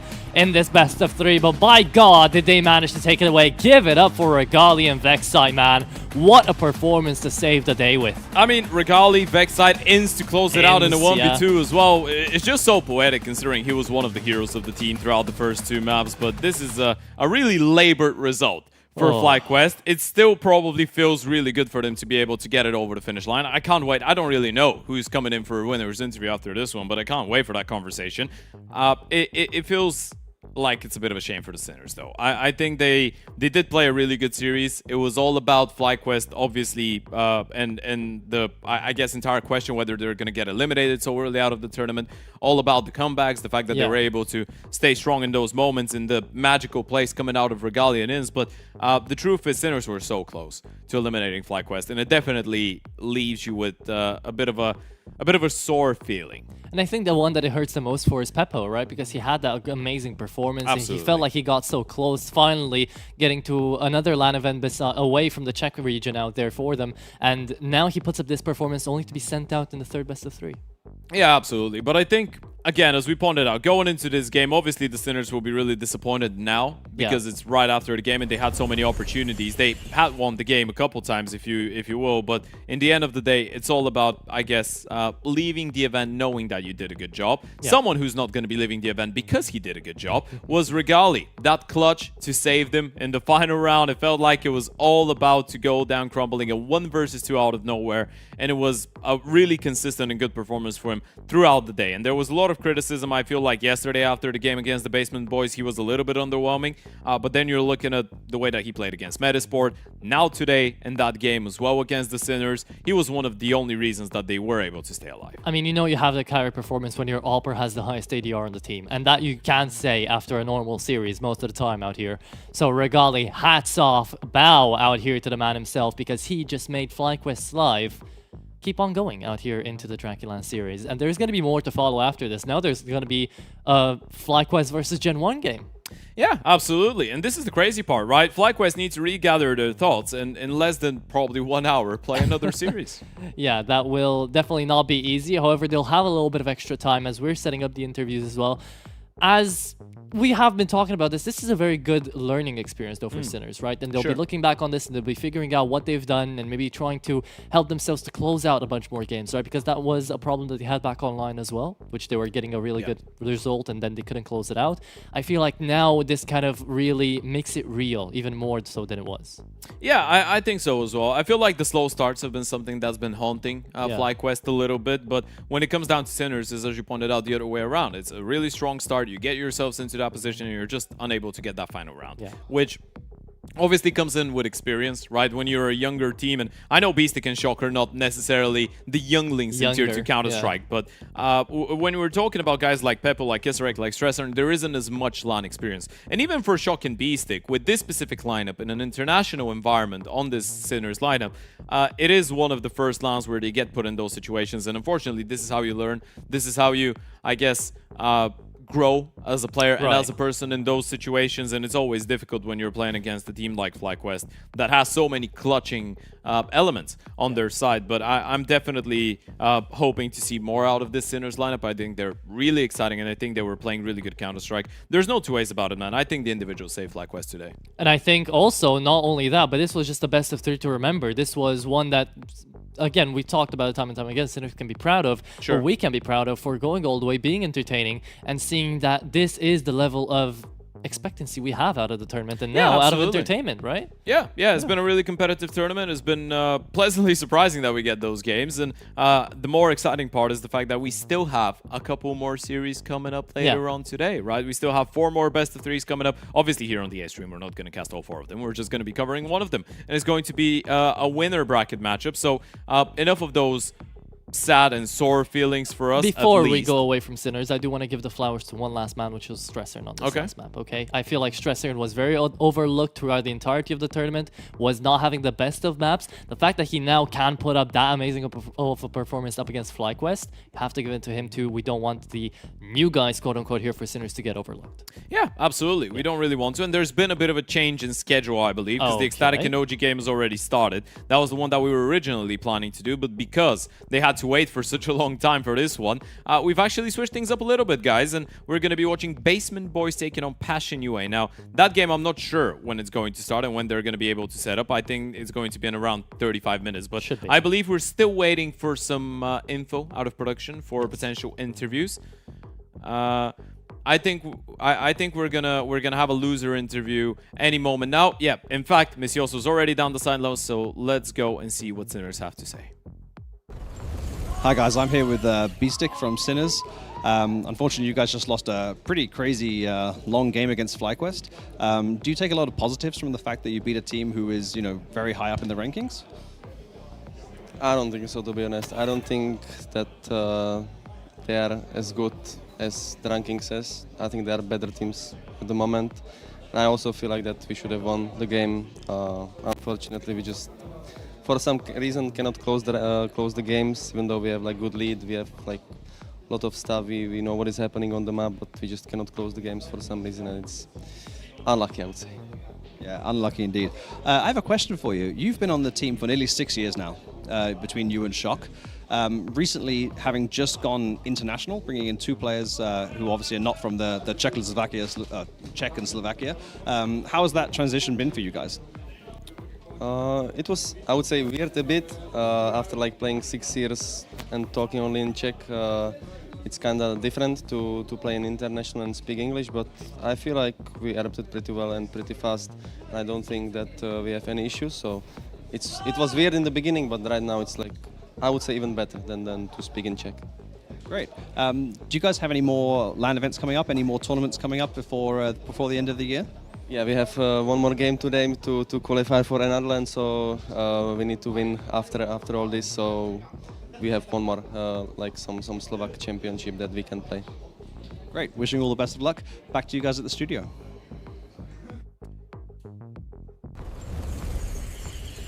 It really is a bit of a shame, isn't it? Yeah. I guess he was bringing up exactly what we were talking about, the fact that obviously you're probably lacking a little bit of experience on LAN with that lineup, and it's always difficult when you put yourselves in those positions to close out the games and you can't do it. But in the end of the day, as we said, the future looks bright for the Sinners lineup. They were able to, I guess, exceed expectations going into the tournament. 100%. So really happy that we got to have them here, and hopefully we get them again. But now it's time to turn on another page, a brighter page. Well, I am hoping it's going to be a brighter page, because that was a bit of a stressful game. Ince, thank you for joining us for this one. I could swear before the start of this matchup your mustache wasn't as long. That's how long the series was. But first things first, congratulations on the win. Why was it so tight, man? Why do you guys wait for them to get 12 rounds before the comeback starts? Talk to us a little bit about the madness. How are you feeling? Feeling stressed, obviously. That was a long series, and we're glad to get the win, obviously. They pushed us, but we definitely don't make it easy for ourselves. Just making silly mistakes and not listening to each other is like the main concern right now. But yeah, I'm glad we could take away the win. They obviously played well. It wouldn't have been that close. But we definitely had some times where we choked the rounds as well. Like we lost a couple clutches where it's like unlosable clutches, and we just need to like focus up for the next game, because obviously it's a long day ahead of us and we have to take it one step at a time.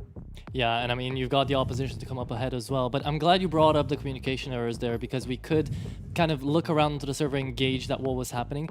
Into the team comms, did you feel like there was one overwhelming presence kind of going on, overwhelming problem, or was there just multiple popping up and you guys were trying to fix them all really quickly?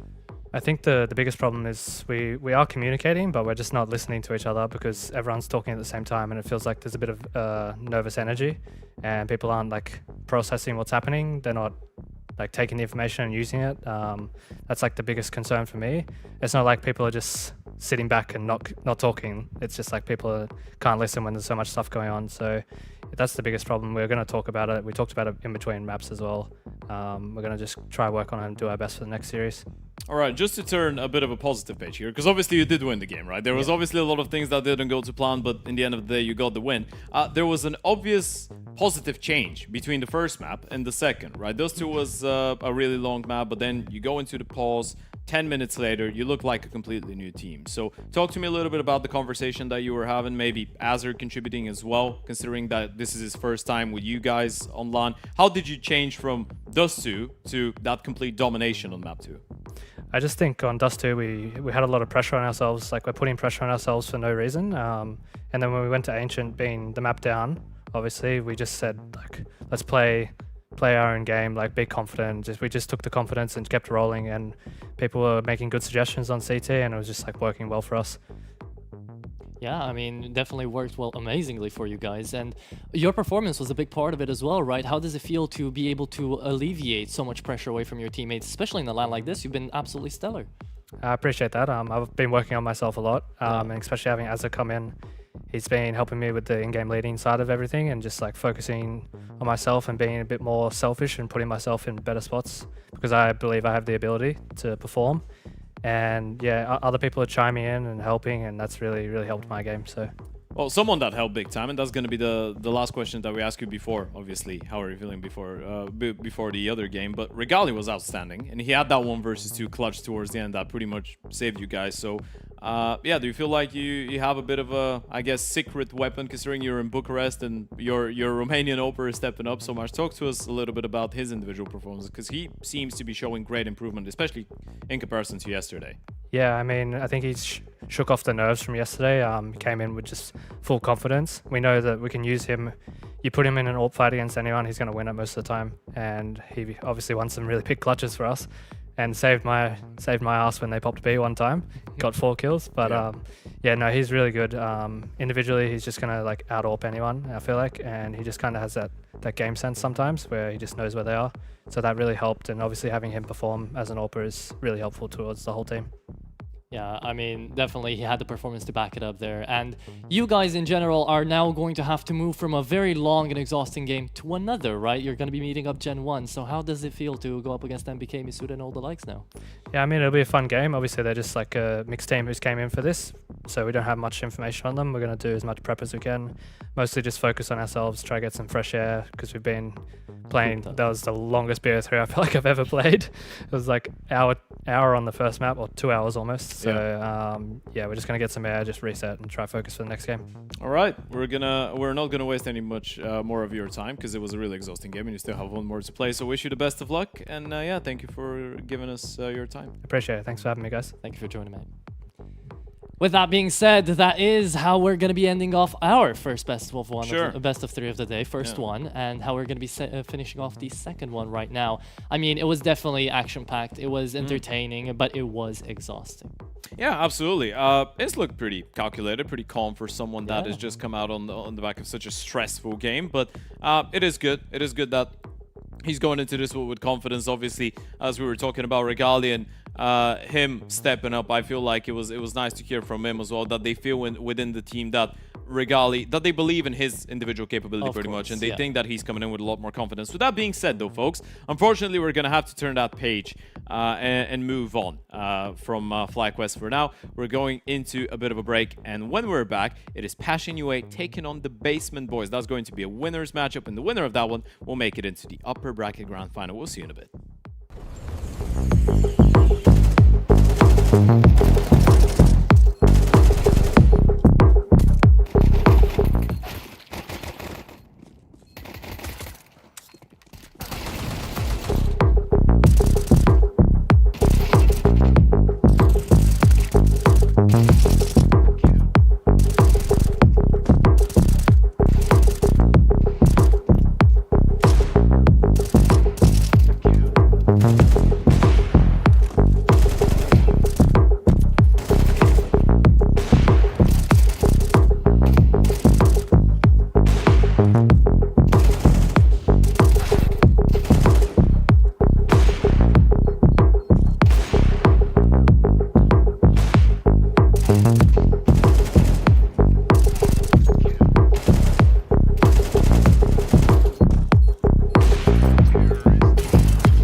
Then watch me do it again.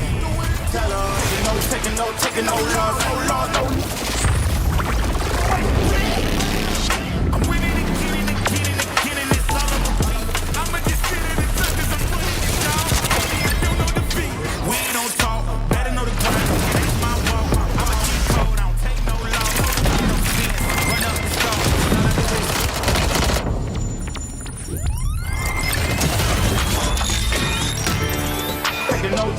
Taking no loss, I ain't taking no loss. Look, I'ma always win. I ain't taking no loss, no loss, no loss. Look, I'ma always win.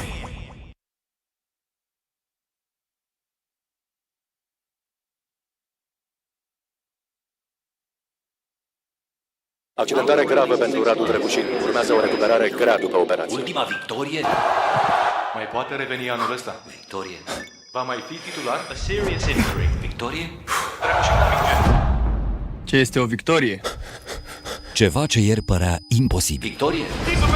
Forța Radu, nu te lăsa! Luptă! Luptă! Victorie? Părea imposibil. Victoriile se construiesc în vestiar și pe terenul de antrenament. Pere de Locker Room, din inima sportului. Care e victoria ta de azi? Welcome back to Game Builders, your favorite game dev podcast. Today, we're going to be looking at a brand new title by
Ladies and gentlemen, we are saying this. It's the last best of 3 of the day, and it's actually the last one that we're going to get to see out of the entire day because we're starting off, well, ending off with Basement Boys and Passion UA. Yeah, absolutely. We're moving from the lower bracket onto the upper bracket, so there's not going to be any eliminations on the line now, Atro. Yes. And this is a bit of a relief. I'm not going to lie to you. My heart can't take any more. I I can't look at any more elimination games. I know there's a couple of them going on simultaneously, or in parallel, shall I say, with the one that we're going to be following. But yeah, big shout out to Passion UA Basement Boys, because we were originally supposed to even cast another game, but those guys were like, well, you know what? We don't really care. The other game is taking too long. We're going to wait for you guys. We're going to make sure that the A stream has content. So big shout out over to Passion UA and the Basement Boys. With that being said, we're going to jump right into the swing of things. The winner of this one is going to be the first team to make it into the upper bracket final and face off against the winner of Ecstatic and OG that is taking place right about now as well. We're going to start it off with the Basement Boys here, Atro. Talk to me about those guys. Oh, I would really love to. I mean, Owner right now coming in, right?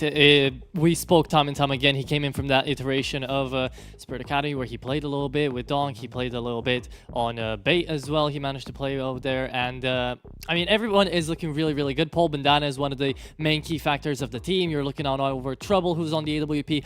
Bambosh has been looking overwhelmingly nice yesterday, right? So he's looking to try to bring in that sort of movement and momentum into today's game as well. And I was seeing the boys around the studio before we started. Actually, they're feeling really pumped up. They're feeling really happy. And Paul has got his bandana. Yeah, absolutely. He turned up with a bandana earlier. There it is.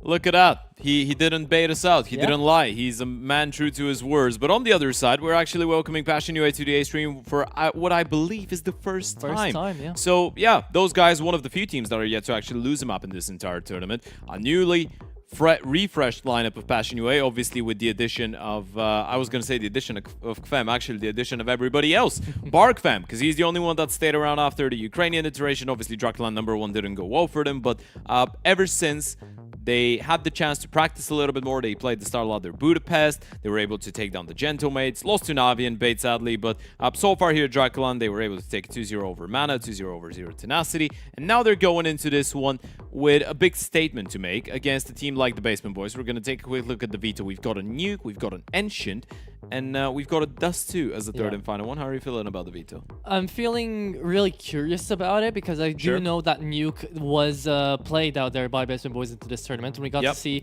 some interesting stuff out of them. Yeah, they did play it twice, and it's something that usually we would see them picking into, right? Because they do like to pick into those extra, more macro gameplay-wise maps, right? That's why we're also going to be getting to see the Ancient being picked away out of them onto the second one.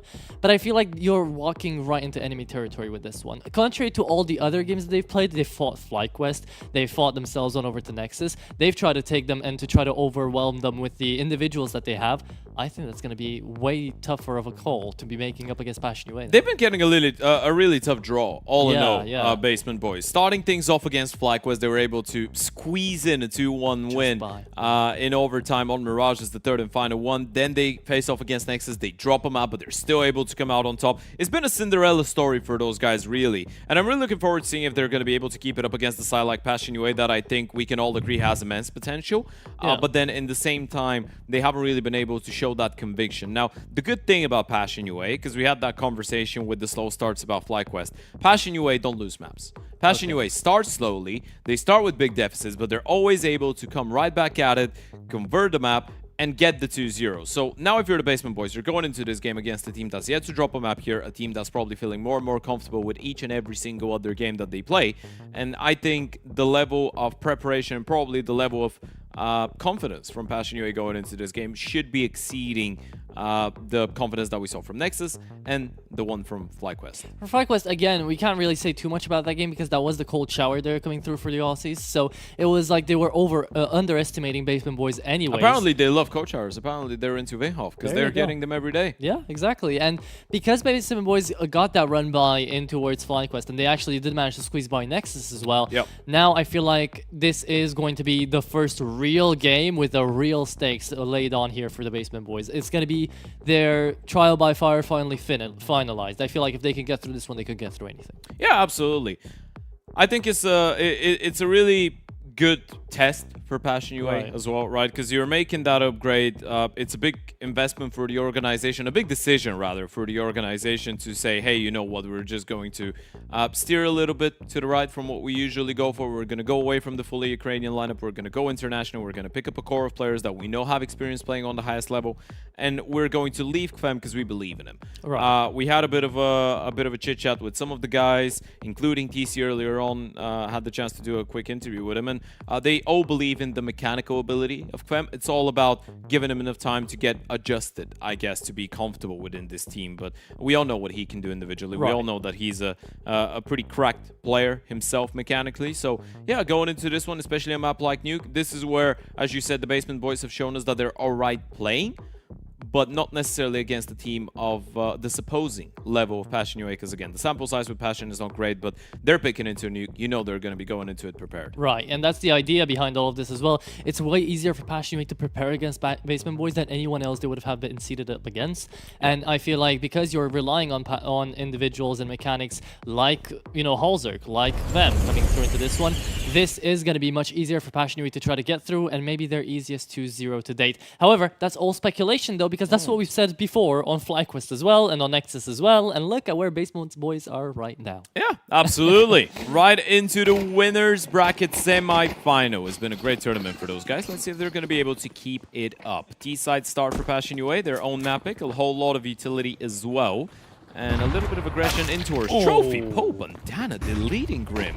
Amazing flash as well, down towards Halzerk. He does manage to keep Nick X alive. And that is going to be trouble on another one. They are really shooting for all they've got right now. Kvem outside will tap away a little bit. Now down to the fight. I like the Levantino just goes out, tries to fight it yet again. The entirety of the Basement Boys right now trying to hold up in towards outside, knowing that this should be an A hit. Yep, Secret P coming in any moment now. That was just a bait from Levantino to sell the fake for Owner to get that kill in the end of the day. So it's a 2v4 for Halzerk and JT. Let's see if they can pull it off. The Glocks looking for at least a bomb plant here. Trouble up into heaven. Waiting for the main players to actually spread out, go in. Bambosh good for the first, and that is a pistol round here for the Basement Boys. Straight up and easy. Yeah, good stuff coming out of Trouble. He was one of the standout players so far in this tournament, and there's a lot of good things that we can say about him, about Poe Bandana, in case you're watching those guys for the first time, which I don't think you probably are, because most of you should have seen that game against FlyQuest, but Poe Bandana is the one with, I'd say, the most experience on the lineup alongside Owner, or outside of Owner, obviously, considering that he's the in-game leader, though we're not really looking at Owner for firepower output. It's more guys like Poe Bandana, like Trouble, like Bambosh, Levantino at times. I don't know, it's the DraculaN effect. The IGL is always pulling through on big individual performances these games. So we're looking at a JT Masterclass potentially? Maybe. That would be amazing though, wouldn't it? Yeah. And for it to spam them down is Glocks only down towards Pole. The Glocks do manage to find one. M4 pickup for Grim? No, not gonna happen. Can't find it. They can't find it either. And I think they lost it, yeah. Yeah. Couldn't see it.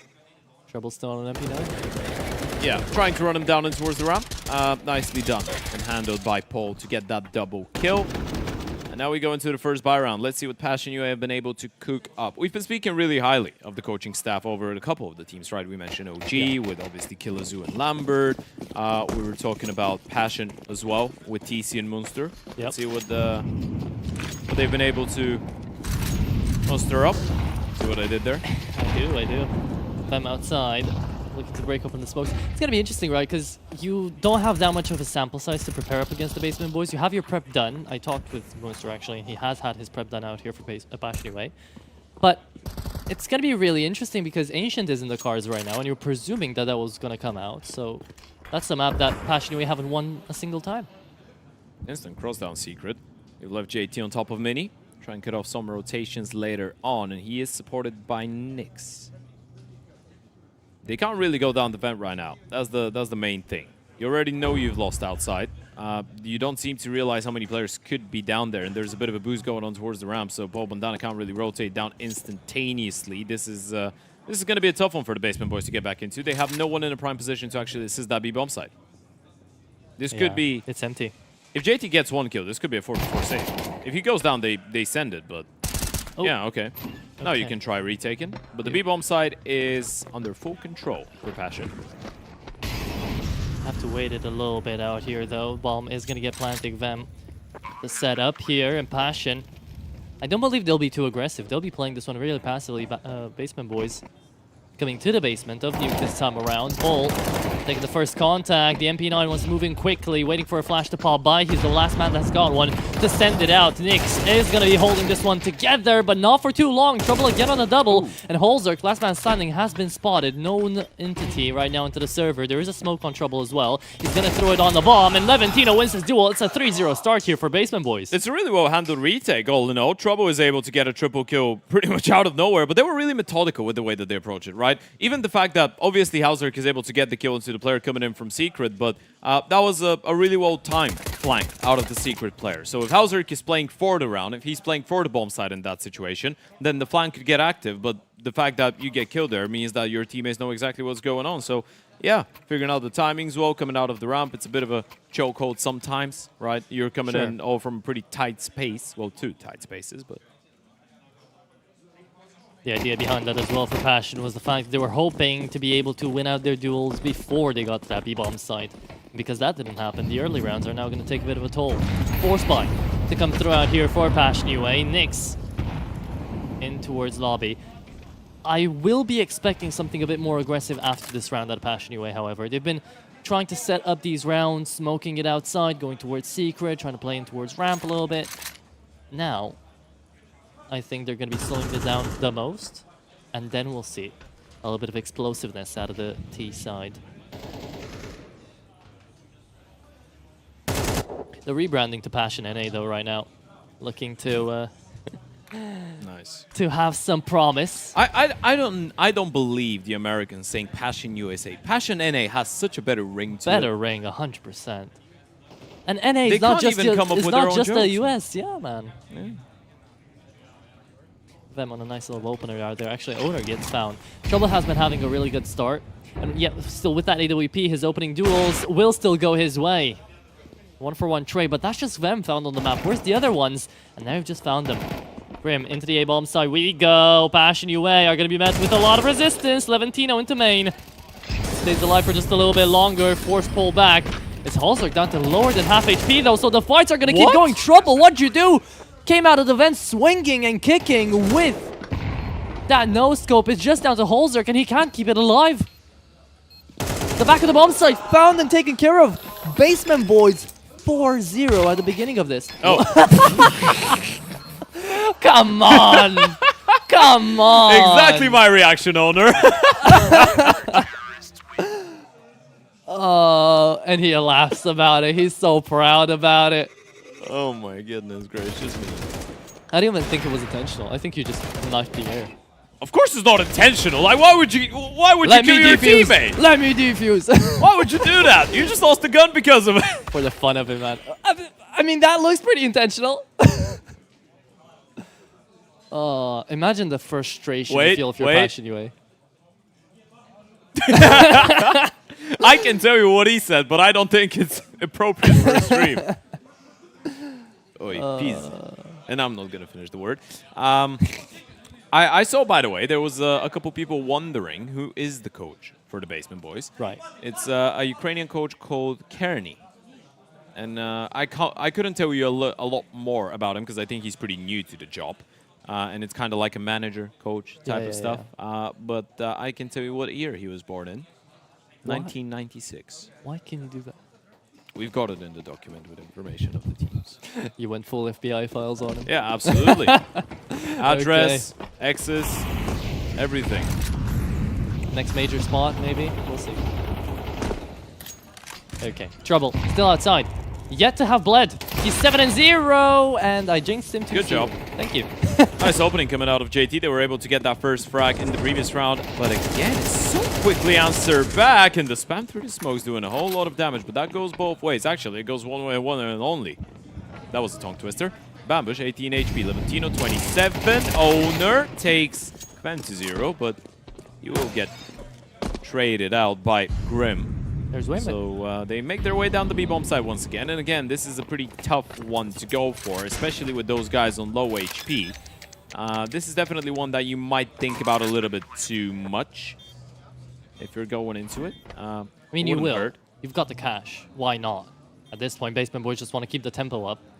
And it's such a crazy turn of events as well. How do you get those double trades coming through? Levantino managed to find an owner as well. Now Paul looking with the shadow advantage, connects onto Nyx, and now you don't have any presence on the actual side. You just got to retake the spear on the T side. Levantino finds it on even that low HP, and Paul Bandana is still pretty damn healthy. He's on the kit, he's on the bomb, and he is gonna stick it. Halls are spamming, not the right side. Comes in Bambosh to help out, and BAM! Oh my goodness, it's the Basement Boys. They're undefeated so far. They're just winning all the close rounds, man. And that was perfectly timed, by the way. As we said, it's not an easy retake to come through, especially when you have a player waiting to go down the vent. But he just waited for the round players to take first point of contact. The moment that they get that first kill, then is his time to go. That's the cue. Lovely stuff coming out of Owner as well to confirm that kill. There's the replay of Levantino being able to come in from the back lines.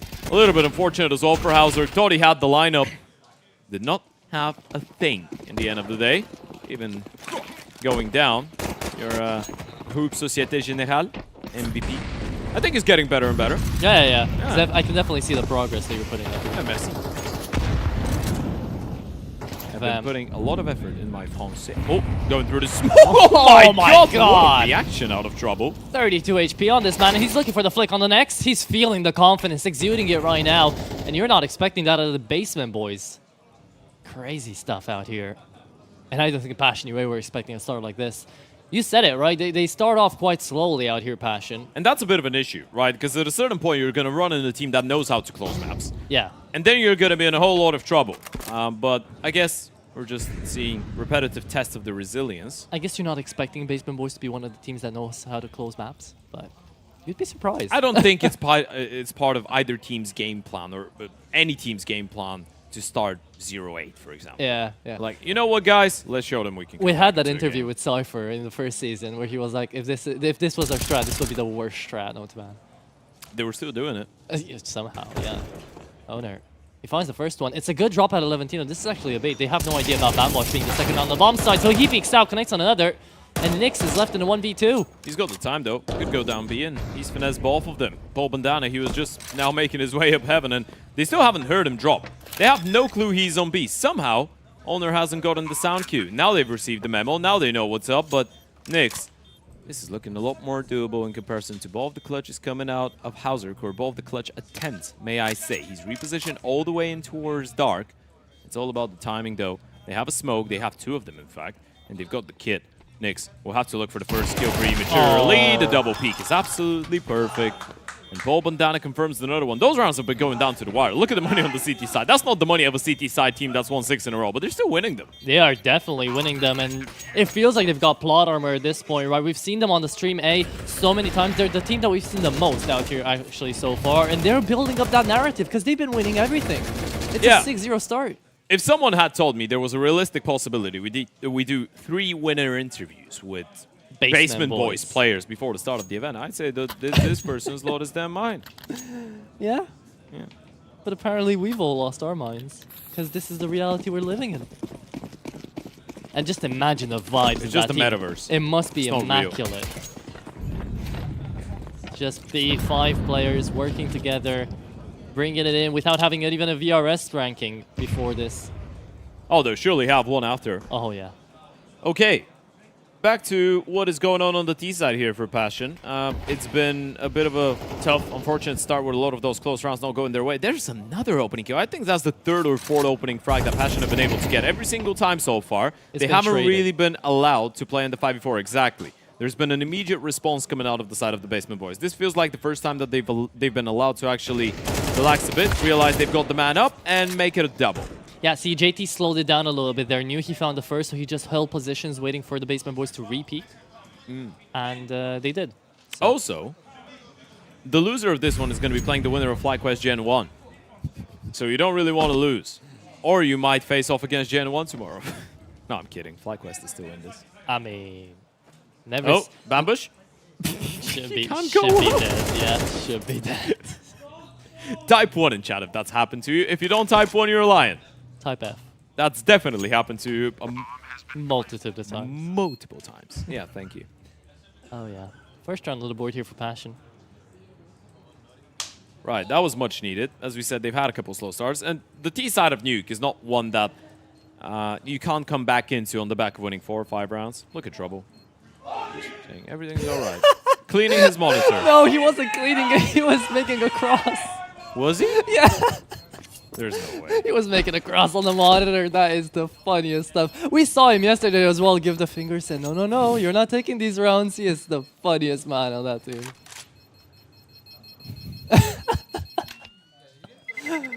Okay. Yeah, I don't know what is going on with Trouble, man. But I'm loving it. I'm loving the vibes on this team. It really is all vibes. I mean, you have to vibe check your way to a fight up against Fashion UA. There's just no way. All right. They're still having a laugh. Let's see. All right. Let's see if Passion can make a game out of this. Now, remember, all of those first rounds, the previous rounds that Basement Boys were delivering, they were losing a lot of players. So now you're going into this one. Passion have just picked up their first, but you're already taking some casualties financially, and that's a big opener out of Fem.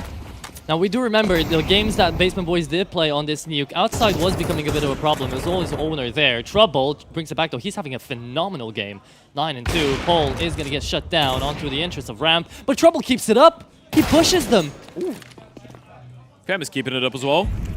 Trouble is looking for Hauserk as well. Flash is good. Shot fired. Now you know. Now you've got the info, but Fem is everywhere. He's a hitman in this round. Going absolutely nuclear, and they're just blinding each other. Everyone's missing. Non-scope's going in. Now it's a pistol showdown. Hauserk is back to the open. He's looking for the non-scope, and of course he goes down to the USB. Someone get my eyes out. 3K in that round of Trouble. Absolutely insane. Had to be the nade to kill him. Hilarious. He's a menace, man. You don't just get a 3K up against the... You know what? After seeing that fight, right on the back of the game that we had on the A stream previously, if you guys, in case you've missed out on the FlyQuest matchup, you need to rewind that butterfly and watch it again, because that was a great game. But for whatever reason, I'm just in the mood for scrappy Counter-Strike now. I mean, it does I think feel we all nice. are. Yeah, it does feel nice now that we're able to have a laugh, enjoy it, and yeah, even see even absolutely. Yeah, You get a laughter out of Grim. The last time I saw this man laughing, it was never. It was when he won. No, please, I don't want to turn this one into a bullying session. It's okay. I'm glad you didn't say it. Bit of a tech pause to come through. Hopefully nothing too serious. We've had those in the previous best of 3 as well, right? And they went by quite quickly. It was always Netic though. So 1 PC. Yeah, hopefully everything's going to be all right. And now it's Nyx. Apparently he's the unlucky one on Netic's X machine. Yeah. Machine. Machine? Yeah, the PC is a machine. Machine is machine as well. Look at him, laying on the ground. Well, people can't see him. Yeah, people are looking at the player cameras. Yeah, but he is laying on the ground, soulless. He's dead.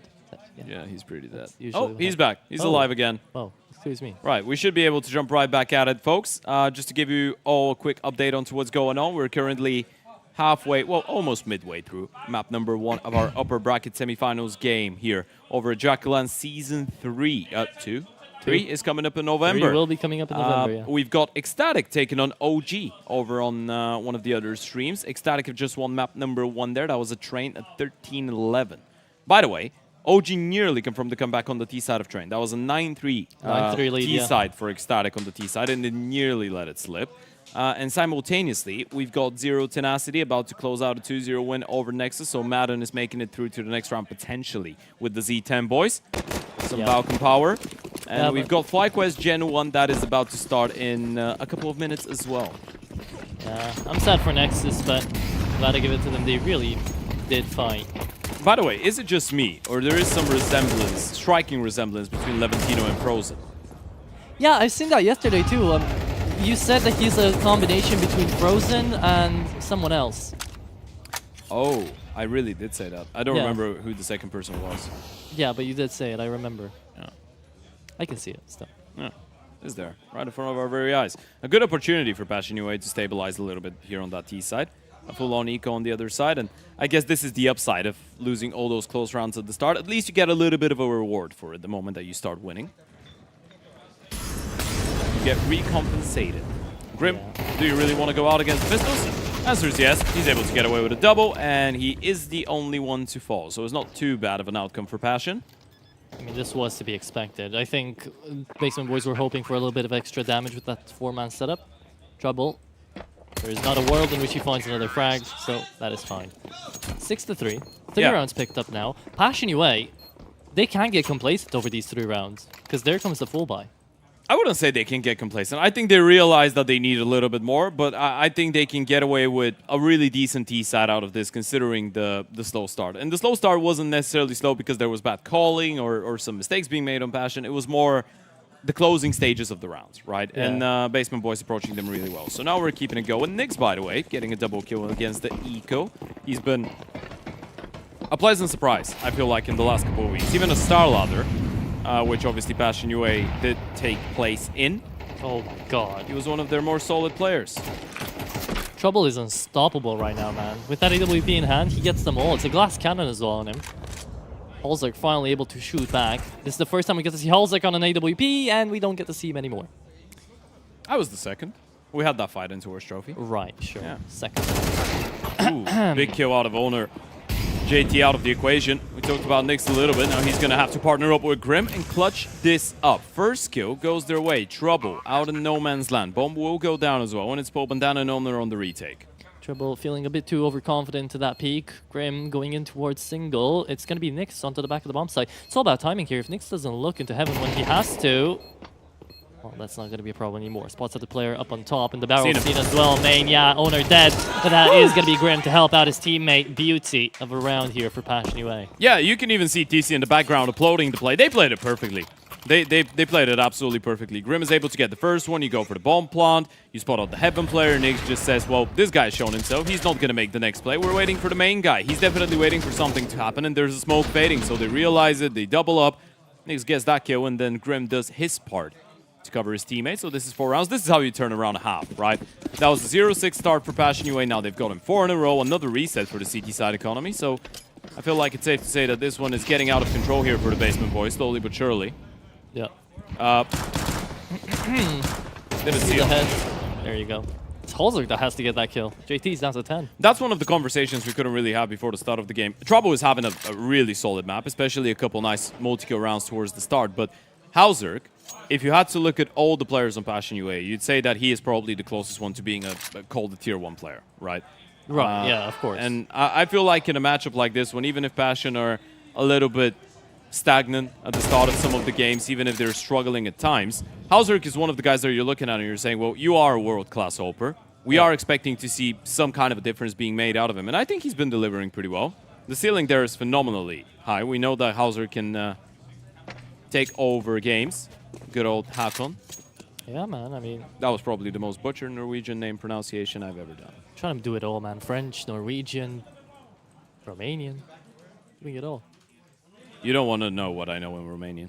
Oh, I'm pretty sure I do Only know. bad words. Of course. Yeah. That's what you start learning. That's all the Romanian language is. Bad words like baiting, toxicity, not dropping guns to your teammates. All the bad stuff. You probably heard all those from the Romanian teams that just got dropped out, huh? And a little bit more. I know how to say nice in Romanian. Because it's the same in Bulgarian. Bravo. Oh. Yeah. Okay, well, this could be a very clean round for Passion UA. It's actually important to keep these guns going because this next round is going to be the last one of the first half, and you don't want to give anything away to Paul Bandana or Leventino. I'm liking what I'm seeing out of Passion UA right now, though. Bar the first couple rounds, but again, those were not really mow downs, right? It was more good retakes, a couple clutches go in the favor of Basement Boys. Passion UA have looked really comfortable. Yeah. The anti-ecos have been clean on the conversions. The previous one, they lost 1 player. Now they don't lose anyone. They look pretty disciplined, pretty calm. But, you know, to be realistic, that was against Pistols. So No, I mean the anti-ecos, yeah. Yeah, but they're not giving too many casualties Too to many them, mistakes, which is a good sign. So yeah, 6-5. And it's down to the last round of the first half out here outside once again, and this time it's Trouble on the opening kill. Yeah, a little bit of support for Owner. He's been trying to do it all on himself. Actually, Nyx is able to find one, but Trouble keeps it going. 14 kills already for the Oper. Nyx is taking a lot of space. That was the kill that he got in towards the ramp, so he's already on the B bomb side. And thing is, now you've lost Trouble. Double rotation down the vent. The bomb is going to get planted, but the Basement Boys are quite close. Maybe closer than one Passion you anticipate.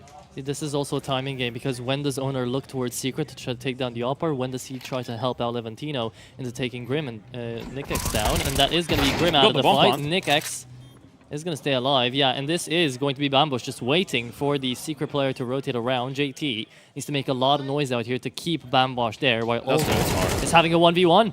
He knew he was being held for. Nyx realizes there's not enough pressure. He's receiving in towards the B-bomb side, and he's done such a big maneuver, walking away from the bomb side. And now if you're owner, you know where JT is. You've lost all tracks of Nyx. You have no clue whatsoever. Now they know exactly where the last CT is, and owner's low on HP. Bomb's not planted for Nyx. No grenade. He can't stop it. He's got Nyx. Oh my god!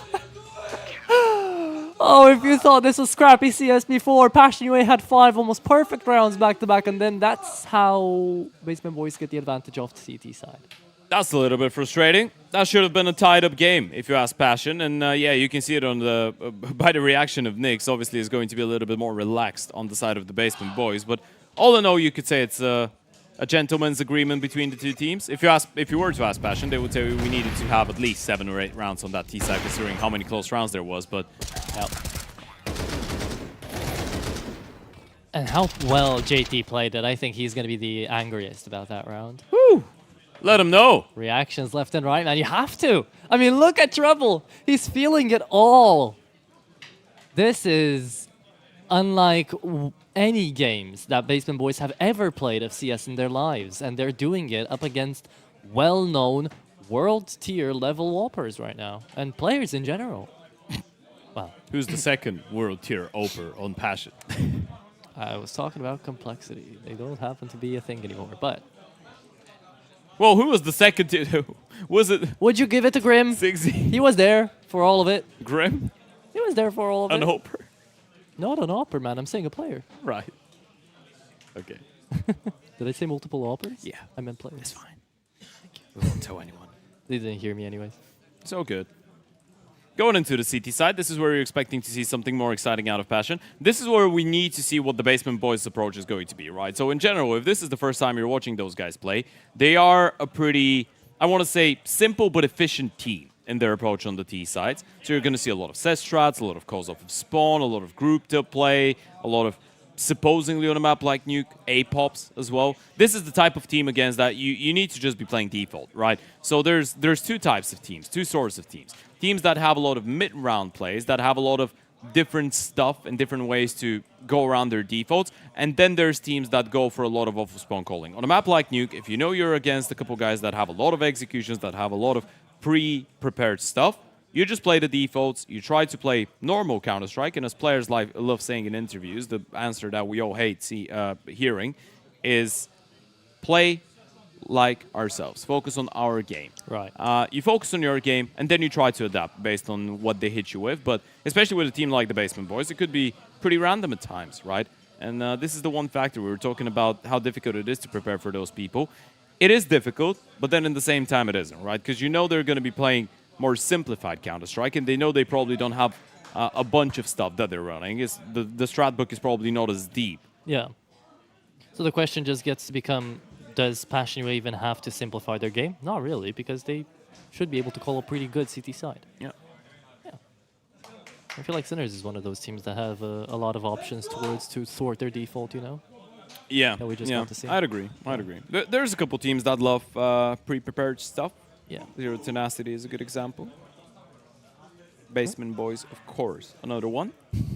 Let's see how they do on that T side. Not a single piece of... No, actually, let me correct myself. There is a smoke and a flash on Owner. So let's see what you want to go for. 1 smoke, 1 flash. Walk ramp. Whereas right now, there's the dual Berettas of Kvem lying in wait. He could get flashed. There's a couple of pre-fires going down towards the ramp, and now you're waiting for Kvem to handle this intake of players. Yeah, Nyx got some of the attention away, right? You're trying to make it look like there's 3 people here, especially with that repositioning towards Hell. That was a good shot. Kvem All down to him. 1, 2. Looking for a third. Tapping away, and Kvem's got the hat trick. Looking for another one. There's the secret weapon of Passion UA. That's why you have the UA in the end of the name. It's all for Kvem. And he single-handedly won them that pissed around, it feels like, unless Owner can produce a moment of beauty, but it shouldn't be possible. The bait and switch is great, and Kvem doesn't even need it. It's a 4-piece out of him. A very nice duelist handled there by Kvem. Manages to pick up the pistol round, and that will have implications later down the line as well, because Basement Boys, we have to reiterate, this is new. It's not easy to get going on that T side, so you need every single opener, every single round that you can get your hands on. Yeah. Also, it's not their map pick, right? So it's all about giving Passion UA as much fight as you can, and it's not elimination on the line in this matchup. We're repeating it once again, but this is a winner. This is a winner's bracket, an upper bracket game. So you're looking at this as a matchup in which the Basement Boys could potentially afford to play without a lot of pressure. They could potentially allow themselves to be a little bit more freed up around the map. Right. Give us a bit more craziness. JT spams away, sees the pistol. You should let the MP9 get most of the kills here, right? Of the JT, of Nyx. They want to get that kill bonus going into the next few rounds. The upside is, and that's actually a point that I love arguing at times, sometimes when you get a star player, or you let a star player like Hauser, even though he's not on an MP9, get the kills, that's going to boost up his confidence, and that's going to be good for you. Sure, but I feel like... Or bad if he gets 1 deked, per fam. Yeah. I don't feel like Passion UA need more confidence against Basement Boys. I feel like they need cash. Cash is king. Yes. Yeah, money talks, baby. Gold wins you wars, not soldiers. I mean, they both do. Yeah. But you need the gold for the soldiers. Little Game of Thrones reference there, yeah. Oh yeah, really? Mm-hmm. The first 6. Should just be a straight-up cleanup, though. So what are we expecting after this? Do you think Basement Boys are just going to be full sending it most of these rounds to execute on to just fight? That's such an expensive eco round. That's it's insane. Yeah, they lose so much, and this is not going to fill you up with confidence. Actually, it is quite the opposite. You're not going to be incredibly happy with it. Now you know that if you lose this round, you're going to be in a pretty tough scenario, but I guess at least you've got enough money on Nyx to drop over an OP over to Hauser. There's a replay. He was just sitting like a duck, waiting to punish. That was a good find as well on the Pit 250. We're tied up. First buy round coming in for the side of the Basement Boys. Utility looking alright, not too much, but everyone is on those premium rifles. Bar Trouble, he's in the below. Yeah, but he's got the most util on the team, so there you go. Try to get outside with all this utility. You should know that Holzerk is on the AWP. Even if they lost it in the previous round, they'll rebuy it. They've got the cash.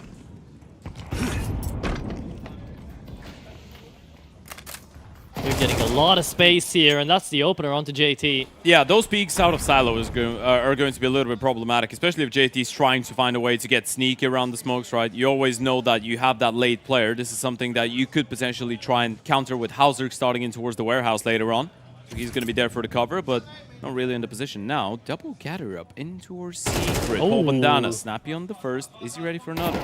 Yes, he is now. Gets away from it. Still takes the fight. Still wants to peek out up against Vem right now, and it's not even going to be a re-peek. He was so determined, Fem, by the way, and I love the decision making. You know it's a 3 versus 5. You wanted to get into that fight. You needed to win that fight. Holzerk, sadly, though, doesn't connect onto that opening shot into main. Doesn't make it a 3v3, so now Grim has to take up the fight. Turning this one around. The bomb is still down secret, and this is a bit of a tricky one. You can't really go back in Grim. He's just winning fights left, right, and center, this man. He's smiling, he's swinging, he's headshotting people, he's feeling himself. Good day for Grim. 20 seconds remaining, though, out here for the Basement Boys to get the bomb plant off. Trouble. If he does find the low HP Vem, he does have the possibility of a bomb plant, and will not. That is snappy, if anything else, out here from Vem. Yeah, that's great initiative taking by Passion UA, right? That's why you see that reaction out of TZ. He knows they just picked up a round in which they just reacted properly. The start of the round was not great, but then you see Vem realize he needed to get into a 1 versus 1. That's the one we were talking about. Even if he loses it, he doesn't do the right play. He's not doing the wrong play, rather. He's approaching the situation correctly. At 3v5, you need to take the initiative, then you gather up. Grim finds 2 1v1s. You group up, you push lobby together. Hauser gets 1 more, and then Kvem is just able to put the cherry on top. Yeah, 100%. Well played round. And for the first time into this map, Passion UA take the advantage. Managing to force Basement Boys' cash position as well into a pretty bad one right now. They're losing a couple of numbers and the placements out there. Ooh. Bam. Gotta be careful. Flash is coming in, able to dodge a couple. How does he even get a kill out of this, man? It's absolutely crazy. Wow. Rotation coming in. Hauserk can't really challenge though, and there's no one to stop them on the way down towards the B-bomb side. But JT's here. Ambush on the pickup of that M4. He's the first man to go in, surely, right now. You don't want to let the Tech-9 take the fight in towards window, but he will, and there you go. It's going to be the bomb to go down into the side, and it's JT left to hold here. Out of the pistol, trying to take out Bambosh. Has enough bullets on that A4 to take him out, and a 2v3 later, Trouble has got a perfect flank around. He's going A. He's got the bomb. He's got the bomb. Bambosh is getting kills. He's just selling the fake right now. That's lovely stuff coming out of Bambosh. A triple kill out of the young Paul. Now it's Trouble in the 1 versus 2 killers. They seem to know they can't go up the vent. Possibly. In Trouble realizes it as well. He's going to hear the steps. They don't have a lot of time to waste. This is doable for him. Only on the Tech-9 though? Surely not. Surely not, yeah. And now they're going to be peeking off on off timings. I don't think they're both going to go in at the same time, even though that's how you should play it. You know who you're fighting. You've got the defuse kit. Smoke's there as well. You should flash this every day. And that actually is going to be Holzerk to go down. That's a lot of damage on an eco round. And a bomb planted. He's got it, right? Yeah. Yeah. He's got plenty of time. Still good damage coming out of the side of the basement boys. A really good attempt out of Trouble. And a massive round out of Bambush. A lot of those rounds have been pretty expensive for both CT sides at the start. A replay of the flashes. A triple flash entry into ramp is crazy, by the way. That's why Clem had nothing to do about it. It's crazy because he gets out with the kill anyway. Yeah, one of them bounces off the wall, goes right in front of him. The other one goes deeper in towards ramp, and he thought that was it, because that's the standard way to go. But they had that third extra flash, and that one messes up with Fem a little bit. He's still able to get a kill, though. Through the wild spam of the A4. 9-7 now. Passion Away looking pretty unbeatable. Basement boys, you have to pick up a T-sided round here. And they're getting desperate when you see them start to spam through the smokes, try to make their positions known. I don't think the desperation will be setting in just yet, but as these rounds are going past. I mean, I wouldn't call it desperation, because again, we were putting it past Basement Boys to win that nuke, right? It was never supposed to be their map for the taking, but Passion UA have been dominating. When you think about it, they've won 9 out of the last 10 rounds, so this is a tough time for the Basement Boys. It's still 7-9 though. With how good of a start Basement Boys had, they would really not like it for themselves to let it go past just in a perfect CT side for Passion UA. 4 people have crossed down B. No rotations coming in. They're more worried about the possibility of them playing for mini in towards the warehouse. So we were playing this one on a bit of a retake. And Levantino's picked up Hauser. That one in towards the upper bomb side. You need to first take care of Levantino, and then you can think about rotating down. But this is going to be an incredibly difficult round for Passion. You have, surely. You leave someone down out here for the vent, and Basement Boys go with a rest. Oh my god. Nix? There's no way he does that. He has spotted him. I think he's realized it. I think he's realized he was just about to pull off a madness. You can't go down. You need to wait for JT. Will come through JT. Peeking into Paul, sees him. The repeat coming through from the AK. We'll wait for the player down vent to jump, actually. And here comes the fight. Massive. Here comes JT. Big kill indeed. And now Trouble on the repeat actually finds one and the double. Trouble is bringing the double trouble. Vem moving into the bomb side alongside Grim. No more flashes left for the CT side to retake with, so this is looking really unwinnable. You've got to save this. You've got to pull the plug. Yeah. That's exactly what they do. Can't go into it. You just realize the too many T's from too many different angles. Actually, going on the hunt? That's staying crazy. around, and yeah, caught on a bit of a quick switch.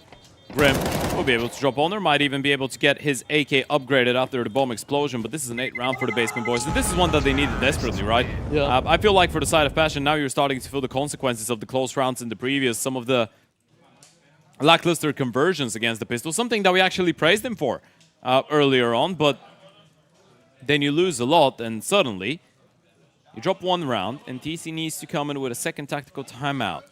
Some super bad super stats for Nyx, as we said.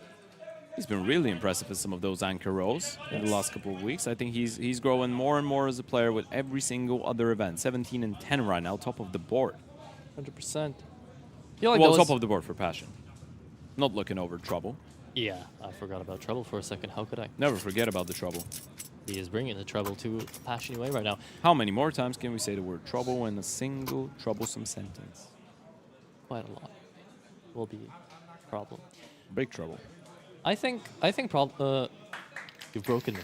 I think Owner was really smart about that last engagement actually in towards ramp, because he now leaves only a solitary AK to be saved away for Grim. They will force buy around this. Could have been a half investment for Passion Away if they had saved 2 guns. Sure. Yeah, I'm not buying it. He didn't want to go down and give them an AK.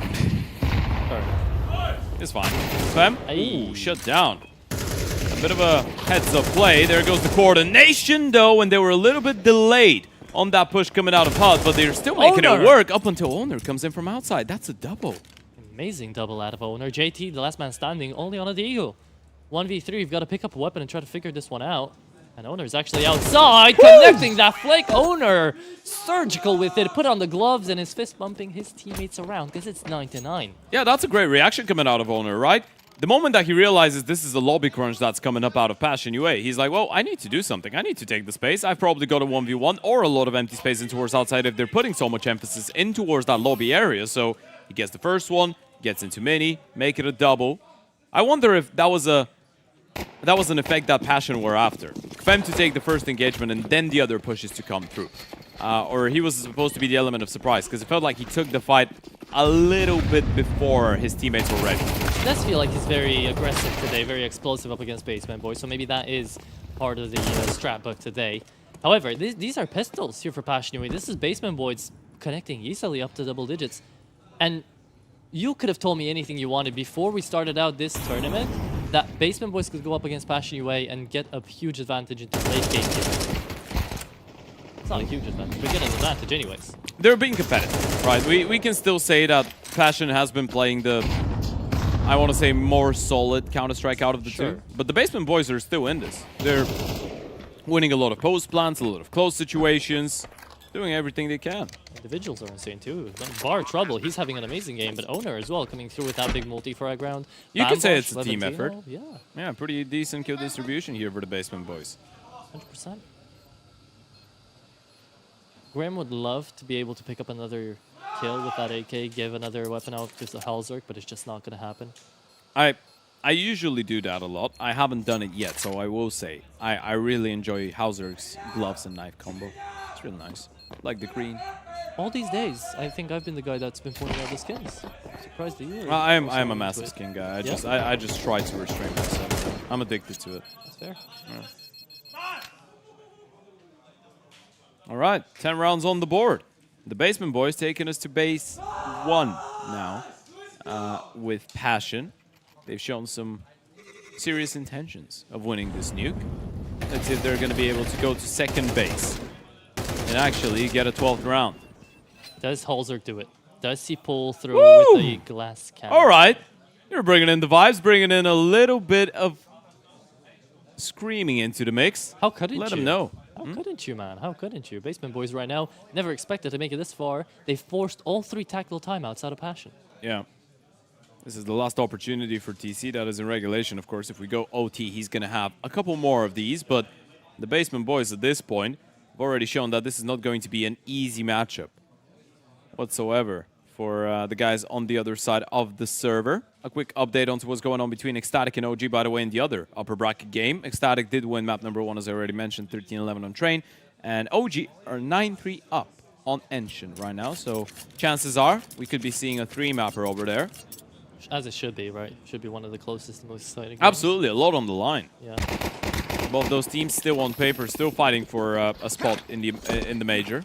Not massive chances, but still exist. Yeah, they're if there. They win here. That's what matters. Okay. Full gun round to come throughout now, and Halzerk did go for the play, did manage to go for the glass cannon AWP right now, has nothing to work with as a way. So Passion UA taking a gamble in a round like this. Oh, Levantino's made his way down the vent. I'm not sure if Passion realized, and now they've lost Kremen towards the round. This could be a little bit problematic. Halzerk needs a big shot, and he connects on the flick. Still, though, you can't go down the vent. You want to, but you can't. You do have a flash for this if you really want to go down. It's on JT, but he's all the way outside. They need to go through secret. And they will. 3 of them.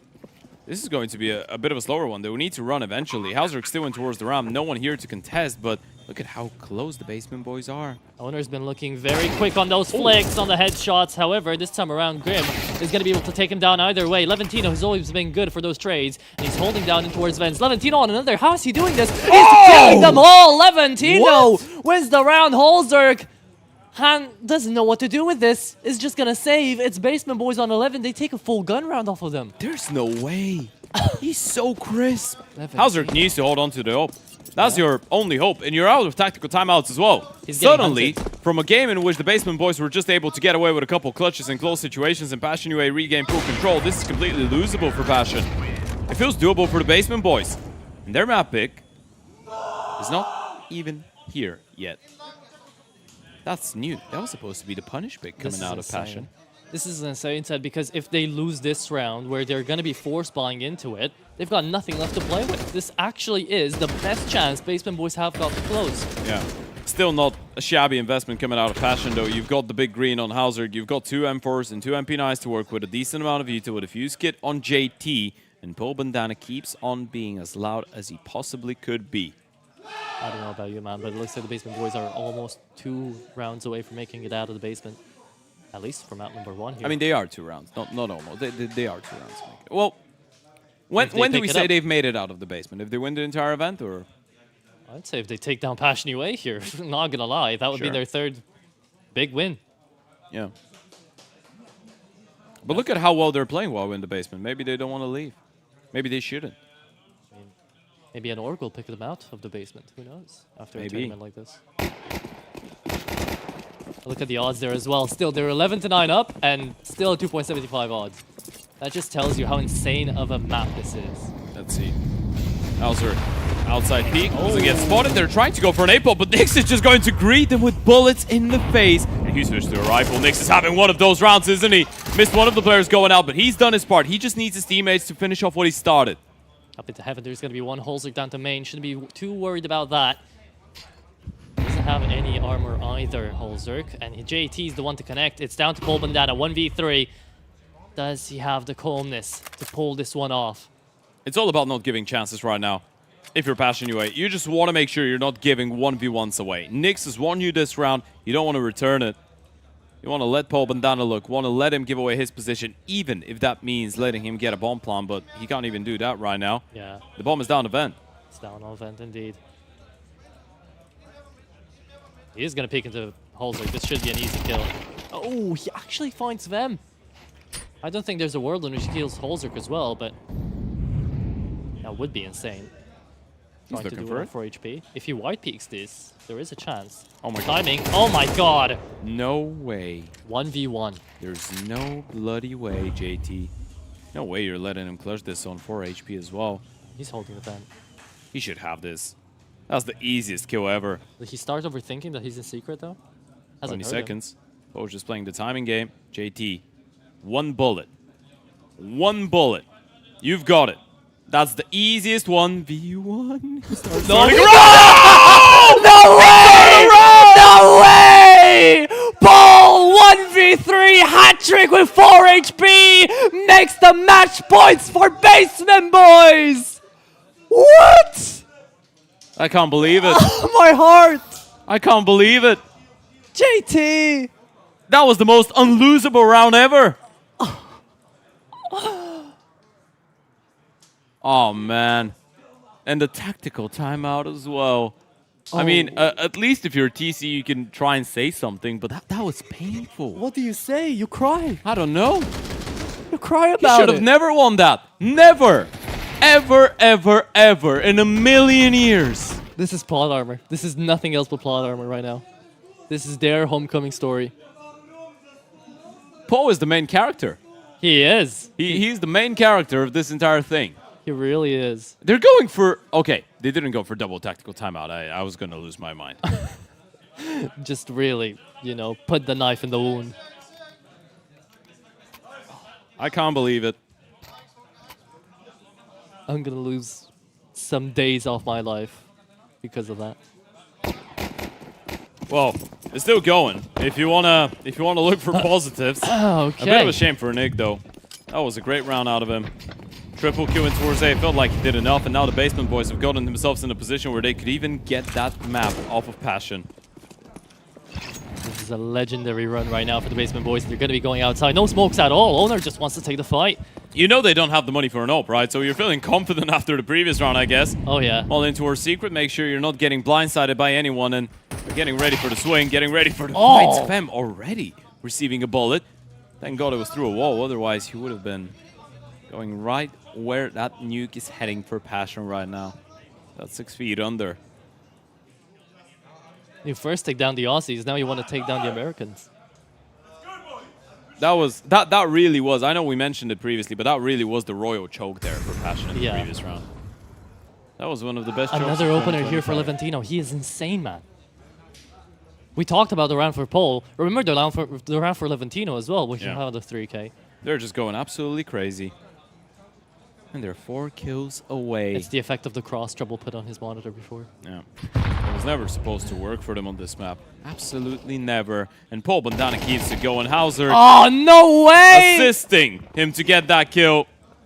And he goes down alongside Nyx. It's just JT and Fem left, and Fem bites the dust. Another one bites the dust, and another one bites the dust. Again, Basement Boys are making it happen. The impossible, the unthinkable. They're going into games that they're never supposed to have an opportunity to win, never supposed to have a chance. But they're making it work. They're making it work, and JT's trying his absolute damnness, getting kills through smoke, jumping, spamming. He's going to run out of bullets soon, but eventually will have to run into his demise as the Basement Boys steal that nuke away from Passion at 13-9. That is outstanding. This is the most insane outcome you could have ever told me, and I wouldn't still have believed you. You could have put money on this and I would have believed you. But they did it in a team effort out here today. It wasn't one dude going insane. It wasn't just Trouble. It wasn't just Pole. It was everyone pulling through. Basement Boys actually took off nuke from Passion UA. Yeah, absolutely. And that was our main point going into the pregame as well, right? That was supposed to be the map that Passion win, no questions asked. And that's what it felt like towards, I guess, the middle part of the game. After the first 6 rounds, Passion took control. They were close. They got 5 rounds out of the T side. Then things start working on the CT side. And then you're thinking, well, things just can't go wrong for those guys, right? They were 9-7 up on the CT side of Nuke. They were playing well. Nyx over-delivered towards the end, getting 20 kills. But then you're looking at some of the closer rounds. And again, we're going back to the same conversation. It kind of feels like Passion are losing a lot of rounds that they shouldn't be. It's not even the fact that it feels like they've got the game plan. It feels like everyone knows what they're doing, but then a lot of close situations come down to the wire and they just can't convert. I don't know, Basement Boys just vibe checked their way to a victory out there. 1v3 from Paul Bandana on 4 HP. Levantino, 3k into Vent. That just never happens. And still, we got the clips. It happened. We saw it. We lost our heads. We lost our minds. And now comes Ancient. A map that Passion UA haven't won once. Yeah, absolutely. and a map that they've probably practiced. They were probably ready for it. But again, you're having that conversation with all the other asterisks. The fact that the Basement Boys already took down the side of FlyQuest. They were already able to deal with Nexus. Now they started off with taking the map pick off of the side of Passion. So there's going to be a lot of questions about that up-and-coming map. I feel like Ancient has always been one of the best ones when it comes down to the Basement Boys. So yeah, all in all, going into it, I feel like at this point, just the entire narrative of this game has changed from Passion UA could potentially get a 2-0, but they will definitely get a 2-1, to the Basement Boys might 2-0 this. I don't know, man. The underdog effect always makes you root for them, but right now you start to root for them just because of the narrative, the story. They're doing it not once against FlyQuest, not twice against Nexus. They might be doing it against Passion UA too. Yeah, and that's a bit of a tough one. Now, the good thing is, we've already seen one of the favorites be left in that position earlier, and FlyQuest were able to respond on Ancient. Now, Passion UA need to try and do the same thing. Starting on the CT side, picking up the slack early on, getting some of that early momentum on your side, you need some of those individuals to get unlocked. You're looking at guys like Fem, you're looking at guys like Grim, you're looking at Hauser with the big green, because Nyx had a really good game individually, but he's not supposed to be the one on top of the scoreboard, is he? Exactly, and he did it with MP9s, he did it with aggressiveness, he didn't do it by just the standard play of Passion UA, right? That wasn't just them holding the bomb sites and having good rotations. No, that was literally just him being proactive. So now you go on over to a map like Ancient and you'll have to be forced into proactiveness, otherwise it's literally going to be Basement Boys running you down. Yeah, absolutely. Fantastic start to the series for the Basement Boys, and of course they're going to be hoping to keep it going. As we said, Trouble is our most valuable player of map number 1. We were talking about Hauser so much, but Trouble was, in the end of the day, quite comparable, if not better than Hauser when it comes down to that nuke. And, crazy statement. yeah, it's It's a really wild thing to say, but that's what we saw in front of our very eyes. So as of right now, Basement Boys 1 map away from that upper bracket grand final, and all they need to do is take down Passion on the map that Passion have a 0% win rate on. And Basement Boys love and adore an owner. Has always loved and adored as an in-game leader. Folks, all of that, unfortunately, is going to take place after a short little break. We have about 10 minutes, and then we're going to be back with map number 2, which is going to be a banger. Is going to be an absolute banger, and I hope we see a bit of a recovery out of Passion. Let me tell you what, if they manage to take this map away somehow from Passion UA, I will start believing, and I will not be the only fan they're starting to get. I think they're doing an amazing job, but we'll figure out if they do take that second map after that break.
do it again. Tell her, you know, taking no loss, no. I'm winning again, it's all on repeat. I'ma just sit in the circus, I'm running it down. Baby, I don't know defeat. We ain't don't talk, better know the grind. That's my walk. I'ma keep cold, I don't take no loss. No sense, run up the score. All I do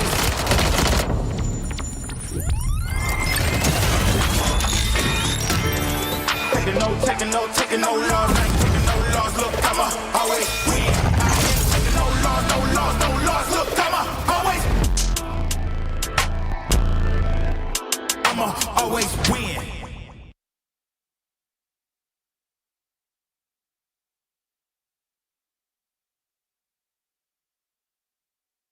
Accidentare gravă pentru Radu Drăgușin. Urmează o recuperare grea după operație. Ultima victorie? Mai poate reveni anul ăsta? Victorie. Va mai fi titular? A serious injury. Victorie? Ce este o victorie? Ceva ce ieri părea imposibil. Victorie? He's a machine! Forța Radu, nu te lăsa! Luptă! Victorie? Părea imposibil. Victoriile se construiesc în vestiar și pe terenul de antrenament. Pere de Locker Room, din inima sportului. Care e victoria ta de azi? Welcome back to Game Builders, your favorite game dev podcast. Today, we're going to be looking at a brand new title by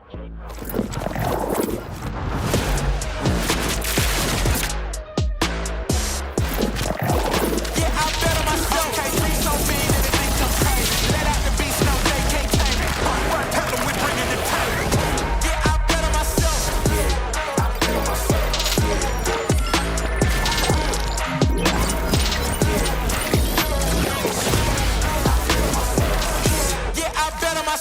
Take off your shoes, print brand new. Light up the wax like a candle. Light me on fire, watch me heat up the track. I took the crown, I ain't giving it back.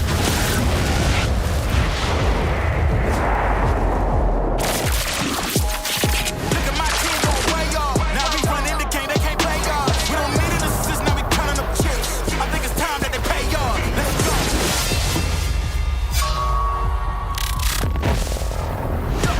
I bet on myself. I don't need you, I do it myself. You get it back, that's silly. I'm about to run the game, no kidding. I'm way too cold, too chilly. Yeah, they ain't wanna hear me, and they gon' feel me. You dig? Look at my team gon' play y'all. I think it's time that they pay y'all. Let's go. Yeah, I bet on myself. I don't need you, I do it myself.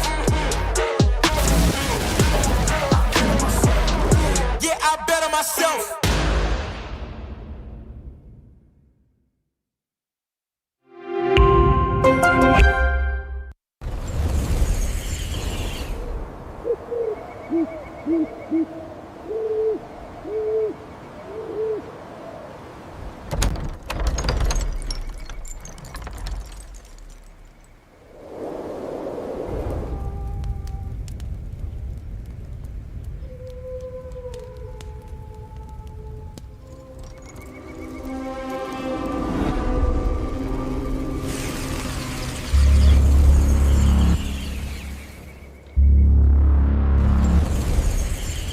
And we're back now with map number 2 of what is going to be the craziest Cinderella story I think LAN event has seen in the last couple of years. Well, this year. I can't believe you did that.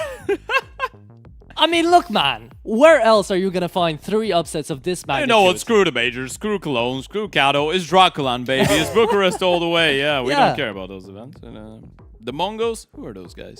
G2? We don't know. They're just the #1 team in the world. Yeah. They don't do anything against Basement Boys. The Mongos are not the #1 team in the world.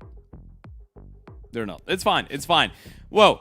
Folks, we are ready for map number 2. It is the final best of 3 of the day here. As you can tell, myself and Natro are officially losing our minds at this point. But we've got Passion UA taking on the Basement Boys.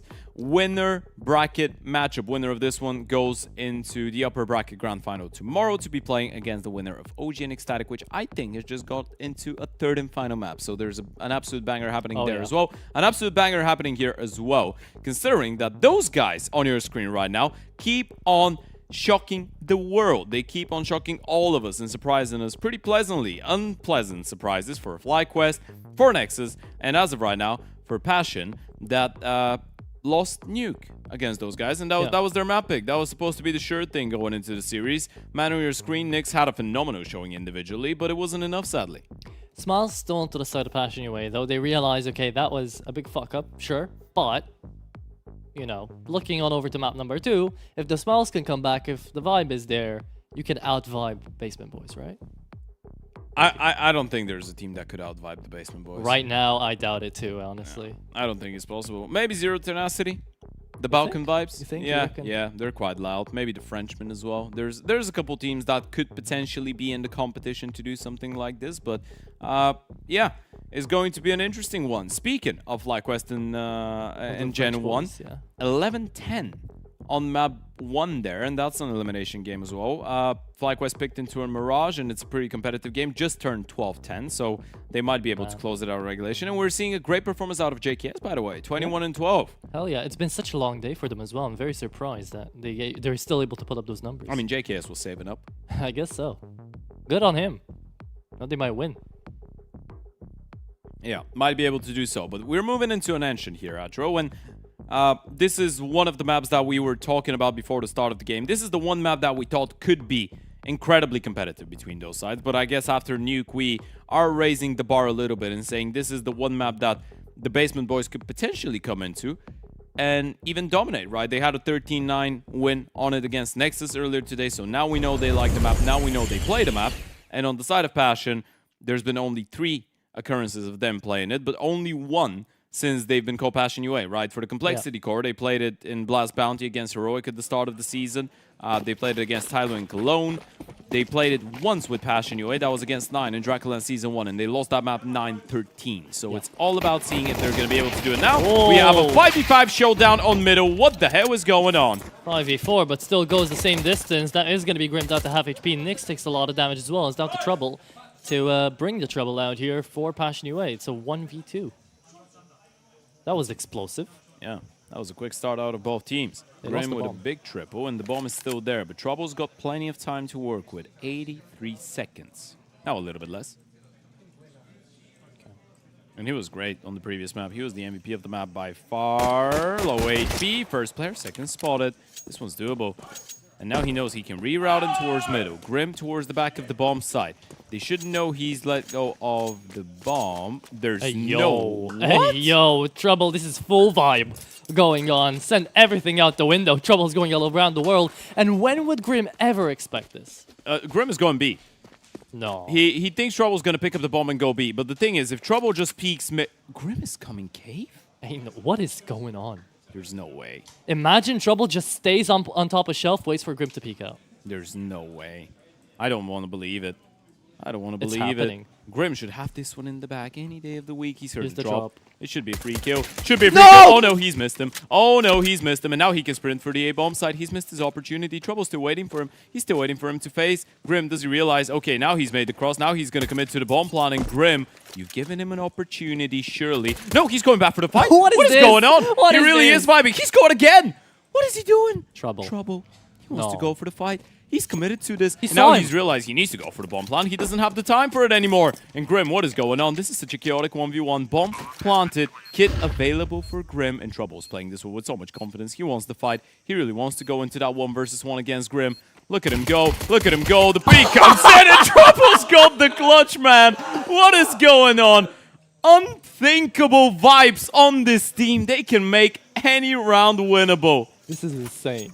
This is unlike any game of CS I've ever seen. If Passion weren't frustrated before the start of this map, now they are. I mean, you know why Grim was down to half HP? Because Kvem hit him. That's why he loses that. Because Trouble was alive at 6 HP. That's crazy. That is absolutely crazy. Yeah. And that was a perfect anti from Passion as well. They had 5 people in middle. They had everyone there ready to fight them. Good utility on the force buy though. You keep it going. Low HP on Levantino as well. And Bambush is no more. Down mid again though. They love this part of the map apparently. Basement Boys will leave Trouble with the bomb. They know they can figure it out. He can figure it out. Hero A1S on Kvem.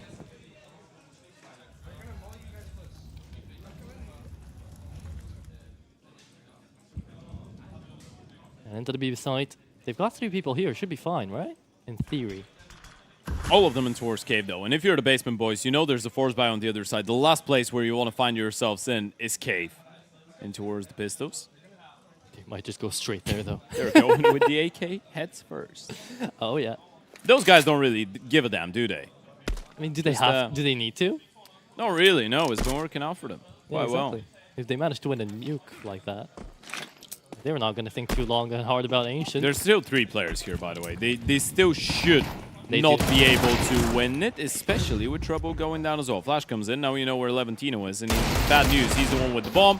Spam, able to get one on the spam. Multiple players staring at you, so Passion regathered themselves, and they make the force work. Yeah, that's a round you like to see out of Passion. That's how they play it well. And they show that the strats overrule the vibes. At least there. They play the 3 together, they run it down, in towards ramp, they connect, they win. Yeah, Basement Boys may be getting a little bit overzealous with that quick swing out of middle from 2 of their players, right, against the force buy. And you knew the force was coming in. They got 4 kills in the previous round, so...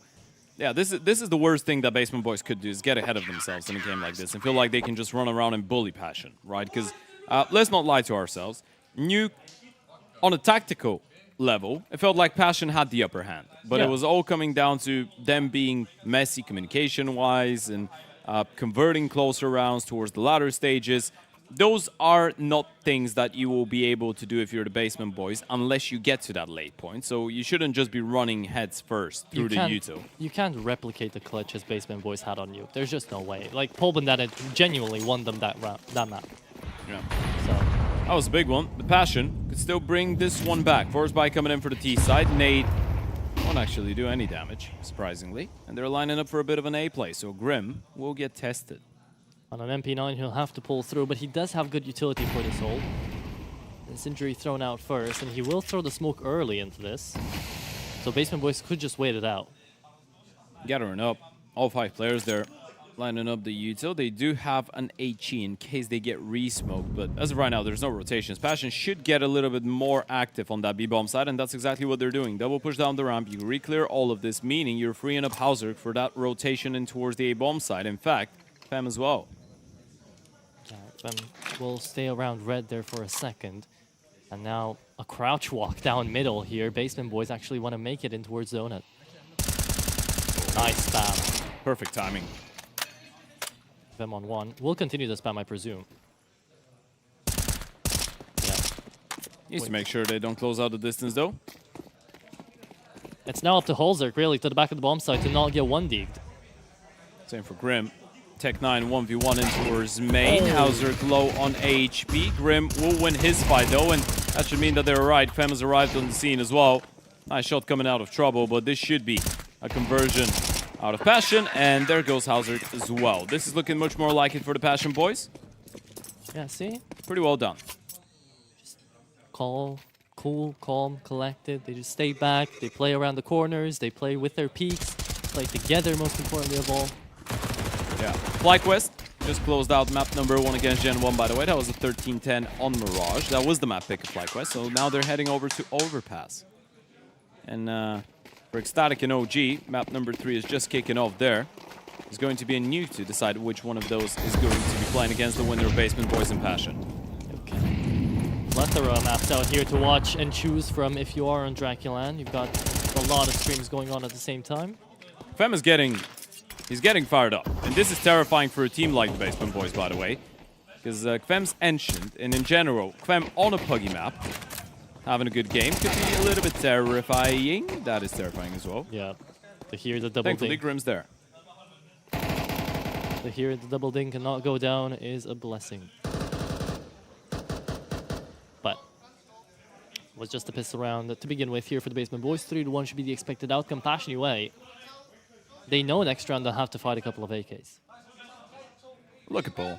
He's just vibing. I want to just stay on his camera and see whatever else Basement Boys are doing right now. Also, we found something out, by the way, for this team.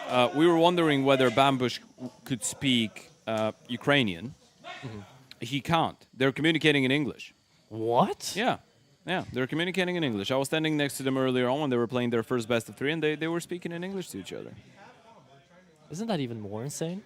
Yeah, it's even more impressive. Yeah. Because we know Levantino speaks Ukrainian. Paul Bandana, Trouble, and Owner obviously do, but... Yeah. Yeah, they're an English-speaking team, Basement Boys. So this is just literally a mix. They've picked it up. They're just going at it. They don't even realize Passion UA that Paul Bandana is here. Look at them. They're all running. They're all running from him. Oh my god. I can't believe it, man. That's the funniest thing. He needs to make sure he doesn't die after time, at least. He's This is the funniest thing. Look at him go! There are all 5 of them! That is insane! That is so smart as well, because if they all run, they don't have to kill him. He dies after time. He's on 1.9k. That is hilarious. Amazing game that I'm watching here. That's what you get for staying crouched in towards the back of the box for such a long time.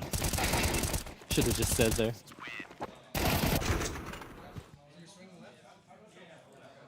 And now we're getting to see Holzer getting a little bit pumped up. He's the one that actually screaming a little bit out here for Passion. Oh, quick play. In towards the B-bomb side. If you left Paul Bandana on the Tech 9, he'll make damn good use of it. Just walks up, presses W, it's trouble on the entry.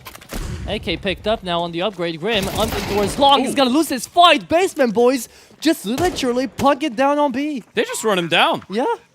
They turned a disadvantage into an advantage there. Paul Bandana left with no money. We'll put him on a Tech 9, let him just run in. We're gonna refrag him.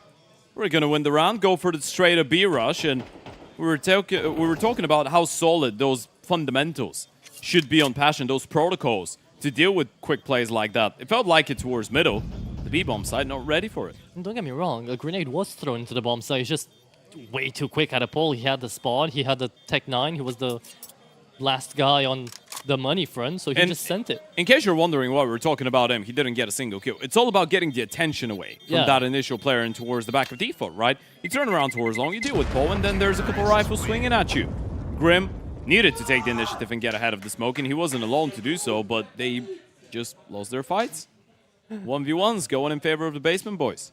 And now they're squaring up. You can see them on the webcams. They're just shouting out, getting ready, trying to get in the minds of the Passion UA side.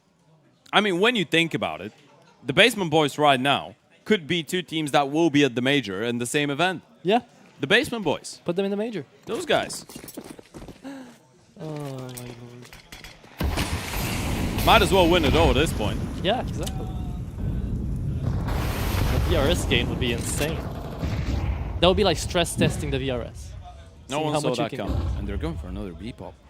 Nyx is playing this one passively. Double setup in towards the cave. His smoke, I don't think, is perfect to actually deny him, but the AWP is still in position. Hauser, good enough on the first one. Now they know when they will be suspecting of another player. Paul Bandana decides to face. Trouble does the same, finally winning the fight. I mean, that seemed a little bit weird, just straight up peeking into the AWP down on Cave. I get Bambosh, I don't get the second, but that's okay. Owner knows that there's one in towards Cave. That's gonna be JT! Trouble! What? Another double out of Trouble. Vem comes out of CT swinging. Owner's down to 22 HP. He's still taking the fight, because why the hell not? And it's up really to JT to come out of Cave. Leventino, last man standing, finally. Vem kills them all. Thank God it's Fem right now. Yeah. He seems like to be the only one that can win individual fights alongside Hauserk against those guys from the Basement Boys. Trouble going absolutely nuclear with the triple kill. That double towards the back of square should have never happened. Again, though. That's how they won round number 2. Yeah. Keeping it really damn close. Good stuff out of Hauserk with the AWP. Trouble, he's been so damn crisp. They nearly lined up for him as well. I mean, they did. They did. Yeah. Single spray down. What a Here's player. a head-to-head. You never expect to see Vem in trouble. 9-9. I mean, you were expecting it out of Fem, but Trouble, he's a menace. Boost comes up now. There is no AK. There is no AWP out here onto the team side. Not having the cash resources for that. They just go back to the B-bomb side yet again. If you do it a third time, they won't expect it, right? Passion UA getting overrun a little bit. JT holding down to the bomb side. It's Trouble again to find the opener. Bambosh this time around, and Holzerk down towards Cave. He's getting stuck. He's getting boxed. Needs some supporting. Vem's there to hold it. They're just swinging everything. They're just running at them. Playing with so much disrespect. With so much confidence. And Hauserk is going to burn down to a crisp. I mean, that's the one thing Passion UA don't expect, right? Confidence out of the Basement Boys.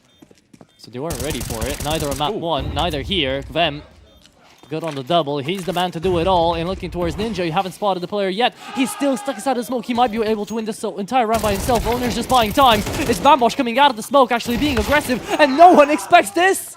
Basement Boys on 3. And that B-bomb side has been getting abused time after time. Yeah. I wonder how long they're going to keep this going, by the way. Probably a tactical timeout coming out of Passion soon enough. Because you haven't been able to stop them in towards B. And you're starting with 3 players there. 2 rifles, an AWP as well. When we see that attack come through, look at the replay. They're just swinging. Even with the spam kill, couldn't do it. Yeah, and as we said, a good opportunity for TC to kill the momentum. He is recognizing the danger. Crazy that there is danger right now, but there is some real danger to come through.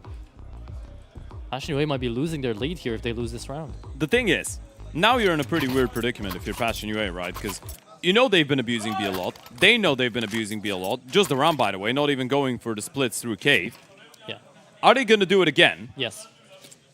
Or do they finally, after the tactical timeout, readjust? Because if you're an experienced coach, you're going for the timeout, you're like, well, they're probably going to try and switch things up now, right? No, no, no. Maybe not. Probably not, but they would be going for a default. You'd be like, guys, they know we called attack, so maybe they're going to be expecting something different. Oh, missed the smoke fail towards elbow. Went too deep. Doesn't really block them from going out of middle. Yeah, just makes them go out straight towards Shell. Oh, but that just stayed the injury there, and somehow, someway, Levantino's still winning the fights. They're So literally just peeking and winning. That's it. And they did switch it up, and Passion were one step ahead of it, by the way. The Oper starts in towards middle. One player's crossed in towards Temple. This Trouble realize. Yeah, that's straight T with the A1S as well. Can do a lot There's of the work. molly. Oh They're my ready. God. First Still miss. doesn't connect. First miss out of trouble there. Sees the barrel. JT wants to push up. Nyx. Oh, it's really precarious on that peak. Trouble gets one more. Sees the barrel on the shadow. This is as telegraphed as it gets. Easy for Trouble. He's so quick. And again, it feels like Passion on a tactical level know what's coming, right? Yeah. The U2 comes in towards middle. It's a bit unfortunate that the insta-smoke fails, but you still have the Oper there, you have 2 more rifles. You were expecting them to try and fight that part of the map, and we're going to see it on the replay again. It's all about that fight here. Levantino probably shouldn't have won that 1v1 against Hauserk, and then Trouble is just going absolutely nuclear with some of the shots, and now Passion are left with no money. And this is the T side of Basement Boys as well. One thing you could try to pinpoint out there is Nyx, going in first up front of Halzek, but at the same time, it doesn't matter. You should have won that one. Probably. That's how they feel as well, and Hauserk looking a little bit frustrated on some of those reactions. It couldn't be otherwise. You can't really blame him. Trouble is 12-5, and Hauserk's been hitting some shots, but never enough to actually win the round. And rounds like that too, if you are TZ, you just want to call another attack pause and be like, boys, what is going on? What, you know what's wrong. Why are you letting it go past? But at the same time, you don't have infinite tactical timeouts. Not really. And now this is just going to be a cleanup. Pistols on the other side, of course, so you're not really putting too much emphasis on a round like this. Not too many expectations, but it's good for the Basement Boys, right? There's been a lot of close rounds. This is the first opportunity they get to actually stabilize financially. Back to back they go, match fence connect, and now, full buy. Well, won't necessarily be coming out here from Passion UA. They'll be lacking a bit of util. And some defuse kits as well. That's going to be a problem. We've seen the Basement Boys get quickly into these bomb sites. And the half-ted is slowly coming to a close. This is a T side that's actually managing to be way more than competitive, even succeeding. Yeah. It is really successful right now for the Basement Boys. And, okay, they're not going back B with the bomb. It's just a bit more of a default this time around. They spread around, see what Passion want to go with. Nate doesn't do too much. Just a little bit of chip damage onto Clem. Bandana's bringing in the pace, though. A really quick take-in towards middle. Oh, Grim. Just superficially cleared it out. Bambosh is going to be able to take him down, and now the bomb's being rotated around. Passion UA full sending it into A. They don't think this is a fake. They don't think this is a lurker. Basement Boys, they haven't gone for these most of the time, so they will be right. They can still double down. I mean, you've drawn an imaginary line between their bomb sites right now. You know you've denied all the presence in towards middle. You shut down Grim. Everything is screaming that was supposed to be an A round coming out of the T side. So now they just pull the plug on it. They regather, regroup, and towards B they go. And JT has been left all alone here. You've got that double push in towards mid though. Donut is where we should be looking at right now. Does Levantino get anything out of that fight? And JT, oh my There's one. god, Levantino. And the second is just not going to push because they're scared. I mean, and you don't really know if this guy is in towards middle to cut off late rotations and play donut late. Or if And this they're is an setting up A-hit. for an 8. Yeah, Yeah. exactly. So this is a little bit tough. They seem to be reading into it though.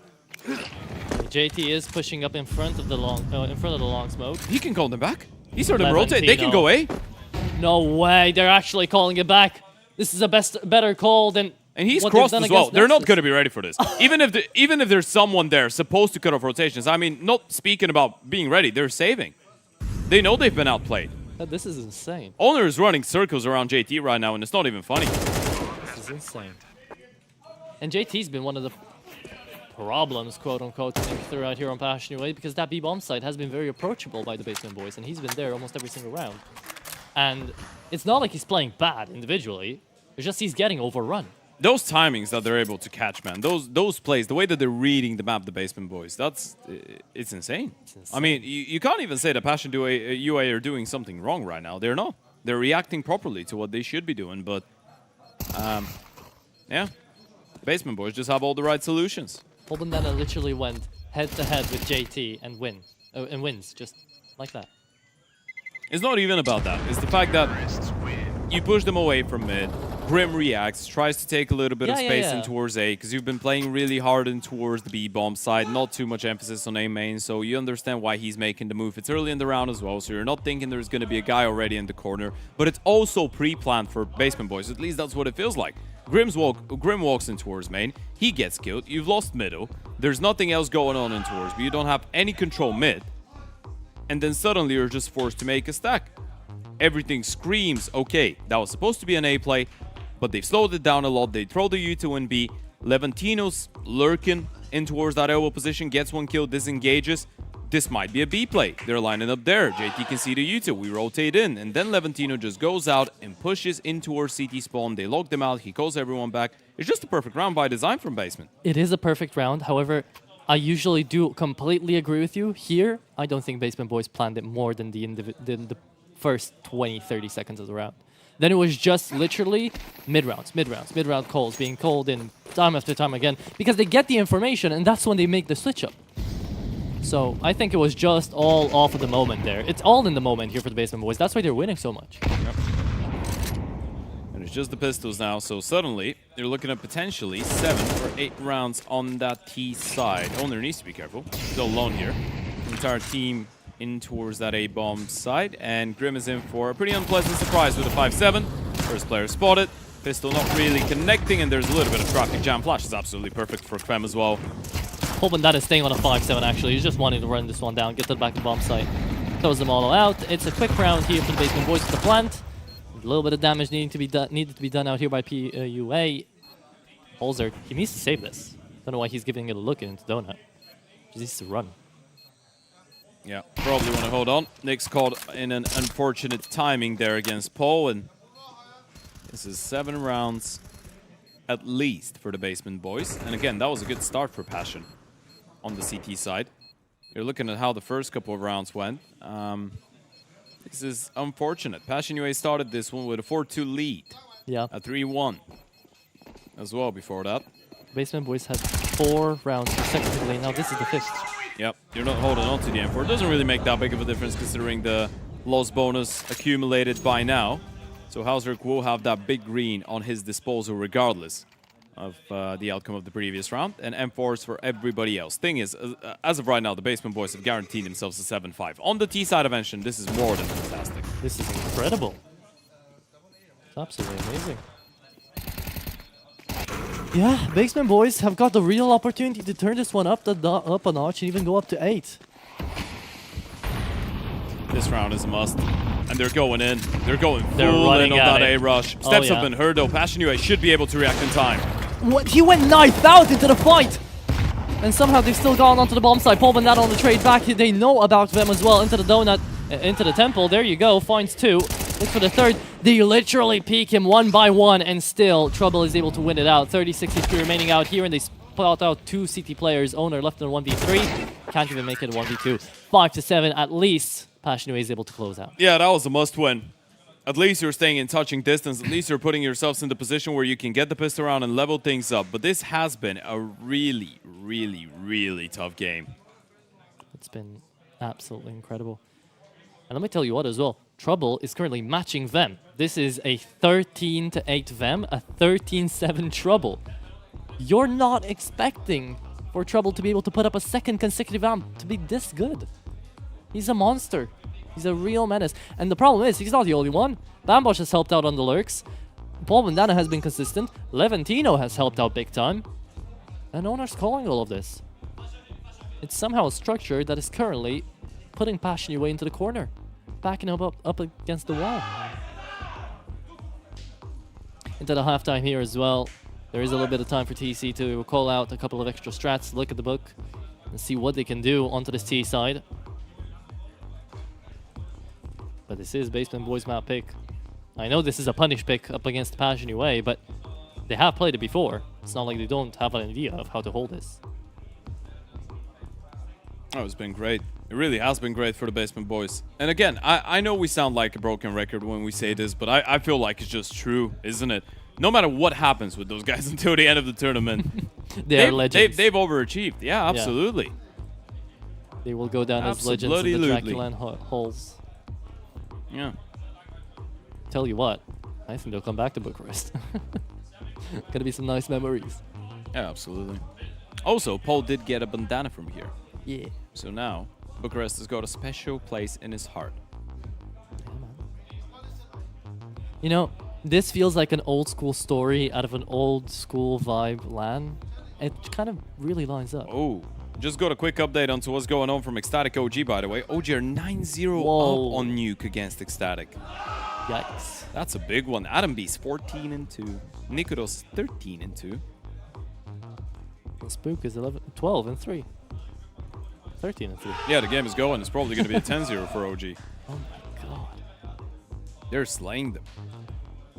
After utter domination. Yeah, after a close first map, I guess OG had something else in cooking up.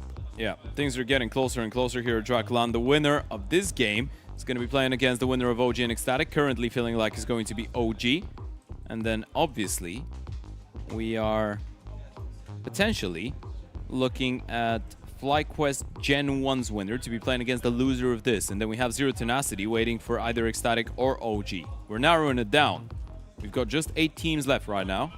And by the end of the day, there's going to be 6 of them. Indeed.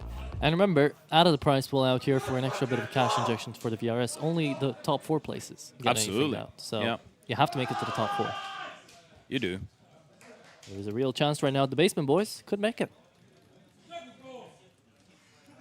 Second pistol round of this Ancient will be starting up right now. CT side for the Basement Boys. I mean, we got to see some crazy stuff out of Bambosh on pistols. We could see it again. Let's see. 4 players in towards middle this time around. So we're taking it down a notch. And Trouble is already coming in from heaven. The bomb is making its way in as well. Only 3 players from Passion UA in towards that B bomb side currently. So this could get a little bit scrappy. Kvem coming in from T-spawn as well. Are they going to clear him out? That's the question. Answer, yes. Oh, down to mid as well. Told you, Bambosh coming through with that USP will start looking clean. There is a defuse kit and the smoke out here for Owner, so he might just want to drop it. Bambosh on another. Just one tapped away, JT. Looking down towards Long. Grim is tapping them down one by one. However, Owner's right back at He's it. got a kit. And he is can going to be stick sticking it. Yeah, Holzerk wants to spam it down. Oh, Owner. They let go? What? And they still win? Yeah, I guess Owner is all about the vibes. He wanted to make sure they get the kill. Crazy. And they do it. They had the kids, so plenty of time. Wanted to make sure there's no chance his teammate gets taken down, and then he follows suit. So the pistol aren't going their way. Look at those sharp shots. It felt like Grim had it in him. The moment that he gets the second kill, you're thinking maybe this is going to be one of those good old moments of Grim, but not able to pull it through.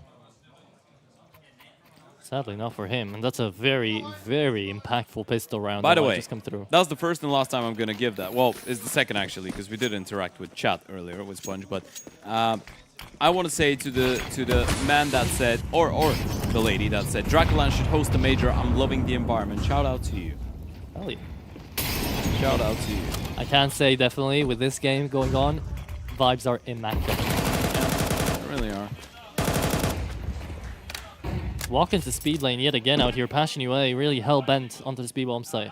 Yeah, and that's a force buy as well. Basement Boys, you win this one, you've got a 10-5 lead. And we already talked about some of the slow starts from Passion UA, so we know a comeback is not past those guys, but it still doesn't make it less impressive for the Basement Boys, not at all. Win this, and yeah, it's looking like a 10-5er. Them Big fall kill. down. Leventino spams after every kill. He sprays after every kill, I'm certain. Pull. There's just one guy to get through here, and his JT on a Tech 9. And he's low. That should be a free kill. Oh. 30 HP. Thing is, you don't really know what's going on. In trouble is going to have to step it up once again. Flash comes in. Not going to get blinded. Doesn't get a single kill this time around. And now, a lot more urgent to actually win that fight. They've actually gotten a double. Bambush has just rolled him down. Leventino with another. You blink and you miss it. Yeah, you look away and you don't know what happened. Basement Boys just win in the flash of a pan. 9-5 here. They will turn it up to 10 as well. Double digits surely, because there's no money to be backing Passion UA up. Who would have seen that one coming?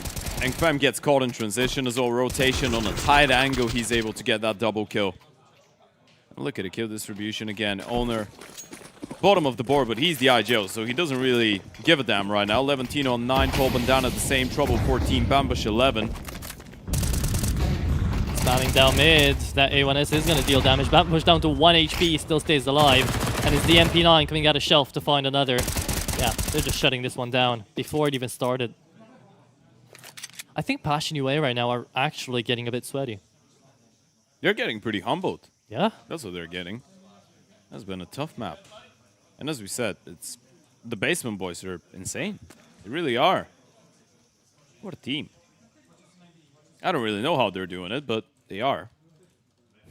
I don't think they know how they're doing it, Yeah, but and they Owner are. is just throwing in the gang signs after every round. Yeah. Troubles is allowed to throw the cross. Owner is allowed to do whatever he wants. This is one of the funniest teams we also have. Yeah, maybe they're doing voodoo. Maybe that's the thing. Maybe they've cursed Passion away before the game. Maybe that's how they've won all their games. It's just magic. Look at the screams. Paul Bandana's having the time of his life. Those guys were so damn happy to even make it into the main stage of the event. They weren't sure. It was such a close game on day one as well. They could have lost to the Laser Cats. Yeah. It was such a tight series.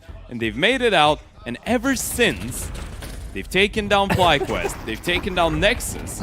Both of those 3 mappers. And now they might 2-0 Passion as well. They're 3 rounds away from 2-0ing Passion UA. X Complexity, for God's sake. Single digits on both maps for Passion, by the way. Could be a reality. Final tactical timeout coming out of TC at this point. What do you really say?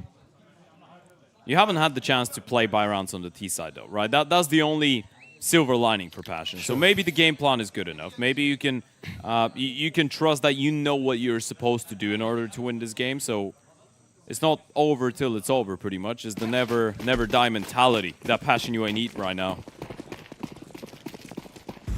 Right now, I fear that the Basement Boys have got the same mentality. They are not ready to die. They aren't dropping it. They're just winning it. Utility going it a bit too high. Not going to deal enough damage. They're starting the round with a 4-man stack on B, by the way. Yep. They're just ready. Trouble. Look at the push. They see the down on mid. Owner connects the first shot without the flash even connecting. They peeked before it. And now Passion are going. They don't know there's so many people here. Nyx is looking for a response. He's looking for something, but all he finds is his own demise. The Leventino spam JT down. What? This is a mow down. They're getting completely dominated. Get him out of the server. That's what the Basement Boys are screaming right now. Close it up, pack it up. Passion UA have not won a single good duel onto the seaside. It's absolutely insane how they can just run at them and they win. That's what they done T-side as well, Basement Boys. Yep. They just ran. Full W. I feel like for the 5 players on the server right now on Passion UA side, they're just in a fever dream right now. They don't believe this is happening. I can't believe this is happening. No one can. Again. And again. And again. Time after time it's happening. They're more consistent against Passion UA than they were against Laser Cats.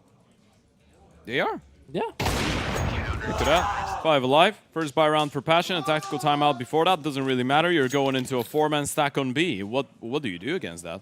That was a full buy. You can't really do anything. Yeah. That was a full buy. 11-5, and they don't even get close to sniffing a bomb site.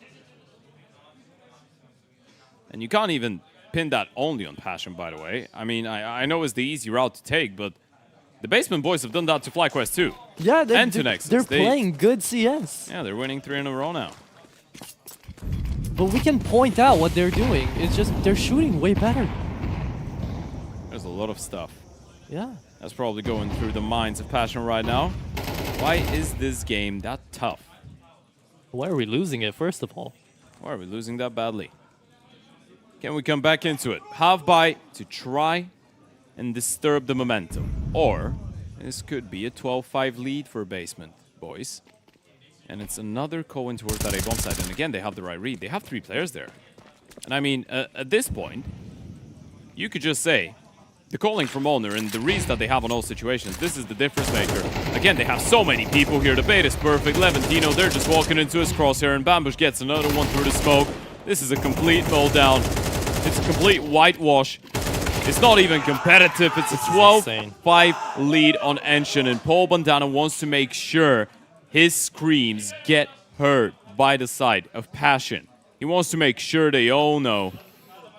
We got him here into the winner's interview, and he was sounding a little bit out of voice. Imagine now, after he took down FlyQuest, Nexus, now 1 round away from 2-0ing Passion UA. I don't think most people realize the implications of all of this. This is insane. They're going to be losing so many VRS points, Passion. Full gun round comes through now. Full util being brought out. Into mid we go once again. Passion UA, this is the only little avenue they found yet, and Owner actually is able to find the opening frag yet again. It's just insane. It's really a bad time here for Passion UA, and the Basement Boys are loving it. Levantino, Trigger Discipline as well. 1 taps them. Grim finds 2. They're still going. Grim is trying to keep them in this. Trying to keep the game alive. The dream alive for a little bit longer, and Paul will bite the dust against Hauser. Ope's still there though, trouble. He knows they're not committing to that B play right now, and Bambush has not moved away from Donut. That off angle, how powerful could it truly be? He's the one that's going to get tested any moment now. Let's see. Gosh. You get more than 1. That's what you're after. You should get cleared out. There goes the first Shadow. Actually scared him a little bit. He's looking for more, and Hauser will find the connection. A 1 versus 2 clutch for Trouble to try and close out a 13-5 on map 2 for 2-0 win, and he's going to give this one a go. They've got plenty of money. Would have been his first rodeo around these parts up against Passion UA. Ready for the 1v2 of a lifetime here to close it out. The 2-0 up against Passion UA. Can he do it? He peeks without a flash. He doesn't care. Just Surely going out. Not. He's looking for the fight. Goes up on the box. Tap on the bomb. First peek comes in. Hauser is quicker. They stay alive. Okay. Just 6 more. How hard could it be? FlyQuest did it. But they couldn't fully finish it off by the end. And now, he's even making faces. It's so funny. They lose the round and they're still having so much fun. I mean, how can you not? They know they've got him in a chokehold. Levantino, Bambosh down in mid. Don't need to peek red here. Don't need to peek elbow. They're completely fine, but they'll still go for it. Yeah. Oh. Oh. Big kill. Yeah. Going out A right now. Trouble's the only man here. Bomb drop. There goes the first. You don't want to be peeking into the upper anymore. And now the rotations will start coming in. Levantino's going around the world as well. Kvem is going to be... No, it's actually the JT and towards be a little bit disconnected. Kvem is the one to shut down Trouble, but the flank is still in play, and this is something they might not be ready for. Is Popandana getting ready to swing? It might be too late, JT, really. This is going to be a full-out retake, surely, by the Basement Boys. Might be a 3v3. Eyes on Levantino. Eyes on the flank coming in. Oh he my can play for the trigger goodness. discipline. He No can win way! It here. Now he's going to line them up. Levantino, 1. Doesn't get a second turnaround from Nyx. It's absolutely perfect, and there goes Kvem as well. Nyx had to save the round, man. If he wasn't there, and he doesn't turn around that quickly, absolutely insane, by the way, from him, then that is the way that Basement Boys close. Amazing flanks out of Levantino, left and right, though. Yeah, good stuff. Nice shooting out of Kvem, though, and there's the turnaround. That's the difference maker. Decides to shoot the one that was near him, Nyx. That was a phenomenal 180. And you see the frustration coming in. Fem doesn't look happy. I mean, would you? Would you be happy if you were in his position? That's a fair point. Probably not. Yeah. Him and Grim are trying the best they can to play very scrappy Counter-Strike right now, but it's not over.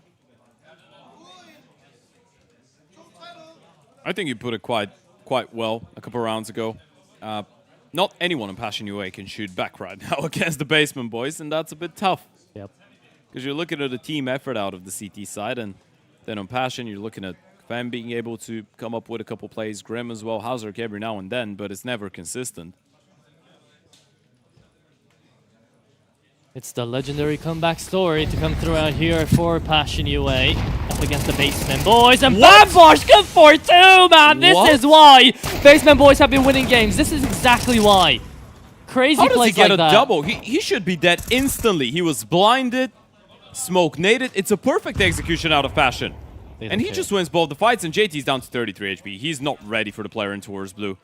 Might as well get knifed at this point. Oh my goodness, he's gonna go for it. He's knifed. He's knifed him! He's knifed him and they're winning! Ted, I don't know what I witnessed, but it's a whole Zerk 1v3 remaining, and if it doesn't happen, Passion UA go out in humility against the Basement Boys. 2-0 could happen. He doesn't know.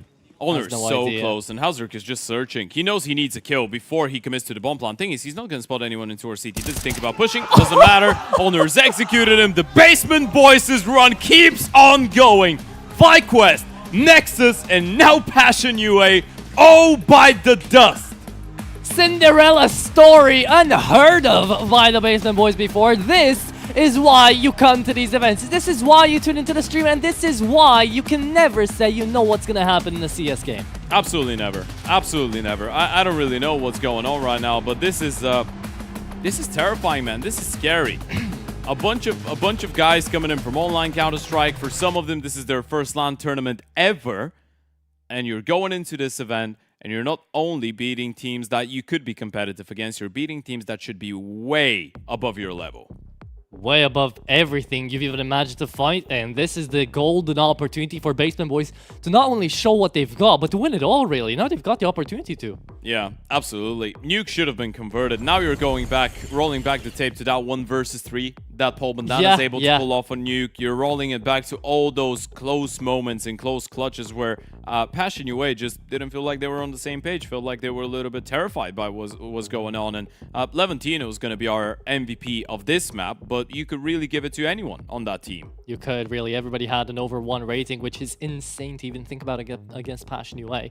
But it's just how it goes down, and it felt like the teams were inverted. It felt like the HUD was inverted right there, because that's how Passion UA should have played it.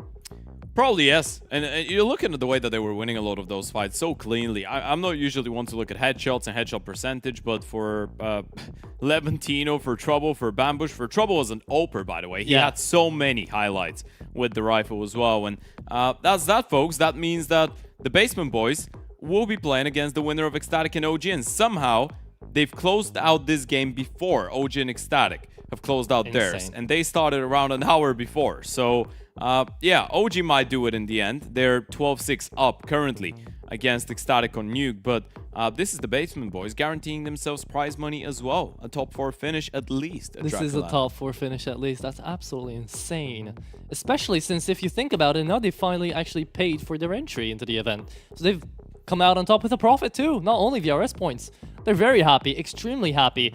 And I think that we are going to get to see some very happy faces out here in the studio with us, Ted. But down onto this ground, I think there's 5 players who are not too happy. Yeah, absolutely. 5 players plus the coaching staff for Passion UA. They definitely have had higher expectations going into this game. The good news is that the double elimination bracket is forgiving, right? So you still get to fight tomorrow. You will get to play against the winner of FlyQuest in Gen 1, and that game is currently going in a pretty tight fashion as well. So we're guaranteeing ourselves a massive derby tomorrow, I feel like, between Passion and whoever comes out on top between Gen 1 and FlyQuest. But yeah, this is narrowing down the list of teams, and the Basement Boys somehow, against all expectations, are still in the tournament, and they're winning all of their games. They have a chance to be the only team to make it undefeated through the upper bracket into the grand final. Yeah. That's insane. That's absolutely insane. They were the lowest seed coming into this event. You know that. If you look on Wikipedia at the beginning of this event, they were the last one noted. Yeah. Out of the open qualifiers. Yeah, it's them and Gen 1, I think. Yeah, but Gen 1 are coming in with new players. They didn't even have a rank. Yeah, absolutely. That is crazy, man. That is absolutely insane. It is absolutely crazy. What is also absolutely crazy is the fact that Passion UA do end up dropping into the lower bracket. We do have Graham down on the sidelines to talk to one of the players. Hi guys, I'm here with Grim from. I'm here with I'm here with Grim from Passion UA. Passion UA, not Complexity. Just lost to the Basement Boys 0-2. Obviously, things did not go to plan there. Can you tell me a bit about the plan and what went wrong? Yeah, I mean, honestly, we had prepped for them, but it just felt like, specifically on Nuke, we were falling through a lot in the clutches. I think we had like literally 6 or 7 clutches that we lost.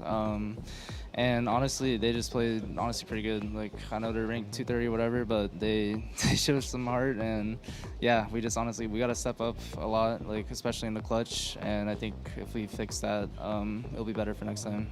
Yeah, it feels like the Basement Boys have been the upset team, clearly, of the tournament. They've obviously upset FlyQuest originally, then Nexus, and then yourselves. What are they doing?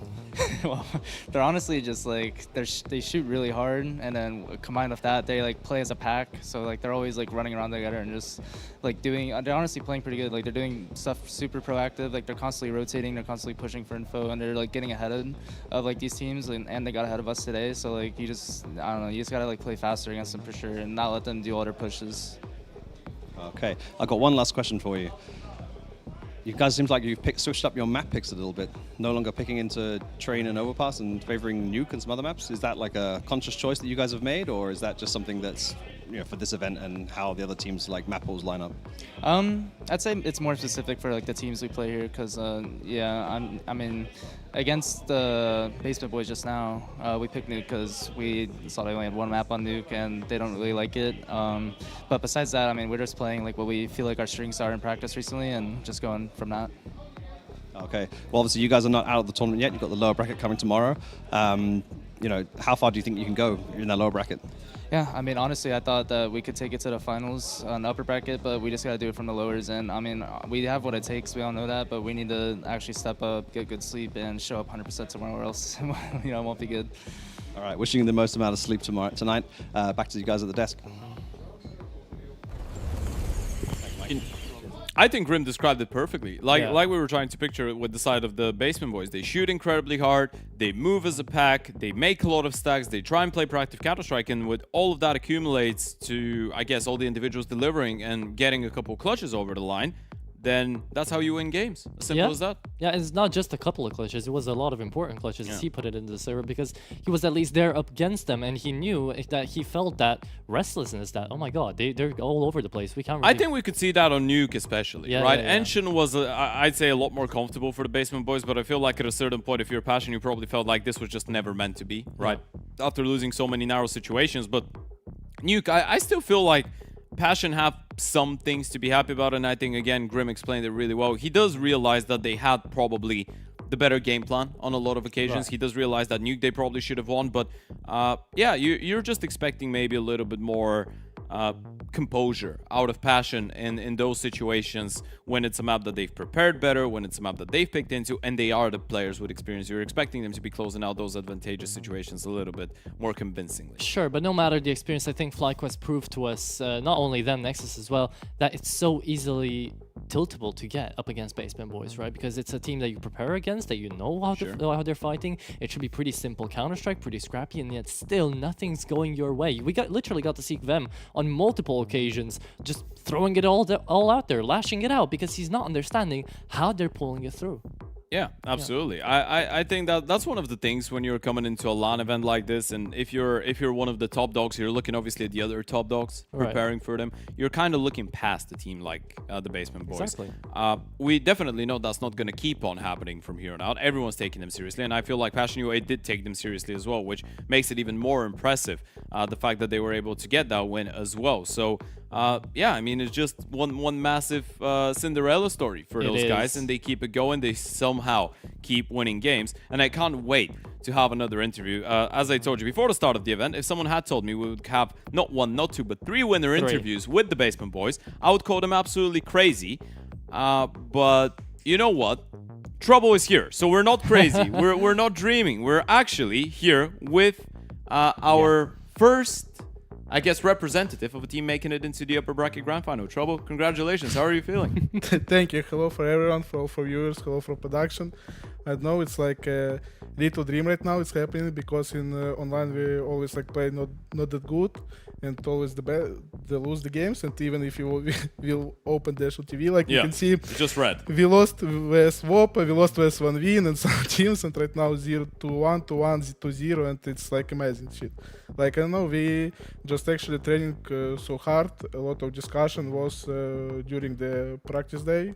Like always discussion, some micro moments in game, always communicate and all stuff. And right now we just like how to say, just eat what we did. Right, yeah. I mean, you guys did an absolutely amazing job. I am very curious, though. When you were bringing up this project and coming in from online, you didn't have the VRS to get a lot of invites. Did you guys pay out of pocket to come to the event to get the VRS points? Actually, wait, can you repeat the question, please? Like, did you guys like put up money together, the entire team, to get the entry into the competition? No. We are like, if I understand you mean like we put the money to go on this land? Yeah. No. We have a full organization, a good organization. We just we already like a team like 7 months. We did some. We switched some players, and right now we're like training together like with this. Last time like Ovnir came to us, like it's my friend, and he's very good agile with big experience, yes, and they working very good with Levantino together, like they did a lot of work with our tactics and other stuff. Talk to me a little bit about yourself, because you, young man, have not played a LAN tournament in your life, according to HLTV. This is your first, especially against that type of opposition. So how do you come into your first LAN and you play against people like Zello, who's played international CS, Regali, now you're facing up against Hauser, and somehow you end up being the better AWPer than all of those guys. So how are you feeling going into the LAN? Aren't you a little bit nervous? Why are you such a beast? No, I can say it's just first of all it's just because of CS2 and MR12, like because it's too hard, like you lose 1 or 2 rounds or some clutches and it's already no economy and other stuff. But I don't feel this pressure because like we were already on LAN before in Sweden, but we lost it. We don't even go on playoff.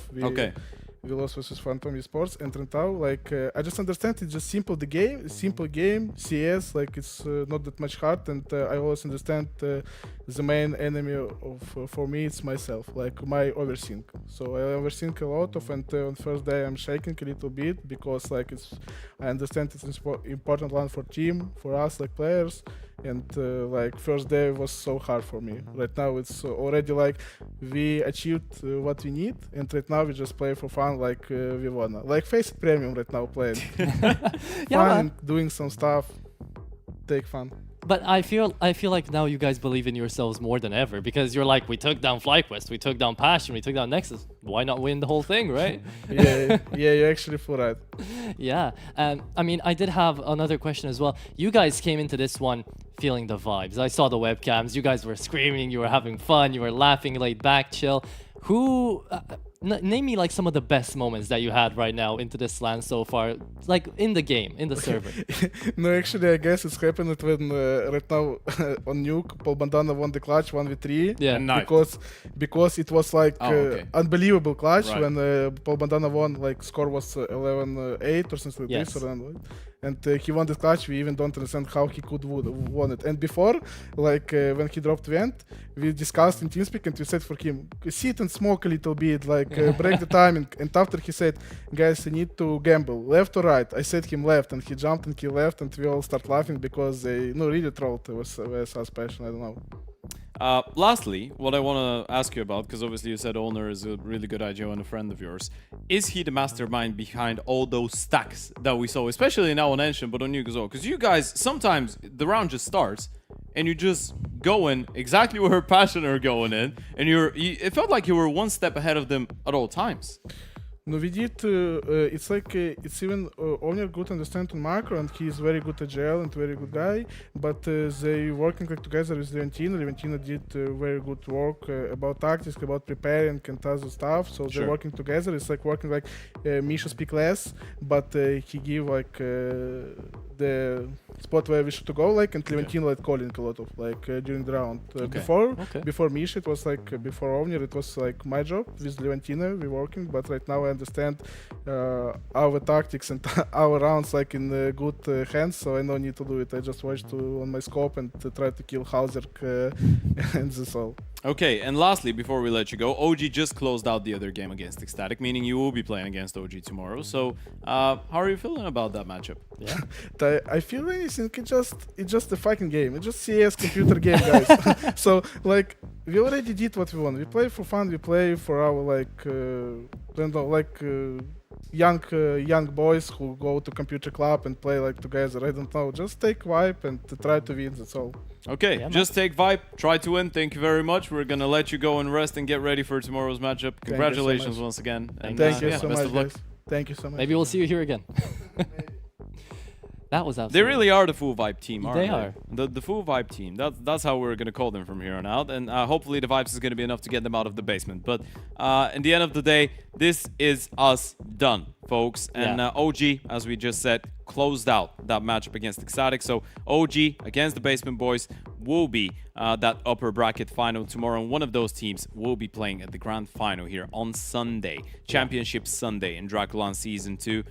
Any last words, Atro? Yeah, I mean, for today's broadcast. For today, no, yeah. We're not sending you in Dracula's. No. Yes. I'm just hell-bent on the fact that if there was any other opera instead of Trouble coming up to the interview, he would be like, I took down Holzerk, I took down, Zello, I took down everyone, and now it's up to Nika Dawes. I'm ready for the next round. And these guys are really just full vibing. It's a nice team to watch. It's a fun team to watch. And this entire event has been so entertaining. So I hope you guys will continue to watch out here on the DraculaN, as we will have even more action down the line. Tomorrow is upper bracket semifinals. We're going down to the lower brackets. It's just more and more CS to keep at it and see how this second season that's been hella entertaining will continue. Thank you guys so much for watching, but we'll bid you a good night. Don't get caught by Dracula.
Thank you.